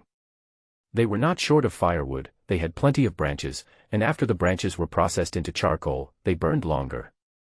Suli took out the last basic map, hesitated for a moment, and did not use it. This kind of basic map is really a very precious thing. Suli didn't see anywhere selling it at the transfer station. This world is an urban world, Suli felt that the basic map would not be very useful. It would be better to save it and use it when going to other places. For example, the island world or something like that. Suli put away the blueprint. Let's not think about Godzilla for now. Let's plan our goal first. We don't need to run around this time, we have a lot of resources in the city. This kind of city world should not be opened in the early stage, because it can obtain a large number of resources that are urgently needed in the early stage. However, the game progress is forced to advance. If it is a normal progress, when this kind of map is opened, players should start to pursue extraordinary items. These ordinary iron, plastic, and modern products are no longer scarce, so the city map where these items can be obtained in large quantities will be opened. We are now in the suburbs of a city. We don't need to look for ordinary houses. As for toiletries and the like, we can just find a store and get some. Suli tapped the table and organized his thoughts. The hospital has the medicine we need. The factory may have a large amount of finished materials, such as nitric acid. There are also gun stores, but this may also be a gun-banned country. So we can go to the police station to have a look. Then there is the bank. There is a high possibility that there is gold in the bank. If it's a city world, there should be a city map. We can find the city map and then plan the route based on the map. Ivan added. Yes, that's a good idea. Suli nodded. Newsstands, bookstores, and libraries may all have city maps. Pay more attention to these places. Suli looked outside. The fog outside was even thicker than before. The sun had clearly come out, but there was still white fog outside. When the wind blew, the fog kept rolling, as if there was a monster walking inside, which was creepy. Suli opened the chat room and the first thing she saw was an announcement. Because the number of survivors in the area is too low, the area is now merged. You have entered the chat room in area 1551, the current number of people is 100,000/100,000. Suli's eyes widened. Oh my god, they really merged again. There were originally 9.8 billion blue star people, how many people are there now? Suli didn't dare to think too much about this question, so she quickly posted a message in the chat room. Suli, has anyone come to the fog city? Can anyone tell me if the fog outside is poisonous? Oh my god, I went out to pick up a bottle of Coke before I remembered this question. You are the good guy. How did you survive to the merger of zones if you are so reckless? Are you stupid? If someone says they are out, they are out. It is not right for someone to trick someone into going out, and then stare at the cheated person's profile picture to see if he is dead or not. Huh? Which district are you from? Why is it so dark? What on earth have you been through?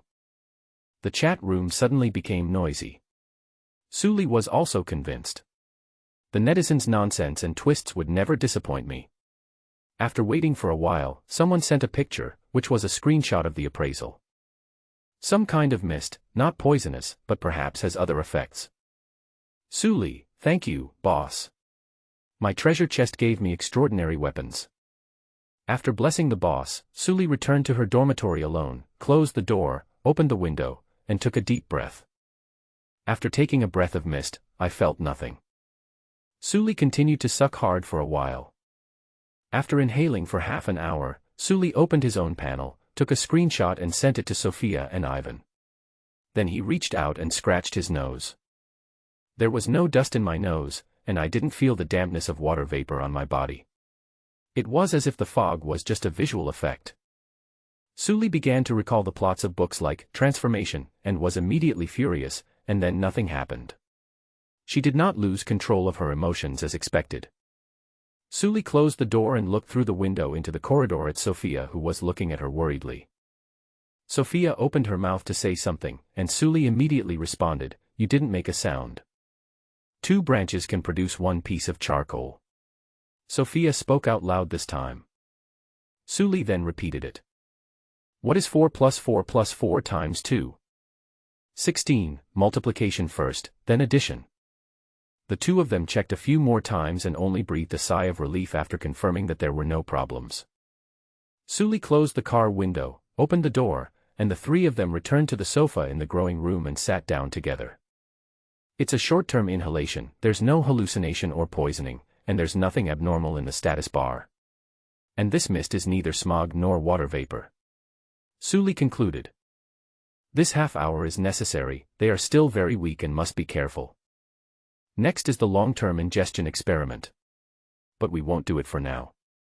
Visibility should be better during the day. Let's hurry up and collect some supplies. We'll do it at night. Around them, there are some residential houses and a convenience store. The 3 men maintained their combat formation and walked carefully towards the residential areas. After approaching a 2-story house painted white, Suli went to the window and looked inside. It was very messy inside, the dining table was covered with dirty newspapers and books, and there was no one in the house. Suli glanced at the window and found it was not locked. Suli pushed open the window, and Ivan climbed in first with the shield, followed by Sophia, and then Suli. The 3 people opened the doors one by one. On the first floor there was a kitchen, dining room, living room, a toilet, a laundry room, a storage room, and a garage. Things inside are messy, especially the garage, which is filled with all kinds of things, turning it into a garbage dump. The whole house was filled with a bad fishy smell, which came from the stairs. It was obvious that something was rotting on the second floor. The 3 of them went to the second floor and found an open door covered with black bloodstains and suspicious lumps. Suli clenched his 2-handed sword. Then Ivan was the first to step forward. After getting ready, Ivan rushed into the room with a shield. Then Suli entered with a sword. The 2 of them stood in front and behind, watching each other. After entering, there were no monsters inside, only a disgusting post-eating scene. This was supposed to be the master bedroom, but now there were only chewed bones inside. Judging from the two pools of blood, there should have been two people here. Sully looked at the ceiling. There was a hole in the ceiling. It seemed that someone had rushed in from outside. No one is here. The owner of this place has been eaten. Sully put away his guard and stared at the hole in the ceiling. Look at the damage. The intruder is about 2 meters tall. He broke the ceiling from the roof and came in to eat the owner. TSK, the fog and monsters are hard to handle. Sully scratched his head helplessly. Let's find some supplies. Some batteries were found in the room, but they were too small, only the size of a number 7 battery, and the system did not recognize them as usable batteries. Sully thought they might be useful in the future, so she simply left them. Then there were all kinds of clothes and shoes. They had robbed a clothing store before, so they didn't like these second-hand clothes. All the food in the room had been eaten. Sully and the others collected the remaining salt, black pepper and other things, as well as some tableware and pots.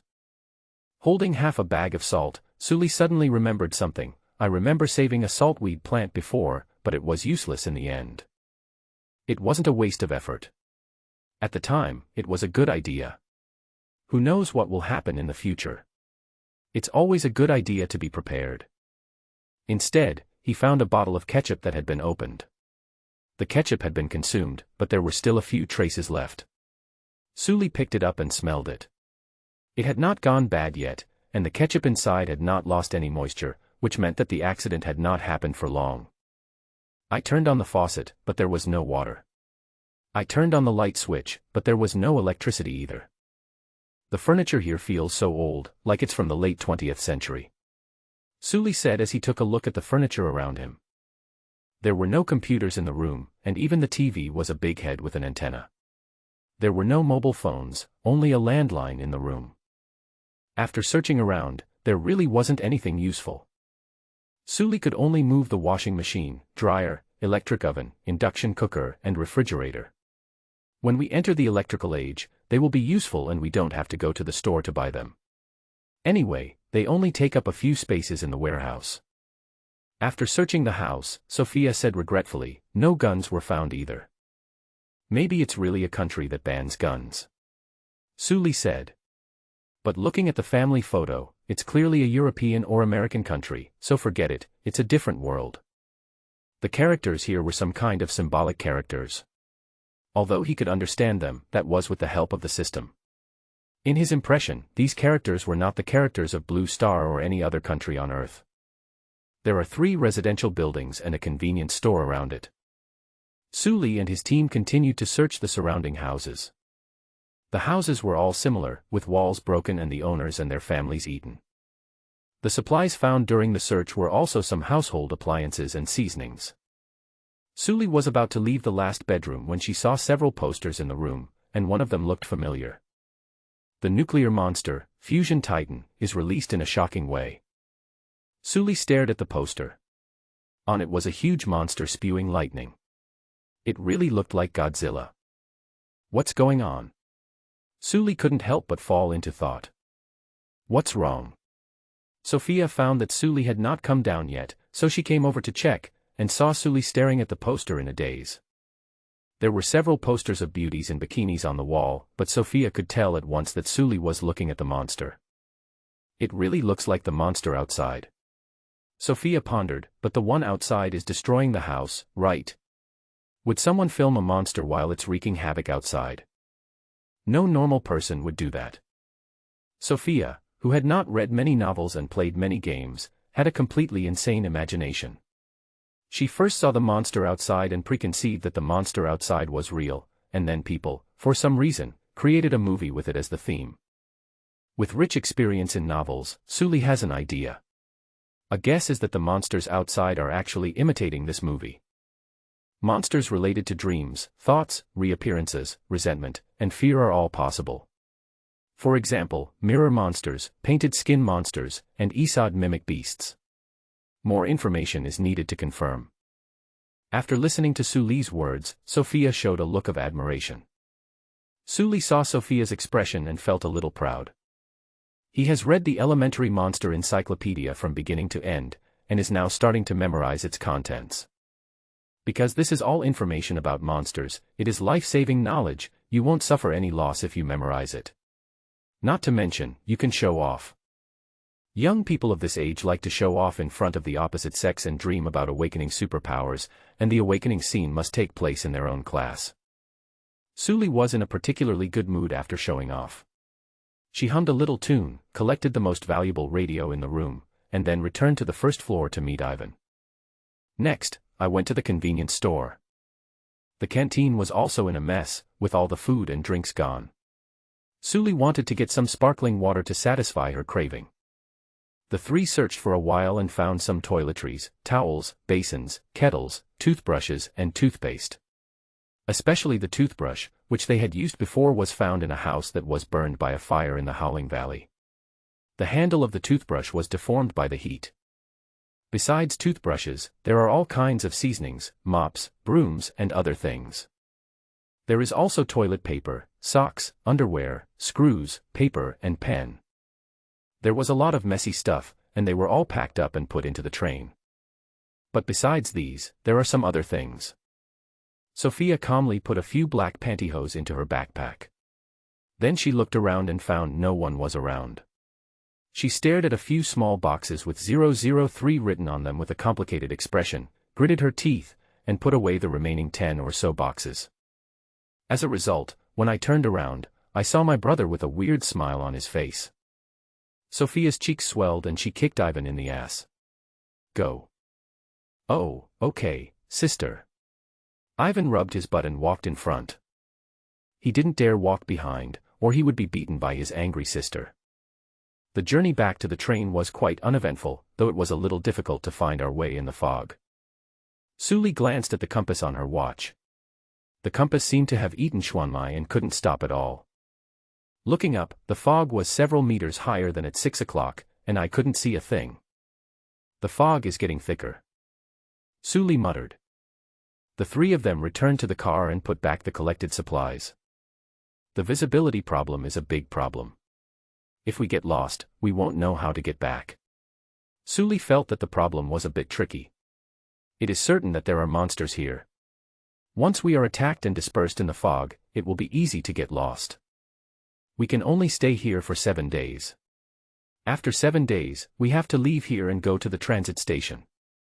Once someone is left behind, we have to come back the next week to continue looking for them, which slows down the pace a bit. The brother and sister thought about solutions, but could not find any feasible ideas. Let's stay in the city more. There are various buildings in the city, and we can at least use the buildings to determine the direction. If we are in the wild, it will be difficult to find the way back if we lose it. Ivan suggested. That's a possible method. I remember that the shadow of the city we saw when we first came in was on the right side of the track. Let's go to the right. After deciding on a method, Suli started the train. There were only some houses around, nothing worth exploring. Suli's treasure chest sensor didn't detect anything. Instead of trying to find a prize in these houses, it would be better to head straight to the city. The train moves along the predetermined track. With the preset function, Suli only needs to decide which fork in the road to choose next. There was a rolling fog outside and there was nothing to observe, so Suli and the others read books and practiced here. With the help of the secret food, Suli and the other two made rapid progress in their magic training. Suli estimated that in the next 2 days their strength would be advanced to the black iron level. The place is still a little small. It would be nice if there was a place to practice. Suli said somewhat dissatisfiedly. There is an option of a martial arts training room in the factory, but the minimum requirement is gold ingots, and a lot of them are needed. Suli can't afford it. Although he couldn't afford it, it didn't stop Suli from thinking that this martial arts training room was awesome, because it required something very outrageous. Not only 200 units of gold ingots, but also 5 attribute elemental crystals, which were the next level materials of elemental fragments. This all showed that this was an awesome thing. Suli thought that this thing was most likely an extraordinary building, and imagined powerful abilities such as double experience. According to the set procedure, the train turned 2 intersections and then went underground. After entering the underground, Suli found that the fog around him disappeared all of a sudden, and there were concrete walls all around him. We went down about 4 meters and it felt a bit like a subway road, said Sophia. Yes, does that mean that after the train enters the city, it will move in the form of a subway? Sully guessed. In this case, can we only stop at the subway station? We stopped halfway. There were concrete walls on both sides and dirt outside the walls, so we couldn't get out at all. The train passed the scheduled location and drove several kilometers forward before finding the first subway station. Sully pulled the brakes and the train stopped. The train opened and Sully and the other two walked out of the train fully armed. Sophia looked around, then raised the longbow in her hand and pointed it in a direction. Come out. Sophia's clear voice rang out in the empty subway station, but there was no response. Ivan stood in front of Sophia with his shield raised, ready to activate the magic shield at any time. Sully looked in the direction Sophia was pointing. There was a water barrier there, the kind you often see when building roads. It was made of plastic, 2 meters high, and could be used as a partition wall when filled with water. Under the water barrier, you can see the kind of strap commonly found on backpacks. Under Sully's gaze, the belt moved slightly. Hey, stop hiding, your backpack is exposed. Sully shouted at the men. This time, the belt was pulled in at once. A few seconds later, 2 young people with Western faces, a man and a woman, came out from behind the water barriers, smiling and raising their hands. Seeing that Sophia was holding a bow, the man was obviously relieved and said, "Brother, don't be so nervous." Sully took a quick look at the 2 men. They were wearing summer clothes and had no place to hide weapons. The only weapon was a baseball bat with nails on it. Both of them looked pale. "Raise your hands and turn around," Sully ordered. The 2 of them turned around obediently. "No guns," Sophia whispered. "Okay, put down your weapons." Sully tried to say, "Brother, what is your ID in the chat room?" "Ah. Chat room." The young man was stunned, then said, "Is this a survivors' mutual aid group?" "Aboriginal." Sully narrowed her eyes and sent a friend request to the person on the other side. "The target is not a player," the request failed. "They really are the natives." Sully understood and began to ask questions. "Are you here to collect supplies as well? Where are you from?" "We came from the stadium." The man answered truthfully. There was no other way, someone was watching with a bow and arrow, so he dared not say it. "Stadium? Isn't that far away? How did you get here?" Sully continued to ask. As for the distance of the stadium, he made it up. "Alas, this heavy fog has lasted for more than a month, and there is no water or electricity. Last night, the fog suddenly disappeared, and we wanted to come out to find something to eat. As a result, the fog came out again in the morning, and we were trapped here." The men said depressedly. "It's similar to us." Sully agreed, "But we live in the countryside. We were trapped in the countryside for a long time and only came out when we saw the weather clear up." "Do you know what happened? Why did it become like this?" "I don't know either." After the men said this, the woman hesitated. Sophia looked at the woman. "What do you know?" "I'm not sure either. I just heard some rumors that someone opened the gates of hell and released the monsters from hell." The woman spoke tremblingly, but she managed to finish her words. "Didn't you say it's the end of the century? Many people say that the gates of hell will open." "That's just a lie made up by the newspaper to increase sales," the man suddenly said impatiently. "I'm so annoyed by you talking about this every day." "But the fog showed up, didn't it? Thor said they were going to the city center to participate in the ritual to summon hell, but Thor disappeared and didn't respond to the messages he sent on his pager." "I told you, that's a lie. They're just a bunch of bored people on the internet who got together to find an excuse to eat and drink, and then go to a hotel to have sex." The man was very impatient. In this situation, saying such things will only make the situation worse and make your spirit collapse in fear. Listen to me, don't keep thinking about this. I've been under mental pressure for a long time. Sully imagined being trapped at home by a heavy fog that lasted for a month, with someone constantly telling her in her ear that it was the devil's magic and that the gates of hell had been opened. It was indeed a bit stressful. After being taught a lesson by the men, the woman said nothing more. Sully and the siblings looked at each other, and then Sully said, "Have you seen a monster?" The men replied, I haven't seen any monsters, but I have seen wolves. The woman was about to say something else, but the men glared at her. Don't stare, let the lady tell you, what have you found? Sully asked. I didn't find anything. I was just guessing.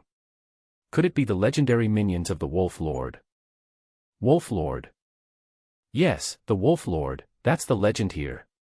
It seems to be some kind of monster that commands wolves. I'm not sure about the details. I just came here to go to college. The woman continued. Okay, I get it, you guys go. Remember to be careful, not everyone is as kind as us. After watching the couple leave, Sully turned around and looked at the siblings. Ivan, what do you think? The Russian boy Ivan naturally would not respond with a word. Sir, there must be something fishy about this matter. Ivan thought about it and said, maybe those people accidentally summoned a monster and destroyed the world. All the fragments of the world were captured and reshaped by the system with great power after the world was destroyed. The fact that this city can be used as a game scene means that the world must have been destroyed. Sophia continued, if it were just the wolves, it wouldn't be a problem. But the energy level here is 0.8, so I think it might not just be the wolves. I thought so too. Sully nodded.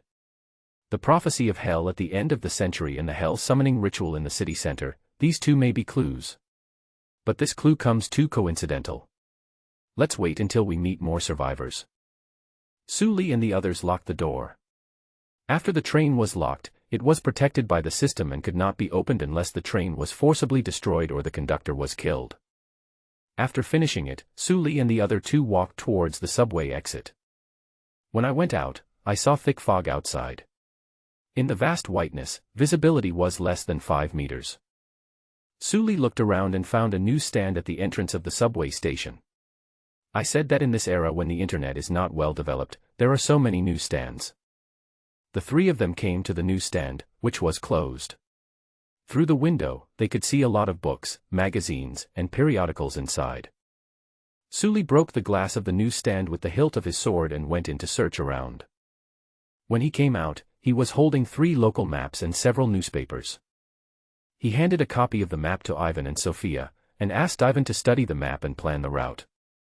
Sully then opened the newspaper. Norphoto Daily, the headline is, Young people are about to hold a cross-century hell party in the city center square. Subtitle, Many citizens expressed dissatisfaction with this behavior. Mystery at the end of the century? No.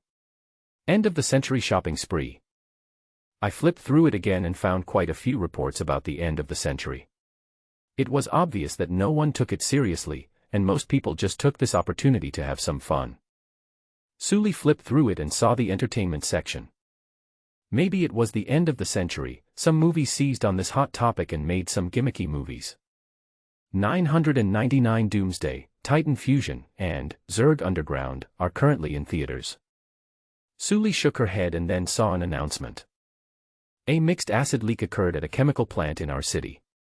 The relevant personnel have been held accountable, and the perpetrators are on the run. Mixed acid is a mixture of multiple acids. It may include sulfuric acid and nitric acid. Sully read the news carefully and remembered the name of the factory. Putting down the newspaper, Sully asked Ivan, "How is it?" "Brother Sue, this is a city called Norfolk." Ivan handed over the map. Sully opened the map and drew a red line on it.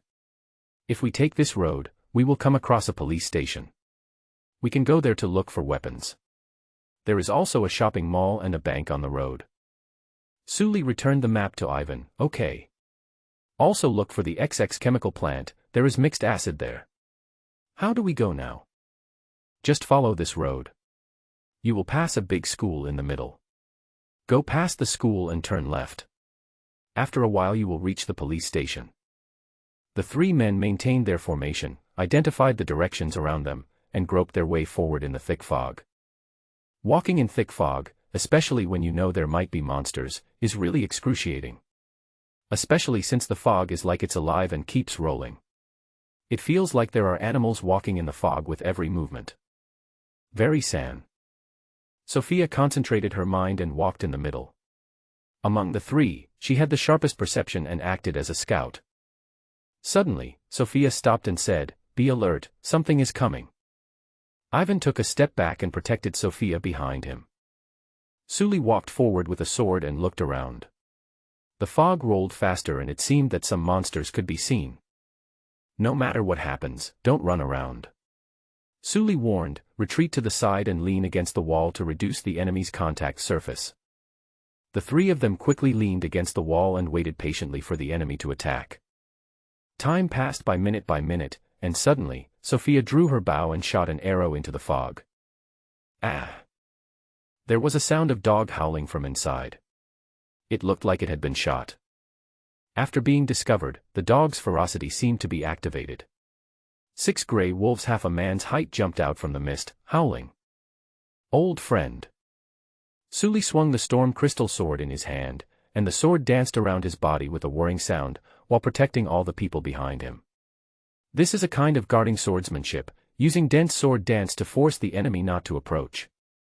Then Sophia drew her bow and shot an arrow, which hit one of the wolves in the lung. In the end, the wolf was fine. This is not right. At this depth, it should have started vomiting blood and suffocating. Sophia said quickly. Sully's eyes narrowed. Attacking the weak point is ineffective. Then we have to dismember it. So Sully gave up his original strategy of guarding himself and letting Sophia snipe, and no longer used guard swordsmanship, but strode forward to face a gray wolf that was pouncing on him. The crystal sword in his hand gently touched the wolf, then he pushed away the wolf's claws. The sword turned an arc in his hand and slashed fiercely on the wolf's neck. This sword directly beheaded the wolf. With one more blow, he gutted a wolf. He was no longer the same person he was 2 weeks ago. With the help of secret food and magic power, he was almost a black iron-level warrior, and he had no pressure in dealing with such an ordinary wolf. The conservative measures we took just now were also because we were afraid that the enemies were not just these wolves. The sound of wind came to his ears, but Sully ignored it, and then an arrow pierced the wolf's eyes accurately, knocking the wolf away with such force.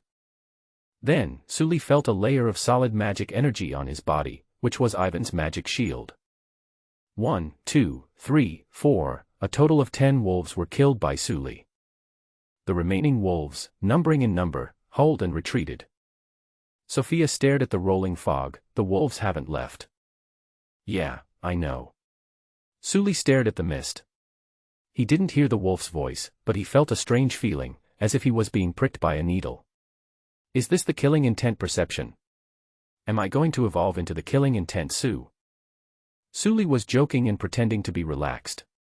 Then the next second, a huge monster that was 2 meters tall pounced on him at an extremely fast speed.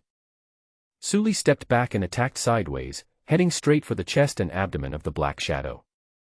Ivan stepped forward, took Sully's place, and successfully blocked the monster's attack with the shield in his hand. The monster grabbed Ivan's shield with its claws, opened its mouth, and bit Ivan's head hard. Ha! Ivan raised his shield, activated his magic power, and a recoil force suddenly appeared on the shield, hitting the monster's head. This was not a skill, but a basic shield-using technique of the Guardian. Sully also extracted the magic energy in his body, attached it to the sword, and slashed at the monster with the magic energy. The blue glowing slash fiercely cut the monster's flesh. A layer of red blood suddenly appeared on the monster's body, and then the monster suddenly roared. Ouch! Sully felt a sudden panic in her heart, and could not help but take a few steps back, wanting to turn around and run away. Looking at Ivan again, his face was also full of fear, and his legs were shaking. Swoosh! A blue light directly hit the monster that was about to bite someone. The arrow shot by magic energy entered the monster's mouth directly and went out from the top of its head. Sully's inexplicable fear disappeared. He hurried forward and chopped off the monster's head with one sword. He took a breath and looked back, and Sophia knelt on one knee and blinked at him. So handsome. Sully gave a thumbs up. The monster was killed, and the surrounding wolves also fled. This encounter ended with Sully and his team's victory. Ivan, how are you? Sully stretched out her hand towards Ivan, who was sitting on the ground. I. Ivan blushed and dared not look at anyone. He was ashamed of his behavior. It's nothing. You were controlled by a skill. Sully pulled Ivan up naturally. It's a skill that can bring fear to the enemy. You were hit by all of it head-on, but I was only hit by a little bit. This is not solely comforting people, it is just the truth. This kind of fear skill either requires an extremely strong will attribute and conscious resistance, or one's own mental resistance is strong enough. People like Ivan who were suddenly attacked and had insufficient resistance would suffer so much. What kind of monster is this? Suli, do you know it? Sophia asked, looking at the werewolf with a headshot. I don't know. There are a few similar ones in the illustrated manual, but they use elements. There is a werewolf that can feel fear, also from the undead type, with rotten flesh all over. This thing has shiny black fur, it doesn't look like it's from the undead type. As he was speaking, the dead werewolf turned into a pool of black water and merged into the ground. Okay, it feels a bit like the undead. But I really don't know. Suli sighed. The author of the illustrated book said that there are many monsters that he didn't record. This might be one of them. The werewolves are out. Ivan recalled the werewolf's attack. Their claws are so sharp, my shield is almost broken. Suli took a look at Ivan's shield. This shield was obtained a long time ago. It was just an ordinary thin iron sheet, leather and wood. It was not very effective against monsters. It was damaged when it was used to resist wind bullets. Now the iron sheet on it was scratched. It was only a hammer away from being scrapped.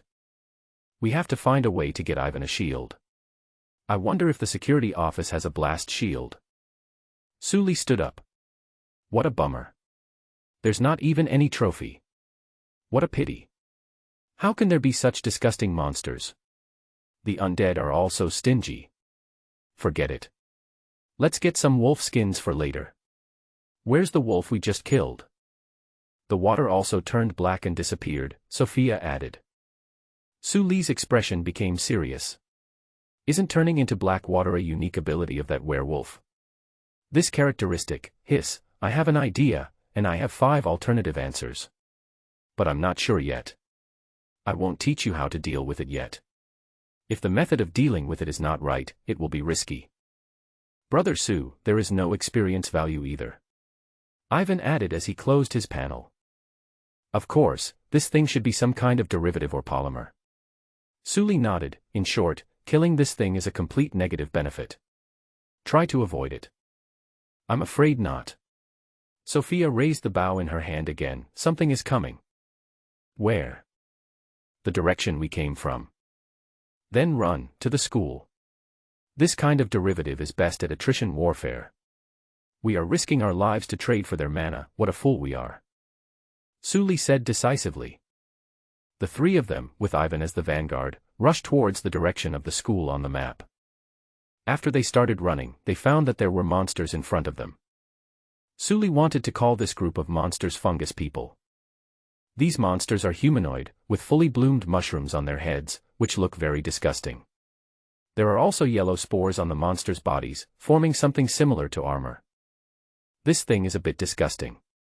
Suli split the mushroom man's head with a sword, and then said to Ivan, be careful, it will be easier to cut if you cut along the texture of the mushroom. Don't get bitten. This thing looks a bit like a zombie. I'm afraid it's contagious. I understand. Ivan said quickly. The group sped up their running. They had undergone many rounds of training and their strength was several times that of ordinary people. They ran at full speed and the group of fungi could not catch up at all. Here. We're at the university. Sophia yelled to the others, I'll go first. Sophia leaped onto the concrete wall of the university and stood on it to observe the landing point. Fortunately, no monsters were seen in the school. Ivan jumped over next, followed by Suli, who killed a few more mushroom men before jumping over the wall. Only a group of fungi were left flapping their arms and legs on the wall. There was fog all around, and the 3 people didn't have a map of the school, so they could only run in one direction. Soon, they saw a huge building. There seemed to be fire inside the building. When we walked to the entrance of this huge building, we could see some defensive fortifications and bloodstains from the battle. The stairs were covered with dried bloodstains. Sophia, who was very perceptive, whispered, someone is watching us. After saying that, he put the bow on his back and took out his rifle.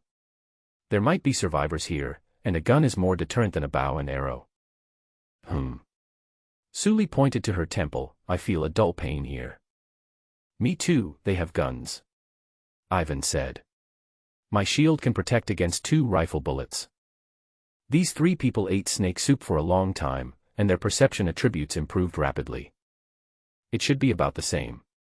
Remember, before you shoot, the killing intent will condense, and the stinging feeling will instantly intensify. Sully whispered the knowledge he heard from his mentor, then raised his hand. We have no ill intentions. We came out to look for supplies, but the fog suddenly rose and we got lost in the fog. We wanted to come over to ask for directions. If we offend you, we will leave immediately. You said you came from the fog. A muffled voice came from inside. You didn't encounter any monsters. We encountered a pack of wolves, and we killed them all with force. Sully raised his hand and said, after these monsters died, they turned into black water. This weather is not simple, we must have encountered an abnormal event. Let them in, said an old voice. All right, Professor, the muffled voice continued. The door opened a crack, and Sully and the other 2 looked at each other and decided to go in. They didn't have a map of the campus, but on the map sold at the newsstand, this area was a big square with the name of the university written on it. They were running around in the fog just now, who knows where they are. They need help from people who are familiar with the place.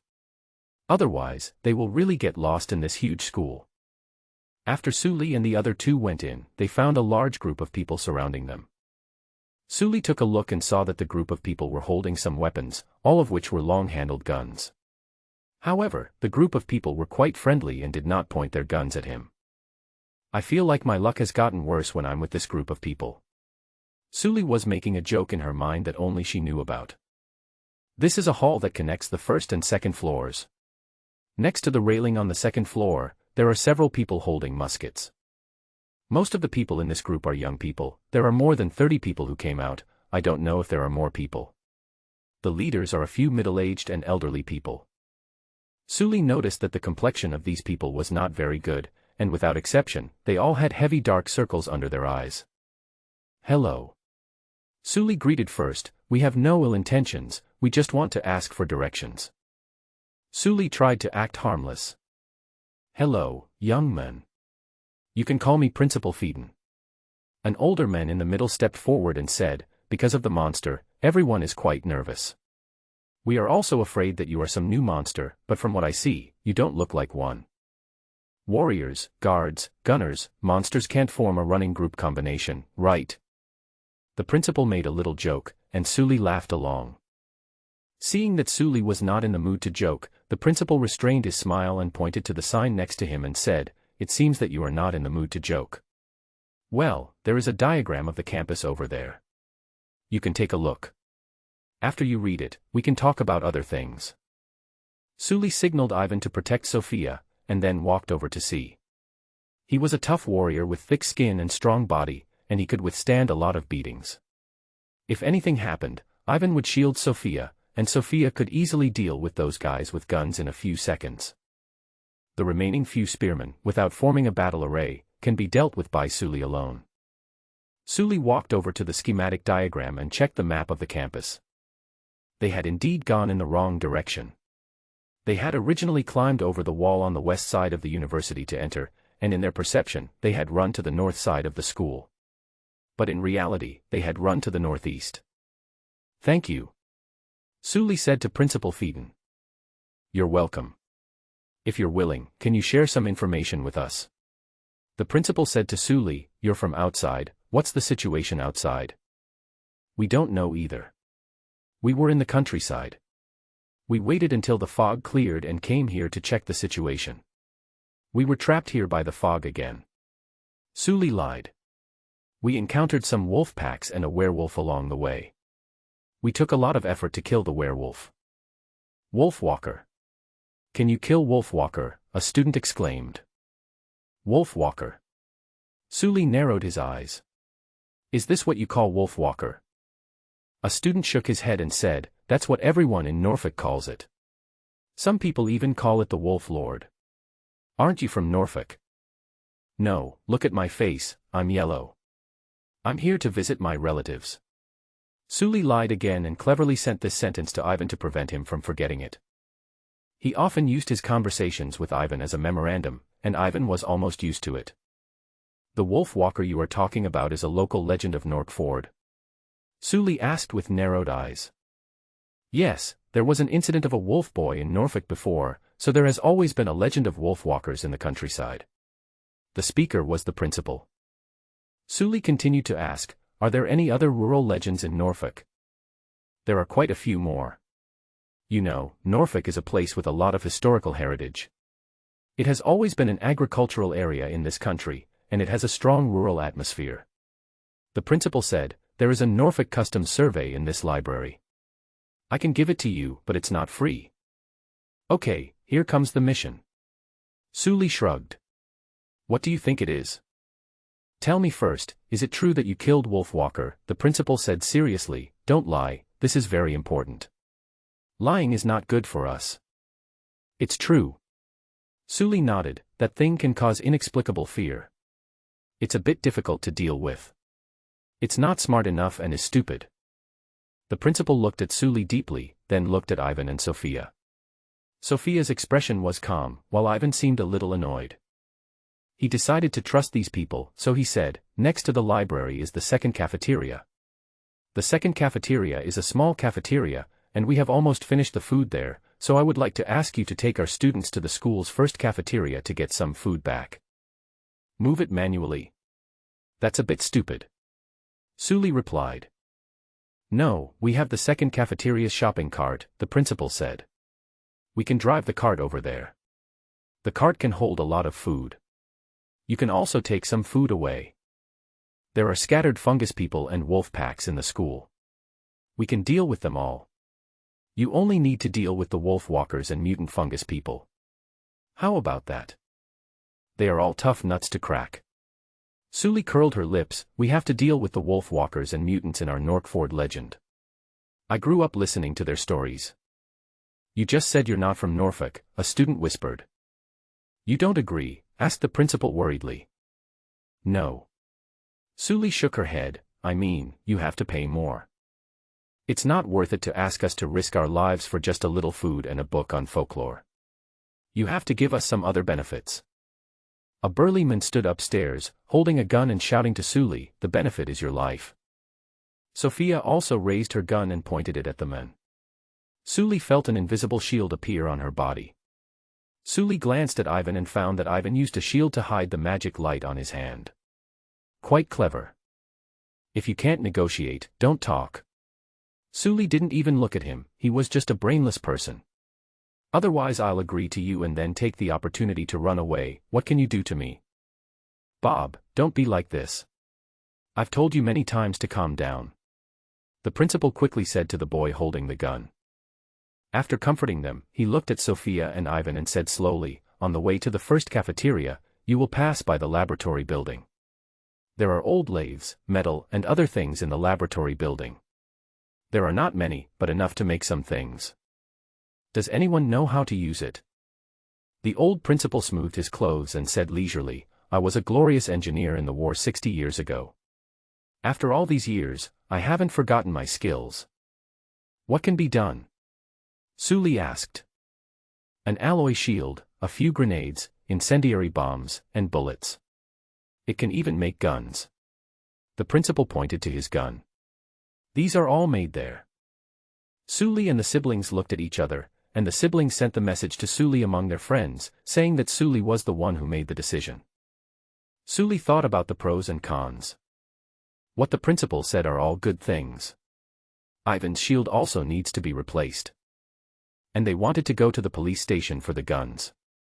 If they went to the police station to look for guns, there would be many variables, and maybe all the guns in the police station had been taken away. If I agree, I will only have to face the Wolf Lord or the mutants. We also need to be on guard against these people changing their minds. For Suli, dealing with people is more annoying than fighting monsters. Suli knew that he was just a stupid student who had never left the ivory tower. He thought that he could not outsmart those people with his scheming, so he tried to be skeptical when dealing with others. After careful consideration, Suli still felt that this deal was acceptable. So he nodded in agreement. Okay, happy cooperation. Sully shook hands with the principal. Then Sully took a book from a teacher. Sully noticed that the book was taken directly from the table next to it, which means that the people here also discovered the relationship between folklore and monsters. Study on Norfolk Customs. Sully didn't know what the original name of this book was, but the translation was quite Yinxia style. Sully looked up at the second floor, and his treasure chest radar told him that there was a treasure chest on the second floor. However, Sully looked around at the alert people and felt that now was not the right time. After completing the task and gaining some trust, come back to get the treasure chest. There is not much reaction. It should be a wooden or black iron treasure chest, and the value is not particularly high.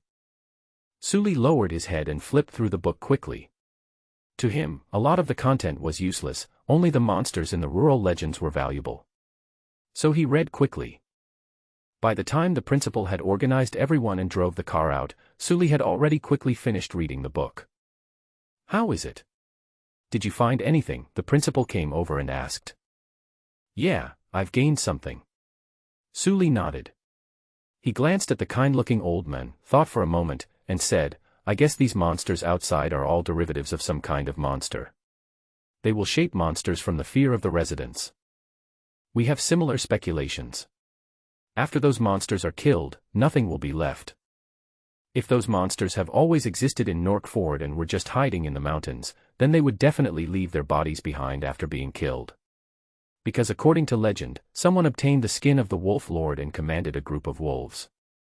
But after the monsters died, they melted into black water, more like some kind of creation. Sully nodded and lost interest in talking. The book merely confirmed his suspicions, not narrowed down the monster. Using fear to create monsters to attack people is a method used by many dream-type and negative emotion-type monsters.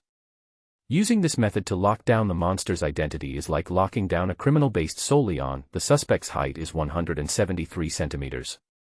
Although it narrows the scope, it cannot directly lock down the criminal. If we shoot him directly at this time, something bad will happen. Besides, who says there can only be one kind of monster? Maybe the one that releases the mist is one kind of monster, and the one that shapes the monster is another kind of monster. Sully went through all the suspicious monsters in his mind, memorized all the ways to deal with them, and had a plan in mind. Then the three of them got on the purchasing vehicle and followed the team to the first canteen.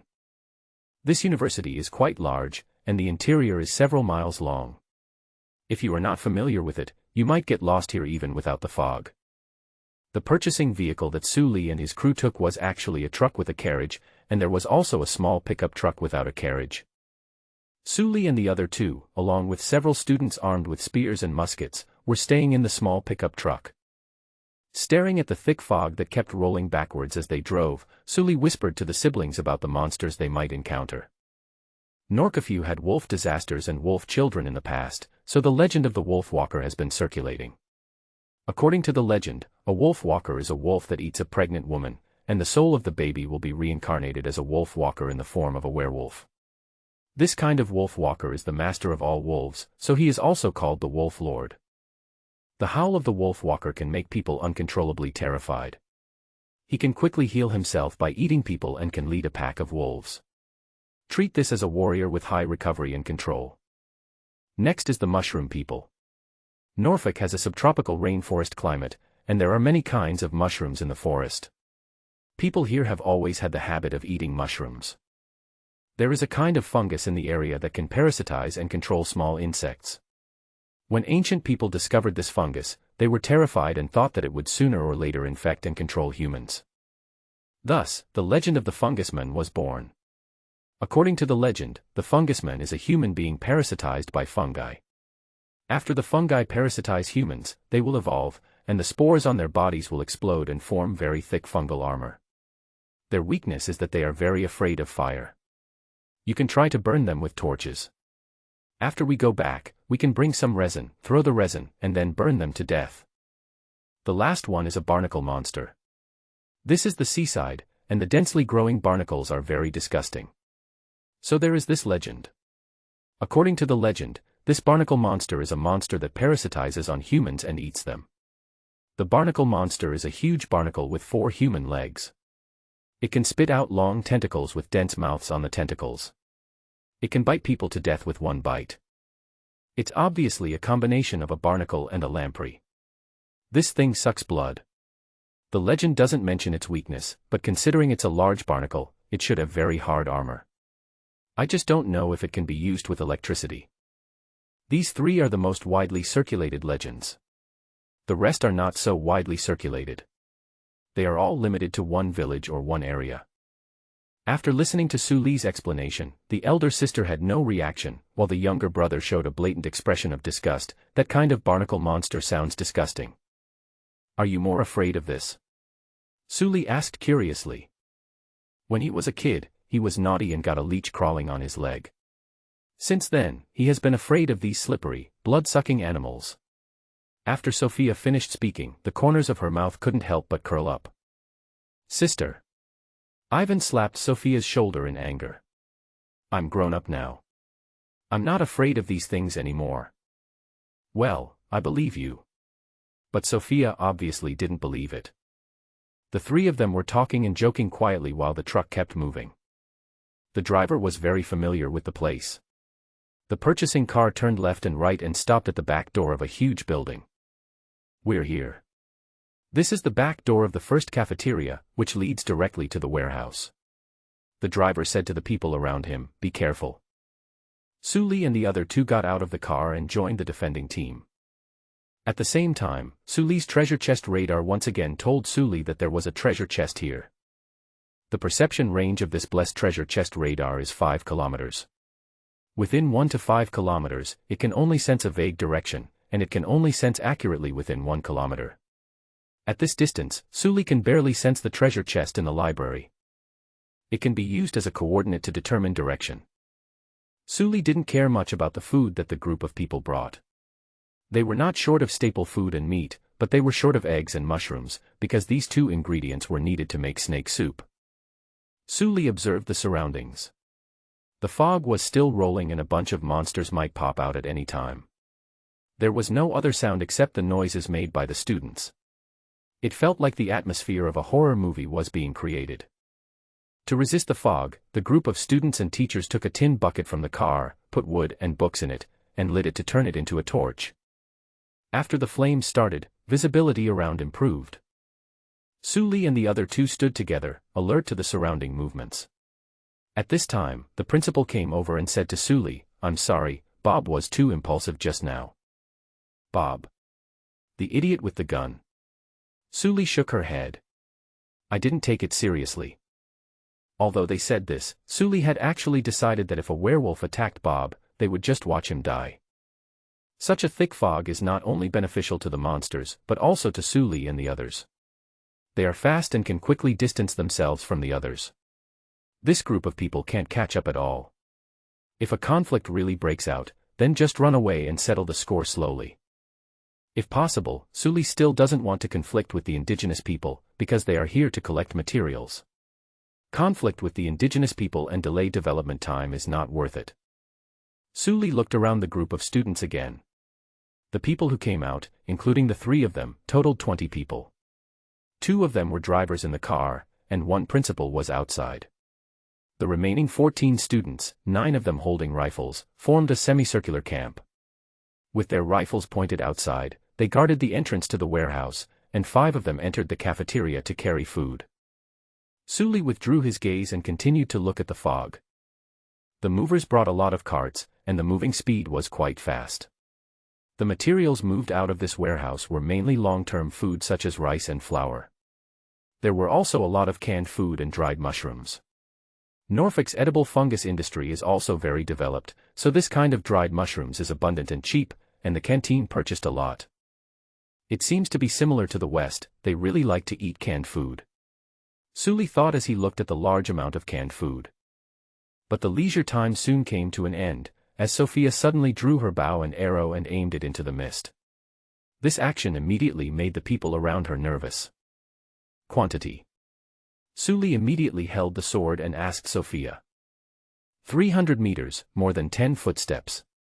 There is also the footsteps of a heavy person. Sophia said to Su Li, and then she quickly added her findings. The footsteps of the heavy person and the normal person appeared at the same time, and the sound sources were very close. Sully understood what Sophia meant. The group of things that made the sound appeared instantly. Because the footsteps of a heavier person should be heavier. If they appear from outside the exploration range, then the footsteps of the heavier person should be heard first, and then the footsteps of a normal person.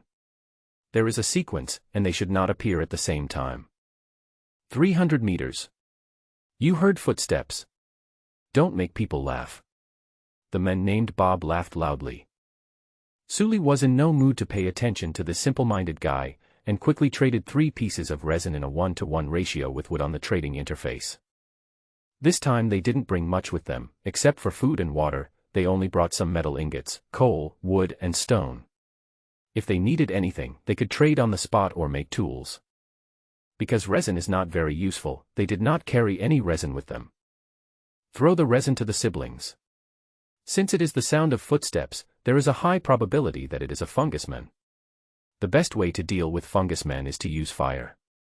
After the resin is collected, it becomes a gel-like ball the size of a lead ball. It is very flammable and can be used as a simple Molotov cocktail after being ignited and thrown away. Watch your mouth, Bob. Principal Fitton immediately scolded Bob. He found that Bob was becoming more and more troublesome recently. Humph. Bob snorted coldly, but still shut his mouth obediently. Sully winked at Sophia, asking her to pay attention to this troublemaker. He had seen this kind of people in school before. After being humiliated, they would become emotional and retaliate against the person who damaged their self-esteem without considering the consequences. It's quite disgusting. Sully now just wants to finish this commission quickly and leave this group of unreliable adults with the shield and ammunition promised by the principal. The conflict lasted only a few seconds, and then the young people around also heard footsteps. At this moment, they looked at Sophia with a hint of surprise.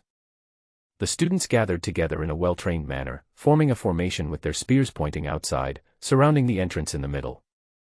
Fortunately, the unloading area of this small warehouse is not large, but it is large enough for the car to drive in. The students do not need to guard the vehicle. At the beginning, the speed of this group of fungi was equivalent to that of humans walking briskly. After covering a certain distance, they started to run briskly. Amid the rolling fog, a fungus man wearing a suit with several mushrooms like Ganoderma lucidum blooming on his head rushed out, followed closely by 11 other fungus men. Sully heard a student whistle, because among the 11 mushroom people, there was a generous sister in a dress with slender branches and rich fruits. Quite relaxing. Sully smiled. According to the agreement, they didn't need to take action against the fungus men.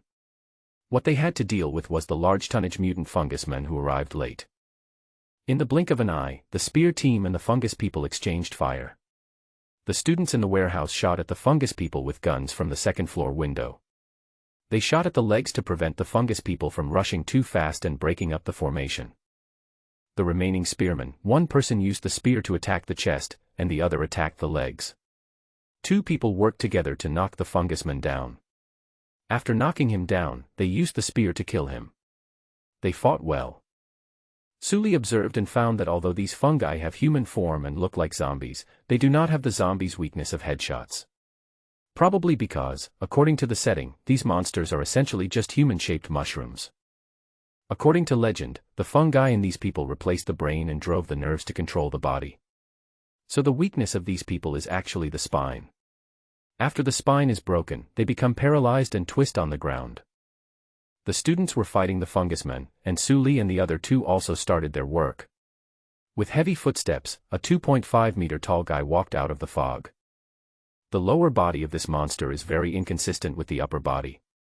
The lower body still looks like a normal adult man, but the upper body is full of muscle-like tissue composed of hyphae and a large number of disgusting cysts. During the movement, the cysts will also spray a little yellow spores. The head was like an exploded mushroom, and it seemed to have lost its sight and sense of smell. Very unappetizing.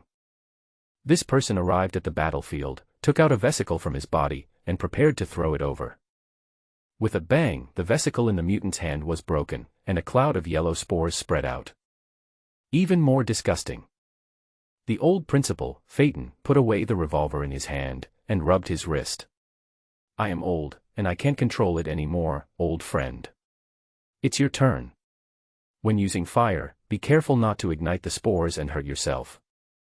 Sully and the other two knew that they had a chance to survive, so they walked past the fighting students and attacked the mutants. Don't set it on fire first, try the quality. Sully shouted. Understood.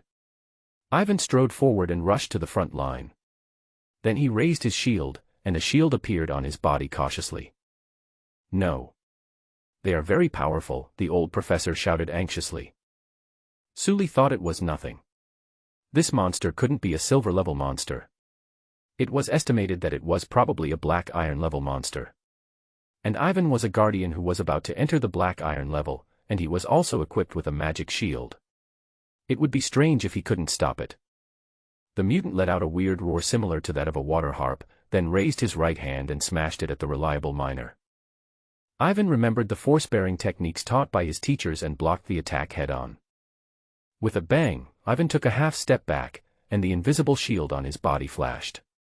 Brother Sue, it's about the same as your normal strength. Sully raised his eyebrows. He was a warrior who was about to enter the black iron level. With this strength, without the use of skills and magic power, he was equivalent to 3 middle-aged men. On the other side, Sophia also raised her rifle and shot at the mutant's spine. The bullet hit the mutant bacteria man, and a small hole immediately appeared. Then countless hyphae entangled together and healed the wound. Like a bulletproof vest, it has strong resistance to pulling and squeezing. And it can recover. Sophia concluded in her mind. Sully and Ivan flashed past the monster on both sides and avoided the mutant's second attack. Then Sully also saw the wound that was healing. It is not resisting by hardness, but by structure. Then it is not that difficult to fight. Sully aimed at the mycelium texture of the mutant fungus man and slashed at the man's ribs with the two-handed sword in his hand. The sharp sword blade was like a comb, easily entering into the mycelium and cutting the mutant man's flesh, but after separating apart, he felt a sense of stagnation on his hand. Sully felt the difference in the feel, and with an idea, he adjusted the blade slightly. When using a sword, it is important to make the person and the sword one. Excluding metaphysical theories, the most basic principle of the person and the sword is that the direction of the person's force and the direction of the blade are consistent. Anyone who has used a sword knows that if the force and the blade are different, it will be very difficult to cut things, which is also called the blade's misalignment. In the middle of cutting, Sully felt something and adjusted the blade. It should have been difficult because the blade was not straight, but it felt smoother. The two separated as soon as they touched each other. Sully looked back and saw a deep wound on the mutant man's ribs. Inside the wound, countless hyphae were repairing the wound. Sully could tell the distribution of mycelium inside at a glance. The mycelium inside was generally vertical, while the mycelium on the outside was mostly oblique and mesh-like. Sully's grip on the sword loosened for a moment, then tightened again. He felt as if an idea had suddenly occurred to him, and he had completed an operation that he had only seen in highlights, and his mind was filled with aftertaste of the operation just now. Don't do it, let me do it. Sully shouted at Ivan, and then rushed forward and attacked. Ivan saw that Sully was in hot form, so he retreated cautiously to escort his elder brother. Sophia kept her gun raised, while sensing the surrounding sounds to determine if there were any reinforcements. Sully was so agile that he didn't look like a big swordsman. He moved around the mutant man repeatedly and attacked him, experiencing the feeling just now. The poor mutant man was being played around in his hands. Finally, when Sully felt it was almost done, he stepped back and said, "Attack with fire, and see the effect."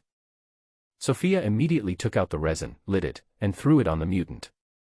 In an instant, the spores on the mutant's body were ignited. Afterwards, the fungal armor on the mutant fungusman began to melt slowly, and the ignited fungusman also fell into a frenzy and began to chase Sully relentlessly. Sully dodged the attack and then used a magical energy slash move that contained magical energy to directly cut off the fungus man's spine. The fungus man lost the ability to run and crawled on the ground for a while, leaving a trail of fire. Finally, the mutant turned into a ball of black charcoal. A few seconds later, the black charcoal and the spores it left behind turned into black liquid and disappeared. Under the young man's odd gaze, Sully leaned on the sword with one hand, and with a sense of something in his heart, he pretended to take out his manual from his pocket. In the manual, on the property interface, there is a that is flashing. Sully was a little excited. He had heard the teacher in the course say that this phenomenon occurred when one had grasped the basics of some skills but had not yet fully mastered them. As long as you continue to comprehend, you will eventually acquire a new skill. So, I just learned a skill. What skill? Mind's eye. Mystic eyes of death. Sword heart clear. My golden finger is coming. Sully, who has rich experience in reading novels, recalled many protagonists in his mind. Regarding the skill, he now feels like a father outside the delivery room, not knowing whether the result the nurse will report later will be the sword heart or the mystic eyes of death. What? Maybe something else? Impossible, absolutely impossible. The sword attack just now was so cool, it's impossible to bring out a crappy skill like monster science at the end that often makes mistakes, ha ha ha ha. After being excited for a while, Sully calmed down and closed the manual. The students had also killed the fungus people. A few were injured, but not seriously. One of them had a dislocated joint, and the old principal healed it in 2 moves. It seems that this man has a lot of story. After the old principal treated the student's wound, he walked up to Sully and the others and clapped his hands. Excellent. I'm beginning to doubt whether this is really a running group. It's amazing to see such a swordsmanship expert in modern times. It's actually similar to a group game. Sully shrugged. This world had already been destroyed, and the fragments of the world now were like a memory copy. He held up his gauntlets. I'm good at full armor combat, so I have some experience, but unfortunately I didn't bring my armor with me. You guys are pretty good too, not everyone has the courage to fight those monsters. Everyone carries the fancy sedan, and it is civilized to flatter each other. The old principal looked at the place where the mutant died and said with some emotion, this guy is very difficult for us to deal with. Last time, I remember we lost 5 people. His mycelium is like a bulletproof vest. Bullets can't penetrate it. It has strong recovery ability and great strength. It can also throw out spores to explode and attack. The only way we can deal with this kind of monster is to set it on fire. After the spores are ignited, it will become more violent and more aggressive, and it will also cause fire damage. We can only let the good guys go up and hold it off. Alas, the old principal took off his glasses tiredly and rubbed the corners of his eyes. Sully didn't know how to comfort him for a moment. Fortunately, Sophia stood up with a cold face and said, there is no time to be sad. Hurry up and move your things and leave here. This place is not safe. The old principal was shocked. Yes, I lost my composure. I am old. According to our experience, monsters will not attack again after 1 wave of attacks. Let's hurry up and move the supplies. The students left a few people to keep watch while the others continued to carry the supplies. Sully thought of the treasure chest mentioned in the blessing, so she said to Principal Phaeton, I want to go in and get some things. You know, our team will be leaving soon. The supplies you don't need may be useful to us. Principal Phaeton nodded, you are right. Please go get it yourself. But I have a request. Can you please keep Miss Sophia? We really need her detective skills. Sully glanced at Sophia, who nodded, and then he said, okay. Ivan, protect your sister. Learn. Sully is not worried about himself. He is a warrior and can take some beatings. Sully walked into the warehouse, and the students in the warehouse looked at him with admiration, which made him feel very happy. It feels good to be admired by others. However, Sully was only secretly happy and his mind was still clear.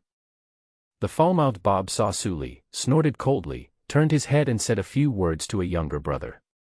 The younger brother looked at Sully with a bit of embarrassment, and then was patted on the back by Bob again, and followed reluctantly. Sully, it's not easy for you to move things by yourself, let me help you. The male student said this without daring to look at Sully, with a clarity that is unique to college students. Okay. Sully glanced at the male college student, who was just about to do an experiment.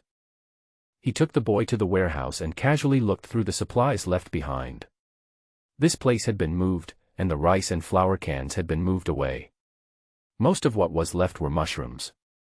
Suli happened to need mushrooms to make snake soup, so he put all the dried mushrooms in his backpack. Walking to the end of the warehouse, Suli saw a wooden treasure chest between two shelves. He looked back at the male college student and found that he didn't seem to notice the treasure chest at all. This shouldn't be the case. This treasure chest is so conspicuous, and the style of the painting is different from the surrounding things. I'll go check out the one on the left. Can you help me get that box between the shelves? I'll use it to load my things. Oh, okay, Suli. The student walked to the treasure chest, looked left and right, then turned back with a strange look on his face and said, Suli, there is no chest here. Suli watched as the student's right foot passed through the box as if it had passed through the game. It seems that the natives are unable to recognize and interfere with the box at all. It's okay, I guess my eyes are blurry. The student came out, and Suli walked to the treasure chest, pretending to look through the mushrooms piled there, but actually sent a message to Ivan, northwest of the warehouse. I'm going to open the treasure chest. Okay, Brother Sue. After Ivan sent the message, he looked towards the designated location. Suli received the recovery, took a deep breath, and opened the treasure chest. The moment the treasure chest was opened, a golden light burst out from the treasure chest, and then formed a stick in the air, hitting Suli, who had a look of despair on his face. The impact made Suli dizzy and unconscious for 1 second. Suli came back to her senses and sent a message to Ivan, Did you see anything? I didn't see the golden light when you opened the treasure chest. You react quickly, pretty boy. Suli looked at the ceiling. The height of the warehouse was about 4 meters. Suli remembered that according to Ivan, the golden light condensed from the stick was 10 meters high, and it was extremely powerful when it came down. It seemed that the punishment of the god of exploration was still merciful. This kind of golden light special effect could not penetrate the wall. Besides, this kid Ivan seems to be entering a rebellious phase recently.